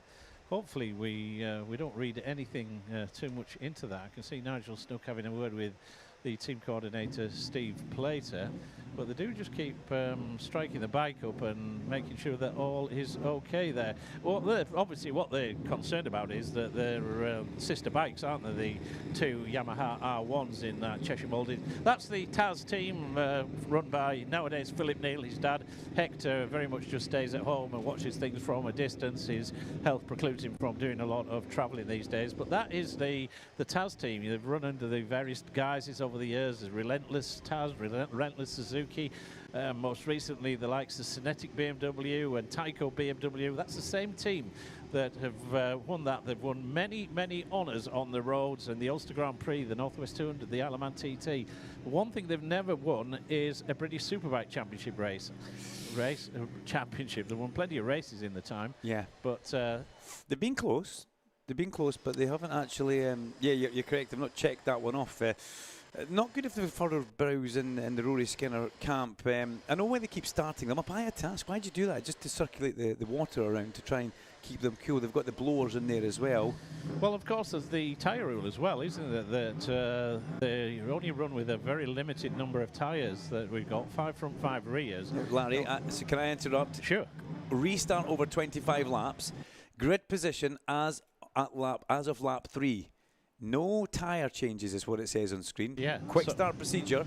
Pit lane opens at 16:28. 1 sighting lap, 2 warm-up laps. So 25 laps will be the race distance, and it's the grid as the end of lap 3. But nobody can change tyres. No, that was my point. Given that these tyres have been through a cycle nowadays. He's Danny Kent making his way back. He's still got the crash helmet on, probably approach with caution. You're going to give that one a swerve, aren't you? Yeah, grab a word with Danny Kent, but Steve Plater just having a chat with him. I can see the rest of the team there. I think he's more concerned about just saying where the bike is and make sure that is okay.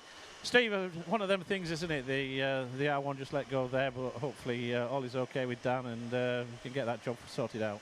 Yeah, there's a problem, and those are coming together. I think Joe Talbot's hurt his hand. I'm not sure what hit it, but Danny's fine. Danny's okay. Obviously, his bike's not going to be in the second part of the race, for obvious reasons. But yeah, just hopefully Joe's all right and he can get in the restart.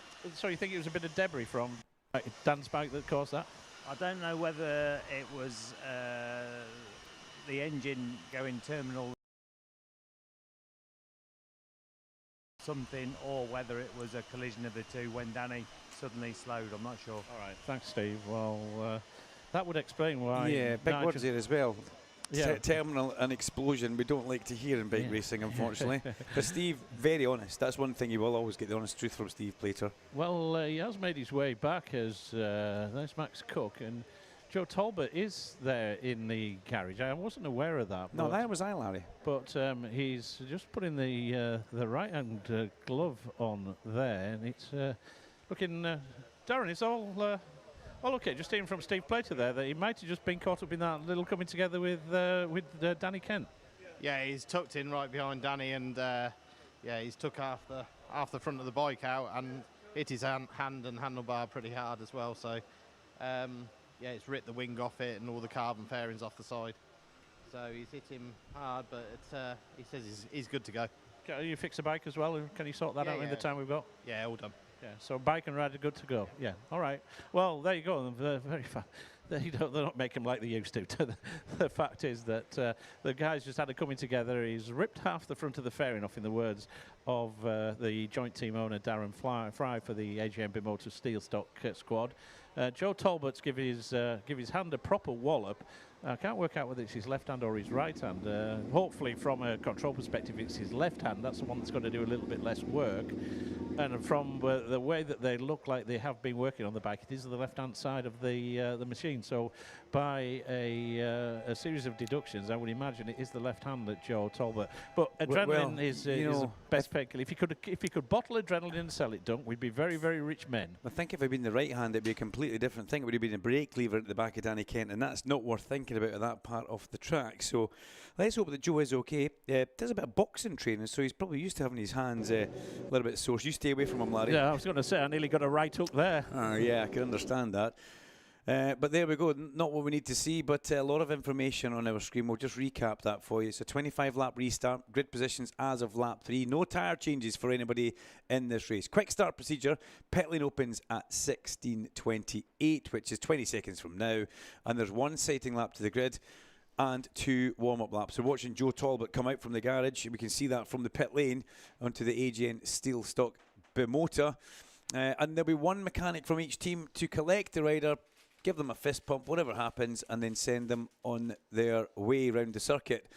As we look across there, see some of the mechanics making their way down. Dan Shaw from the Bimotor team gets into his spot and waits for his rider to come round. I think he's waiting for Max Cook.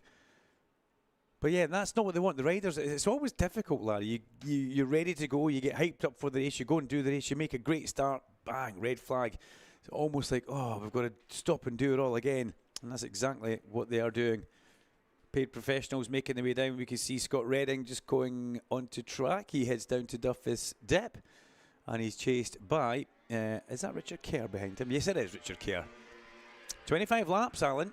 25 laps. They've lost 5 laps of racing, but they'd already done 3, so technically they're losing 2. Still a long race. It's still a long race. You're feeling sweaty about this, aren't you? You certainly are. How are things over here if we just do it and push that, and then we'll have a bit of a look and see what's going on.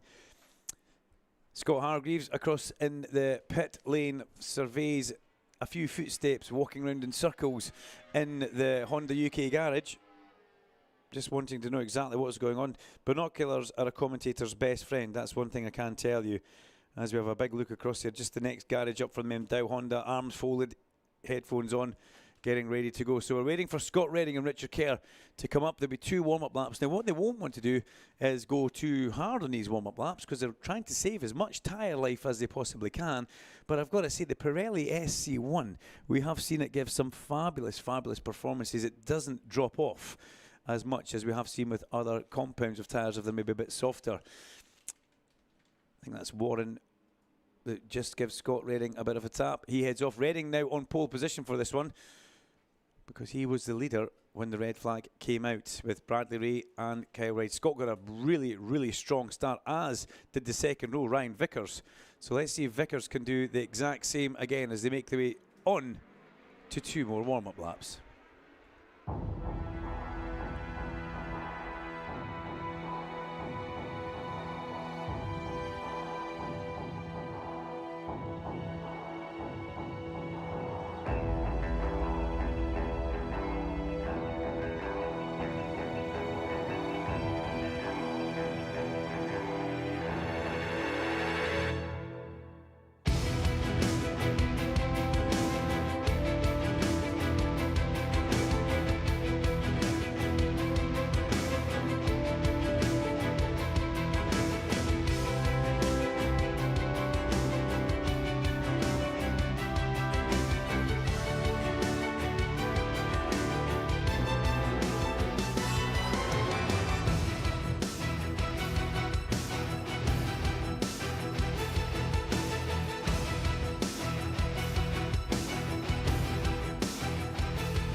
The perfect length for 2 warming up laps here at Knockhill. Here we go, 25 laps around the Knockhill circuit. It is the 3rd and final race of the weekend for British Superbikes. And to take you through the action, Duncan Vincent. Well, if Goosebumps. one start's not enough, we have to get 2 starts out of this one. So let's see how we get on. The sun breaks out from behind one of the few clouds that we have in the sky here at Knockhill Racing Circuit. Scott Redding sits on pole, staring at the Beatson's Building Supply Bridge lights. We're under starters' orders. Red lights on, lights off, and away we go once again. A good start from the front row, and Ryan Vickers. Vickers looks like he will jump Kyle Wright in towards turn 1. Bradley and Scott Redding side by side. Vickers tries to go round the outside of Kyle, but is unable to do so, and he tucks back into that 4th place. Everybody having a bit of a look up the inside of each other as they go through turn 3 McIntyre. Rory Skinner's made a much better start. He's right up behind Glenn Irwin on the sole remaining Cheshire Moulding Yamaha after his teammate unfortunately brought out the red flag when the machine expired coming round towards the hairpin. But round we come now. We got, bit of a breakaway from Bradley Ray from Scott Redding. Scott Redding sits there, looks happy in that 2nd place. Vickers is out of shape on the brakes on the way in, but he manages to pull the bike up at the apex and then fires it from the apex of the corner, picks it up onto the big fat part of the tyre, accelerates hard up the main straight down towards Duffy's Dip once again.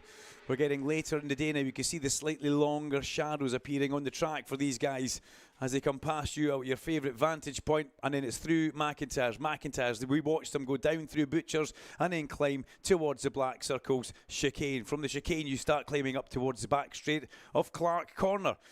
Tricky corner, Clark's. It goes positive camber on the way in, and then you get to the top of the hill, the camber disappears. You have to really watch what you're doing.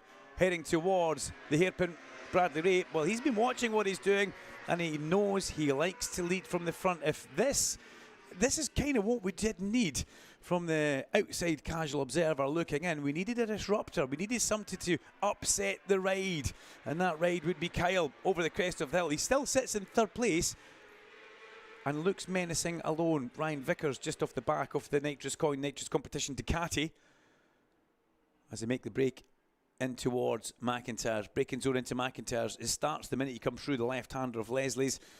The leader's already bouncing from curb to curb as they go through the Black Circle chicane and accelerate hard up towards Clark Corner. Ryan Vickers still looking pretty good in that 4th place. Then Glenn Irwin, then Rory Skinner. So Skinner still behind Glenn Irwin. Glenn, he took a bit of a beating earlier on. He went through the old gravel trap, head over heels. but thankfully no ill effects to Glenn Irwin. Bit of a sore arm, he did show me, a bit of a graze in his arm, but perfectly okay apart from that as he come up the main straight to click off another lap. Remember, we're a 25 lap race now. We go from 30, we take a couple of laps off this race as we go up, and looking at the back there, Graham Irwin lapping, and still lapping really well with Braden Elliott. I think Graham Irwin has done a fabulous job this weekend on the MET Fonacab Ducati. Hasn't really, touch wood, put a foot wrong as he comes down through McIntyre's with Braden Elliott just ahead of him. Skinner starting to use a lot of the exit curb as he comes through the chicane, trying to see if he can use some of that Yamaha traits that he's still trying to learn about at this early phase of the 2026 British Superbike season, whereas Bradley Ray has got oodles of Yamaha data in his bank. Oh, Braden Elliott has stopped, unfortunately. The NP Racing Honda slows on the run in towards the hairpin. Where will Braden go? Will he get round the hairpin? I think he will. Graham Irwin passed him on that straight, but that doesn't look too good for Braden Elliott, and Neil Pearson's little team from Taunton will be looking for that one to come back into the pit box. Bradley Ray with Scott Redding homing in towards the back of him as they head over that crest of the chicane. You've got to have your suspension just perfect as you've got to go through there, and you've also got to have the perfect line to get through there. 10th of a second separated them across the line last time round. And Scott Redding, we saw a really strong braking manoeuvre from him earlier on, where he put a bit of a block pass, but he runs wide into the heart of the apex at the hairpin. So it looked like it was good for Scott there, but then just in the last phase of the braking point, runs deep. But he's not the only one. 2 or 3 of them also doing that as they're running towards the hairpin. It's the place where you've got to get your brakes absolutely spot on. Down Duffy's Dip. Redding has got back onto the rear wheel of Bradley Ray, and he's not letting him get away at all. Making the way down through Butchers up towards the crest of the chicane again. If you're round there, you'll see them flashing past and spinning out towards that curb. It looks like Rory Skinner is starting to make intentions onto the back of Glenn Irwin as they both enter Clark Corner. Skinner looking good. Glenn Irwin probably starting to feel a few ill effects of that earlier trip through the gravel trap at Clark's, where he put the nitrous competition Ducati pretty high into the recticel. As they make their way in, he's a bit wide at the apex. Skinner's through on the inside. Lovely stuff, Rory Skinner. Great overtake from Rory Skinner to go through on the inside of the hairpin. Glenn left, I'm going to say, half a width there, and through on the inside went Rory Skinner. But has he managed to hold that to Duffus? Yes, he has. Oh, Storm Stacey's stopped. Now, where is that? That's on the run in towards Clark Corner. Marshall going to go across and help Storm Stacey as Storm pushes the bike up towards the tyre wall. The Batham's AGN Ducati stopping just before the turning point at Clark's, and he's stopped on the inside of the circuit, so he's well out of harm's way. But a great shame for that tiny little team that Michael Rutter and Ray Stringer have put together for Storm Stacey. They've had some great success. We've seen some great speed, but unfortunately just drifting away from them with a couple of small sensor issues that do seem to stop these bikes with great ease as they come over the crest of the hill. Rory Skinner under pressure from Glenn Irwin. Glenn not willing to lay everything on the line as they go in and through Duffy's Dip. He got close, but he didn't want to get too close, that's for sure. The leaders are all through. Look at Ryan Vickers. Isn't this great to see Ryan Vickers? I'm going to say biting the screen here, and that may come back to haunt me. That may be a cheeky comment, but Vickers biting the screen to stay right up towards the back of Kyle in third place. Vickers just off the back in fourth, but this looks very impressive. It's a big step in the right direction for Honda UK, and it's what they also need at this moment in time. Ryan unfortunately slipped off in race number 2 when he was just pushing a little bit too much to try and find something that the Honda wasn't offering back. But look at him there, sitting happy in fourth place. It's Bradley Ray from Scott Redding, from Kyle Ryde and Ryan Vickers. A bit of a gap behind Ryan Vickers. The gap is 2.2 seconds to the Cheshire Moulding Yamaha of Rory Skinner, who still looks pretty happy ahead of Glenn Irwin. Then it's Leon Haslam, Max Cook, Christian Idden, Lee Jackson down to the top 10. Behind that, Brooksy, Joe Talbot, Jason O'Halloran, teammate to Ryan Vickers in 13th place. Where Ryan Vickers starting to make things work. Jason's still a little bit struggling on the 2026 spec BSB Honda. Now look at this. There's a bit of a gap starting to form between Brad Ray, Scott Redding and Kyle Ryde. 2 away at the front. The gap across the line for Kyle Ryde to Scott Redding was 0.3 of a second last time. Has that increased? It looks like it has. Is Kyle and the Nitrous team struggling just a little bit to keep up with the changing track, the evolution of the track that's getting a lot hotter, which technically will make it start to feel a little bit slippier. Kyle complained about that after race number 2, if I'm not mistaken, Larry Carter. I think he said to you that he was starting to have some trouble with the front of that Ducati at McIntyre's and Clark's.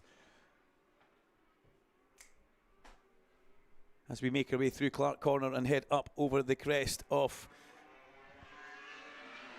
Clark's round towards the apron. It's great watching the bikes accelerate from Clark's. As I said in the Superstock race, you can tell the bikes that are properly set up well. They drive round there rather than trying to tie themselves in knots and look like they're trying to eject the pilot halfway around the corner.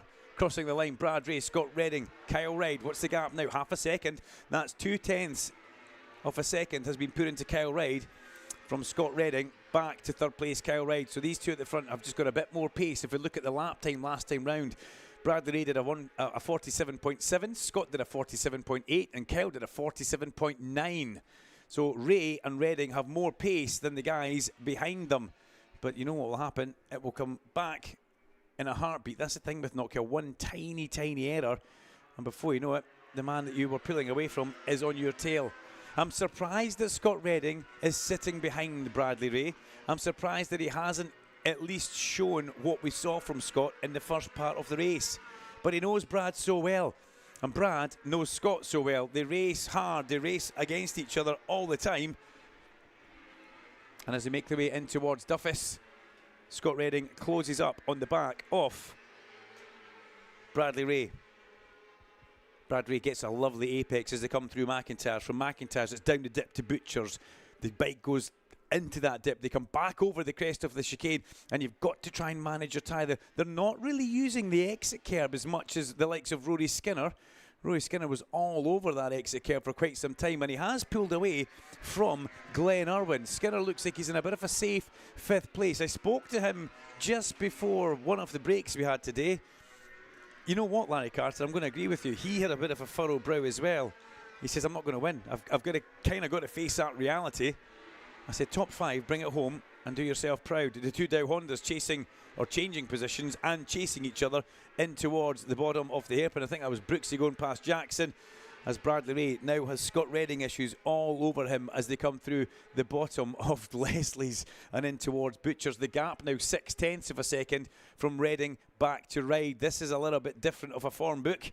Maybe this is because Neil McKenzie tipped Kyle Reid to make it a treble here this weekend, or at least I think he did. I can't actually remember off the top of my head what he said down there. He did say it would be difficult. There's no getting away from that as we come once again lap 13 of 25 into the hairpin. Bradley Ray, McCann's Raceways Yamaha, accelerates up towards the finish line with Scott Redding in his slipstream across the line. Here comes Redding, catching. But Ray super strong on the brakes as they make their way through the top of Duffus Dip. And Bradley Ray, just, it's poetry in motion watching Brad on this bike. He said it yesterday, he felt comfortable, but he almost felt a little bit hard done by yesterday when the race was taken away from him with that technical issue that he had. Kyle Reid has managed to take 1/10 of a second back out with these guys ahead of him. And Richard Kerr, unfortunately, retired into the pit lane on the number 5 Honda. Great shame for Richard on the SM Racing Honda CBR 1000RR. Now we need to look a little bit further back because here comes Max Cook round the outside of Leon Haslam as they come to the hairpin as Redding takes the lead. There's also a bit of a battle further down. Max Cook, does he get through? Yes, he does. He gets ahead of the Pocket Rocket. Max Cook goes up into 7th place. Leon Haslam down to 8th place. And there's also a change of lead. And look what that change of lead has done. It's put Scott Redding out front and it's brought Kyle Reid right back into the equation. He was half a second, 0.6 of a second down. He's now on the back wheel of Bradley Ray. As we see a replay on the big screen, another late braking manoeuvre from Scott Redding. Bit of a block pass that, like that. Straight at the motocross book, and Ryan Vickers is still very much in the mix of this as well. Here they come back round towards the hairpin, into your sight. Redding, Ray, Reid. Triple R with Vickers. I suppose Ryan could be the 4th R in that. Up the hill they come. Max Cook, I did mention it, he has got past Leon Haslam, and that puts it at Bimota, Adrian Steelstock Bimota, up into 7th place. I mean, it's no surprise that we've got these guys at the sharp end. Reading looking really, really comfortable today. Scott is really pushing Yeah, now. he is, isn't he? Look at the lap time, Alan. You see that? He's went purple through sector number 1, but Brad Ray, well, last time round, 47.8 for Scott Redding, 48.1 for Brad, and 48.1 for Kyle. Redding is trying very hard on this lap just to see if he can put a little bit of time between them. You've done many a chat show with Scott Redding. He is a very clever man. He sometimes doesn't like to give too much away, Alan. Almost likes to play on it, but he's a thinking man's rider. He really is, and he gives great interviews, light-hearted interviews, but he also gives an insight into just how much he thinks about these things. Redding has put 0.6 of a second into Bradley Ray. Now, I think one man that's going to have to watch here is the defending reigning champion, because Ryan Vickers, whether he's been given a little bit of a on-the-podium bonus from Scott Hargreaves, that's certainly enough to spur any racer on. And Ryan Vickers, this is what we expected Vickers to be like coming back from World Superbike. This is what we hoped to see Honda UK doing. And Ryan Vickers now starting to charge up towards the back of the Nitrous Coin, Nitrous Competition Yamaha. Apparently Ryan was very, very determined before this race got underway to repay the hard work that the team have been doing. Of course, you had Roger Marshall in the commentary box. Oh, a mistake from Kyle Ryde at the hairpin. He goes wide, through into third place goes Ryan Vickers. Now, that is not something we see very often. But Kyle runs wide through the heart of the corner. He tries to come back on the brakes, but Vickers says no into Duffus. And he holds that position very late on the brakes. If you've never stood at the side of the track and watched them go into Duffus Dip, the undulations on the track make it look so impressive. The way the bike, first of all, the back wheel comes up off the ground and then it bounces a few times. Ladies and gentlemen, check out the big screen. There's a mistake from your defending reigning champion. Not something that we see very often. And Vickers, well, you don't need to offer him two chances. Through on the inside, he goes lap 18 of 25. Scott Redding, 48.0 last time round. Bradley Ray, 48.0 last time round. But Bradley Ray has also now gone and put a fastest first sector of anybody in on this lap. So he's trying to regroup and charge up towards the back of Scott Redding. As they cross the line again, they both do 47.8. The small change is the little bit that matters, but it does have a big effect on the position on the track and the overall lap time. Still though, Ryan Vickers on the podium. Wouldn't this be a turn up for the books if Ryan Vickers can put the Honda Fireblade for Honda UK on the podium as he goes through the Black Circle chicane? I don't know if that was you grabbing the counter or myself there, Alan. That was not the... What was it somebody said yesterday? Suboptimal. I know you'd like that. Not the ideal line for Ryan, but he still manages to hold that third place as he bounces his way in towards the hairpin. Flying Ryan taking the Honda UK charge back towards the sharp end. This is why Honda employed him and brought him back, and he then got Roger Marshall involved. Good times in towards Duffus Dip they go. Let's have a little look further down. Where's Rory Skinner? Still in a good safe 5th place for Rory Skinner. 6 seconds off the lead of the race. Not a huge amount, as Vickers has a bit of a warning from the back of the Honda Fireblade going through the twisty part. And Kyle is looking quite dangerous now. Yeah, Kyle wants to get back ahead of Ryan because look how much track time he's given up now that he's behind Ryan Vickers. And that's because Redding and Ray are lapping in 47.9. Redding was 0.07 of a second faster, a whole 0.07 of a second faster than Bradley Ray the last time round. And as we look towards the hairpin, we can see Scott Redding. You know what? He's no stranger to Knockhill. He's raced here 3 occasions before this. And we know he won here on his debut for, remember back in the day, it was the B-Wiser Ducati? Yes, he did. He won on his debut year, his championship year actually, before he went back to World Superbikes. Now Kyle Ryde has a look up the inside of Ryan Vickers. Vickers closes it off right through on the inside. Lovely stuff from Kyle. Alan Hyde tipped him. He said he's looking dangerous, and through on the inside goes Kyle. He needs something big to happen now in order for him to catch back up with the guys that he's racing with on the championship. But Scott Redding and Bradley Ray head round towards the hairpin, and there's not really much that Kyle can do. What he can do is try and stay on the podium and try and fend off Ryan Vickers.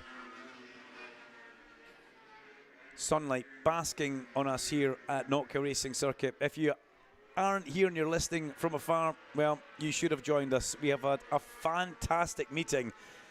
And on lap 22 of 25, Scott Redding leads on the Hager PBM Ducati from the McCams Yamaha of Bradley Ray. They have got 0.6 of a second between them.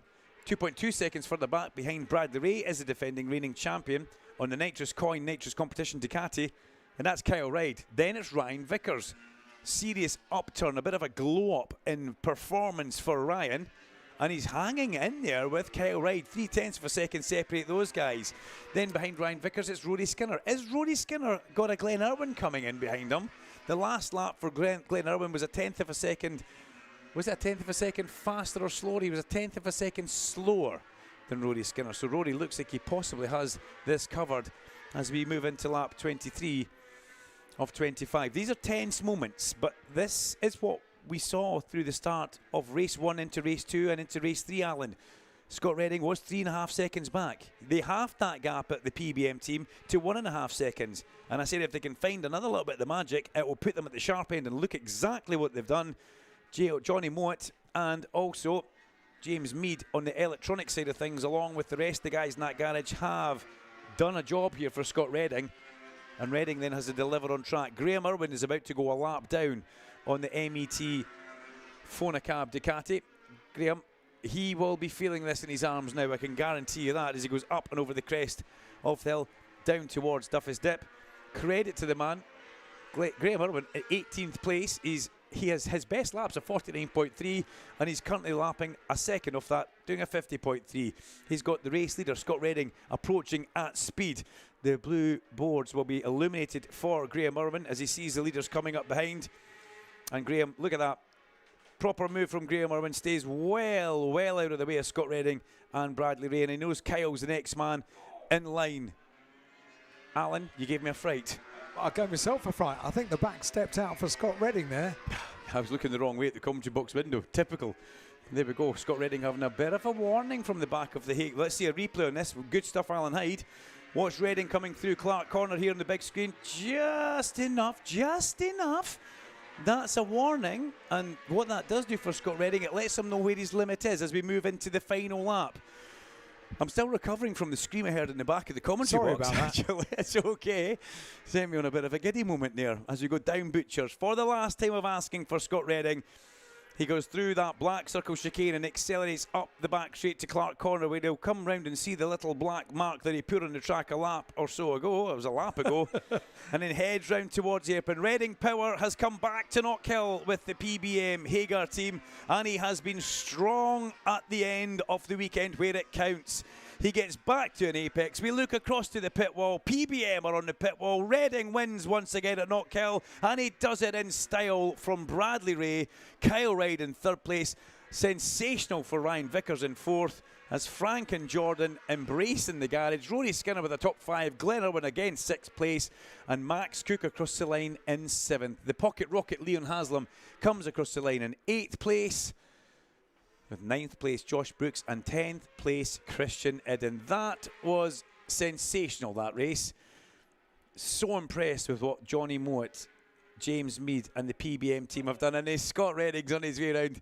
Give him some applause, guys. He loves racing in Knockhill. He loves Scotland. He's got so many friends up here.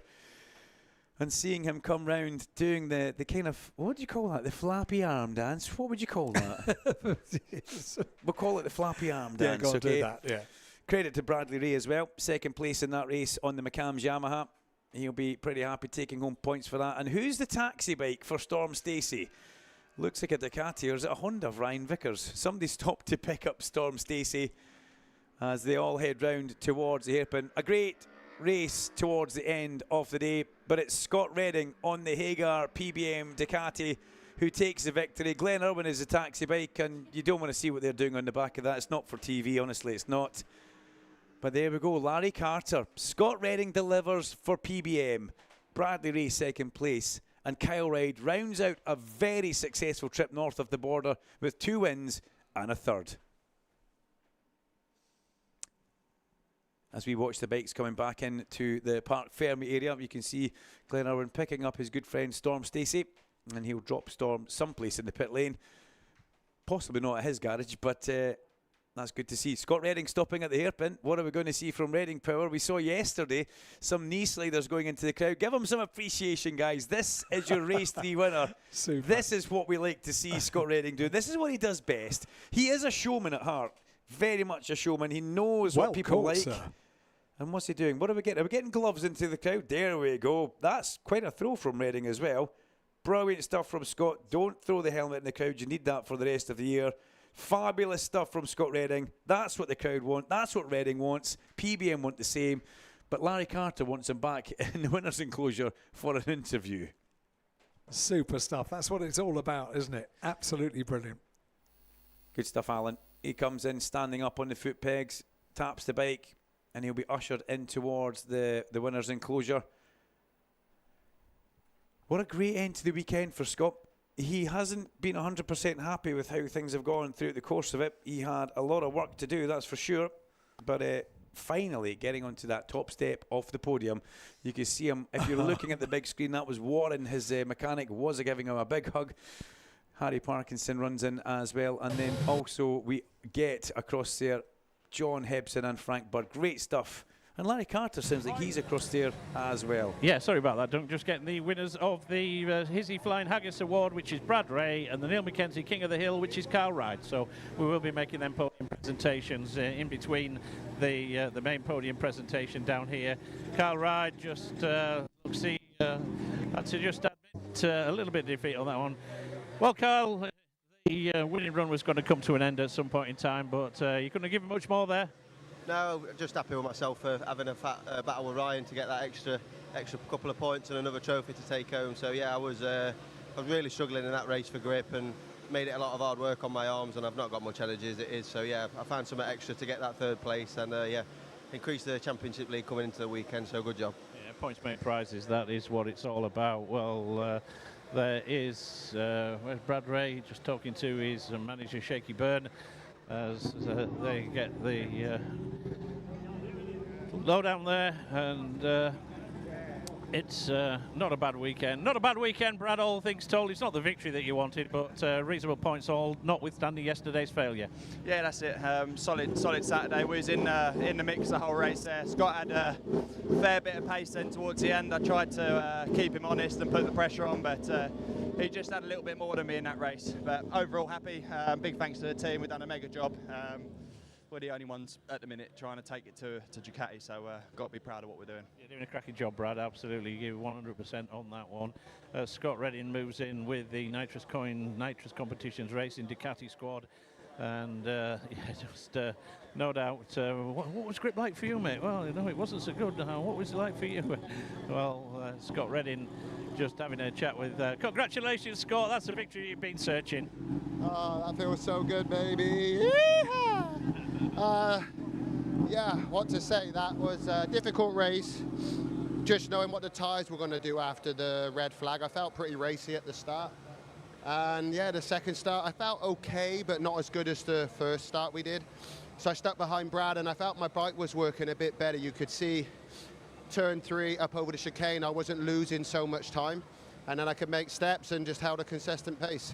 Yeah, well, he did a cracking job, Scott, and that's what it's all about. And second knockout victory for Scott Redding. Well, there you go. Absolutely wonderful scenes down here. And the winning run of Carl Ryde, it's not the absolute disaster, because out of the 9 races so far, he's won 7 of them and finished on the podium twice. So that is a mark of a great start. In fact, it is the best ever start to a title defence by a reigning British champion in the history of the British Superbike Championship. So gives you a sort of an idea as to exactly what sort of a start to the season that he has had there as Carl Ryde.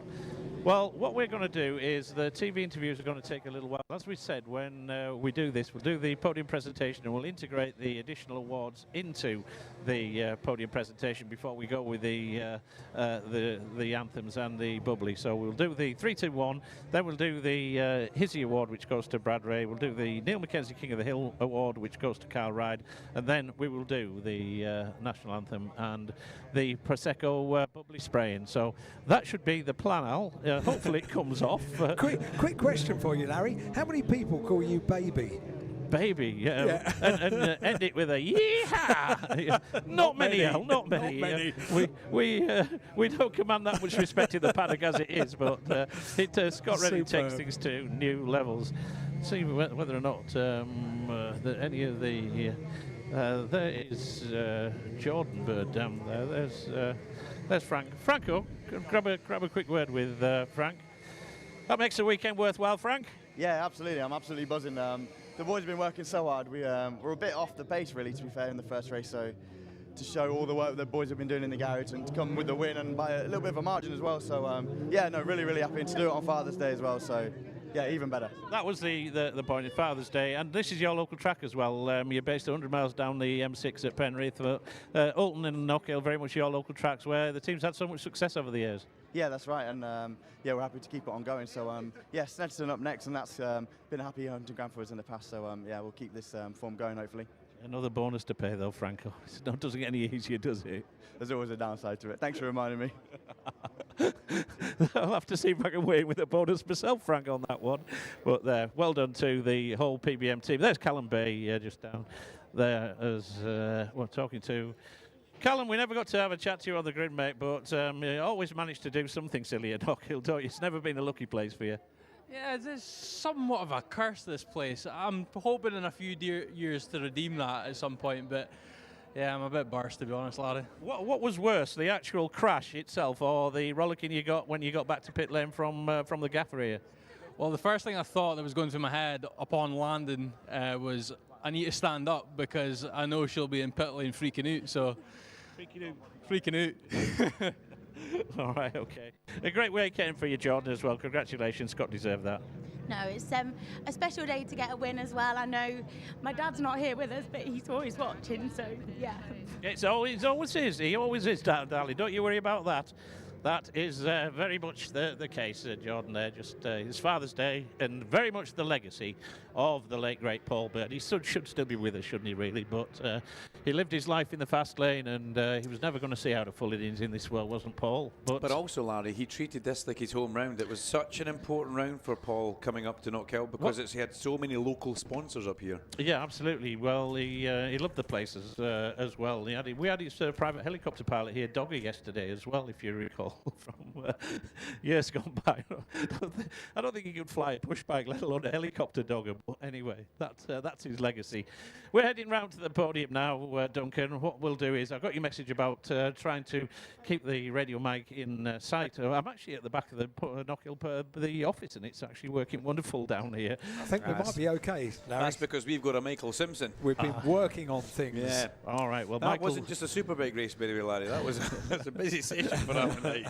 What is it? The impossible today. Miracles take a little longer.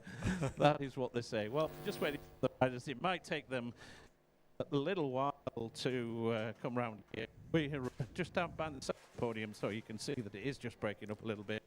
What we'll do is hopefully be in direct sight of the tower. If I can just see, hopefully that is okay, and you can see me, I can see you, and when we can go with the podium when we get the riders round here in the next couple of minutes. But in the meantime, whether or not you wanted to start the grid for the 1P Mobile National Sport Bike Juniors. Can I do two messages before you do, sure.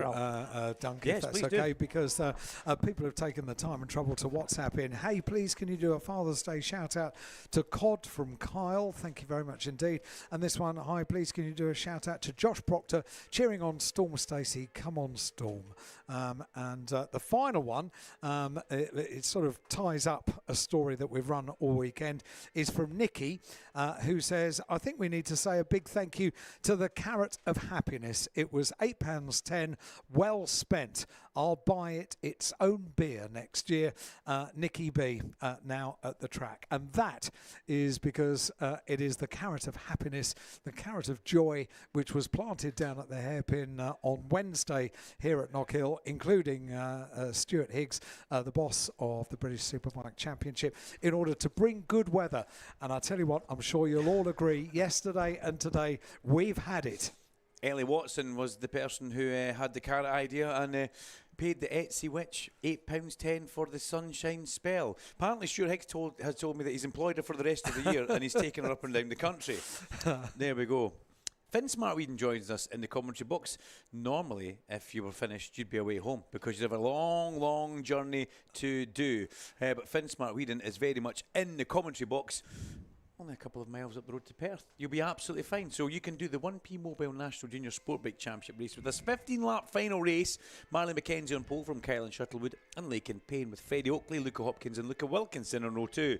Ben Jolliffe has got Mason Johnson and Cade Watt on row 3, with Isaac Mark, Lewis Mullen and Henry Ross in the 4th row. Rory Creeth, Jamie Hanks Elliott and Arnie Carr make up row 5, with Ben Hardwick, Jamie Muir and Archie Ormond take up row 6. Row 7 is Sid Marshall, Finn Page and Holly Harris, and Finn Harris and Larry Carter is on the 8th row all by himself. Now we're expecting Larry Carter to come in and just talk in a second, but we'll say Finn Smart, we didn't.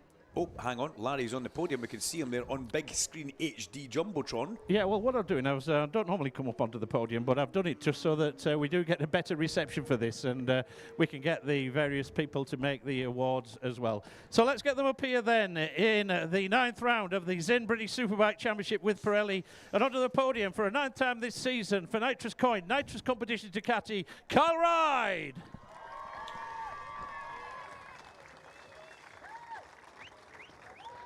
Second position, former Cams Yamaha, a 5th podium of the season for Bradley Ray.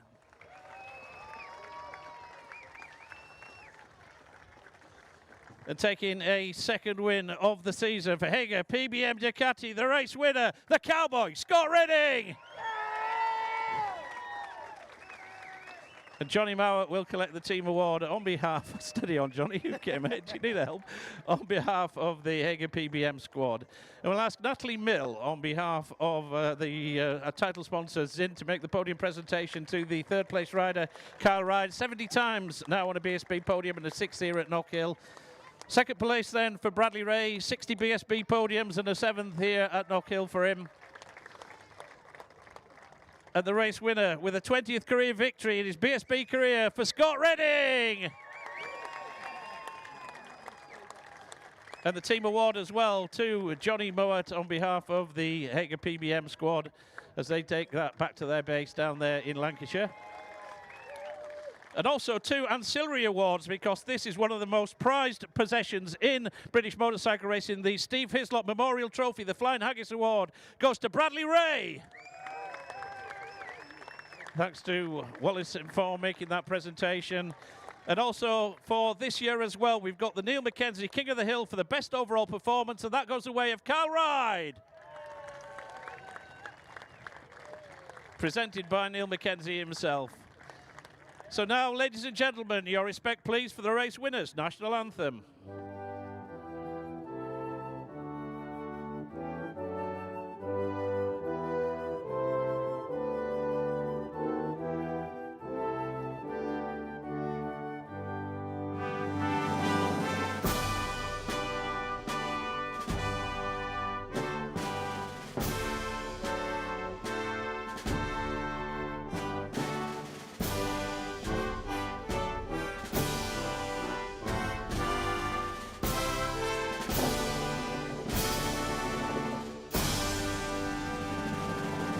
Redding rocks the hill as take 3 here at Knockhill, and we make ourselves scarce before the Bagliati Prosecco goes with that. Back to the tower, Duncan Vinton and Alan Hyde. He had one job to do and he ran away from his space. Away. We even put an X in the floor saying, do not move. Do you not trust Scott Redding or something with a bottle of Bagliati Prosecco? I think we'll let Larry off. I don't blame him, actually. Got a 250-mile drive home, hopefully drier clothes and wetter clothes, boys. Finn Smart Whedon, I feel bad. I said you in the commentary box and I didn't actually give you a chance to speak. How are you, young man? Yeah, it could be better. Season's not got to the best of starts, but we're working. We're trying to get there, and we're enjoying it. Hopefully at Snetterton we'll hit the ground running and restart my season. Really. You got a long drive to Snetterton from here, haven't you? It's going to be a long one. I think this is my shortest drive of the season. Everything after this is particularly long, and we've got Snetterton and then Brands 2 in a row. Those are going to be killers for me now. Welcome to Marlborough, brother. Welcome to Marlborough. I love it. I love when somebody else moans about the length of their journeys. Well, what we have here is the final race of the day. Now, ladies and gentlemen, if you're trying to leave the circuit, take your time. There's no rush. I'm going to come out and meet you after this if you like. I'll bring Alan Hyde with me and Larry Carter. We can have a bit of a chit-chat. Don't all rush off at once and expect to get out of here with great ease. Our team will get you out as quick as we possibly can, but you can stay back. Why not do a little bit of walking the track? Come the end of this, you could walk the track. I'll send Finn Smart Whedon the wrong way around the track, and he'll meet everybody coming towards him. not in the race, obviously, at the end of the day for when we start going round the circuit. Okay, so we have got a 15-lap final race for the Junior Supersport, 1P Mobile Junior Supersport, bikes that you kind of, or riders that you definitely know well. Marley McKenzie's been in form this year, hasn't he? I don't think you can look past Marley today, especially, it's his home track. He's been unbeatable almost all season, other than that one slip up at Donington, and definitely here. I mean, am I right in saying he broke his own PB from yesterday's race in the warm-up this morning? Yeah. So, I mean, if you can go out and do that in an 8-minute warm-up at 8 o'clock in the morning, I don't think there's any looking past him here. It shows the kid's ready for it. Yeah. He's very ready for it, and he hit the ground running. He would have had a 100% record if he hadn't he actually laid out a Goddard's and then clicked a false neutral. Sorry to jump in. Ben Jolliffe in pit lane, Dunk. Larry, Ben Jolliffe in pit lane, one of the winners that we saw last time out at Donington, who took the 100% record away from Marley McKenzie. Great stuff, Larry. Ben Jolliffe, he's off the head of the third row of the grid against the pit wall. The Dunsley Heat R7 will not take this start. Yeah, pit lane start, Dunk. Oh, pit lane start. Good stuff, Larry. Are your ears okay, Finn, with that one? Oh, and there was a jump. I think that was a jump start for the middle of the front row.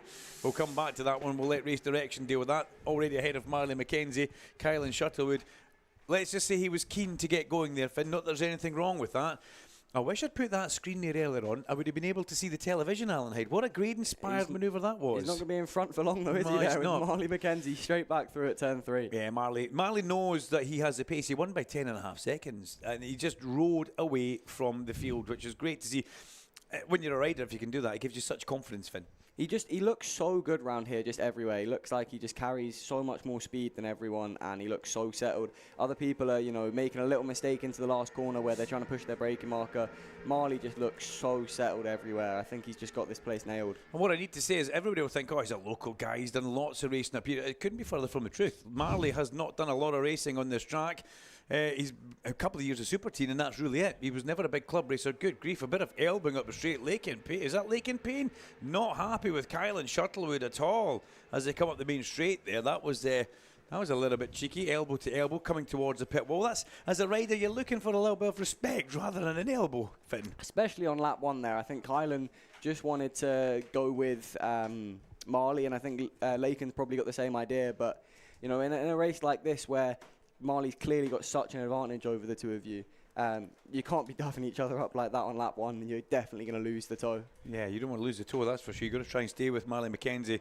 But those two guys having a little bit of a battle internally. Have not seen anything on screen. I don't think I saw anything about jump starts. So we've got, no jump starts popped up on screen. That must have been the perfect launch from Kylan Shuttlewood to get himself off the line of the race. Freddie Oakley runs a little bit wide through the apex of the corner and picks up one of the Rocket rookies and walks him up to the edge of the track. I think that could have been, was that actually Cade Watt? He walked up to the edge of the track there.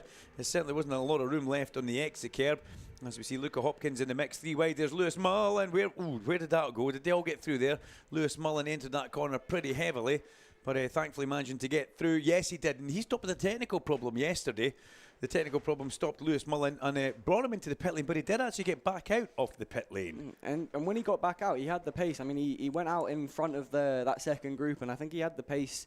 He was doing the same sort of lap times as them, so it's interesting to see that he's dropped back a little bit today into 6th. I didn't expect to see him at the front of there. Somebody riding into the gravel trap over the far side of the circuit at Clark Corner. That could have been one of our wild cards in Cade Watt. Yep, Cade Watt, exactly that. Cade just rode into the gravel trap.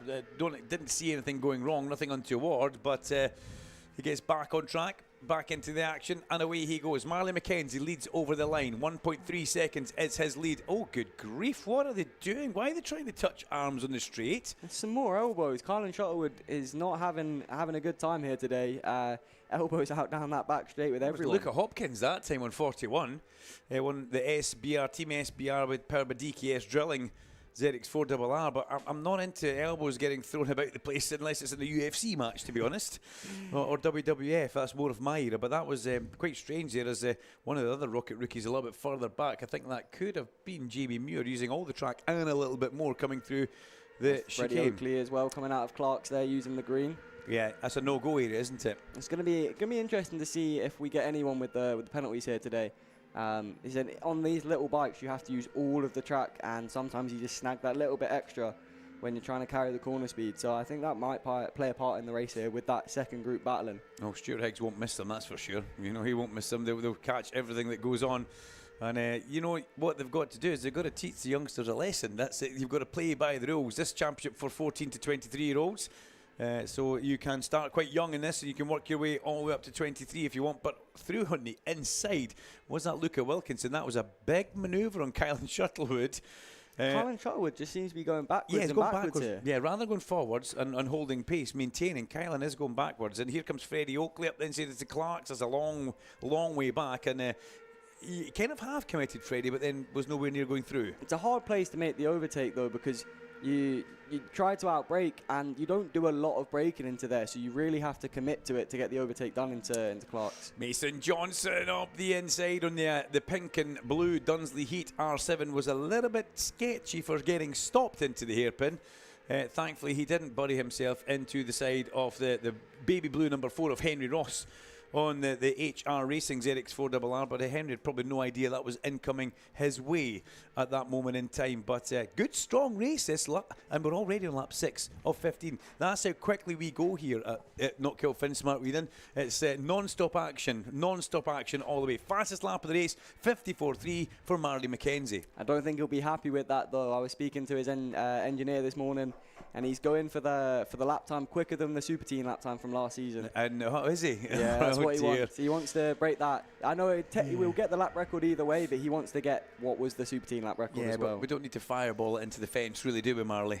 We don't. I think maybe he's doing it sensibly. He's pushing that fastest lap every lap, so he's just grabbing a little bit extra every time. There's Henry Ross down at the last corner in the middle of the track. Henry Ross goes down off the baby blue, number 4 at the last corner, as you rightfully say.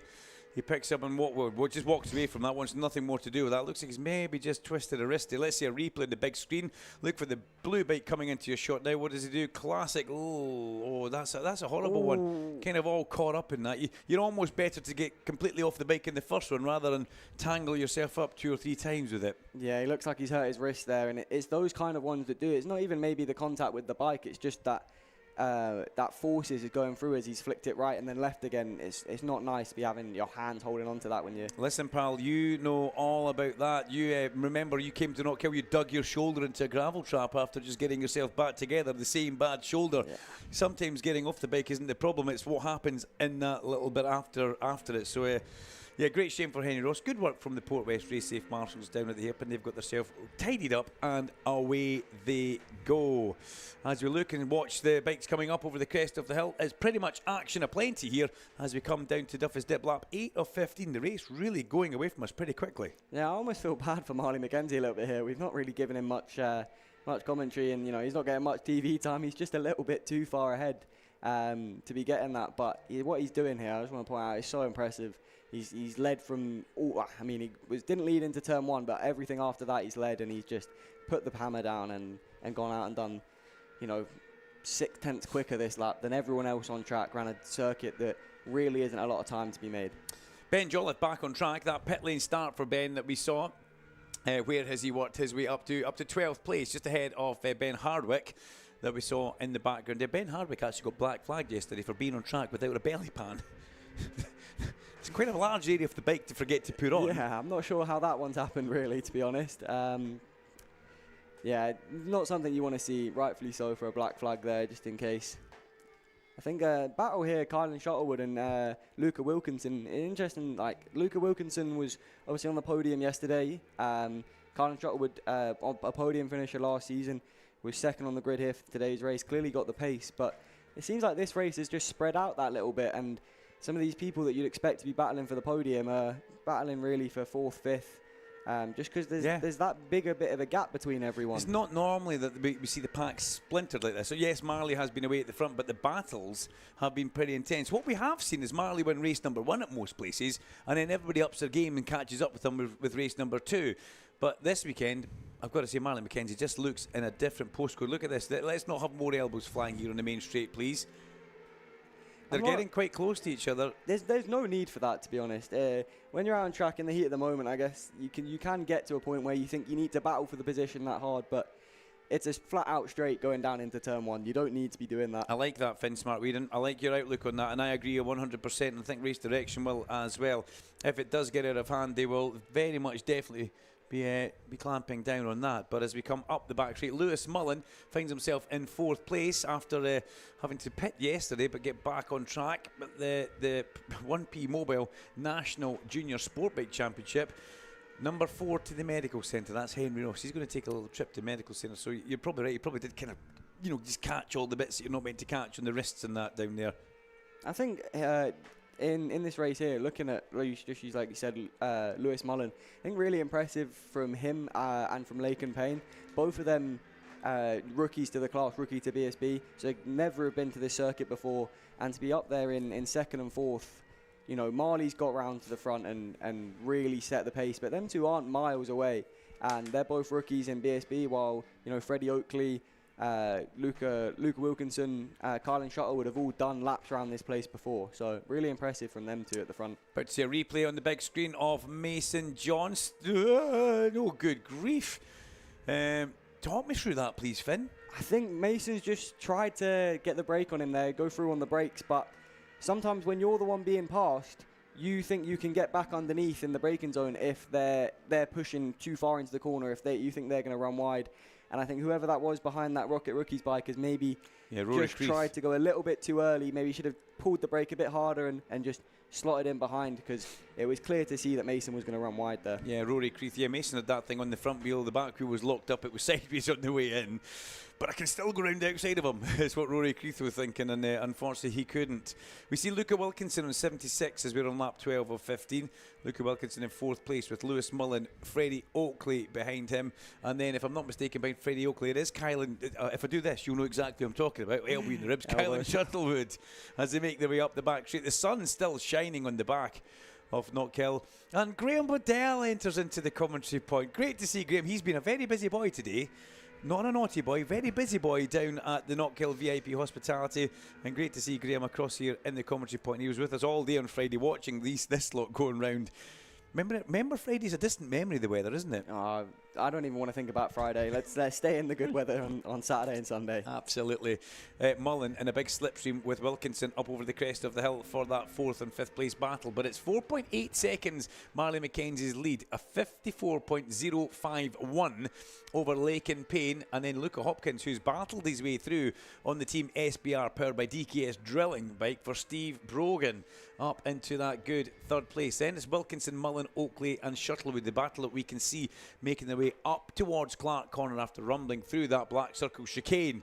Behind these guys, Isaac Mark, the young man from Ballymoney, in 19th place, ahead of Rory Creeth. Mason Johnson, he has got an S in there, not a T and H. Mason Johnson, it's been a long day.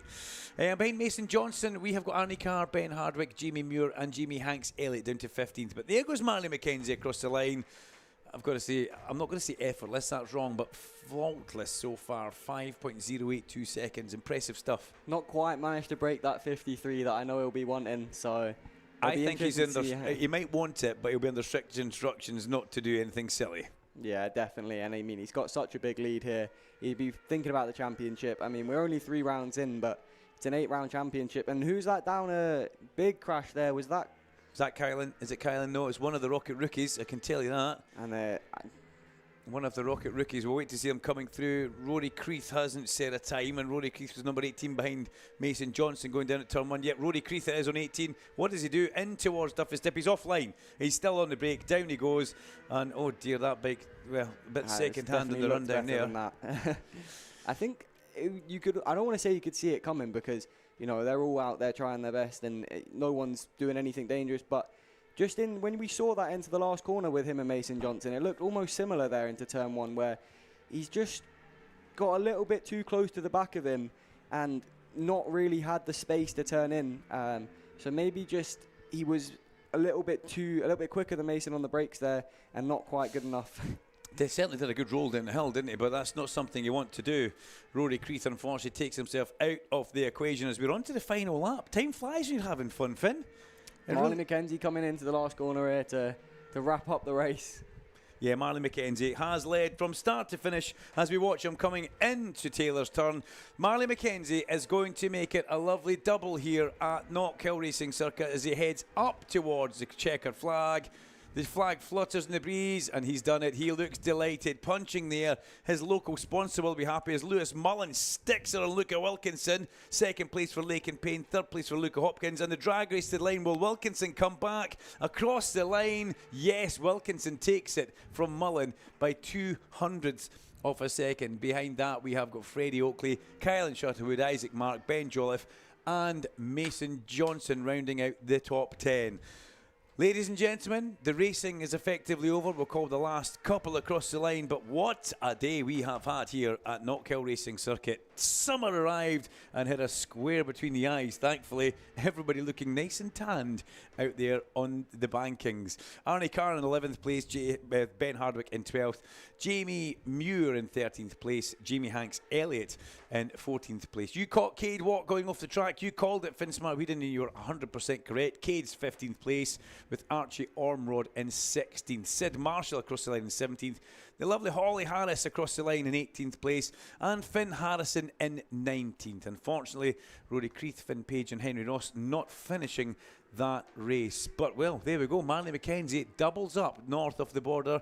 The hometown hero does give the bumper audience something to cheer about here today at Knockhill. What do you think of that, Finn? I think it was a great race there. I mean, just dominance again from Marley McKenzie. He doesn't seem to have anyone that can match him so far this season, and especially not at his home round. But I think also good to point out the rides there from Lake and Payne and Luca Hopkins. What did you say the gap was yesterday? It was 10 seconds. So yeah, they've halved that gap. That's super impressive to do.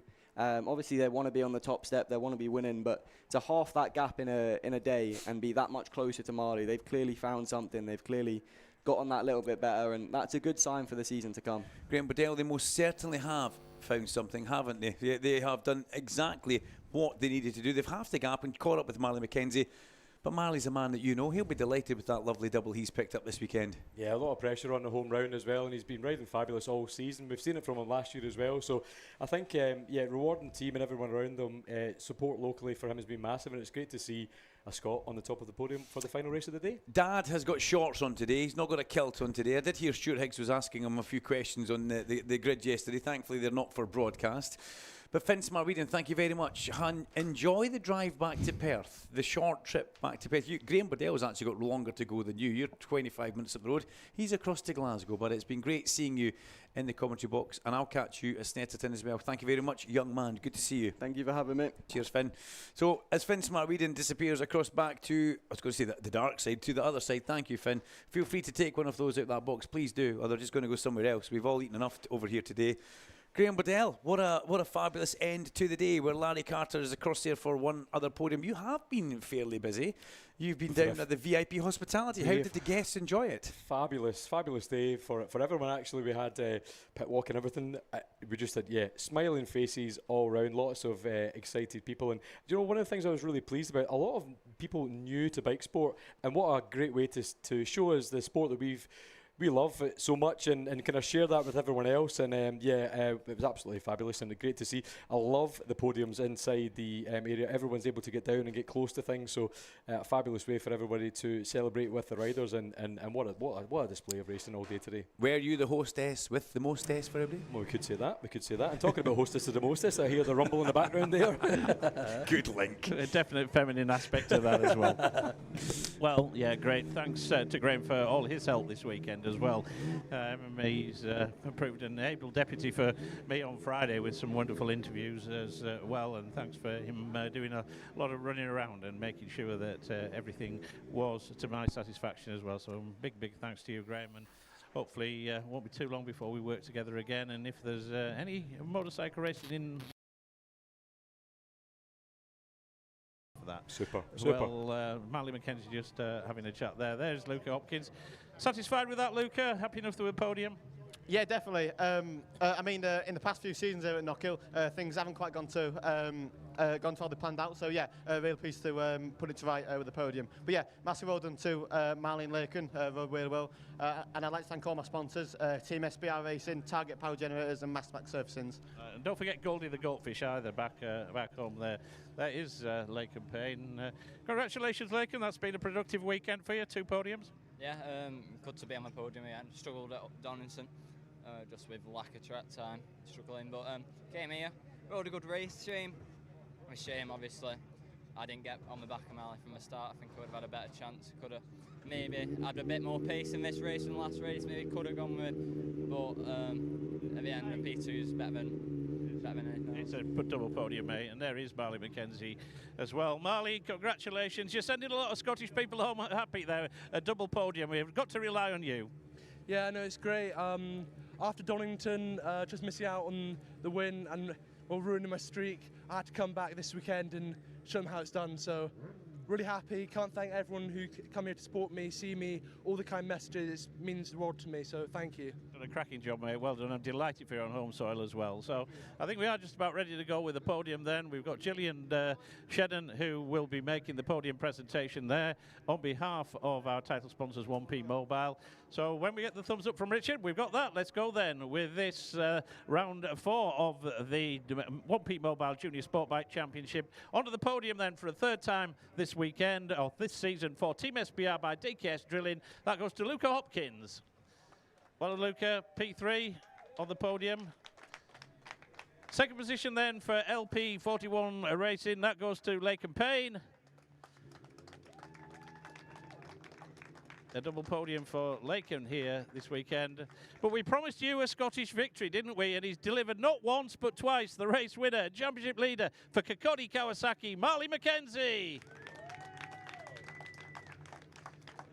And a team award as well goes the way of the Chunks team. And that is the Kokori Kawasaki. And we'll ask Gillian. Luca Hopkins, the 3rd podium of the season for the Yorkshireman. 2nd position then for Lakin Payne, also a 3rd podium of the season for him, but with a 5th win out of the 6 races. Your race winner, Marley McKenzie. And the team award as well goes to the Kokori Kawasaki squad. Thanks very much to Gillian for making those podium presentations. As we let the riders make the way off of that, so just grab a very quick word, Gillian. What a day it's been. Cracking racing. The weather's been absolutely fantastic. And now people are going to start making their way out. But we've just said that if they want to just stay back, the concession stands are going to be open, a little bit of merchandise, walk the track and do whatever. Absolutely. We'll be opening the gates very shortly once all the marshals and all the bits and bobs are in, and you can walk the track. Why not take advantage of this lovely evening? It's amazing. But yeah, thanks to everyone that's come along. We've had a great day's racing and it's just been spectacular. So really enjoyed it, and yeah, just safe trip home, everyone. Well, we'll make a deal, Gillian, that when we come back next year, that you order the same amount of weather, and let's just hope that you have a wonderful weather weekend as well as the touring cars, because that's going to be another big weekend for you and the Knockhill team. It is, yes. The 8th and 9th of August, we're looking forward to that one, and yes, well, we look forward to seeing you guys all back next year, round about the same date in June, roughly. And we'll see you all then. Let's keep our fingers crossed about the weather. Thanks to the whole team here at Knockhill, Gillian. You are the head of it all, but a wonderful job that everybody's done. And pass our thanks on behalf of everybody here at Knockhill for doing such a wonderful job. One more thing. Happy Father's Day, Dad. All right, there you go, Derek. Especially Well for you. Especially for you, Derek. Yeah, She left it fashionably late there, didn't she? That was a bit of an afterthought, Yeah. actually, Derek, if it was the truth be known on that one. But anyway, the Good stuff, daughter's Larry. got it in. So that concludes what we're doing down here in Pit Lane. My pleasure, as ever, to work with my good colleagues, Alan Hyde, who I think has departed for the airport, and my good buddy, Duncan Vincent. Always a pleasure, Duncan, but I know this is your home round. You'll sleep well in your bed tonight. Hope you're going to treat yourself to just half a shandy, perhaps, before you turn in for the night. But my pleasure, as ever. Thanks for all your help, Duncan. Look forward to doing it all in 2 weeks' time down at Snetterton. Larry, thank you very much. I think a small gin and tonic will fall into the hands of Duncan Vincent tonight, and that's purely for throat medicinal reasons. But we have been gifted with some fabulous weather. I think a big thanks needs to go to Ellie, who put her hands in the pocket, and she bought the spell. She planted the carrot with us down there. and we've been blessed with a wonderful weekend. I can't thank everybody enough for coming along. It's been great to see so many faces, familiar faces from down south, coming to join us as well. As Graham said rightfully a minute ago, so many new faces here as well that we have seen at Knockhill. We hope you've enjoyed the YouTube stream if you've been watching from afar. We hope you've enjoyed listening trackside if you've been here. Next time, make sure you get your tickets and make sure you come and join us at Knockhill. We're going to be signing off in the next couple of minutes, and we'll bring in Graham Waddell. This was the man who was on air with me all day on Friday. We covered the fairly damp sessions, you could say, Graham. But it feels like two years ago now, doesn't it? We knew what was coming. We Yes. knew we were going to be in Yes. for a good Saturday and a good Sunday. And from everybody here at Knockhill, from the BSB, thank you very much. We hope you've had a good time. We're going to now do a bit of a drive time show, which will be not on the stream, but we look forward to seeing you guys all at Snetterton. Until then, take care.